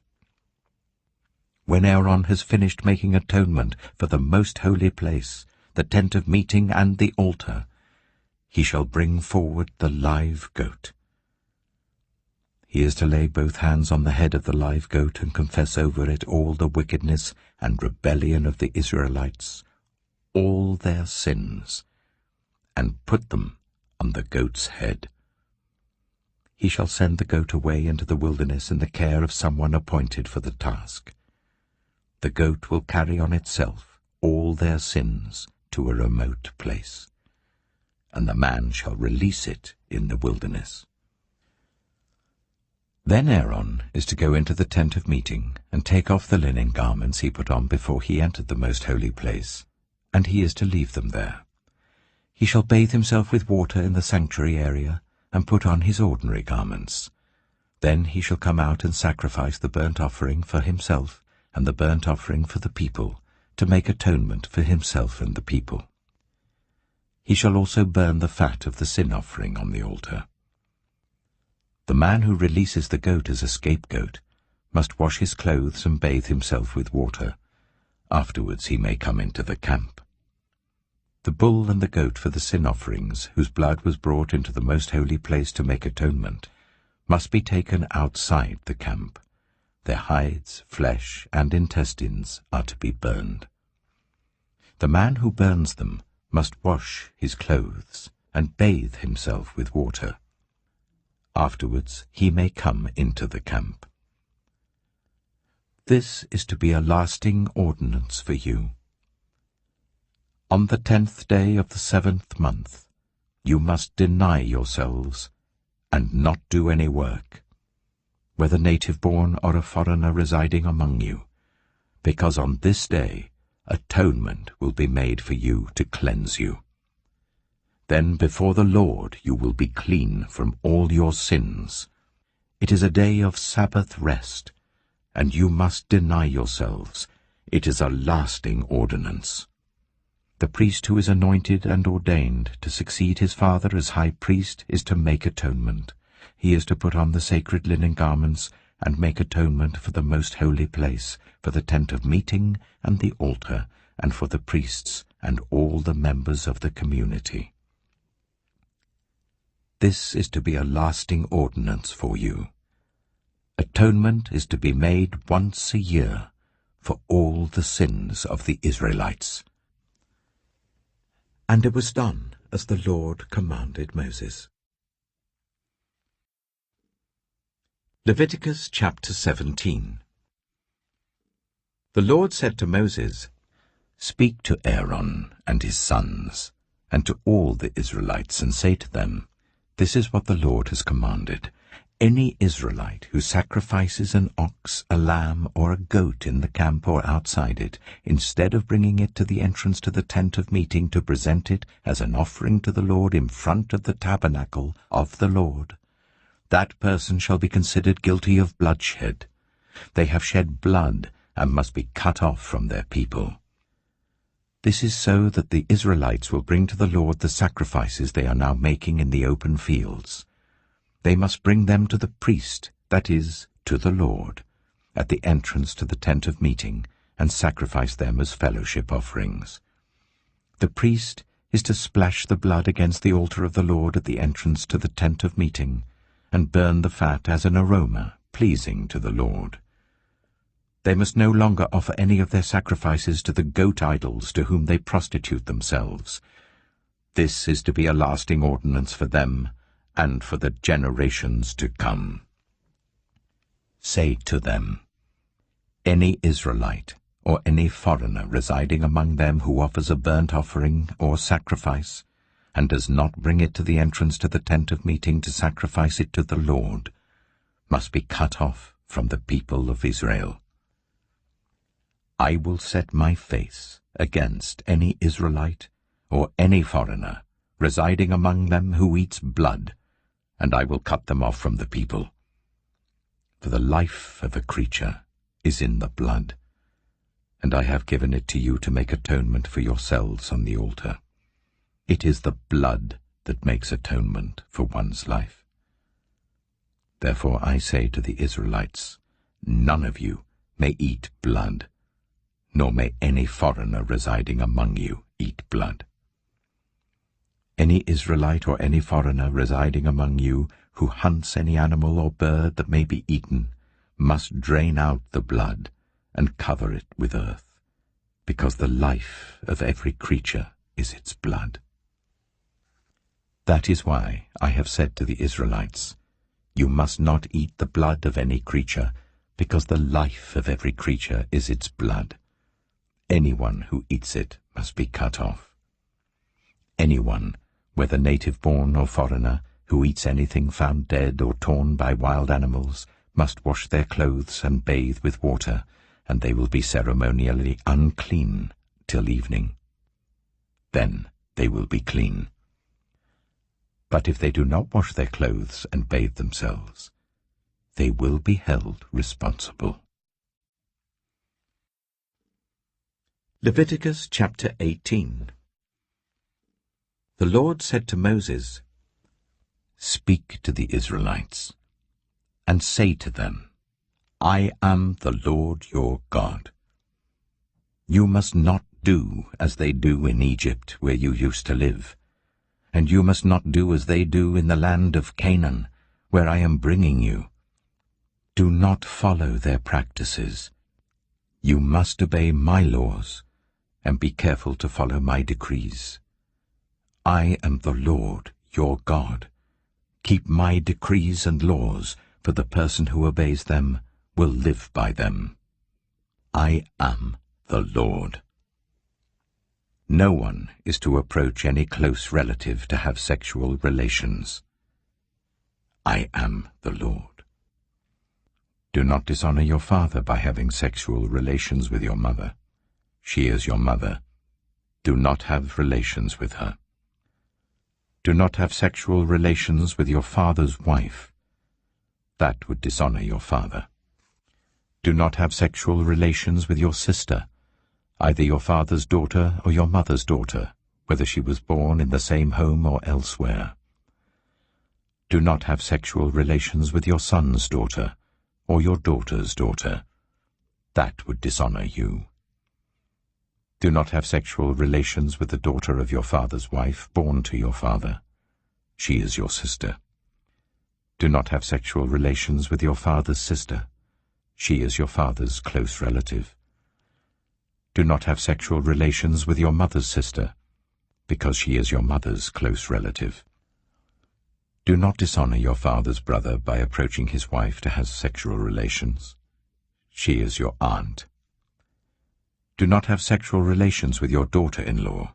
She is your son's wife. Do not have relations with her. Do not have sexual relations with your brother's wife. That would dishonor your brother. Do not have sexual relations with both a woman and her daughter. Do not have sexual relations with either her son's daughter or her daughter's daughter. They are her close relatives. That is wickedness.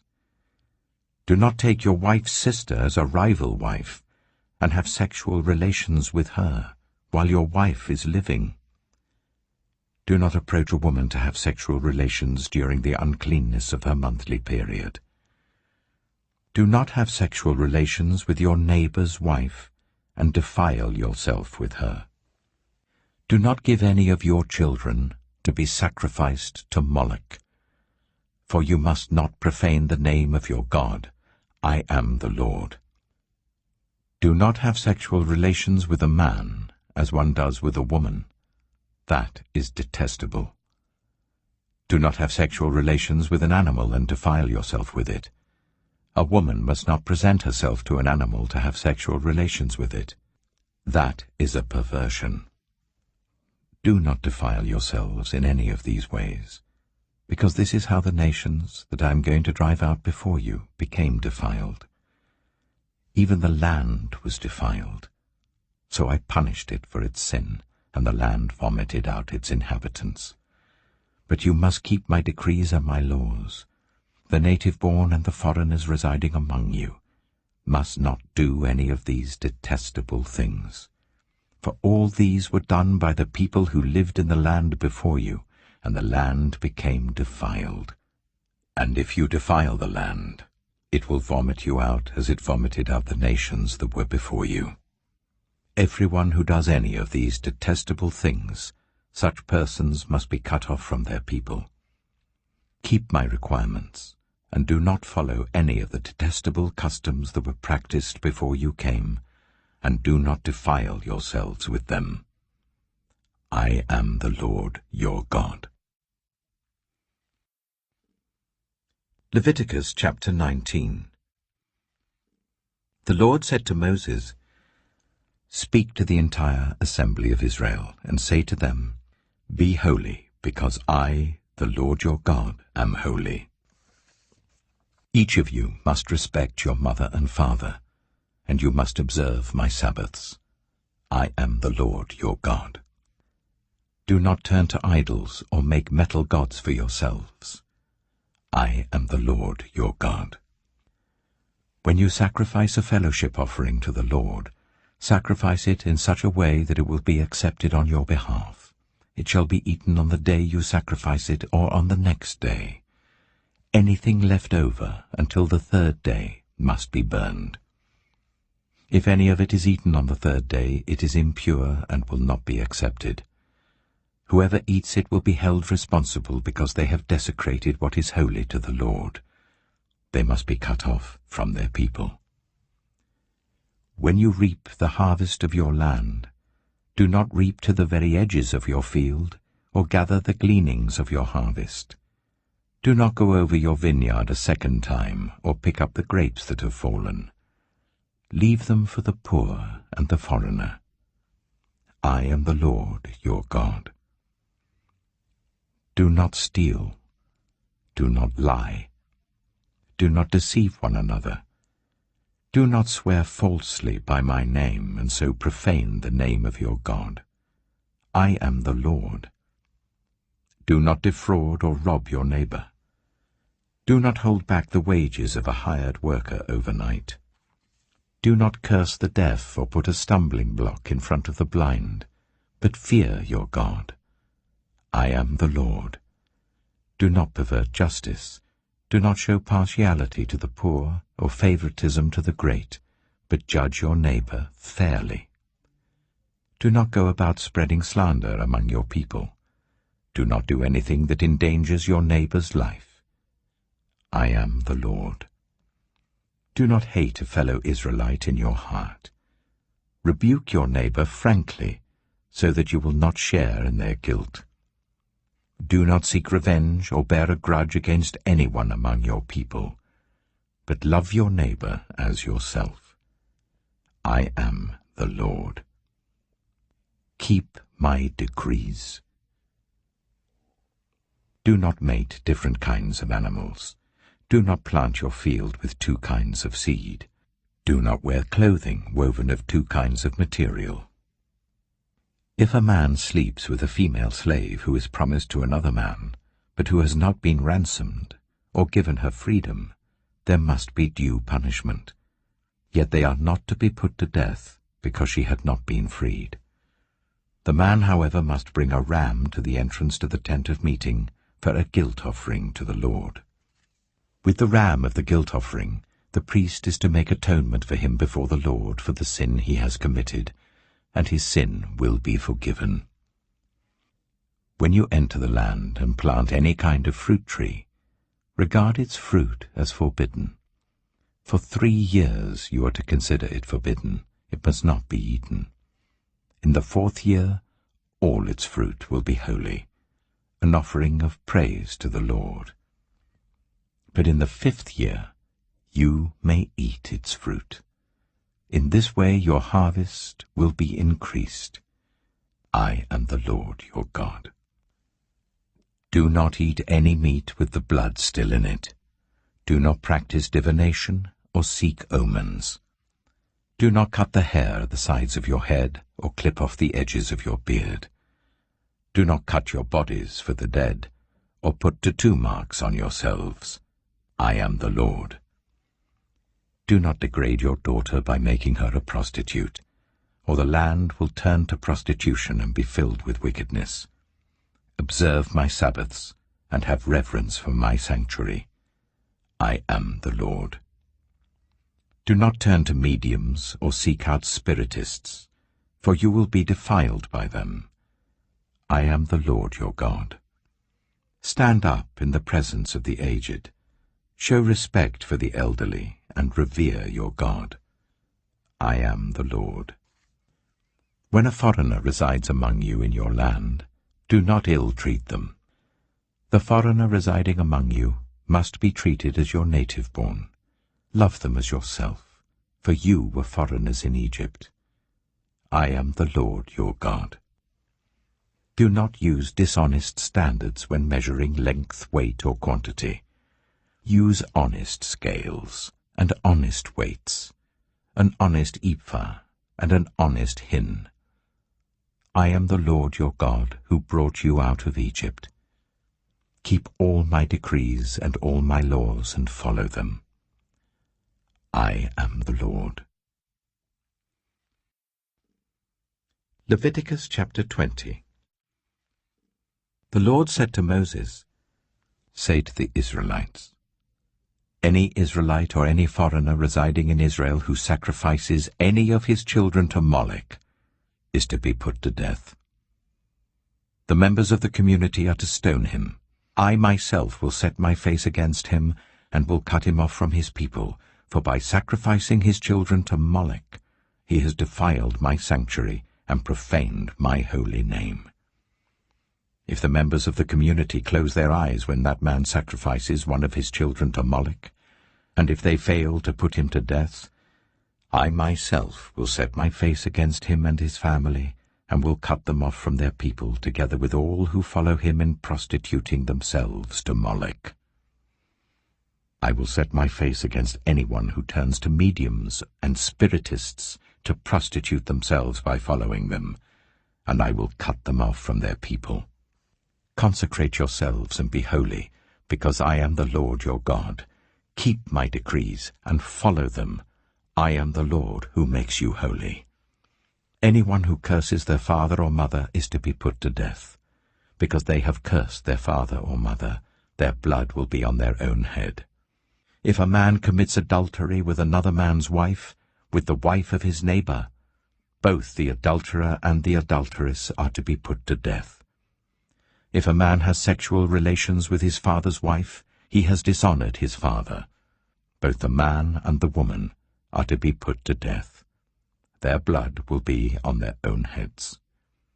If a man has sexual relations with his daughter-in-law, both of them are to be put to death. What they have done is a perversion. Their blood will be on their own heads. If a man has sexual relations with a man, as one does with a woman, both of them have done what is detestable. They are to be put to death. Their blood will be on their own heads. If a man marries both a woman and her mother, it is wicked. Both he and they must be burned in the fire, so that no wickedness will be among you. If a man has sexual relations with an animal, he is to be put to death, and you must kill the animal.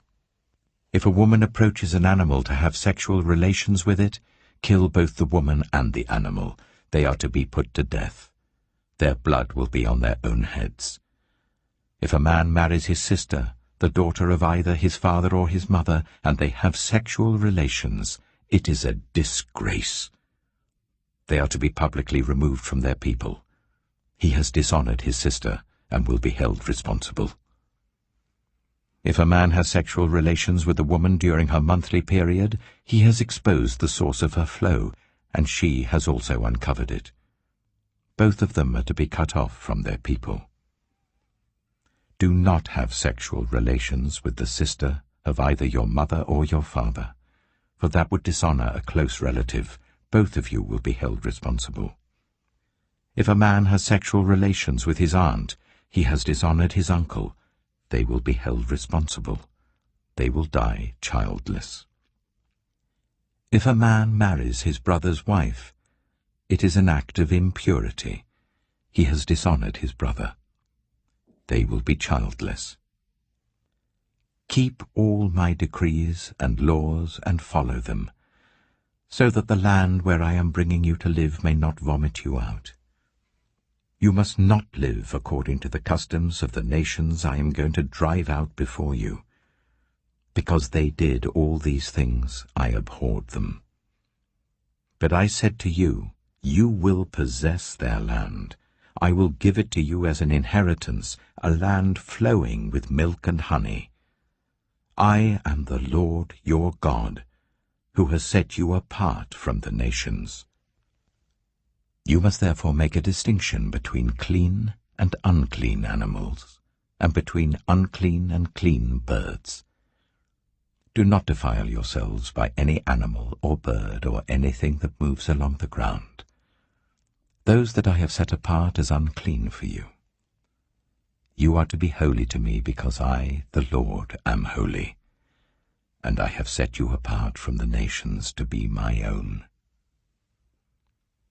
A man or woman who is a medium or spiritist among you must be put to death. You are to stone them. Their blood will be on their own heads. Leviticus chapter 21. The Lord said to Moses, Speak to the priests, the sons of Aaron, and say to them, A priest must not make himself ceremonially unclean for any of his people who die, except for a close relative, such as his mother or father, his son or daughter, his brother, or an unmarried sister who is dependent on him since she has no husband. For her he may make himself unclean. He must not make himself unclean for people related to him by marriage, and so defile himself. Priests must not shave their heads, or shave off the edges of their beards, or cut their bodies. They must be holy to their God, and must not profane the name of their God. Because they present the food offerings to the Lord, the food of their God, they are to be holy. They must not marry women defiled by prostitution or divorced from their husbands, because priests are holy to their God. Regard them as holy, because they offer up the food of your God. Consider them holy, because I, the Lord, am holy, I who make you holy.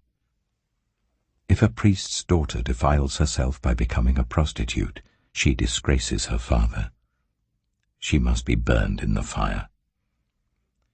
The high priest, the one among his brothers who has had the anointing oil poured on his head, and who has been ordained to wear the priestly garments, must not let his hair become unkempt or tear his clothes.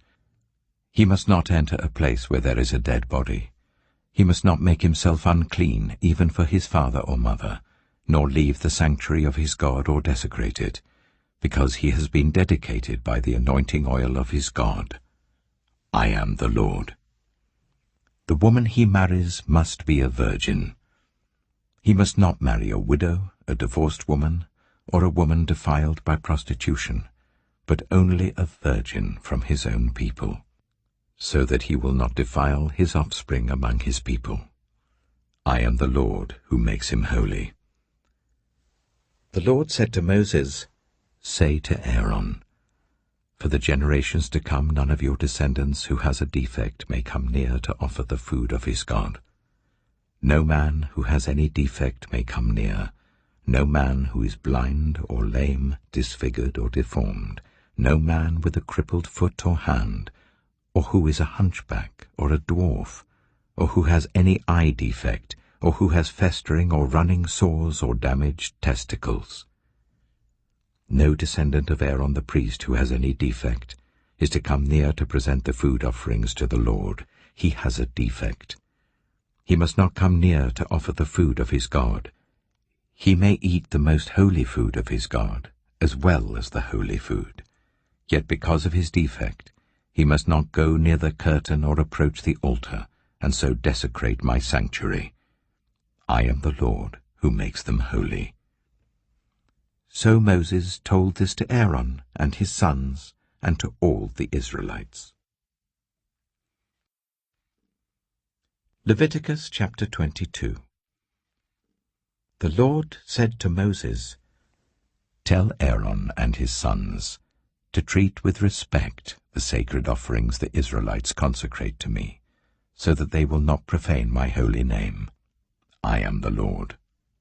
Say to them, For the generations to come, if any of your descendants is ceremonially unclean and yet comes near the sacred offerings that the Israelites consecrate to the Lord, that person must be cut off from my presence. I am the Lord. If a descendant of Aaron has a defiling skin disease or a bodily discharge, he may not eat the sacred offerings until he is cleansed.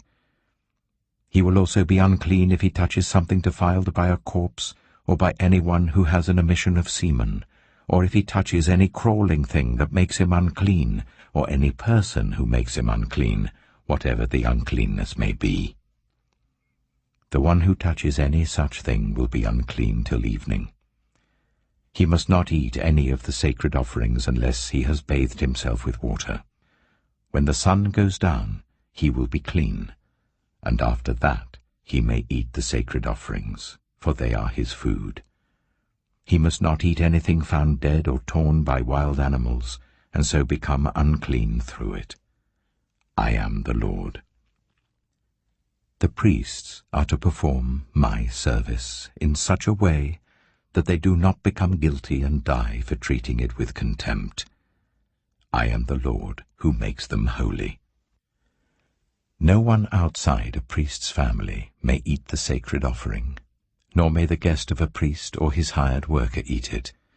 But if a priest buys a slave with money, or if slaves are born in his household, they may eat his food.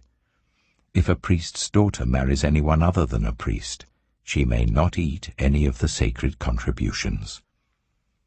But if a priest's daughter becomes a widow or is divorced, yet has no children, and she returns to live in her father's household as in her youth, she may eat her father's food. No unauthorized person, however, may eat it. Anyone who eats a sacred offering by mistake must make restitution to the priest for the offering and add 1/5 of the value to it. The priests must not desecrate the sacred offerings the Israelites present to the Lord by allowing them to eat the sacred offerings and so bring upon them guilt requiring payment. I am the Lord who makes them holy. The Lord said to Moses, "Speak to Aaron and his sons and to all the Israelites and say to them, if any of you, whether an Israelite or a foreigner residing in Israel, presents a gift for a burnt offering to the Lord, either to fulfill a vow or as a free will offering, you must present a male without defect from the cattle, sheep, or goats, in order that it may be accepted on your behalf. Do not bring anything with a defect, because it will not be accepted on your behalf. When anyone brings from the herd or flock a fellowship offering to the Lord, to fulfill a special vow or as a free will offering, it must be without defect or blemish to be acceptable. Do not offer to the Lord the blind, the injured, or the maimed, or anything with warts or festering or running sores. Do not place any of these on the altar as a food offering presented to the Lord. You may, however, present as a free will offering an ox or a sheep that is deformed or stunted, but it will not be accepted in fulfillment of a vow. You must not offer to the Lord an animal whose testicles are bruised, crushed, torn, or cut. You must not do this in your own land, and you must not accept such animals from the hand of a foreigner and offer them as the food of your God. They will not be accepted on your behalf, because they are deformed and have defects. The Lord said to Moses, when a calf, a lamb, or a goat is born, it is to remain with its mother for 7 days.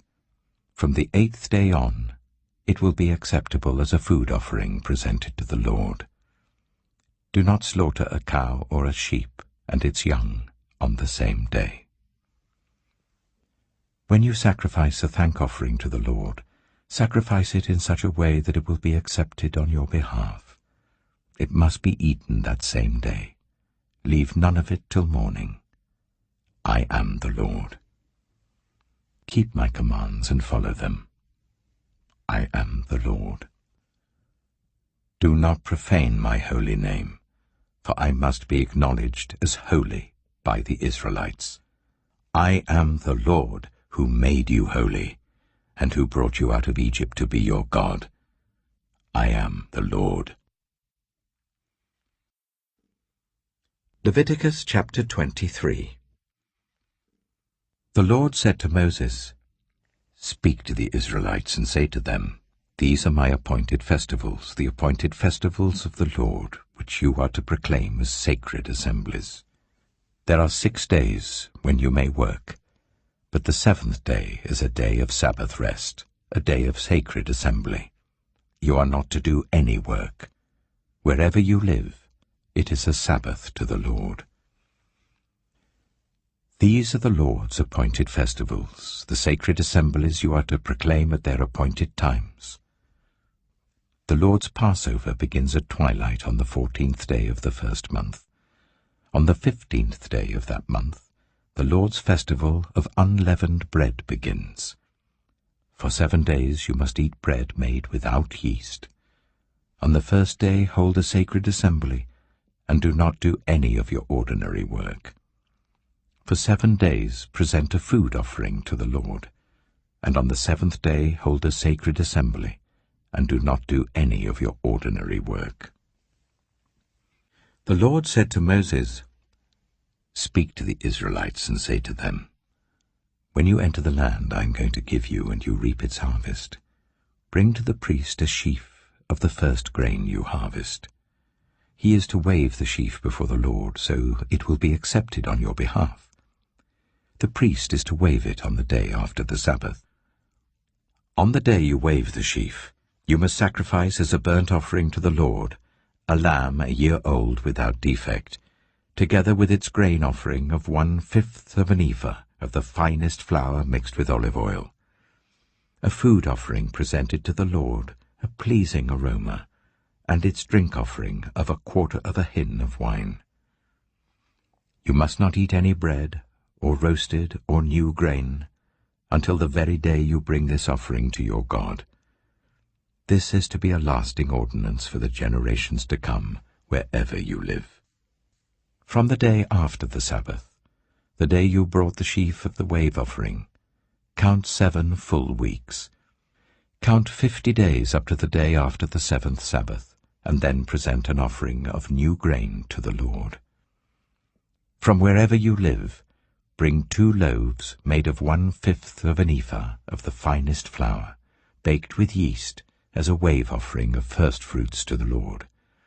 Present with this bread 7 male lambs, each a year old and without defect, 1 young bull and 2 rams. They will be a burnt offering to the Lord, together with their grain offerings and drink offerings, a food offering, an aroma pleasing to the Lord. Then sacrifice 1 male goat for a sin offering and 2 lambs, each a year old, for a fellowship offering. The priest is to wave the 2 lambs before the Lord as a wave offering, together with the bread of the first fruits. They are a sacred offering to the Lord for the priest. On that same day, you are to proclaim a sacred assembly and not do any ordinary work. This is to be a lasting ordinance for the generations to come, wherever you live. When you reap the harvest of your land, do not reap to the very edges of your field, or gather the gleanings of your harvest. Leave them for the poor and for the foreigner residing among you. I am the Lord your God.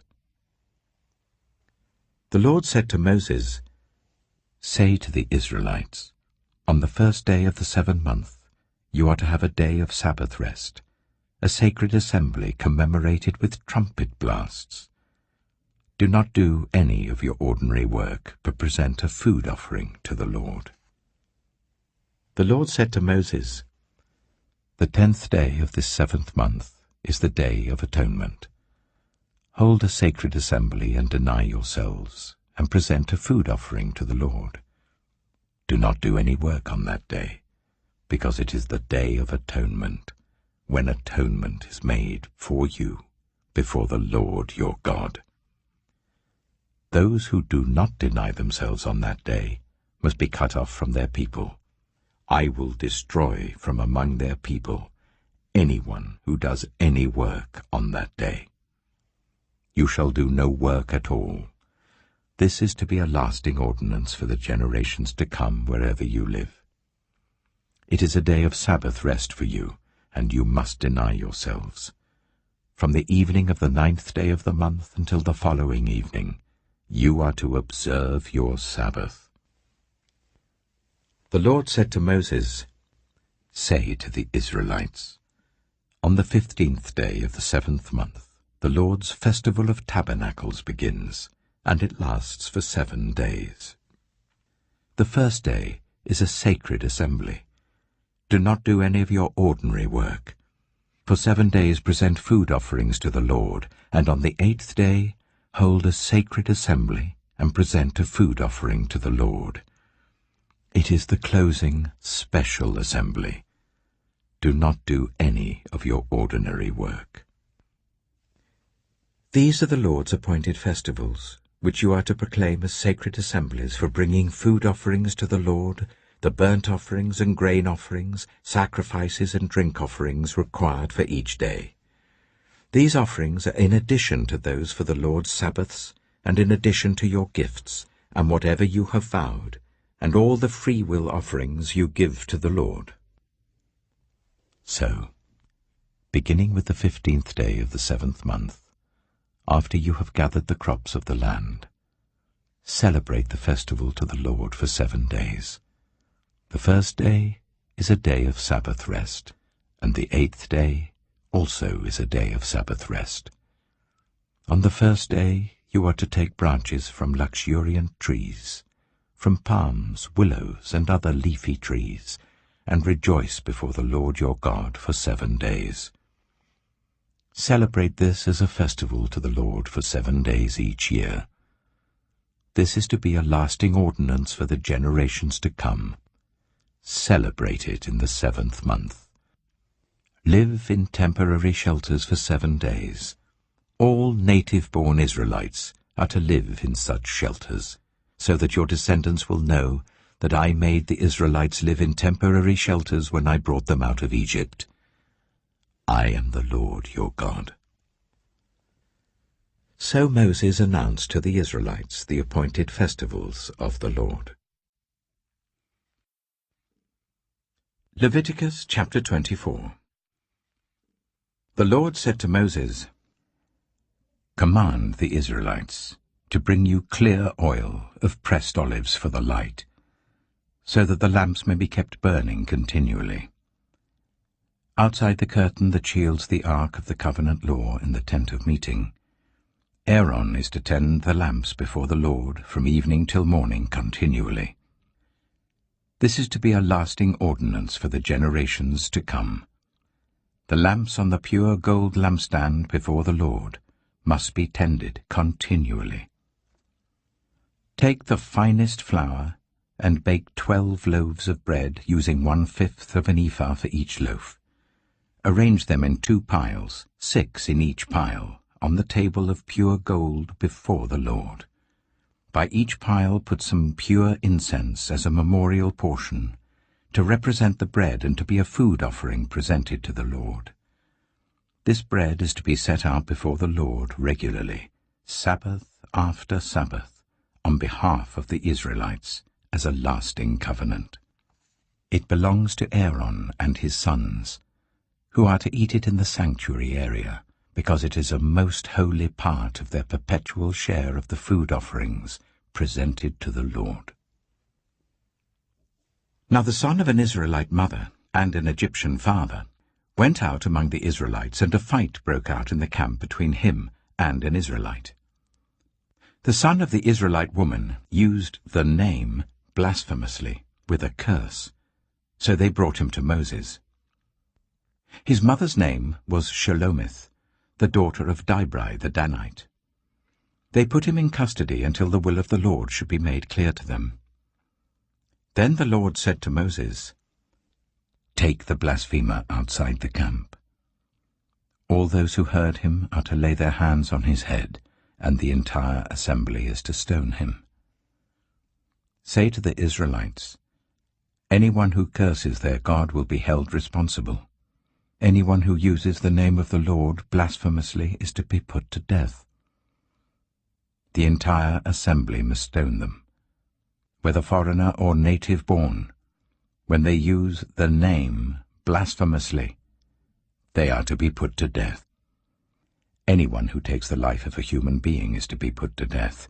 Anyone who takes the life of someone's animal must make restitution, life for life. Anyone who injures their neighbor is to be injured in the same manner, fracture for fracture, eye for eye, tooth for tooth. The one who has inflicted the injury must suffer the same injury. Whoever kills an animal must make restitution, but whoever kills a human being is to be put to death. You are to have the same law for the foreigner and the native born. I am the Lord your God. Then Moses spoke to the Israelites, and they took the blasphemer outside the camp and stoned him.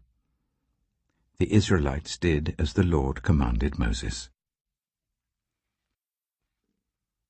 Leviticus chapter 25. The Lord said to Moses at Mount Sinai, Speak to the Israelites and say to them, When you enter the land I am going to give you, the land itself must observe a Sabbath to the Lord. For 6 years sow your fields, and for 6 years prune your vineyards and gather their crops. But in the 7th year the land is to have a year of Sabbath rest, a Sabbath to the Lord. Do not sow your fields or prune your vineyards. Do not reap what grows of itself, or harvest the grapes of your untended vines. The land is to have a year of rest. Whatever the land yields during the Sabbath year will be food for you, for yourself, your male and female servants, and the hired worker and the temporary resident who live among you, as well as for your livestock and the wild animals in your land. Whatever the land produces may be eaten. Count 7 Sabbath years, 7 times 7 years, so that the 7 Sabbath years amount to a period of 49 years. Then sound the trumpet everywhere on the 10th day of the 7th month. On the Day of Atonement sound the trumpet throughout your land. Consecrate the 50th year and proclaim liberty throughout the land to all its inhabitants. It shall be a jubilee for you. Each of you is to return to your family property and to your own clan. The 50th year shall be a jubilee for you. Do not sow and do not reap what grows of itself, or harvest the untended vines, for it is a jubilee and is to be holy for you. Eat only what is taken directly from the fields. In this year of jubilee, everyone is to return to their own property. If you sell land to any of your own people or buy land from them, do not take advantage of each other. You are to buy from your own people on the basis of the number of years since the Jubilee, and they are to sell to you on the basis of the number of years left for harvesting crops. When the years are many, you are to increase the price, and when the years are few, you are to decrease the price, because what is really being sold to you is the number of crops. Do not take advantage of each other, but fear your God. I am the Lord your God. Follow my decrees and be careful to obey my laws, and you will live safely in the land. Then the land will yield its fruit, and you will eat your fill and live there in safety. You may ask, what will we eat in the 7th year if we do not plant or harvest our crops? I will send you such a blessing in the 6th year that the land will yield enough for 3 years. While you plant during the 8th year, you will eat from the old crop and will continue to eat from it until the harvest of the 9th year comes in. The land must not be sold permanently because the land is mine, and you reside in my land as foreigners and strangers. Throughout the land that you hold as a possession, you must provide for the redemption of the land.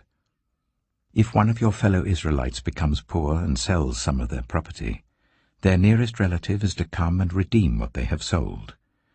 If, however, there is no one to redeem it for them, but later on they prosper and acquire sufficient means to redeem it themselves, they are to determine the value for the years since they sold it and refund the balance to the one to whom they sold it. They can then go back to their own property. But if they do not acquire the means to repay, what was sold will remain in the possession of the buyer until the year of Jubilee. It will be returned in the Jubilee, and they can go back to their property. Anyone who sells a house in a walled city retains the right of redemption a full year after its sale. During that time, the seller may redeem it. If it is not redeemed before a full year has passed, the house in the walled city shall belong permanently to the buyer and the buyer's descendants. It is not to be returned in the Jubilee. But houses in villages without walls round them are to be considered as belonging to the open country. They can be redeemed, and they are to be returned in the Jubilee. The Levites always have the right to redeem their houses in the Levitical towns which they possess. So the property of the Levites is redeemable, that is, a house sold in any town they hold, and is to be returned in the Jubilee, because the houses in the towns of the Levites are their property among the Israelites. But the pasture land belonging to their towns must not be sold. It is their permanent possession. If any of your fellow Israelites become poor and are unable to support themselves among you, Help them as you would a foreigner and stranger, so that they can continue to live among you. Do not take interest or any profit from them, but fear your God, so that they may continue to live among you. You must not lend them money at interest or sell them food at a profit. I am the Lord your God, who brought you out of Egypt to give you the land of Canaan, and to be your God. If any of your fellow Israelites become poor and sell themselves to you, do not make them work as slaves. They are to be treated as hired workers or temporary residents among you. They are to work for you until the year of Jubilee. Then they and their children are to be released, and they will go back to their own clans and to the property of their ancestors. Because the Israelites are my servants, whom I brought out of Egypt, they must not be sold as slaves. Do not rule over them ruthlessly, but fear your God. Your male and female slaves are to come from the nations around you. From them you may buy slaves. You may also buy some of the temporary residents living among you, and members of their clans born in your country, and they will become your property. You can bequeath them to your children as inherited property, and can make them slaves for life, but you must not rule over your fellow Israelites ruthlessly. If a foreigner residing among you becomes rich, and any of your fellow Israelites become poor and sell themselves to the foreigner, or to a member of the foreigner's clan, they retain the right of redemption after they have sold themselves. One of their relatives may redeem them, an uncle or a cousin, or any blood relative in their clan may redeem them. Or, if they prosper, they may redeem themselves. They and their buyer are to count the time from the year they sold themselves up to the year of Jubilee. The price for their release is to be based on the rate paid to a hired worker for that number of years. If many years remain, they must pay for their redemption a larger share of the price paid for them. If only a few years remain until the year of Jubilee, they are to compute that and pay for their redemption accordingly. They are to be treated as workers hired from year to year. You must see to it that those to whom they owe service do not rule over them ruthlessly. Even if someone is not redeemed in any of these ways, they and their children are to be released in the year of Jubilee, for the Israelites belong to me as servants. They are my servants whom I brought out of Egypt. I am the Lord your God. Leviticus chapter 26. Do not make idols, or set up an image, or a sacred stone for yourselves. And do not place a carved stone in your land to bow down before it. I am the Lord your God. Observe my Sabbaths and have reverence for my sanctuary. I am the Lord. If you follow my decrees and are careful to obey my commands, I will send you rain in its season, and the ground will yield its crops and the trees their fruit.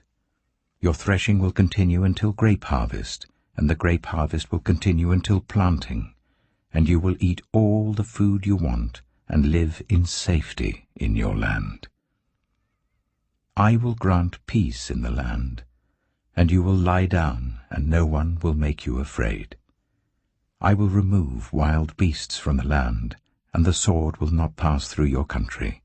You will pursue your enemies, and they will fall by the sword before you. 5 of you will chase 100, and 100 of you will chase 10,000, and your enemies will fall by the sword before you.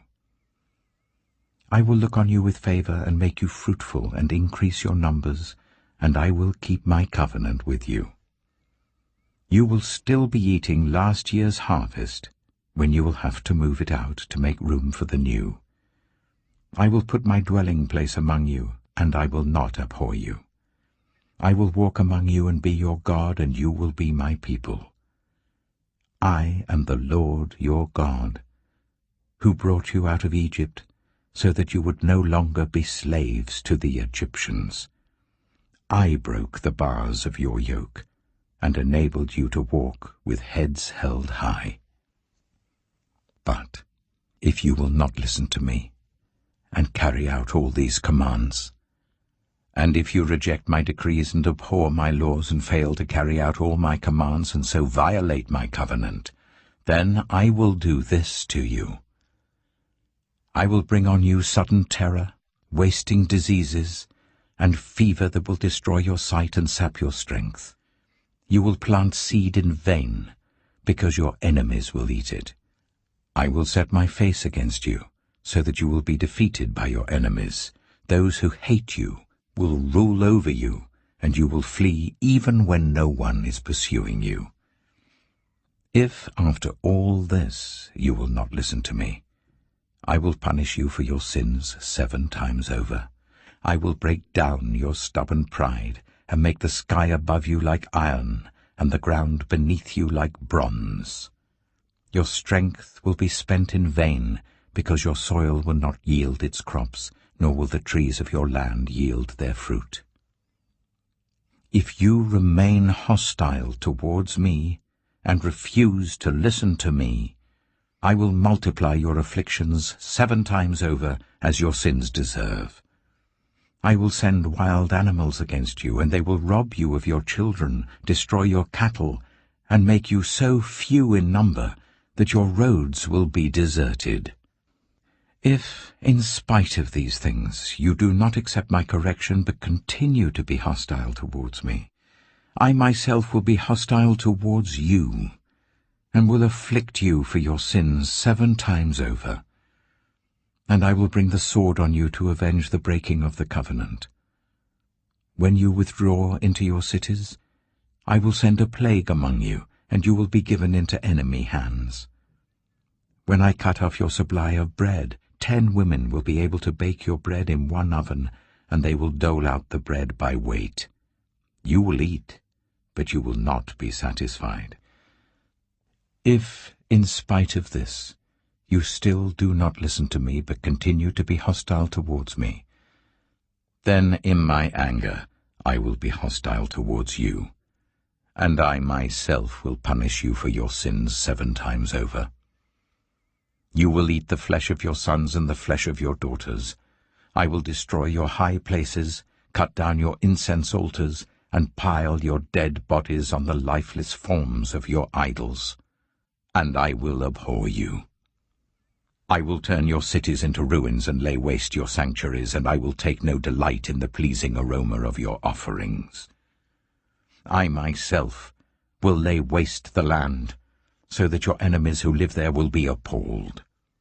I will scatter you among the nations and will draw out my sword and pursue you. Your land will be laid waste and your cities will lie in ruins. Then the land will enjoy its Sabbath years all the time that it lies desolate, and you are in the country of your enemies. Then the land will rest and enjoy its Sabbaths. All the time that it lies desolate, the land will have the rest it did not have during the Sabbaths you lived in it. As for those of you who are left, I will make their hearts so fearful in the lands of their enemies that the sound of a wind-blown leaf will put them to flight. They will run as though fleeing from the sword, and they will fall, even though no one is pursuing them. They will stumble over one another, as though fleeing from the sword, even though no one is pursuing them. So you will not be able to stand before your enemies. You will perish among the nations. The land of your enemies will devour you. Those of you who are left will waste away in the lands of their enemies because of their sins. Also because of their ancestors' sins, they will waste away. But if they will confess their sins, and the sins of their ancestors, their unfaithfulness and their hostility towards me, which made me hostile towards them, so that I sent them into the land of their enemies, then, when their uncircumcised hearts are humbled and they pay for their sin, I will remember my covenant with Jacob and my covenant with Isaac and my covenant with Abraham, and I will remember the land. For the land will be deserted by them, and will enjoy its Sabbaths while it lies desolate without them. They will pay for their sins because they rejected my laws and abhorred my decrees. Yet, in spite of this, when they are in the land of their enemies, I will not reject them or abhor them, so as to destroy them completely, breaking my covenant with them. I am the Lord their God. But for their sake I will remember the covenant with their ancestors, whom I brought out of Egypt in the sight of the nations to be their God. I am the Lord. These are the decrees, the laws, and the regulations that the Lord established at Mount Sinai between himself and the Israelites through Moses. Leviticus chapter 27. The Lord said to Moses, "Speak to the Israelites and say to them, if anyone makes a special vow to dedicate a person to the Lord by giving the equivalent value, set the value of a male between the ages of 20 and 60 at 50 shekels of silver according to the sanctuary shekel. For a female, set her value at 30 shekels. For a person between the ages of 5 and 20, set the value of a male at 20 shekels and of a female at 10 shekels. For a person between 1 month and 5 years, set the value of a male at 5 shekels of silver, and that of a female at 3 shekels of silver. For a person 60 years old or more, set the value of a male at 15 shekels, and of a female at 10 shekels. If anyone making the vow is too poor to pay the specified amount, the person being dedicated is to be presented to the priest, who will set the value according to what the one making the vow can afford. If what they vowed is an animal that is acceptable as an offering to the Lord, such an animal given to the Lord becomes holy. They must not exchange it or substitute a good one for a bad one, or a bad one for a good one. If they should substitute one animal for another, both it and the substitute become holy. If what they vowed is a ceremonially unclean animal, one that is not acceptable as an offering to the Lord, the animal must be presented to the priest, who will judge its quality as good or bad. Whatever value the priest then sets, that is what it will be. If the owner wishes to redeem the animal, a fifth must be added to its value. If anyone dedicates their house as something holy to the Lord, the priest will judge its quality as good or bad. Whatever value the priest then sets, so it will remain.